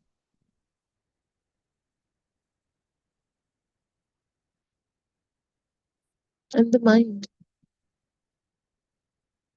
start to make shapes, separate those colors into shapes, and then start to name it instantly. So then the mind says, this is a chair, this shape is a person, this is a form.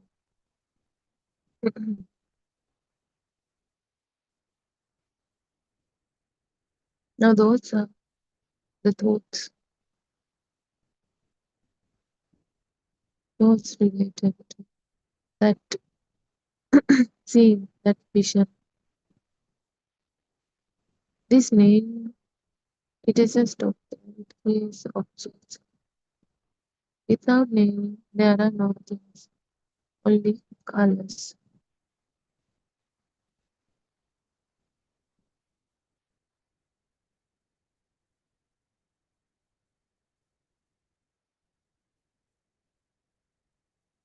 But the thing is, even though we see it like it's a bunch of colors, thought is the one that objectify things. But when you come to practically to like when you experience it right now, you cannot take it as that simple. Let's say you're looking at a chair now and you feel it's real. You feel it's really there. There's this 3D solid object out there. No matter how we say this, when we experience it, when you're opening your eyes and seeing a chair, it feels real, solid, existing.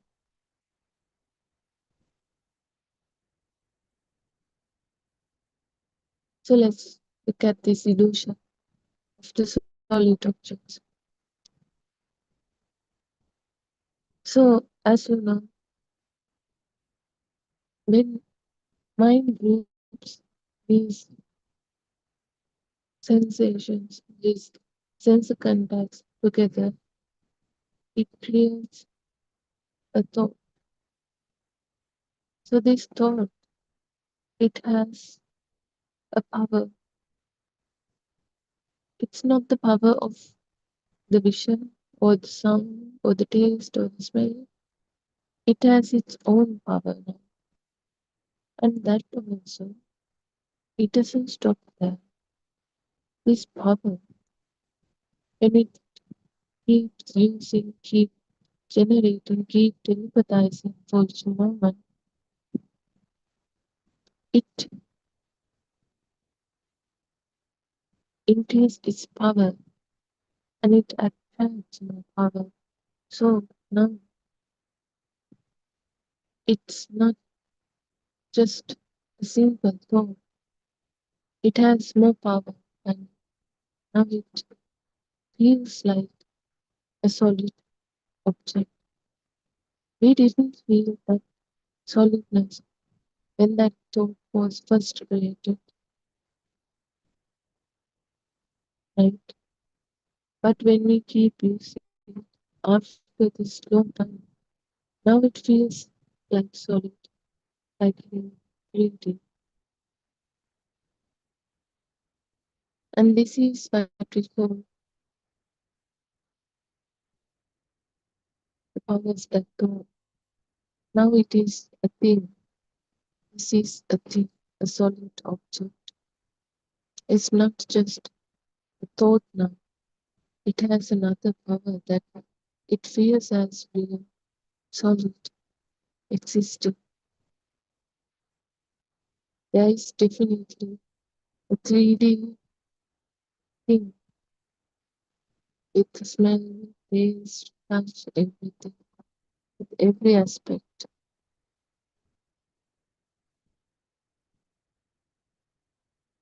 But it is just another wrong perception.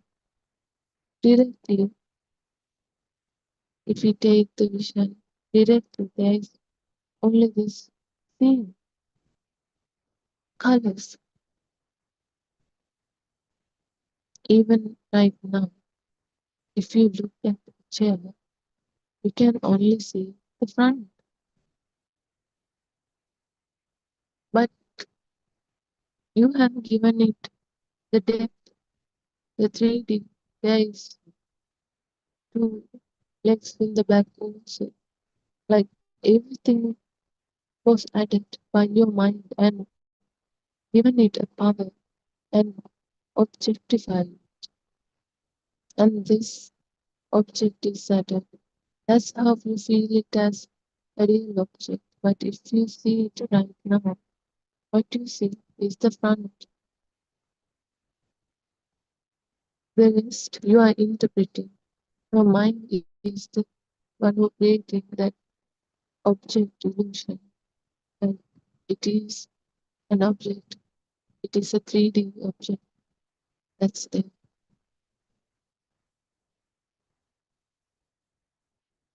Now it goes further.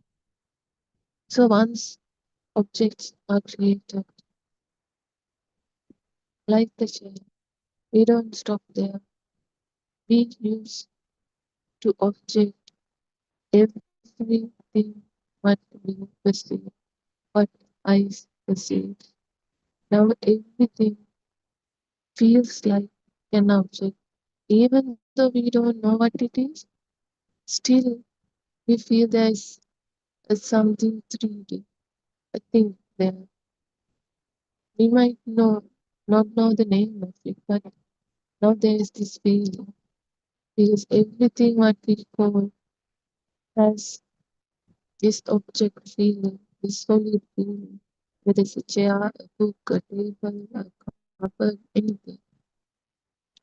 So we assume, even though we don't know what that new thing is, but it's also there. So we assume that also a solid object, something. We still don't know the name, but it is something, a 3D object.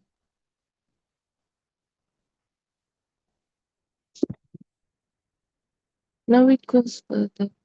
Once objects are created, more thoughts are generated. Meaning is certain. Like this is beautiful, this is ugly, this is important, this is dangerous, this is expensive, this is cheap. Different thoughts, different, thousands of thoughts. But that meaning is not in thought, what we perceive. That seeing itself does not carry the meaning, name, label.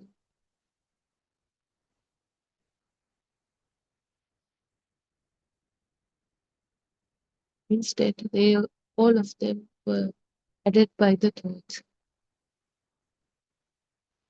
Now the world, it becomes personal because there is now this person who experience those solid things outside. So now the world is no longer neutral. It becomes emotional, charged, important.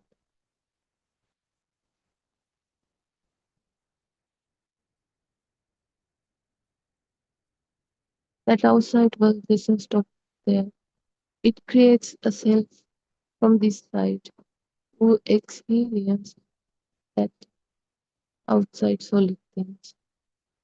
So now a self appears. Now whatever they experience, it comes as not an experience, but this is happening to me. I am affected by this and that. So there is this center is created, a me who experiences everything, me who likes things, me who dislikes things, me who suffers.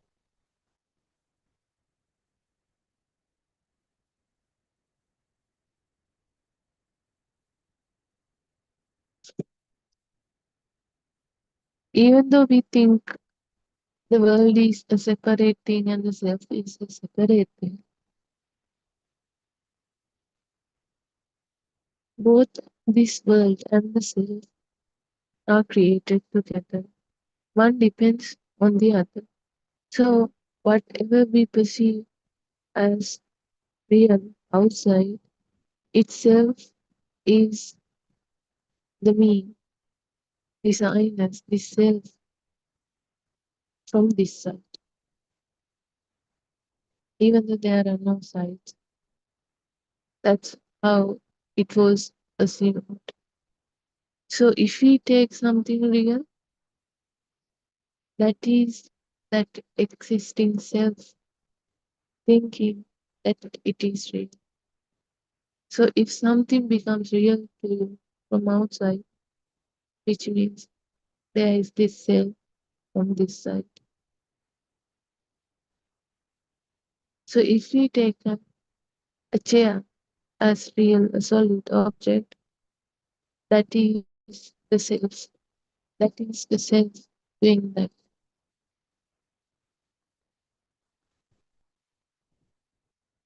So without a self, what is the world? Without a me, is the world still personal or just some moments, events appearing and disappearing?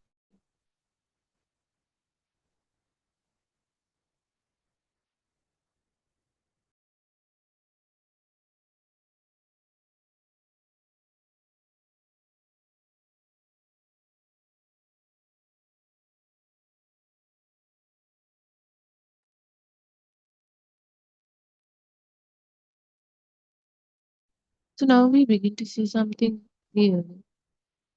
The world we live in is not just what is seen, what is real. It is what is constructed, what our mind shows us. That's what we believe as the reality. That's what we take on as the truth, the reality. And that is something created, constructed.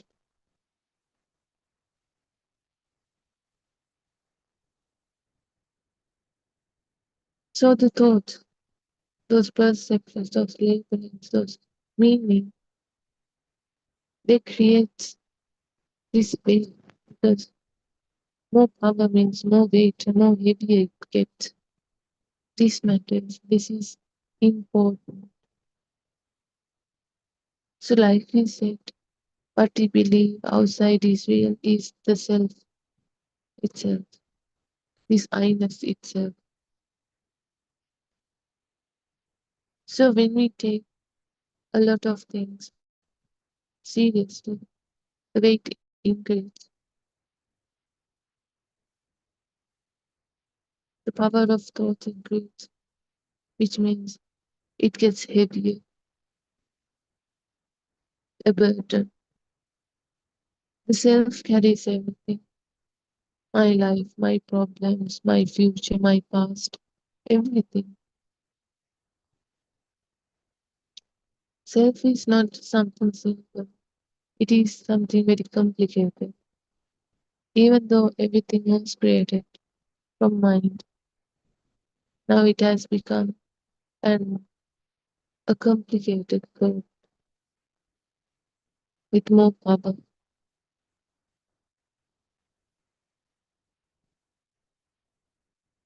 So now life feels heavy because everything is personal. Now comes to the shift. We have to see this construction. When this whole process is seen properly, something starts to change. You don't have to stop it. You don't have to stop thoughts. You don't need to remove. You don't need to remove thoughts or vision or anything. But now you start to see it. You loosen, not you doing it. It automatically loosen its power. Because now you know everything is an illusion. Thoughts are something created. What we call outside is something created. Even the thoughts we call are something not real. That also something created. So whatever we believe as reality is everything that has been created. So now we know we have this awareness, not blindly believing it, but we experiment ourselves and get that confirmation that everything is something built up, an illusion. And that's enough. Seeing the truth is enough. We don't have to stop this process. We don't have to fight it. We don't have to remove it. Just by seeing it, it starts to loosen its grip.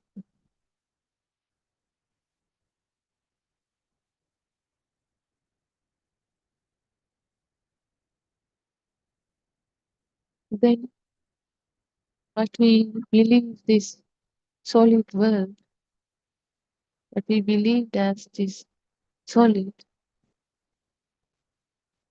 becomes lighter. Objects are still there, but now we know they are something constructed, not the reality. So it has less power. Meanings still appear, but we know they are something constructed, not the truth. So it's less powerful. And the self also still arise, but we know that also something created, not the truth, not the reality. That's also starting to lose its power slowly, gradually. And now we are living in a lighter world.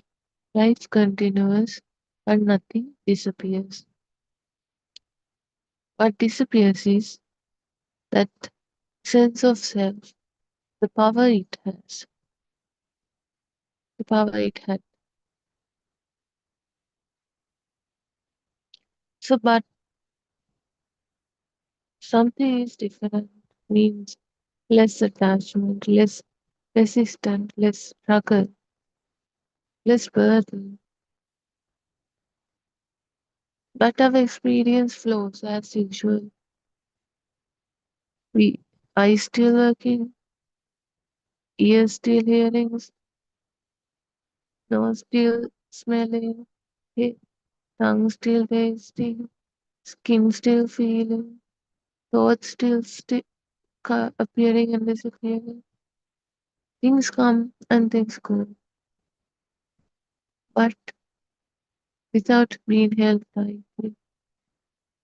And even let's say we see a chair and we get the thought of chair, but now we know we have a confirmation that thought itself is something constructed. So whatever we see is not a chair. We are thinking that's a chair. So now we know that, and but we can still use it as a chair to communicate with other people because that's the easiest way. So live in that usual world, but without being held tightly. We know the illusion. We know the illusion as the illusion, but we have to use it. So now we are not trapped in the illusion, but instead we are using the illusion to live the world.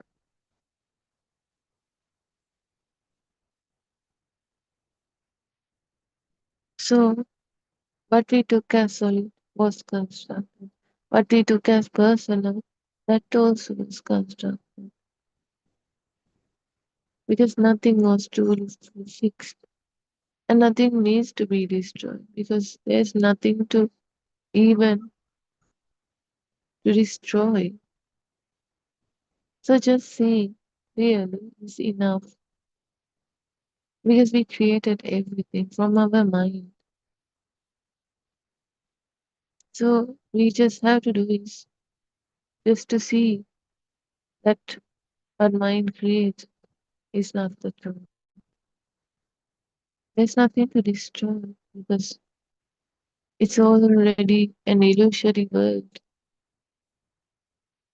created from the mind.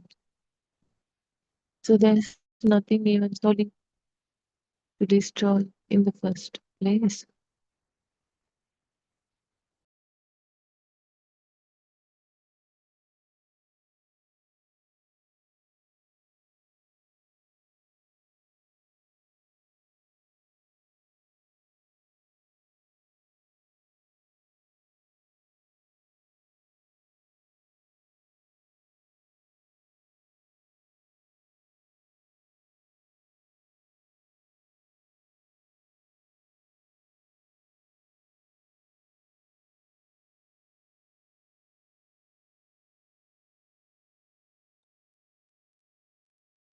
So now let's move into another fact about time. There's this feeling, same as this solid feeling of thoughts, like solid feeling of chair, a book, a bottle. They have this feeling of an existing time. Even right now, it feels like time is moving. There is a past behind you. There's a future ahead of you. And you are here in the present. This feels completely real. But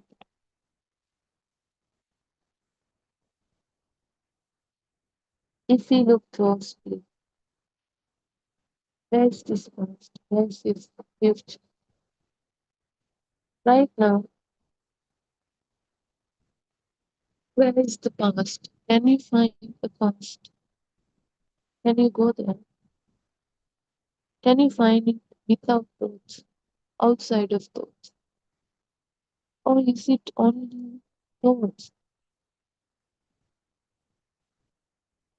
that also not stopped or located in, but just appearing and disappearing?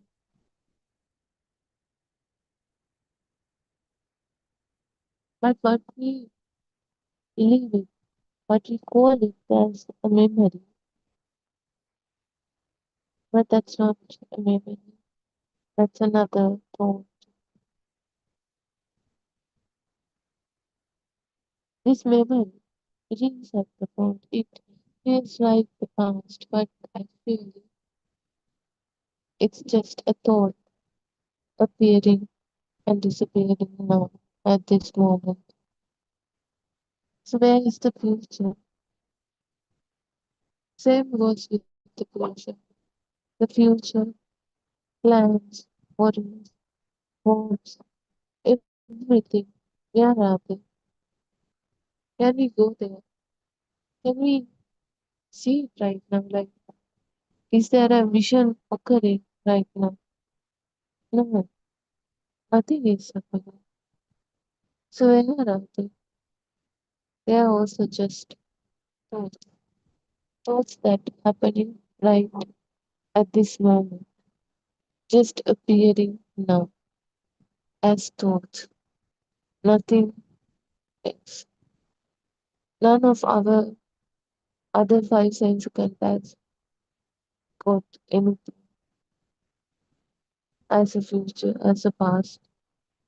Only our mind sensor generated the thought that also happened right now at this moment. But we are thinking. That's also part of the illusion. We are thinking about future, we are thinking about past, but that's not past. We didn't go there, we didn't go anywhere.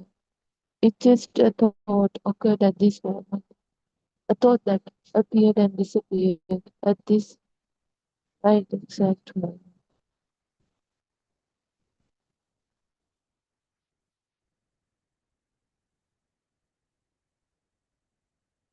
No, no, only this moment exists.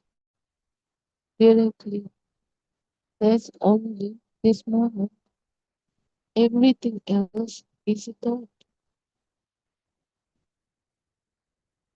So that's why we are said, we are asked to live just only in this moment. If we try to skip that, if we try to leave that, that means we are living in a thought. We are living in our mind, not in this moment.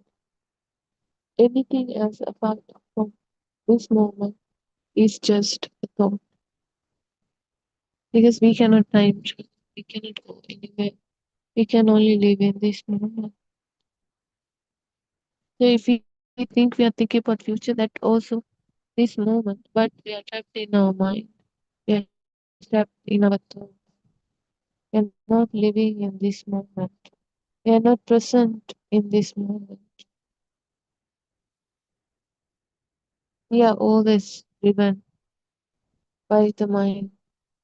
With that flow, we are stuck in that illusion.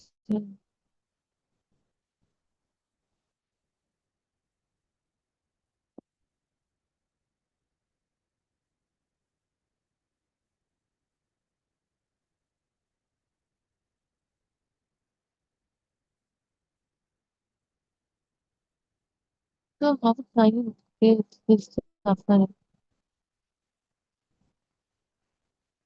Now we begin to see something important. Without time, what happens to body? So body needs the future. Body is always about what will happen. Without the idea of future, can body exist? No. And also there are regrets.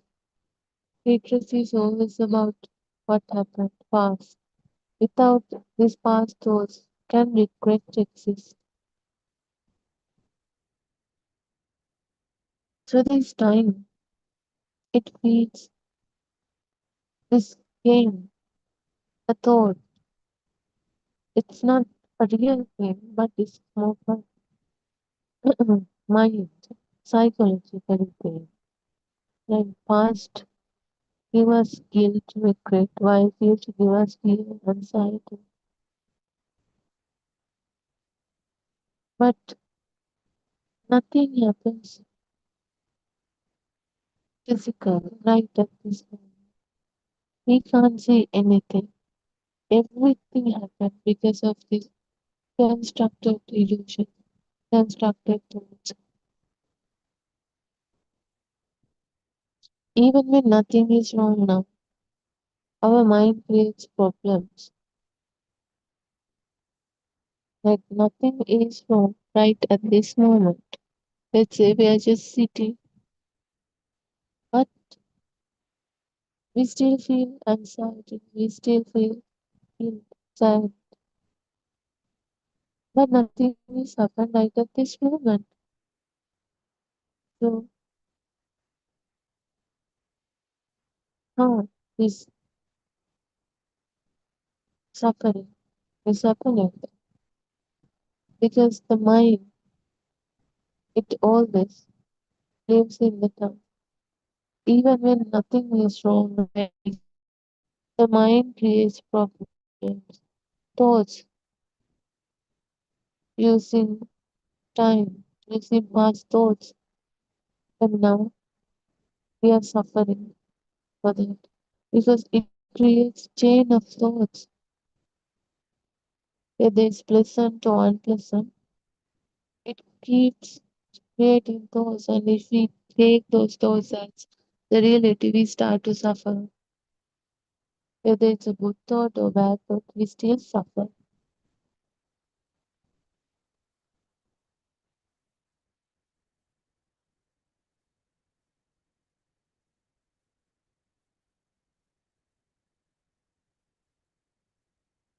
There are like different thoughts we get. Time also creates something else, like the idea I must become something like better, more successful, more love. This endless movement. I will be happy later. I will fix myself in the future. There's this hope.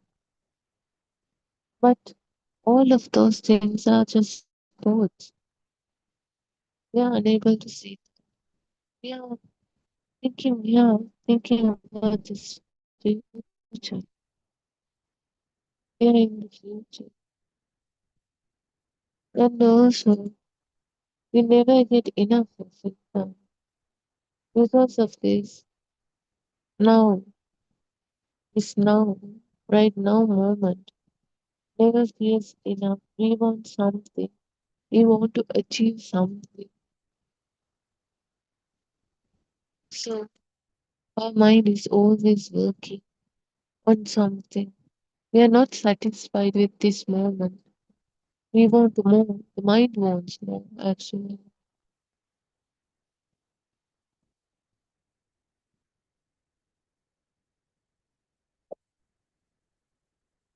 Now the shift comes. When a thought about past or future appears, we can be practical. We can just pause and just notice it. Did we really go to the past? Did we really go to the future? No.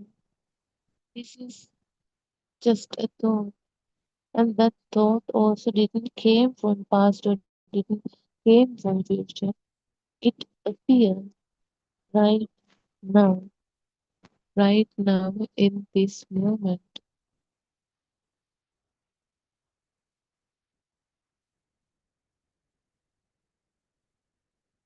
Even though it feels real, it is appearing right now. Not past, not future.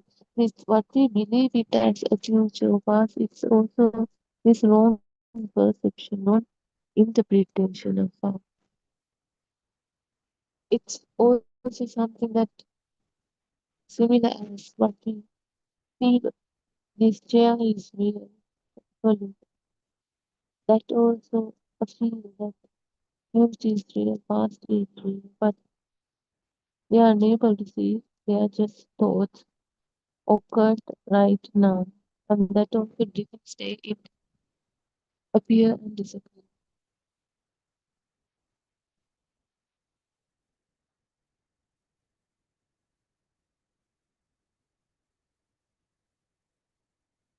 So when you see this properly, when you see this exactly as it is, this grip it start to lose.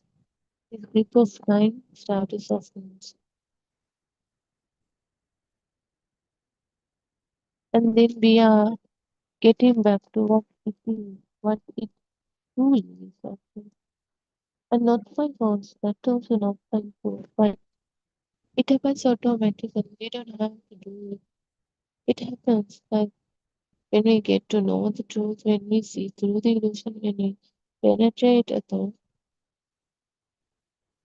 we know, we get this knowingness like what is the use of suffering or reacting for an illusion, something that's not even real. So then, naturally,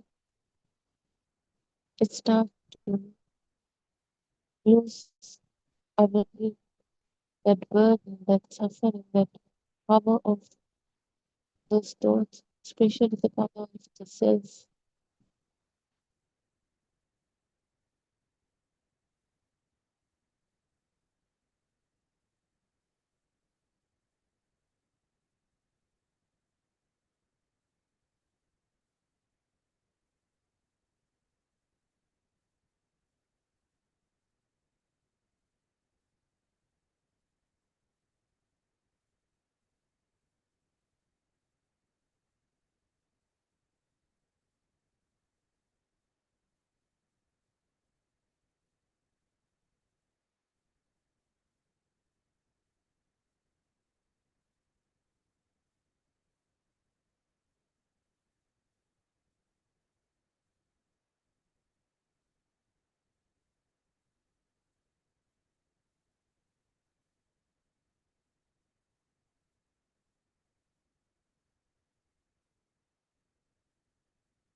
So all our life, we feel something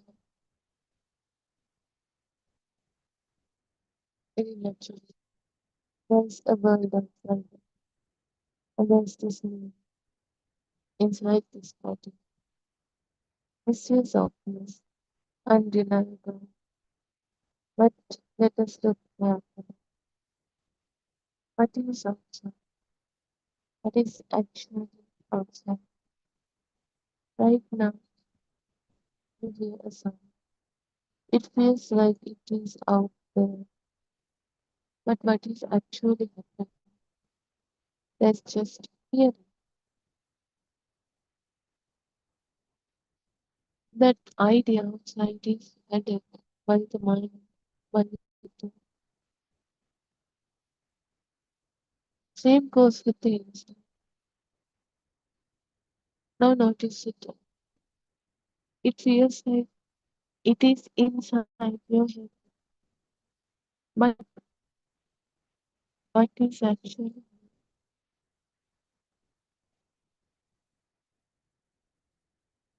just a thought appearing? Where exactly is inside? Can we really find a place where the thoughts exist? Or like if we see it's inside our head, but we assume, not assume, we taken it as like solid truth that thoughts are inside our head. Now, like we don't even have to think, we feel it as if it is inside us.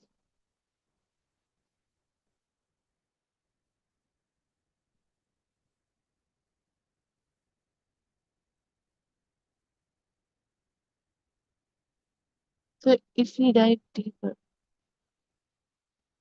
if we look properly, we notice the sound disappearing, the thought appearing and disappearing, other sensations appearing and disappearing.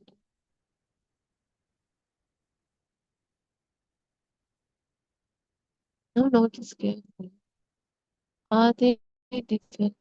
Are they in different places? Or are they all just appearing in the same field of experience?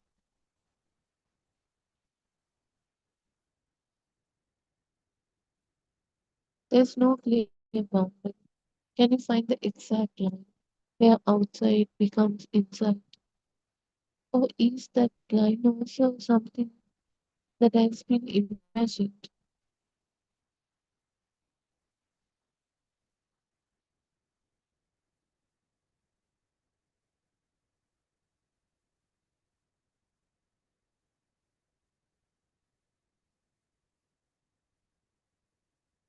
Everything is done by the mind, by the thoughts.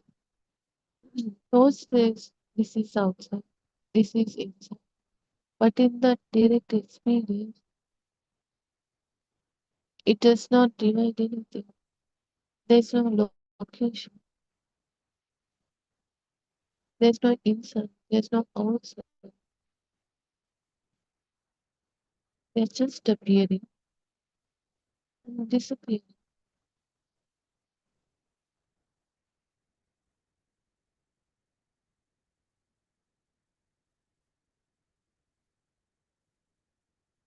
Now let everything be as it is. Whether it's a sound, a sensation, a vision, a thought.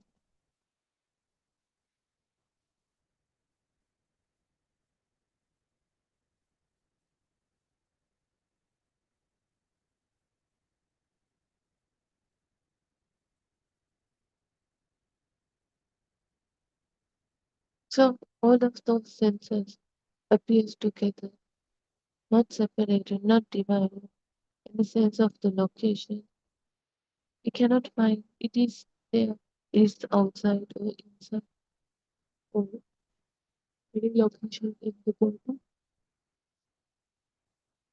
We are assuming the vision is from eyes.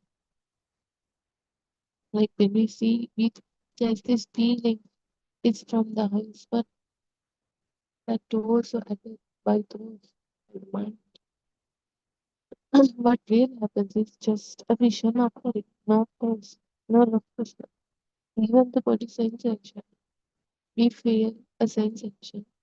We are assuming it's from the leg or the hand, but what is really happening is we just get a signal, a sense of contact, a sensation.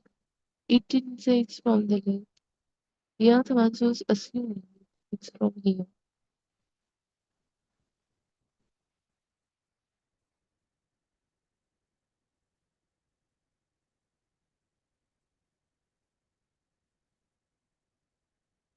So now there's no center where you are.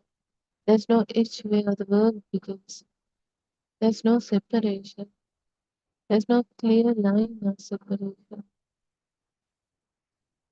But just one continuous true experiences that also have appearing and disappearing. So when this is seen, something starts up.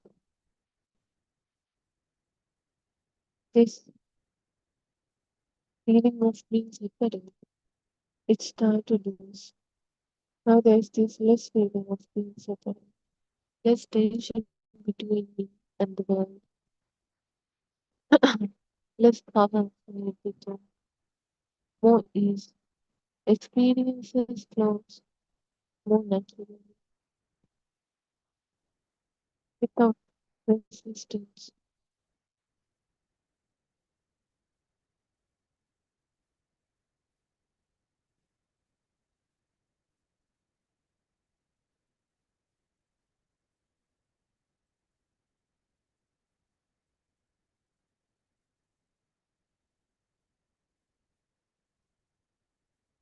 Let everything settle.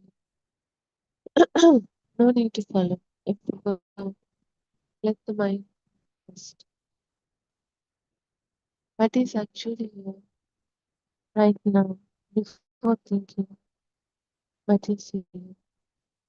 A sound may be present, but before calling it anything, it is just a sound, a vibration. That's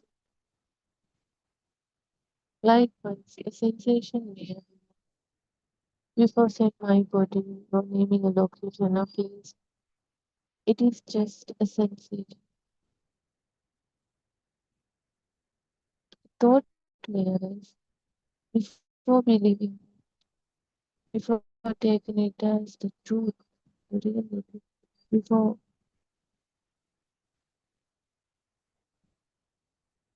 going with it.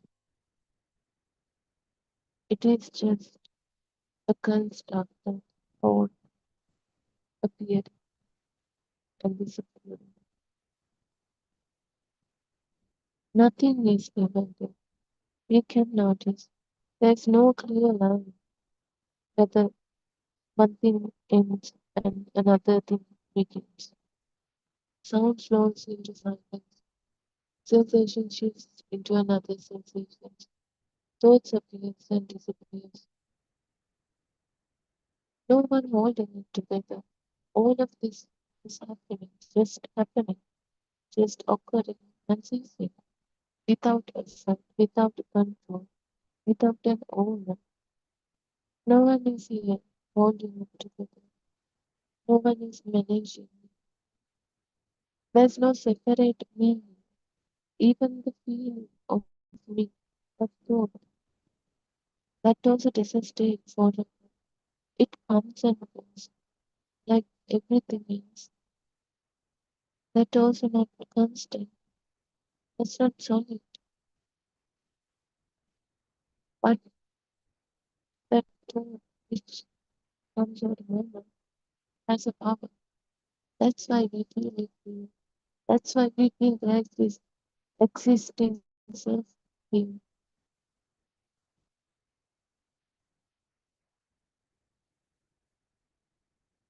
So nothing was ever separate. Not inside, not outside. Not me, not the world.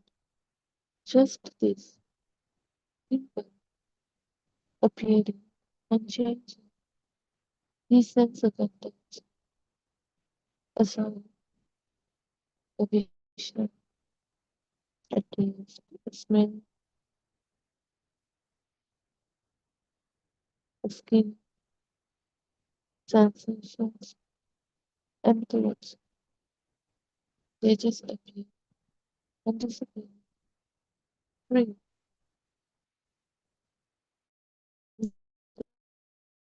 Begin. No cliche, no structure, just a natural feeling, appearing and disappearing. So let it all be. Let everything be exactly as it is. No need to change it, no need to understand anything. Even if thoughts are there, let them be there. Let them appear and let them disappear like how they appear. Even if there is a silence, let it be there. Nothing needs to be done for this moment.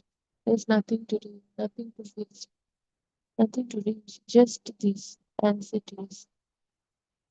If the mind is holding something, a thought, maybe a thought, maybe an idea, an idea, whatever it is, there's just let it appear and disappear. We don't have to control it. We don't have to try to stop it or push it away. Just let it gently loosen itself. You don't have to force. Just allow. Just allowing yourself. Breathing happens. Sounds come happen. Thoughts appears and fades all by themselves without effort. Now even these words can be left aside. You don't need to follow anything. Just rest as this simple, just live in this moment, awaken to this moment, unheld, uncontrolled, complete, just as it is. So there's nothing to hold on, nothing to become, nothing is missing. Just we have to live in this moment. Just we have to awaken to this moment.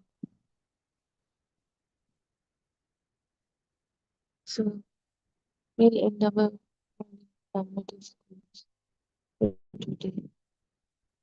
That was Buddothpada.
I worship Triple Gem with the greatest respect. I worship Aran Mahanse at his feet, Tiruvasarnai Aran Mahansa, our noble friend, our spiritual teacher. May all of you be blessed by Triple Gem, and may our friends who are helping with the background work be blessed by Triple Gem. This is yet another session of the Buddothpada POTV English Zoom discussion.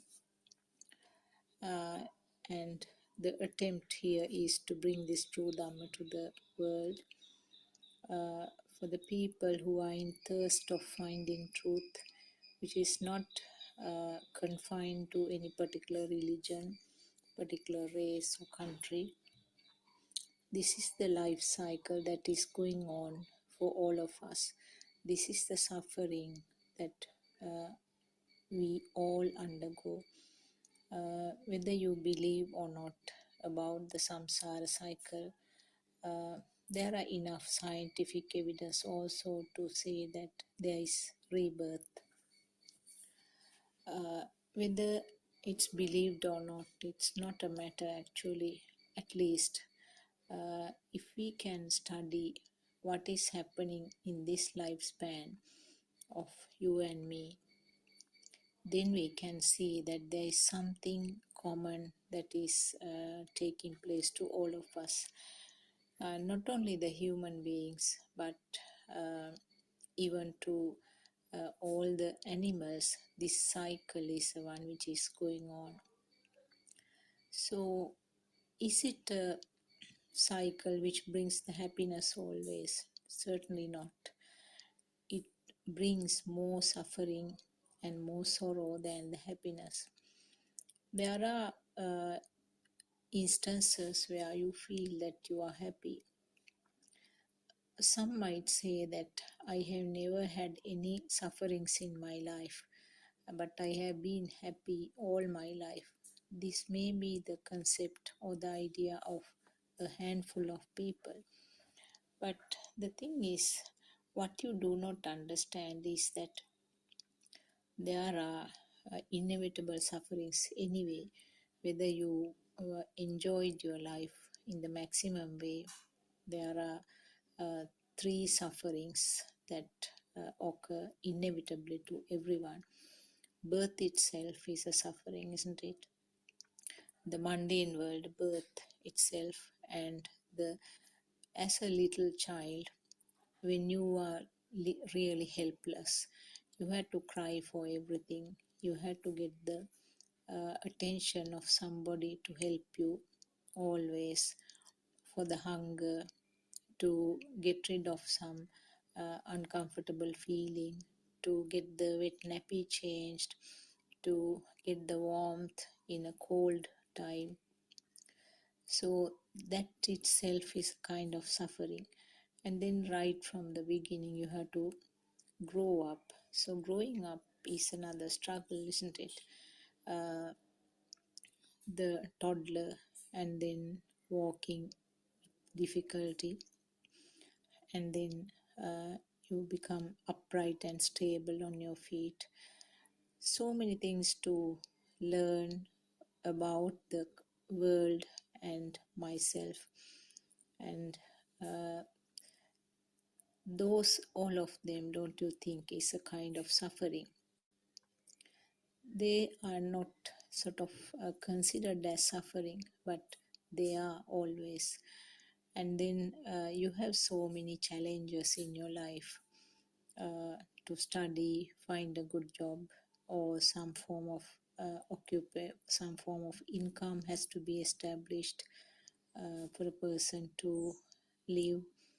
And then you have various attractions or cravings. You try in your best to achieve them.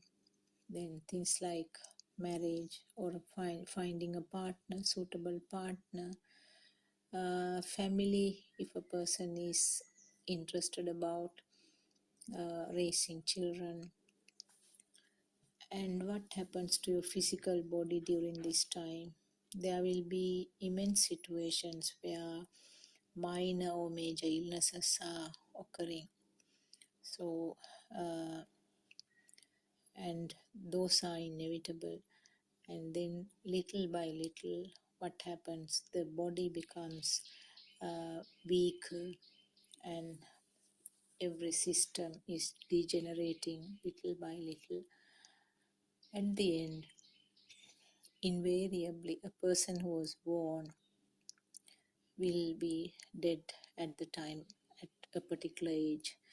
So even if you say that you have never had anything to be sad of, those three things that I mentioned, well, four things: the birth itself, and then the illnesses and deterioration of the physical body, in other words, getting old, and the death. Those four things itself is a suffering and a sorrow, isn't it? This is for a exceptional few people who will say that I had no suffering or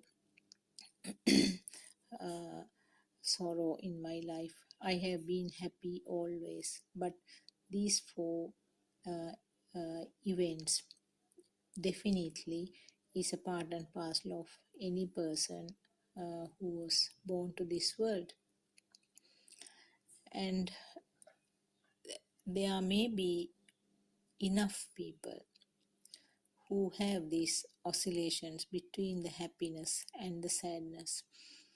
And even the events that you thought was happy, always underneath that there is a sadness. Under the happiness, there are more stresses, more responsibilities, and more cravings hiding there. So, in other words, don't you think that life alone is just a bundle of sufferings or sorrow? This is not actually agreed by some people from different faiths. They feel that Buddhism is always talking about the sorrow and the sadness. But isn't that the truth? Don't you think that that is the truth? Prince Siddhartha was born as the heir to the throne of a huge empire, and he was given all the comforts by the father king to avoid him leaving the palace, because it was by the astrologers who forecasted that he may not remain in the palace, and he will leave the palace on one day looking for the truth. In fear of that, he took lots of precautions. He made sure that there won't be any elderly people sick people and deaths will not be seen within that inner city area where the palace and the royalties were living. But it wasn't preventable completely. At some point, when he saw these events, he was surprised. He was asking, what are these? Who are these? Why are they like that? And when he found out from his aides, and he asked, will it happen to me also? They said yes. Then that was the turning point for him. That was the time that he decided that he wants to find a cure for this suffering, some relief for this suffering. So that is how he left the palace in an early morning on the very first day that his baby son, Prince Rahula, was born. He thought if he stays even few more days, it will be another obstacle for him to leave the palace, because now he's a father already. So that tough decision was taken because he wanted to find the truth on behalf of the whole world, all the others who were suffering. He knew that his princess and the little baby, Prince Rahula, will be taken care very well by the father king. They will not have any suffering, but he wanted to take the side of the other people who are suffering, who do not have any idea about the truth. So he kept a major step in that way. So when you think about this, did you ever thought that I am falling sick because I am having this physical body? That is inevitable. And I grow old. That is inevitable. And one day I will be dead. And of course, your small age, you can't remember how that also was a kind of suffering, isn't it? So, what is the solution? Can you be immortal or not having any death? Can you live permanently? No, not possible. Can you stay without falling sick? No, that is also not possible. Can you stay without getting older? No, that is also not possible.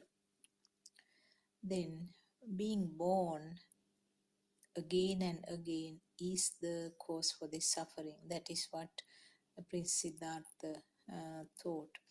If you can stop being born again and again, that is where the solution is. Because once once a person is born, you can't do anything. You have to go through this cycle of things. During this life, see the events that we go through. We grow up, different levels of growing is there, and kind of studying, doing exams, and then getting through. Whether you get through or not, you have to find some form of income to survive.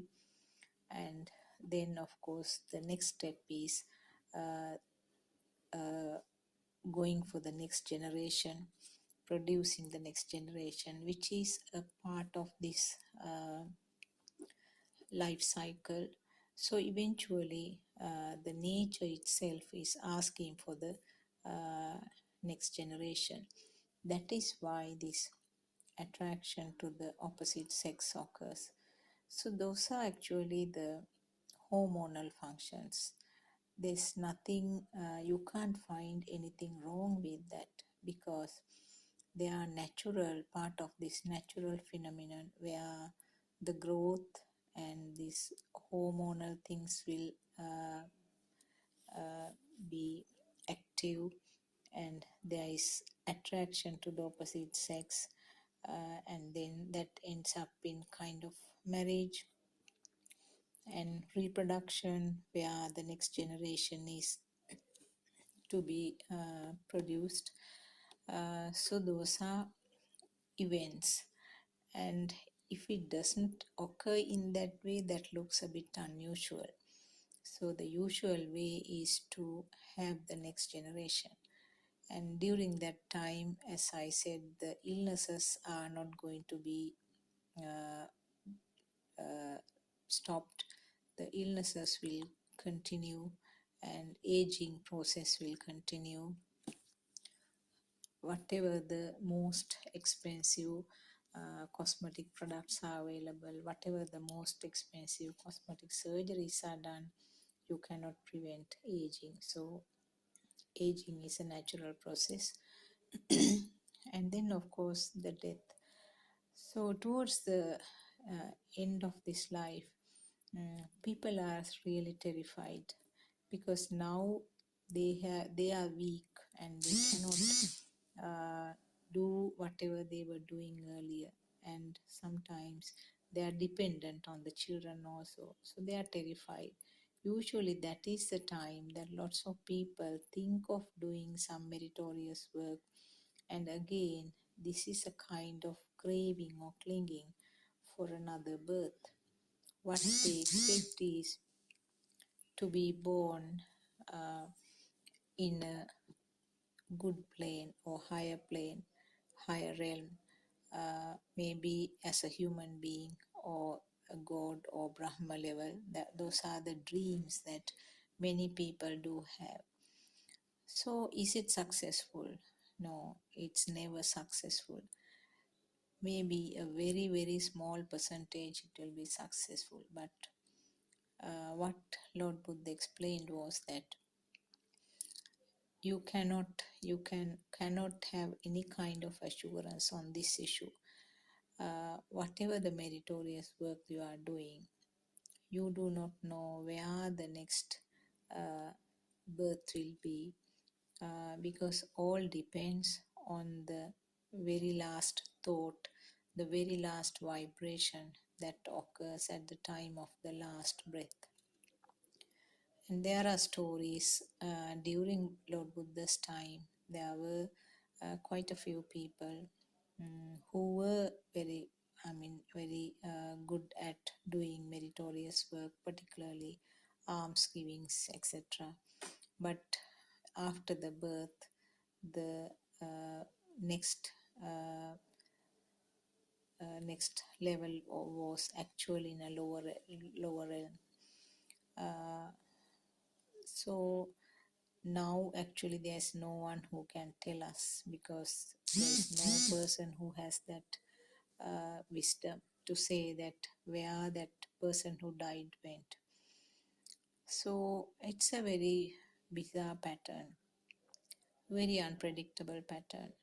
So then the solution, as Lord Buddha said, is to stop being born again. Sometimes a person might think that it's not possible to attain nirvana so quickly. Better to be born in good realms for a few times and then reach nirvana. So they are actually very childish type of concepts. Really speaking, those concepts we have got from the Buddhist sermons itself. We were given the hope or the expectation that if you do lots of meritorious work, particularly certain meritorious work like Katina Pinkama. Katina Pinkama is a big puja that is done at the end of the rainy season to monks, offering huge amounts of items, and that's a big responsibility. So people have that idea that if you do a Katina Pinkam at least once in your lifetime, that itself is enough to be born in a higher realm or higher plane. Actually, Lord Buddha has never mentioned anything like that. And what we have to know is that always, actually always, we experience the nirvana for fraction of second, but we do not identify it. Like what R.N. Mahansi, our noble friends, says is that you are sitting on the nirvana, but you do not understand. That is exactly what it is. So we do not identify the moments, the fraction of seconds where there is no self, and any instances where there is no self, that means there is that moment you have experienced the nirvana. That means non-vibrational state. So nirvana is the only non-vibrational state. Everything else is a vibration. So the world is a vibration in your mind. So wherever there is a vibration, there is a creation, and there is the self. So that is the basis of it. So what is this not being born? Actually, what happens is we know that there is an ongoing current in this process called living. Living means always changing patterns of perceptions. Or it's also called abhisankarana. Sanya abhisankarana means a changing pattern or empowering pattern of the perceptions. So this is what's called the life. Because of this changing pattern, it gives rise to a kind of live feeling, because there is a current which is generated in the system in relation to this sensor functions. So wherever there is a sensor function, there is a current created, and that current gives rise to the feeling that self or that you are alive. That is, in other words, called self-perception. Or self-view means when that self-perception is further covered by a thought. Now, the thought means the things like, even though you do not use the word myself or me or I, always that meaning is hidden there. I am doing this. I like it that way. I don't like these things. This is my favorite thing. And I'm going to do these things today. And I had this experience last month. See, everything is related to myself. So that is the thought that you have to break off. That is the root for everything. That is the root for the rebirth. That is a root called defilements. That is the root for the burning feeling whenever there is an experience where one of the senses. And the fire doesn't mean that it is some unhappy type of experience. When you are happy with the particular experience also, you have that fire. So that fire is something common, a raw material for any type of burning. So it could be a happy burning, sad burning, angry burning, anything, whatever it is that current which is generated. So that current is the one which is meant by myself. That current is the one which takes the system from life to life. So what you have to do with this Dhamma understanding. Once I remember there was a lady who used to come for some of our Dhamma discussions. She was a beginner. One of the questions she asked was that what is the importance of knowing all about these sensor functions and the fact that knowing about that word is a creation of the senses or in the mind. Why should we know about it? It's a basic question, I would say, and also I would say that it's an important question because for a person who has no idea about this Buddhist teaching, this question could be one of the most basic ones. Yes, you should know why you have to know it. Because, as I said, to stop being born again, then you have to know how this process is taking place, how it is occurring, how this birth is occurring, how these birth cycles are occurring one after the other, one after the other.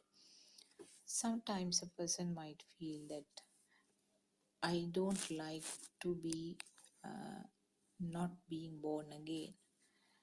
I like to be born, but I want to be in good lifestyles, good realms always.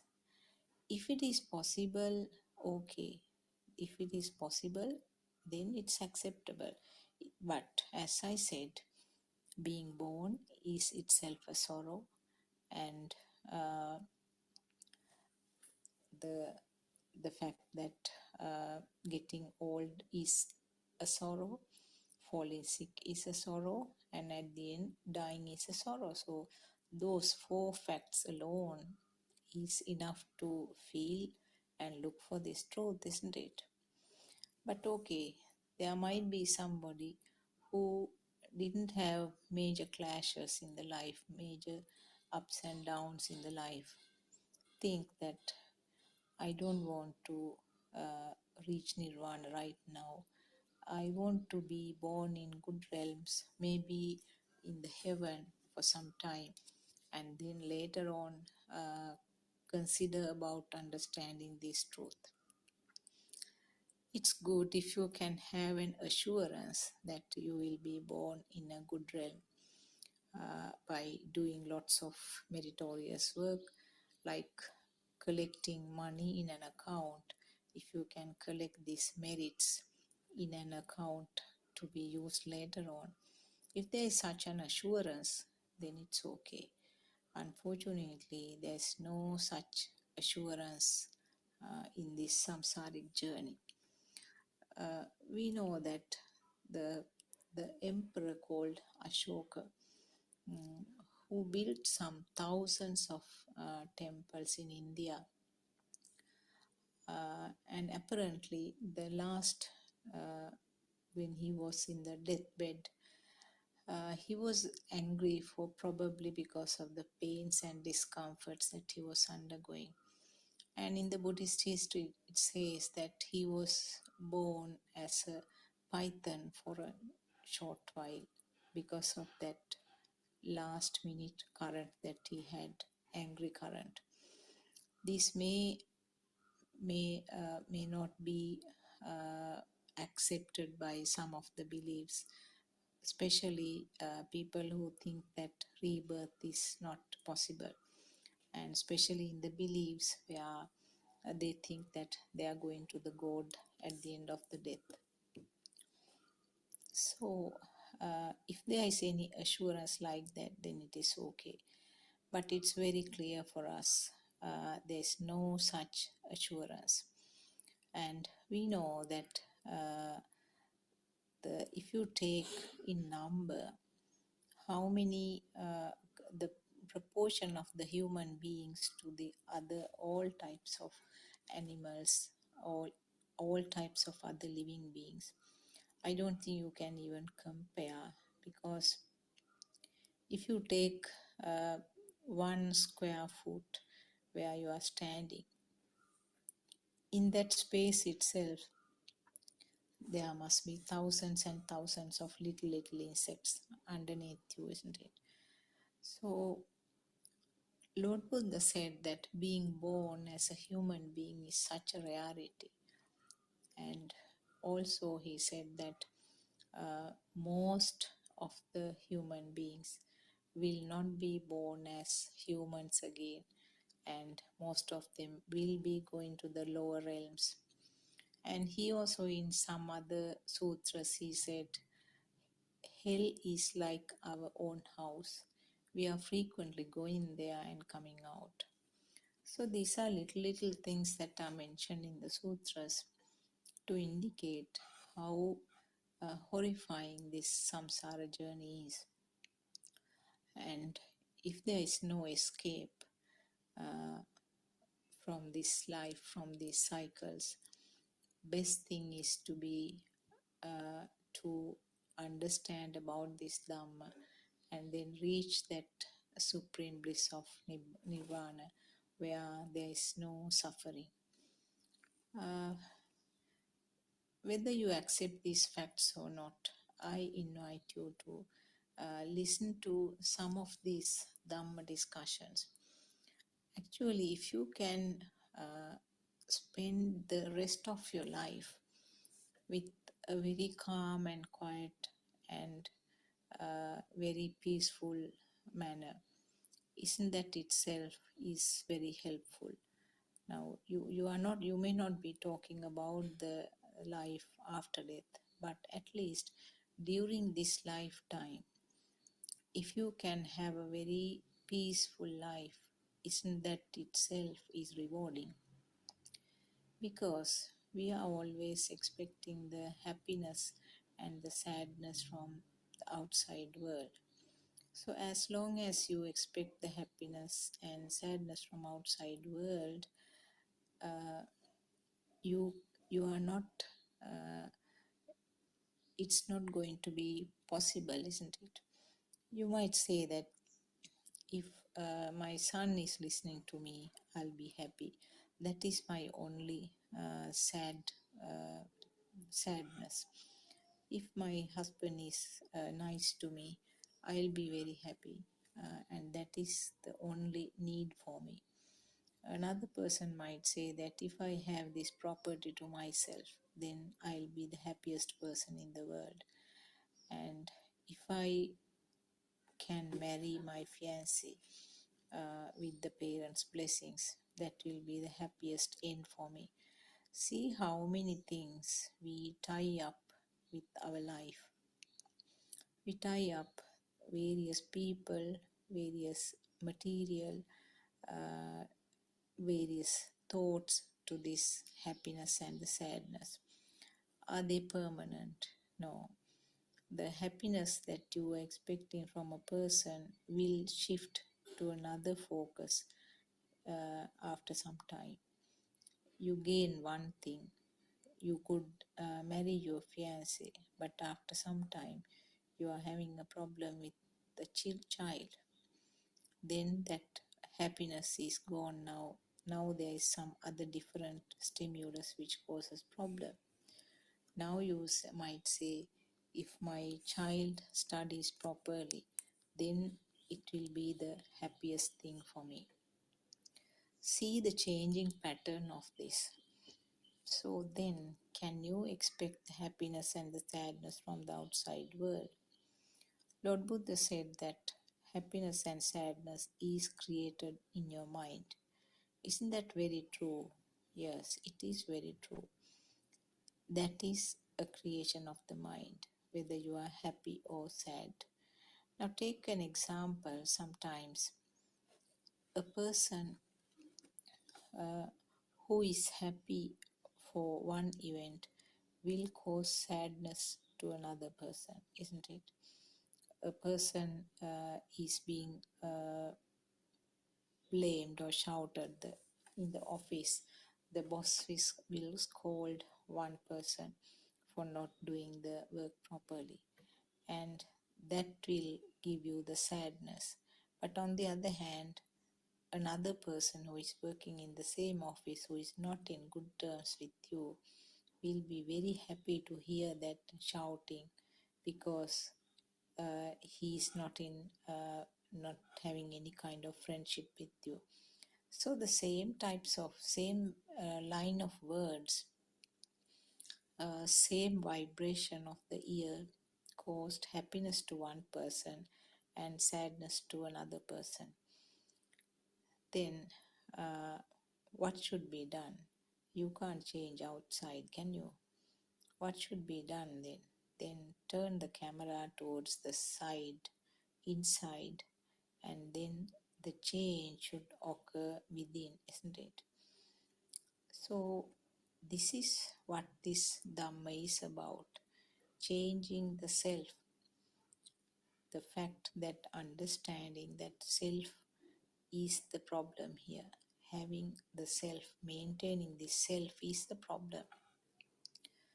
So then I feel that you can forget about the samsara journey, but if you can change the system to keep the relaxed feeling all the time, to keep a very calm and settled nature in your mind all the time, whatever the stimulus which is happening, isn't that beautiful? Isn't that going to make your life very comfortable until the death in this birth? So that is something that you can obviously see, isn't it?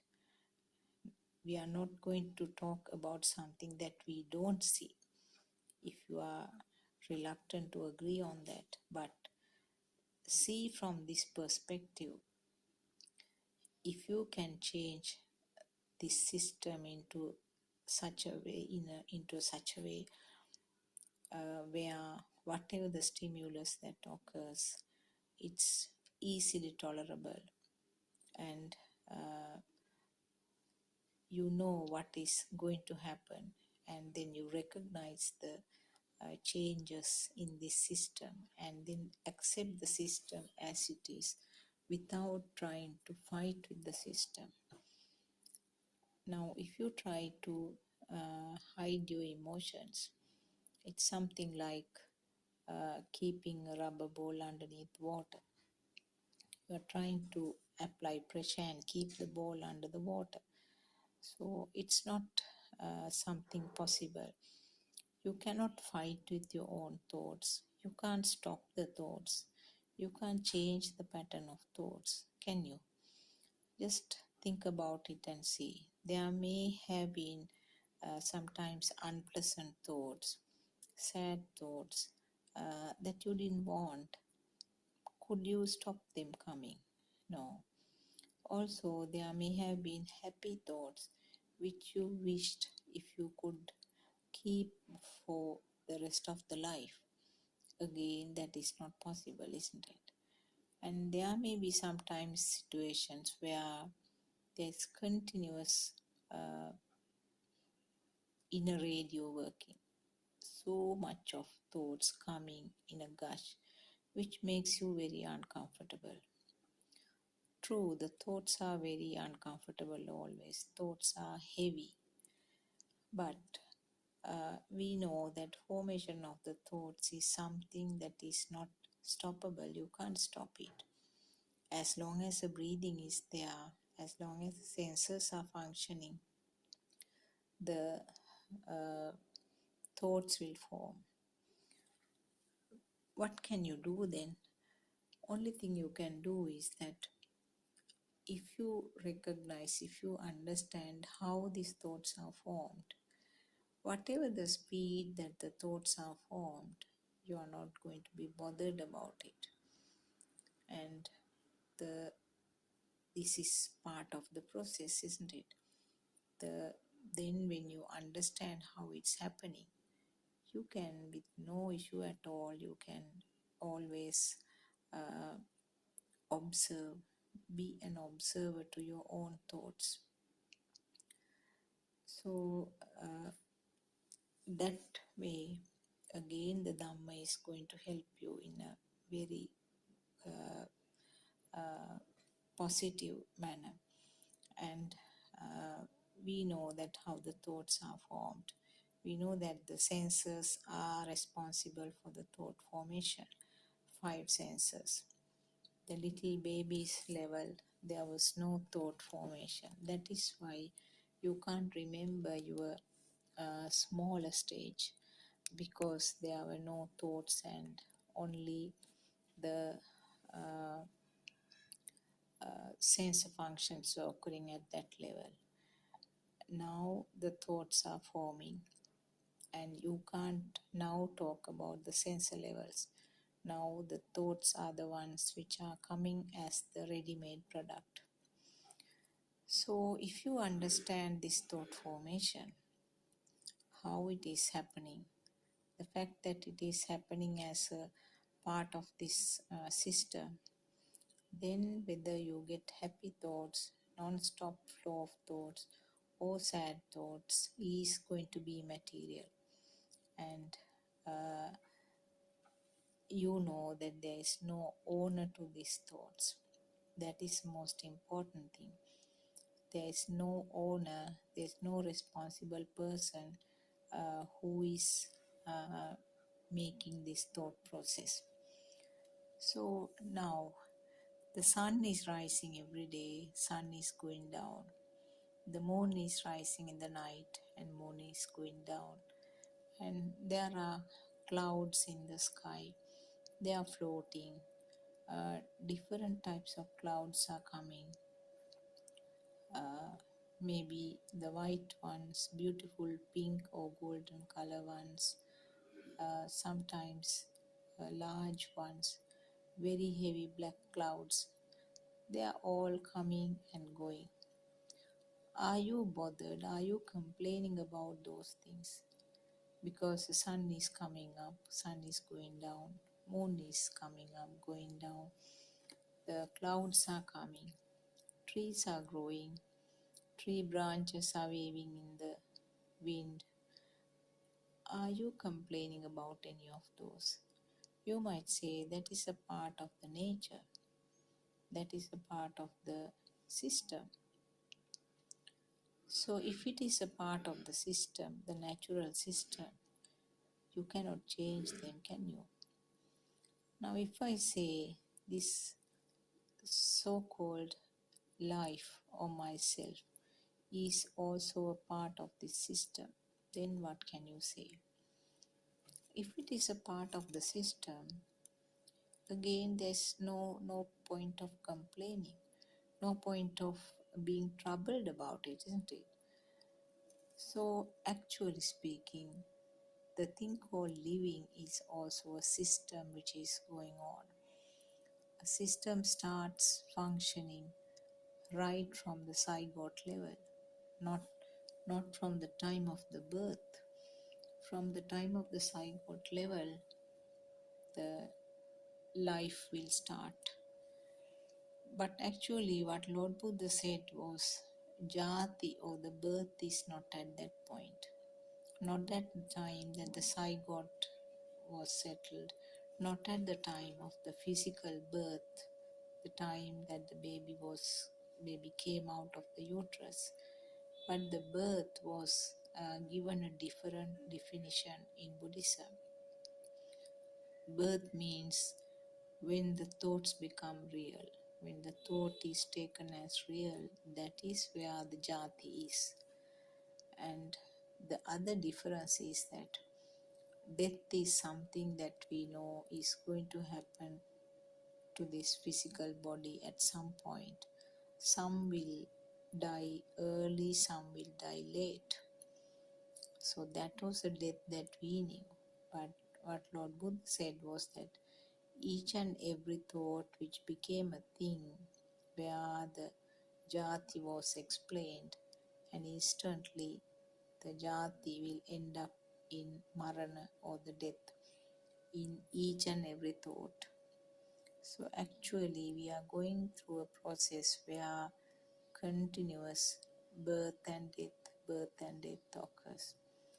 Then should you be worried about the death that is going to happen like 60, 70, 80 years later on? No, that is why it said that in in Buddhism, we call that we have liberated ourselves from the birth and death. That is the beauty of the Buddhism. Person is not scared of the death. Person is not scared about the illnesses. They know that it is a part and parcel of the system. So this fact itself will help the person to have a very peaceful lifespan and without having that fear of death. We know that some people are really restless when they are close to death. They say that they can't leave the children, they can't leave their property sometimes, they can't leave the other close people of the family. They are terrified with the death, and even though they say that they can't leave, there's no escape, isn't it? So for a person who is in Dhamma, who understand this fact about the non-stop series of birth and death,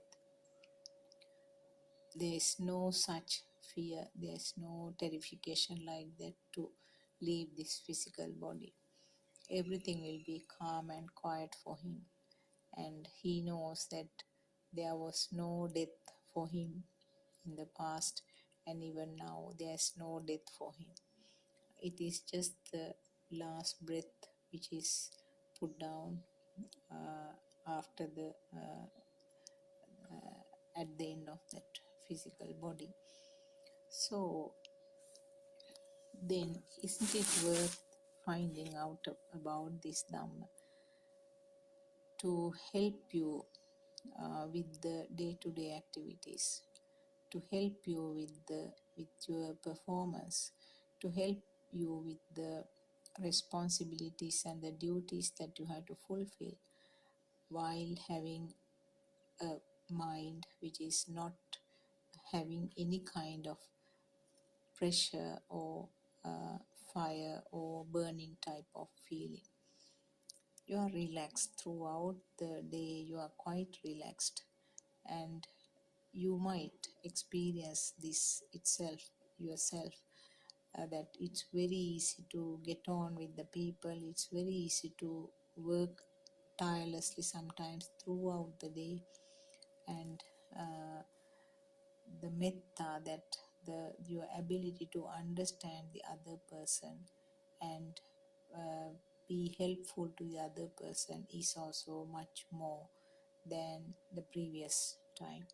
So anyway, your communications with the world will be very beautiful, and the way that you are accepted in the society also will be much nicer than earlier.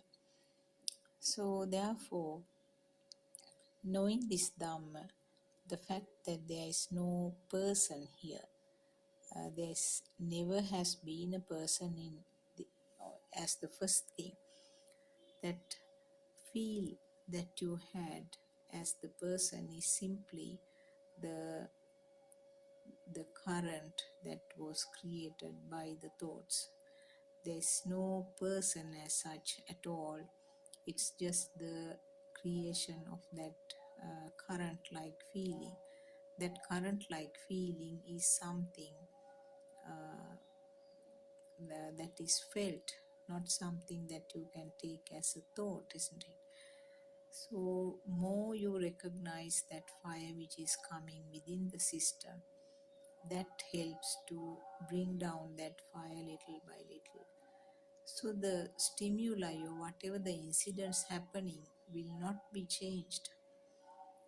The troublesome incidents or the incidents that make you happy or the neutral incidents, none of them will change you because you are living in the same environment. So what happens actually? The response or the fire that is coming up within you is the one which is going to disappear.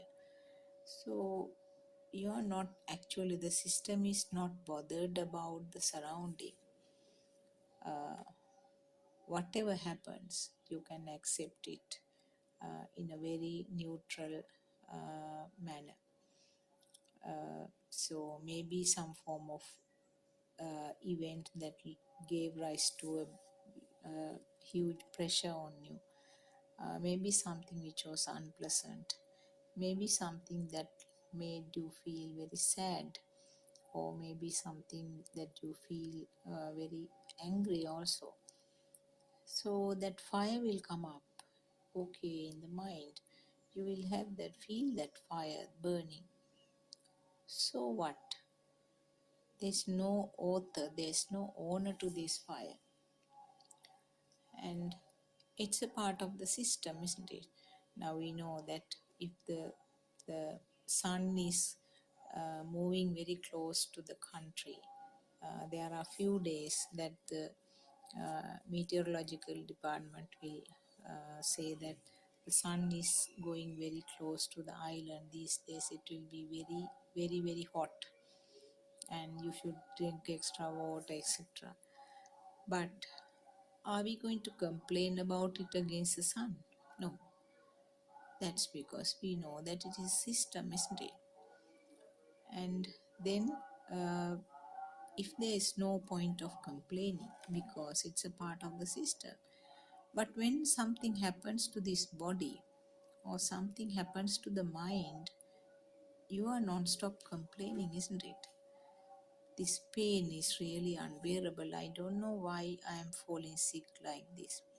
I have been very careful with my day-to-day activities, and now again I have fallen sick. Or in another instance, you might say, oh, I have this skin is wrinkling. I look old now.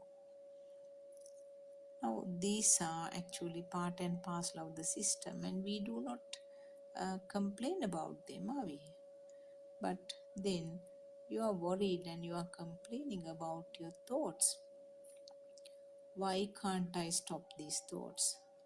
Why can't I get rid of these bad thoughts? Why am I feeling still burning? I'm listening to this Dhamma all the time, but it doesn't seem to be helping still. Now, aren't these the thoughts that you are getting? Particularly for a person who is listening to Dhamma, will even sort of be a bit annoyed about Dhamma also, thinking that Dhamma should have stopped this this nonsense type of thinking. Dhamma should have been able to stop these angry thoughts that is coming up. Now that is the biggest mistake, the wrong concept that you are having. You never can change this pattern.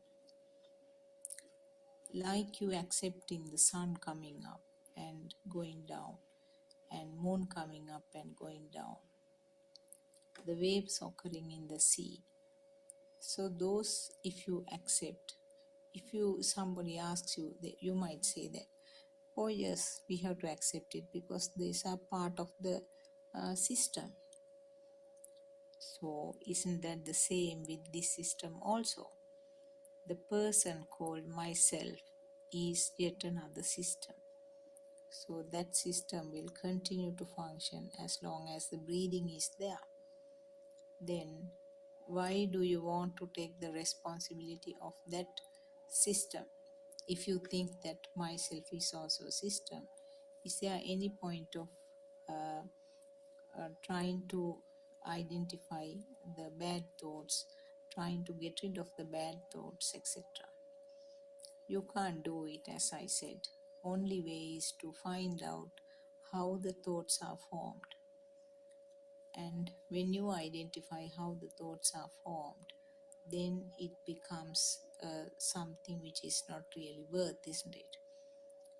If a thought is felt as real, that is where the self is also there. So this perception of self is not inside this body. And perception of self is not anywhere outside the body. It is just a current. That current makes you feeling alive. And when you are alive, when you take it as alive, then all sorts of defilements which are appropriate will come up. Now the world is real, and the self who is living in that world is there, and that self is undergoing various ups and downs in the day-to-day life. So the few important things I wanted to stress here was, one thing, the essential types of sorrow that any person has, which we didn't pay much attention to. Secondly, the only solution is to stop being born again. Thirdly, that understanding the thought and understanding the mind is the only way to reduce the current which is coming as a part and parcel of this system. And also the other important thing to remember is that this life or this living is also a system which is no different from the sun, moon, stars, etc. So if there is no difference, then there is no point of complaining also. Only possible thing is understanding how it is happening. So when you understand how it is happening, it becomes really worthless, isn't it? It becomes not worthy to take trouble. We know that if we see a large mirror in a showroom or somewhere, even if you see your picture, you wouldn't bother because you know that it is just a reflection, isn't it? But a small child might run there and try to meet the other little child who is coming towards her in the mirror. The child might think that there is a real child there, but you are not being played fooled by such a thing. You know that the reflection on the mirror is not something true. So like that, we are experiencing the world through the senses, and whatever we experience, we take them as real. And because we expect it as real, we assume that it is real, then all the attachments, aversions, all will come along with that. That is where the current is becoming stronger and stronger.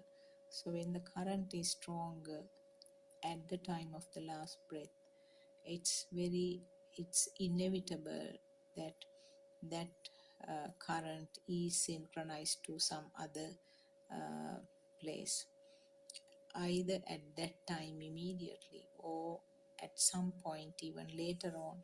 That vibration, that current which was left over from this side, can be synchronized to another fetus. So that is how our samsara journey is going on round and round.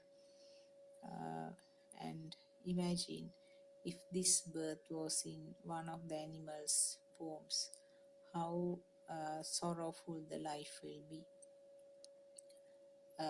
Even if that fact is not sort of considered, think of the way that you can have a peaceful and calmful life pattern in this birth itself when this Dhamma is understood. So what we suggest is to continue listening to this Dhamma, which is there around the clock, and you can select whatever depending on your convenience and listen to us.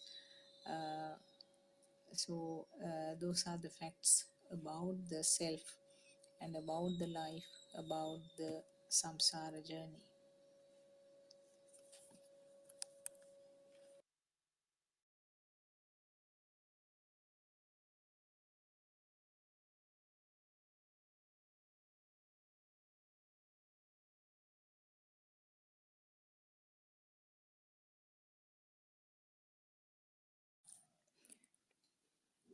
the suffering, what is meant by suffering,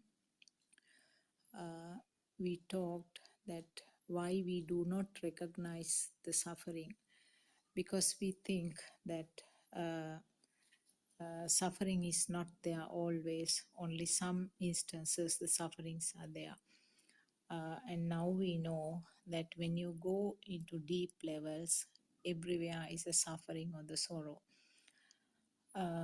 So now that we have found the basic truth of everything, and we will just explore further to find out how does this suffering occurs. Suffering occurs whenever there is a person to suffer, isn't it?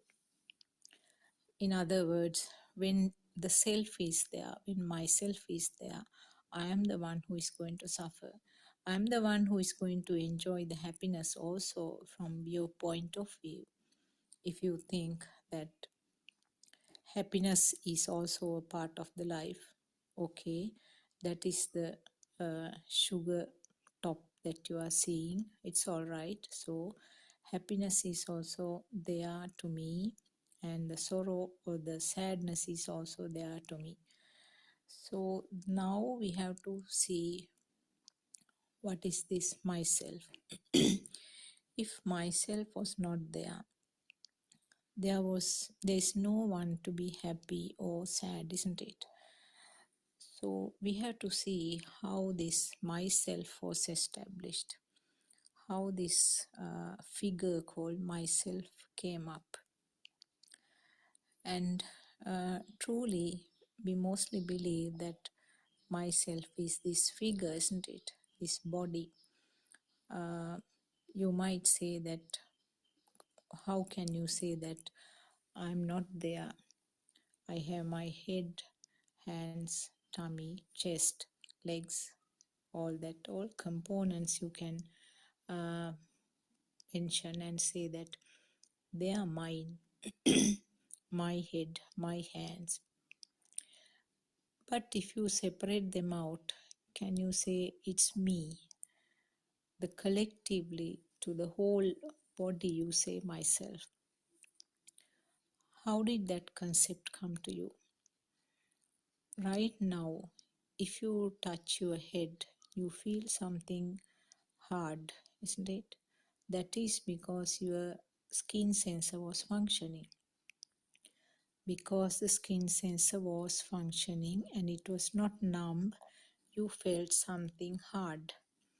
And you call it yourself your head. You say that it's my head. Where did that naming come from? Where did that interpretation come from? The sensor function was only a firm feeling to the skin, but the instant description was that my head. So similarly, you will see your reflection on the mirror. That's a seeing, isn't it? That's your vibration of the eye. It was only a vibration of the eye, but what was the conclusion? What was the description? That's my reflection. You might hear a sound. That's a vibration of the ear. And what is the conclusion? My voice. But it was simply a vibration to the ear, isn't it? So like that, when you interpret various ways, the conclusion comes at as my always, isn't it? So that mind component came up as a thought always. It is the sequence, it is a part of that system. So as a part of this sequence, the thoughts are coming, all are related to myself. Now you have to explore deeper and see how did that my concept came up. So you have to go deep into the level where you started having thoughts. not even that, you have to go further deeper, the zygote level. Really speaking, this my concept or this self vibration came up from that level. You know, the zygote has a vibration as it is because it's a physical material. It's a, you can call it either solid nature, or maybe it has the liquid nature, or a combination of the two, solidity and liquidity, both maybe they are in the zygote. Both are types of vibrations, isn't it? Condensed type of vibrations is called solidity, and a little loosely bound vibrations are called liquidity or apo. So that is how the zygote is formed. So in other words, zygote itself has the vibrations. And what is the system? What is the nature? Always vibrations synchronize to the similar ones. So if some similar vibration occurs somewhere, it becomes equal to this one. So that is how the push for the zygote to grow occurs. And remember now, this vibration which is telepathized has many qualities. These are actually explanations of our Aryan Mahanse, beautiful but very deep explanations with all his wiseness, wisdom, super wisdom. He's explaining these facts. So this vibration which has become equal, as I said, has all the qualities which include the self vibration also, and the vibration of persistence, existence, vibration of existence and vibration of self, and all the other qualities related to the five senses are there in that single vibration. So in other words, this self feel is something which is coming up from the zygote level, but at the beginning it is in the dormant stage. It's not manifested until the thoughts are formed. So that is how that baby, when the baby is born, when the baby's senses are functioning, baby also shows some affinity to light, to sound, and the smell, taste, skin sensation. In a subtle way, baby also feels as if there is light. The baby feels that there is sound, feels that there is a taste and the smell and the skin sensation.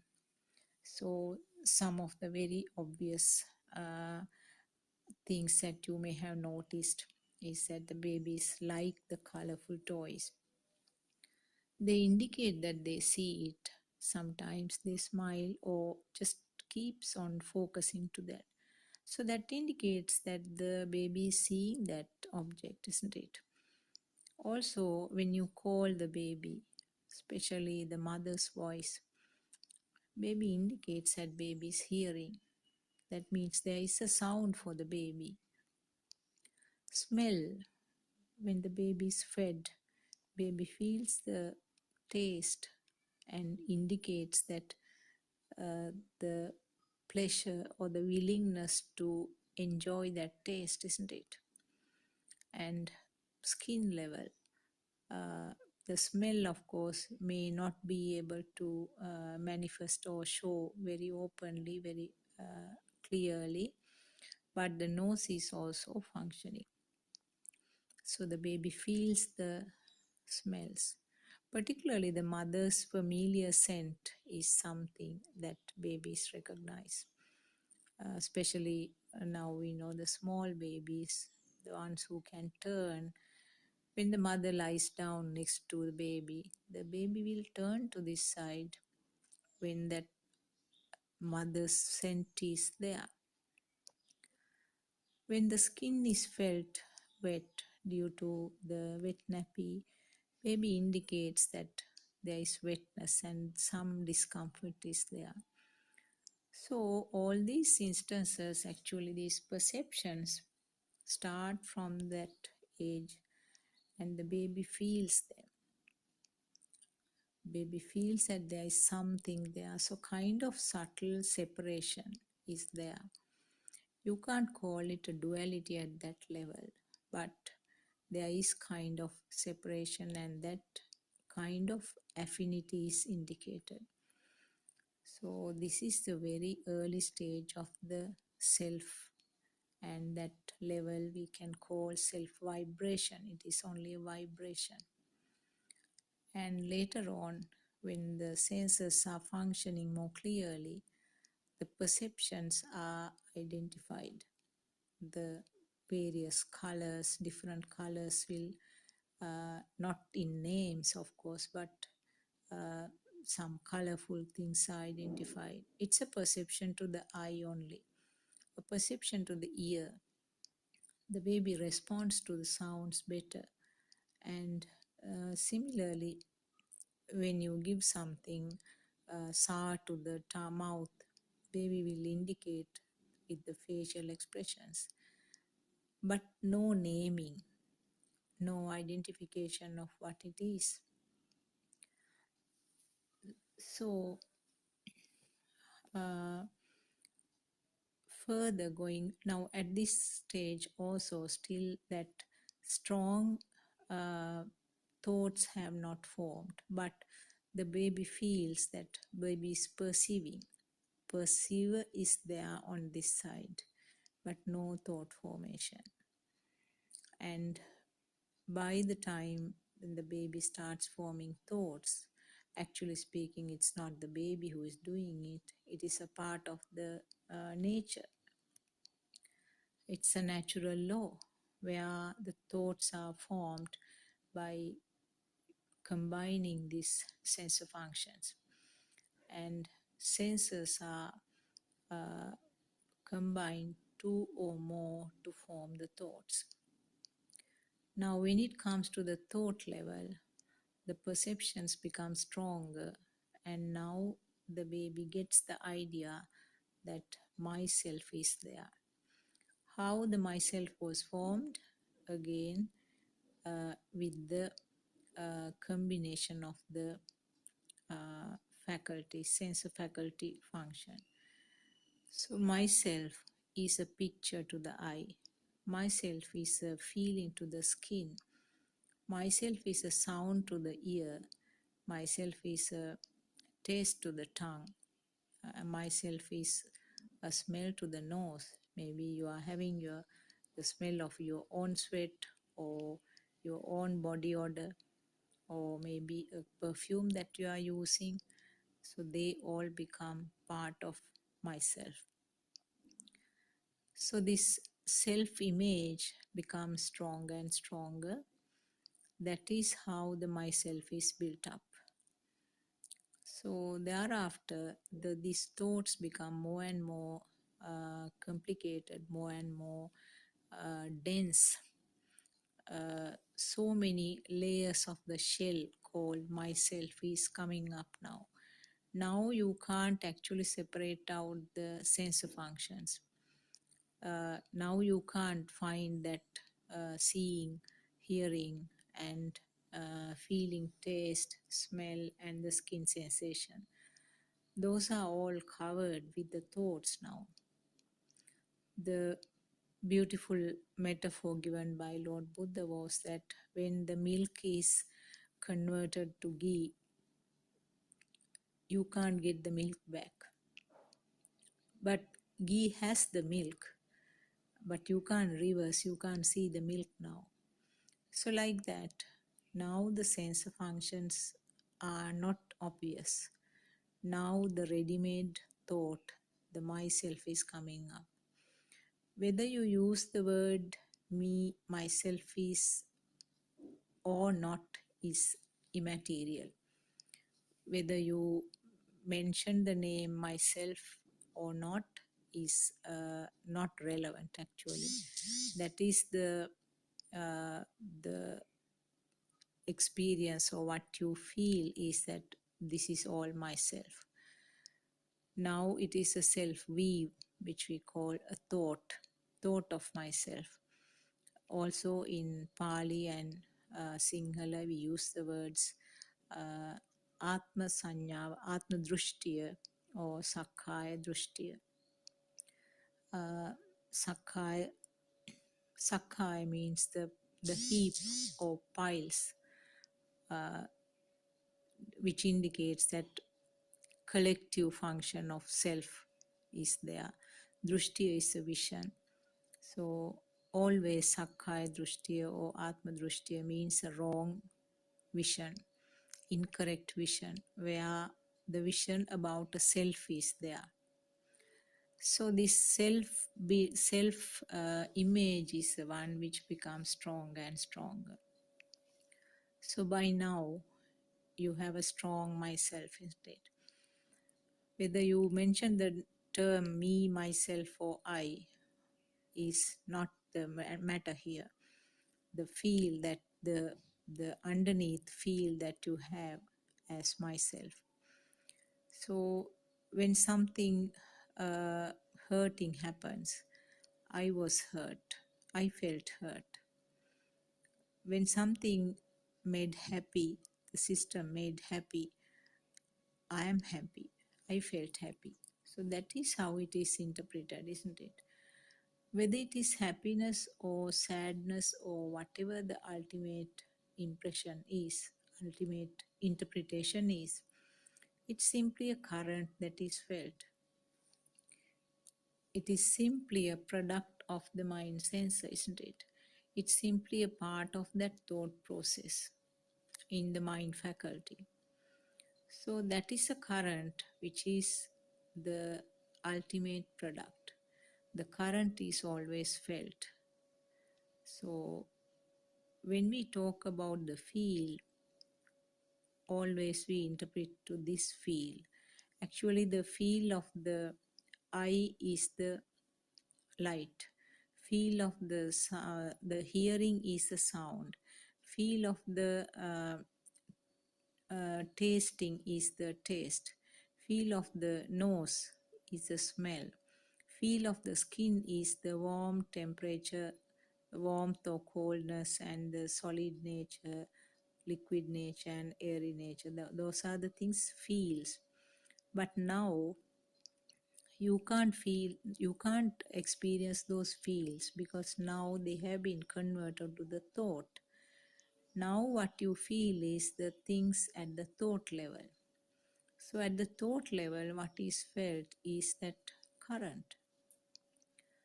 So as I said earlier, that current could be in the form of a happy current or sad current, angry current, anything. So whatever it is the same raw material, same form of power is there.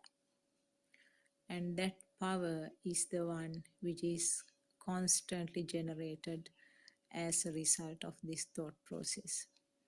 So this current, it's like that AC bulb, isn't it?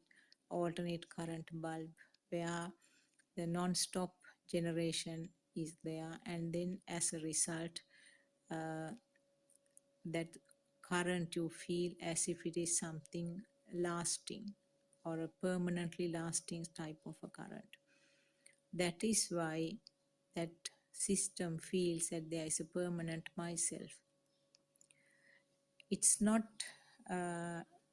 understood or it's not felt that there is an interruption to this flow. And what is felt is that there is a lasting type of a current. That is the myself. Now the myself has been created now. And it becomes stronger and stronger with the age, isn't it? Because each time more and more new perceptions are added to this pile. As a small child, your mind bubble is not very thick. the mind bubble becomes thicker and thicker and thicker with the growth.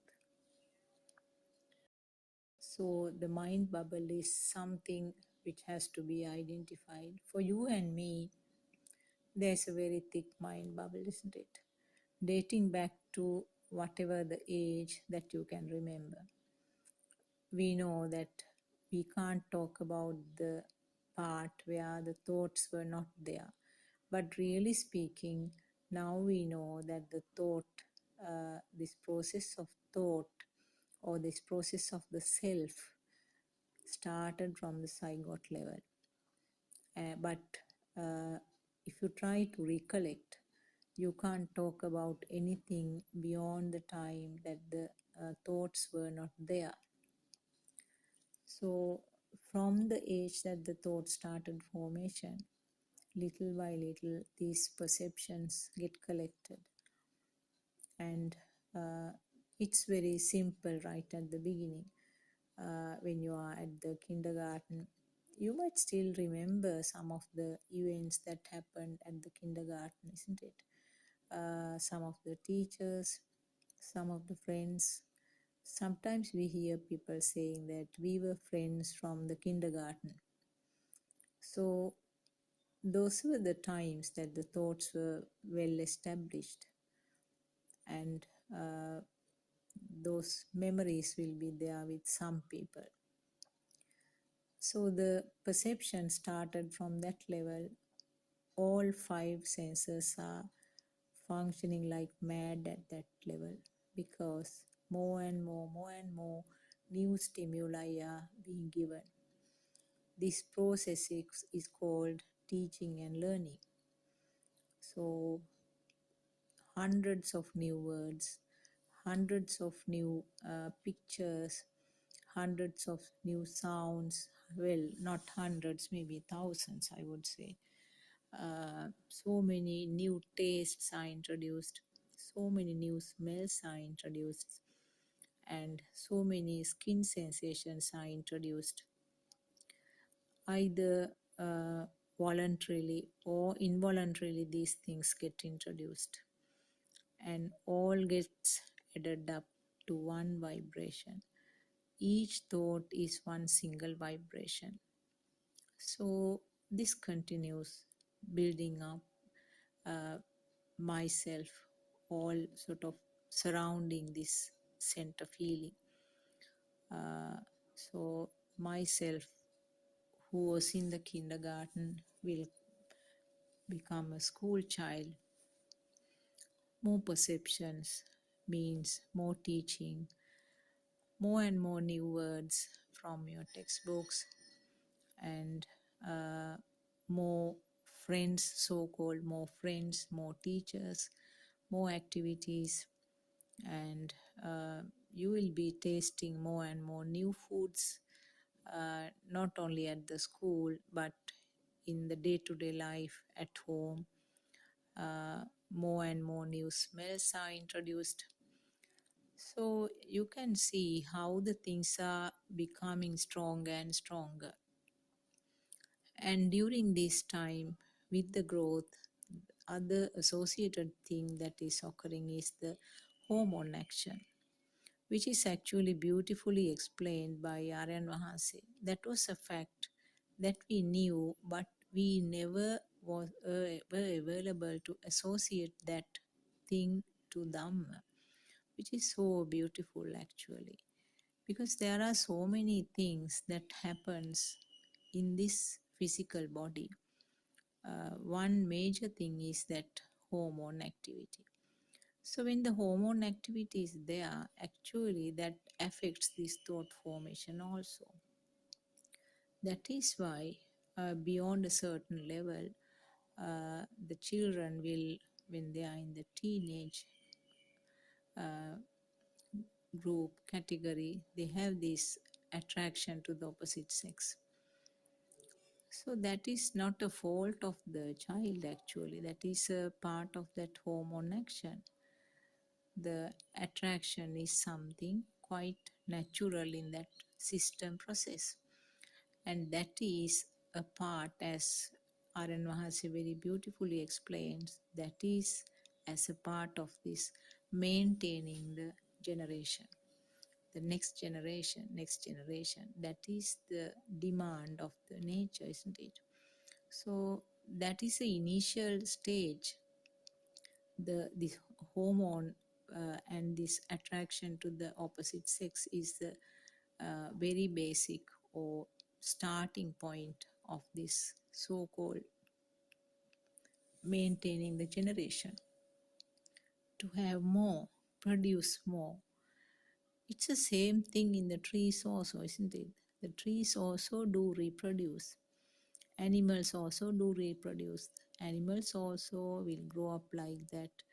Beyond a particular age, they will try to find a companion, one from the opposite sex, and they will have the mating and have the babies. Very similar in human beings also. So now myself is there and I love so and so. I want to have her or him as my companion or my partner. So those are the, now again, see how this mind bubble is becoming stronger and stronger. And going further, the more and more perceptions are coming, isn't it? The things that were attractive at one age is not going to be attractive later on. Perceptions are changing, the pattern of perceptions are changing. Lord Buddha said that living means the empowering of these perceptions. Sanya Abhisankarana, empowering, or yes, I think that is a better word, empowering the perceptions. Perception pattern is changing, as I said. Now the perceptions that you had about a colorful toy or a colorful pencil box is no more there when the child reaches the teenage group. By that time, the perceptions will be around the opposite sex, maybe video games, various styling of the hair, makeup, fashionable clothes, going out with the friends. So those are the perceptions now. And going further, the perceptions further changes now. The things like marriage comes now. So when the marriage comes, the perceptions are yet different, isn't it? Finding a suitable person and see how the criteria are given as a part of these perceptions. I don't like this type of a person. I want to marry a person with these qualities. And I am like this. This is my way of doing the things. Now it is a different set of perceptions, isn't it? And further, we know that the hormonal pattern also changes with the time, and reproduction, like having the children, and then working, earning to have a stable level of life, and then growing up, looking after the children, educating them. So that's a sequence, and it continues like that. So beyond a certain level, most of the things that made the self interested are changing now. We hear sometimes our elderly mothers are saying that I have no interest in going out, visiting people, even having a chat with the friends.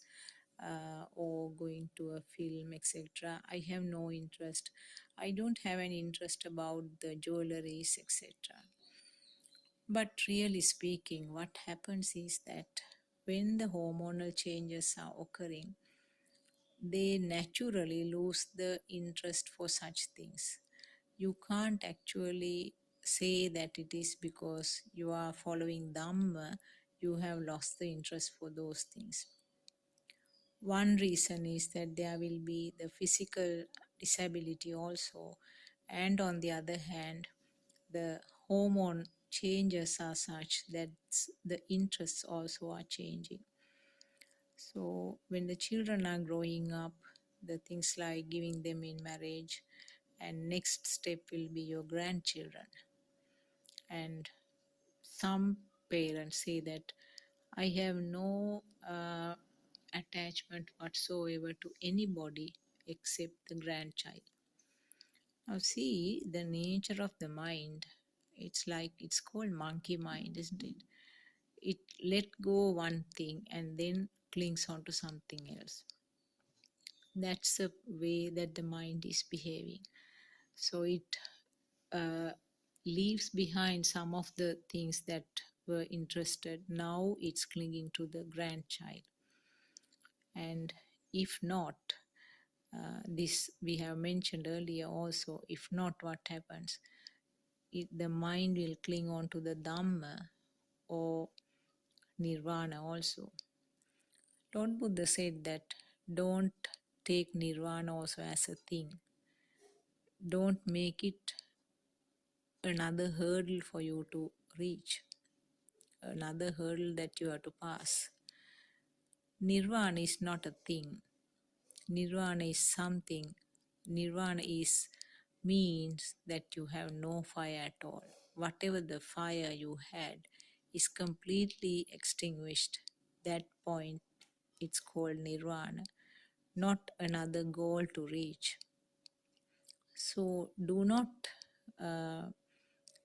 take Nirvana or Dhamma also as something that you are going to clinch on to.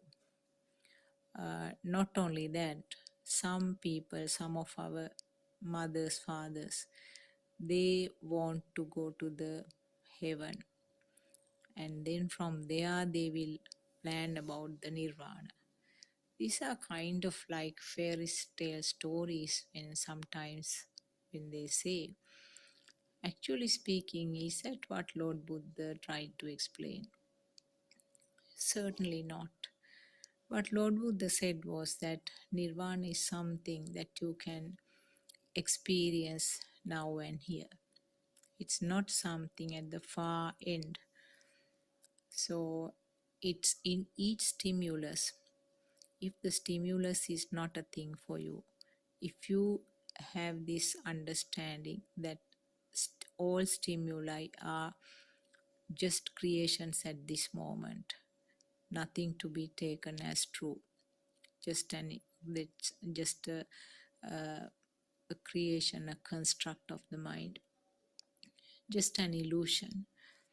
That moment, in relation to that stimulus, that system has felt the touch of Nirvana. But it doesn't last except in the Arhat state's mind. It's going to come and go, come and go. At least if a system has experienced how it is, then the system will recognize it when it is coming up again and again. In other words, you experience the stimuli, but there's no self on this side. The stimulus is there. It's not that hardly felt real looking stimulus. It's a stimulus which is deeply penetrated because it is at the sensor level. Until the death of this physical body, the senses will be functioning. Because the senses are functioning, you will continue to see, hear, and feel the things, and also the thoughts are also coming up, isn't it? what you see is definitely a mango tree, because it's not something that is seen in a weird way. You see it as a mango tree. You see it as a coconut tree. You hear the sound of a crow, and you get the smell of some coffee flowers, and you feel the softness of your dress.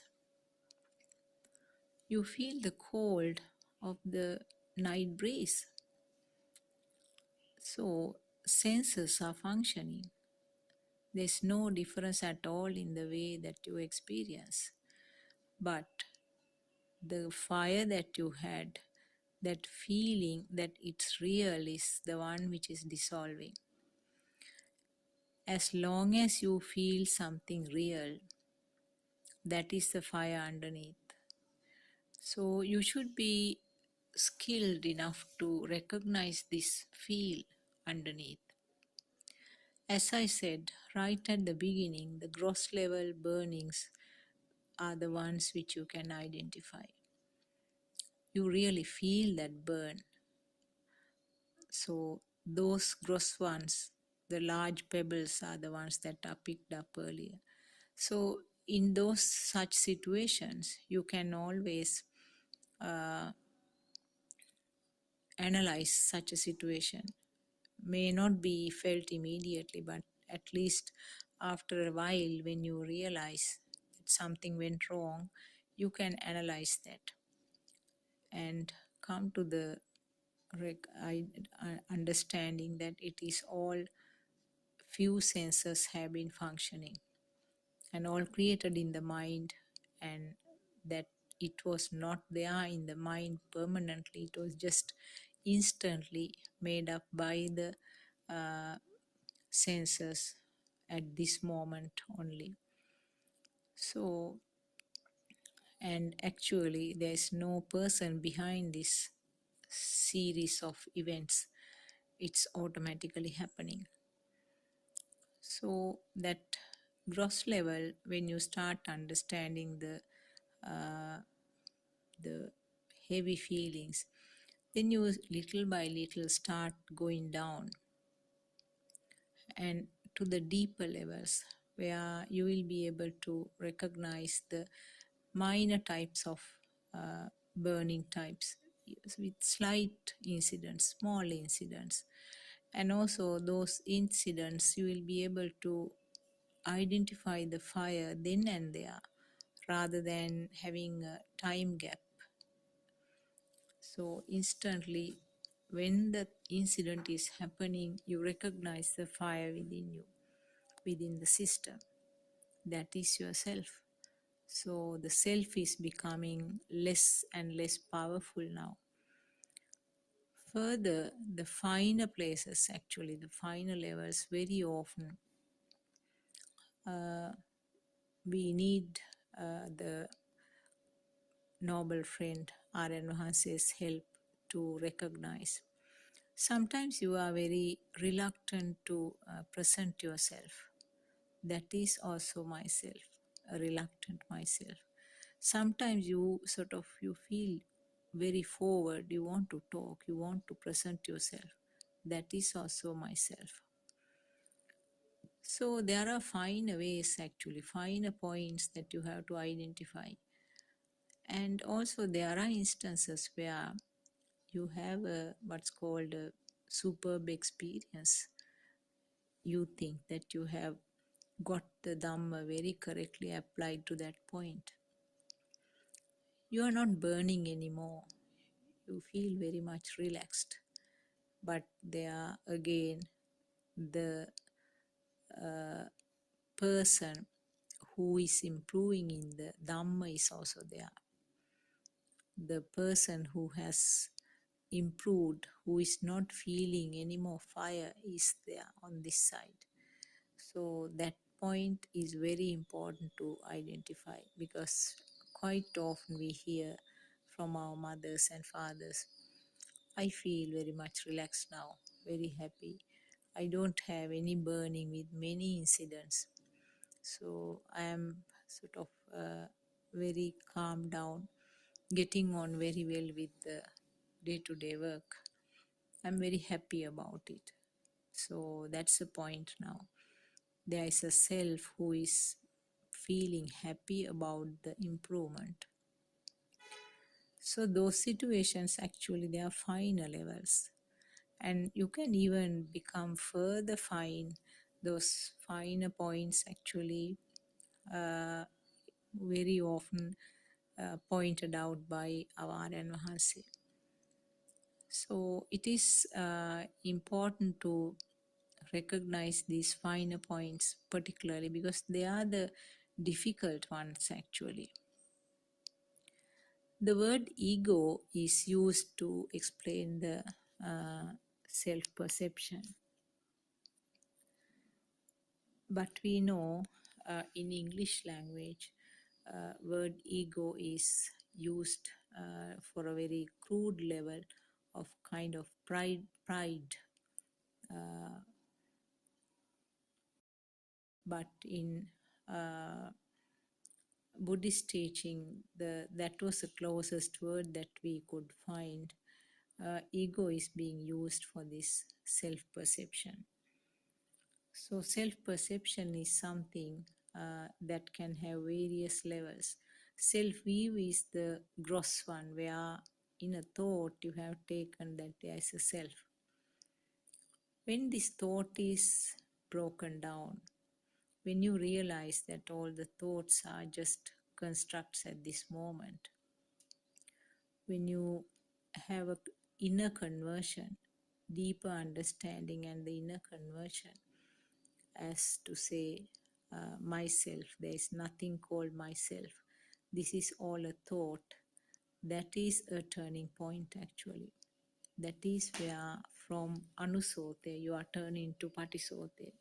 That means rather than getting dragged down in the stream, you start swimming upstream. That is where this weave is broken. So you have no thoughts about myself. But the fires are coming up. This is as a part of the process, isn't it? As a part of the process, the fire is coming up, ignited time to time. But there is no responsible person. You have that self-perception, which is the sanya, which is underneath. But that gross level thought is not there.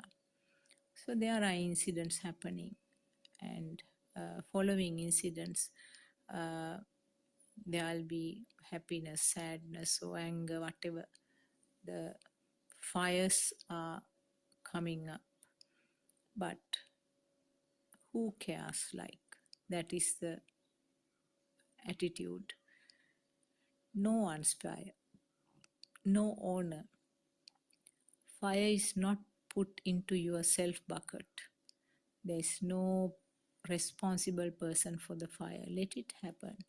Let it burn. It's okay. Let go. So that should be the attitude of that level, where the system is functioning. So that fire is coming up, which is a self-perception, but let go type of weave is there. So that is the next level. And as I said, the self-perception also could be in very gross levels, and self-perception also can become more and more refined to very low levels. And when you realize that self-perception is also, which means whatever is experienced when it is felt as a thing, that is a self-perception. The rambutan tree is real. You feel that rambutan tree is real. When you feel that real, the self-perception is here on the other side. The chair is real. You feel that the chair is real. You are not thinking of this chair is real. You are not taking it as a thought, but you have that perception of real chair. That is self-perception is there on the other side.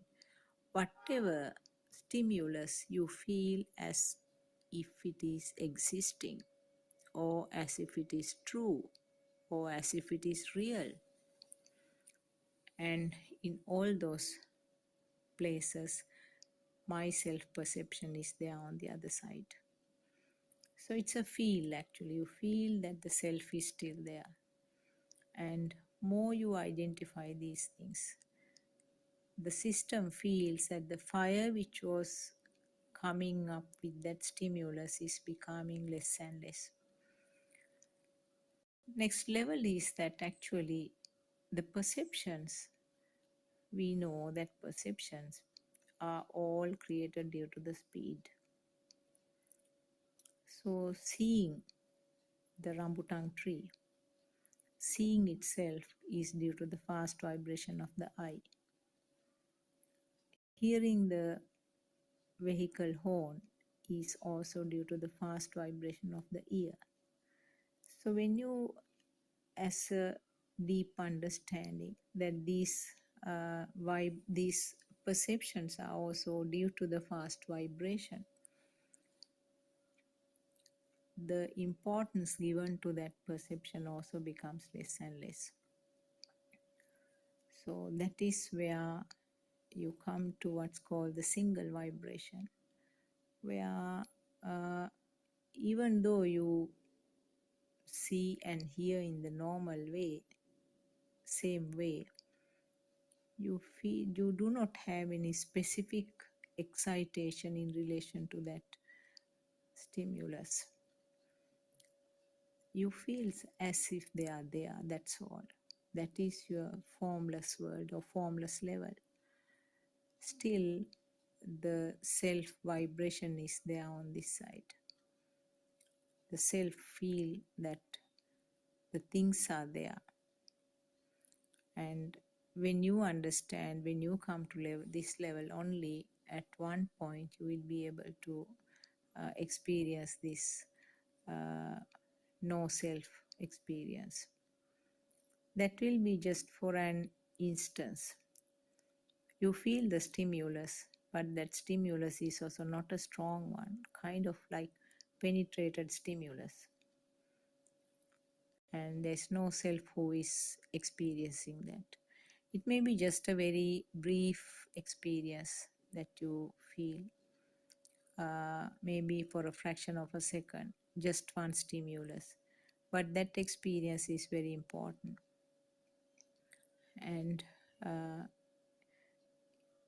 that is the experience that once Miss Sanamali explained actually in one of the Zoom discussions. A beautiful metaphor she gave. If the fish jumps out of the water for a fraction of a second, the fish will experience that there is something different to the water around. We'll get the experience of the air. So it's something like that. It may be a once in a way experience where there's no self here. So that experience is the one which helps the system to identify when it comes again and again. That was the experience that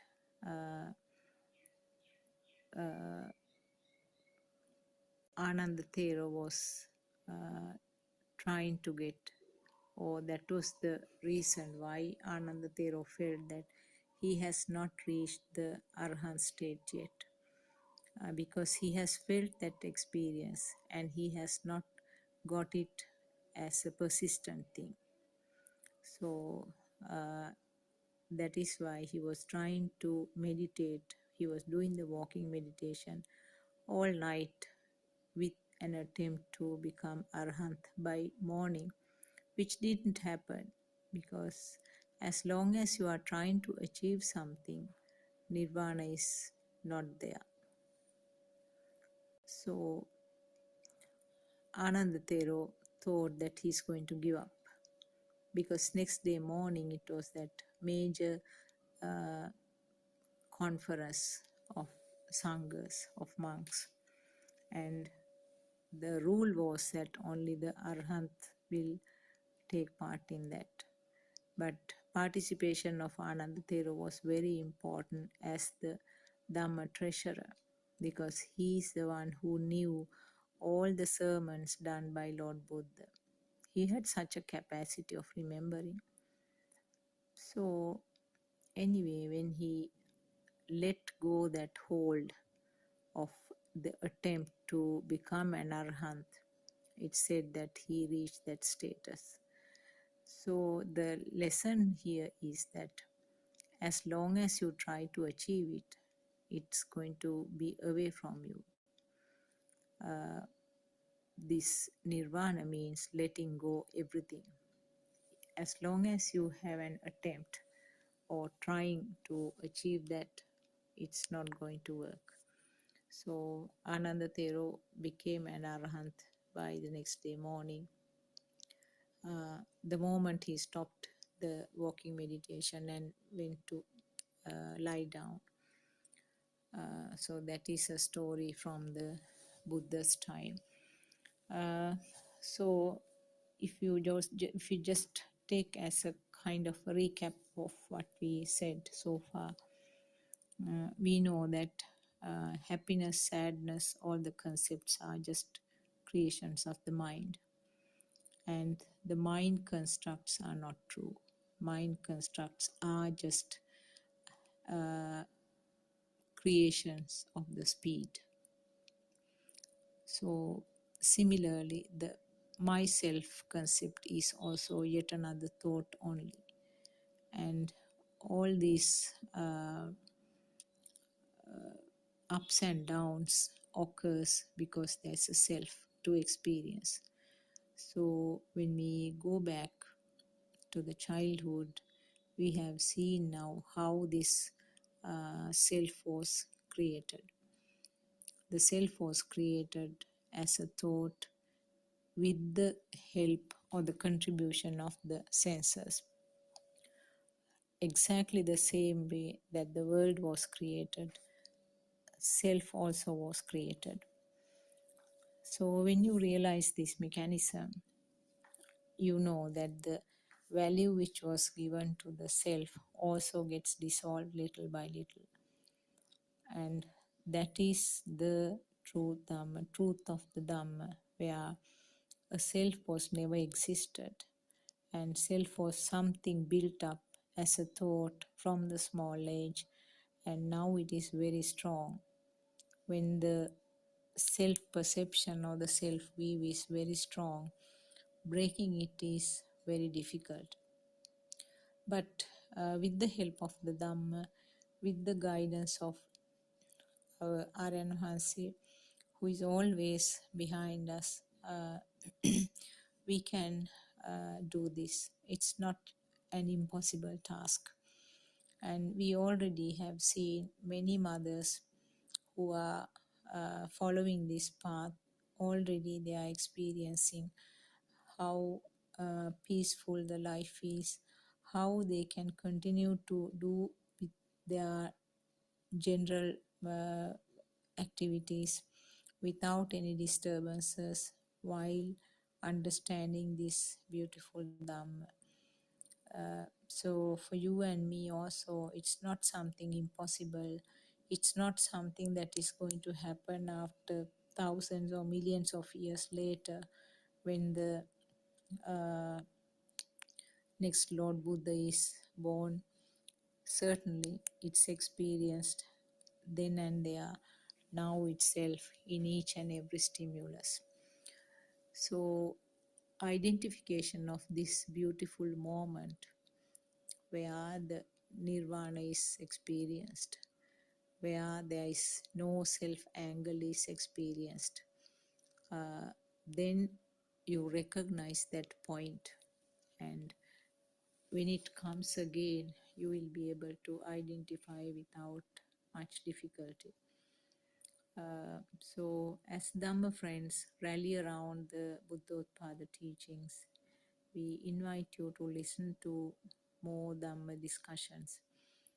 Join us from 3 to 5 for the question time, where if you have anything related to these Zoom discussions, you can ask, because questions and clarifying whatever wasn't clear for you is the most important thing. And you have this opportunity, because I don't think any other venerables who are doing this Dhamma preachings provide this sort of a opportunity for you to talk and get things cleared up. And it's a very friendly forum, so you can always join us. And I mentioned about the website for the English speaking friends, so you can go into that, see how many facts have been proved by science already. But having said that, I have to say that science is still far behind the Buddha teaching. And what they find, they are trying to connect up with the Buddha teachings. Of course, the words may be different, the metaphors may be different, but the basic truth is common to everything.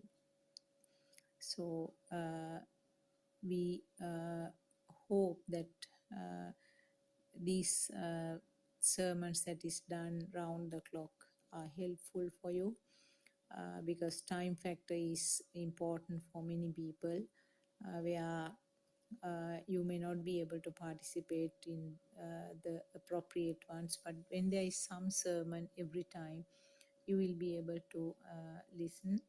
And also these are uploaded as sort of groups, so you can listen from there also. Take your time, you don't have to rush, and if you rush, that means it gives an undue pressure. Take it easily. Listen to Dhamma whenever you are free, and try to revise what was told, and see how it is beautifully applied to your day-to-day activities. And when you see these things along with that, you will feel that the defilements or the fires that used to come up in day-to-day life with the incidents is being reduced. Sometimes you might wonder, oh, is this me? I wasn't like that earlier. Earlier I used to get angry frequently for this type of incident, but now I don't feel so. So it might be even surprising to yourself, which is the beauty of this Dhamma. So I will conclude the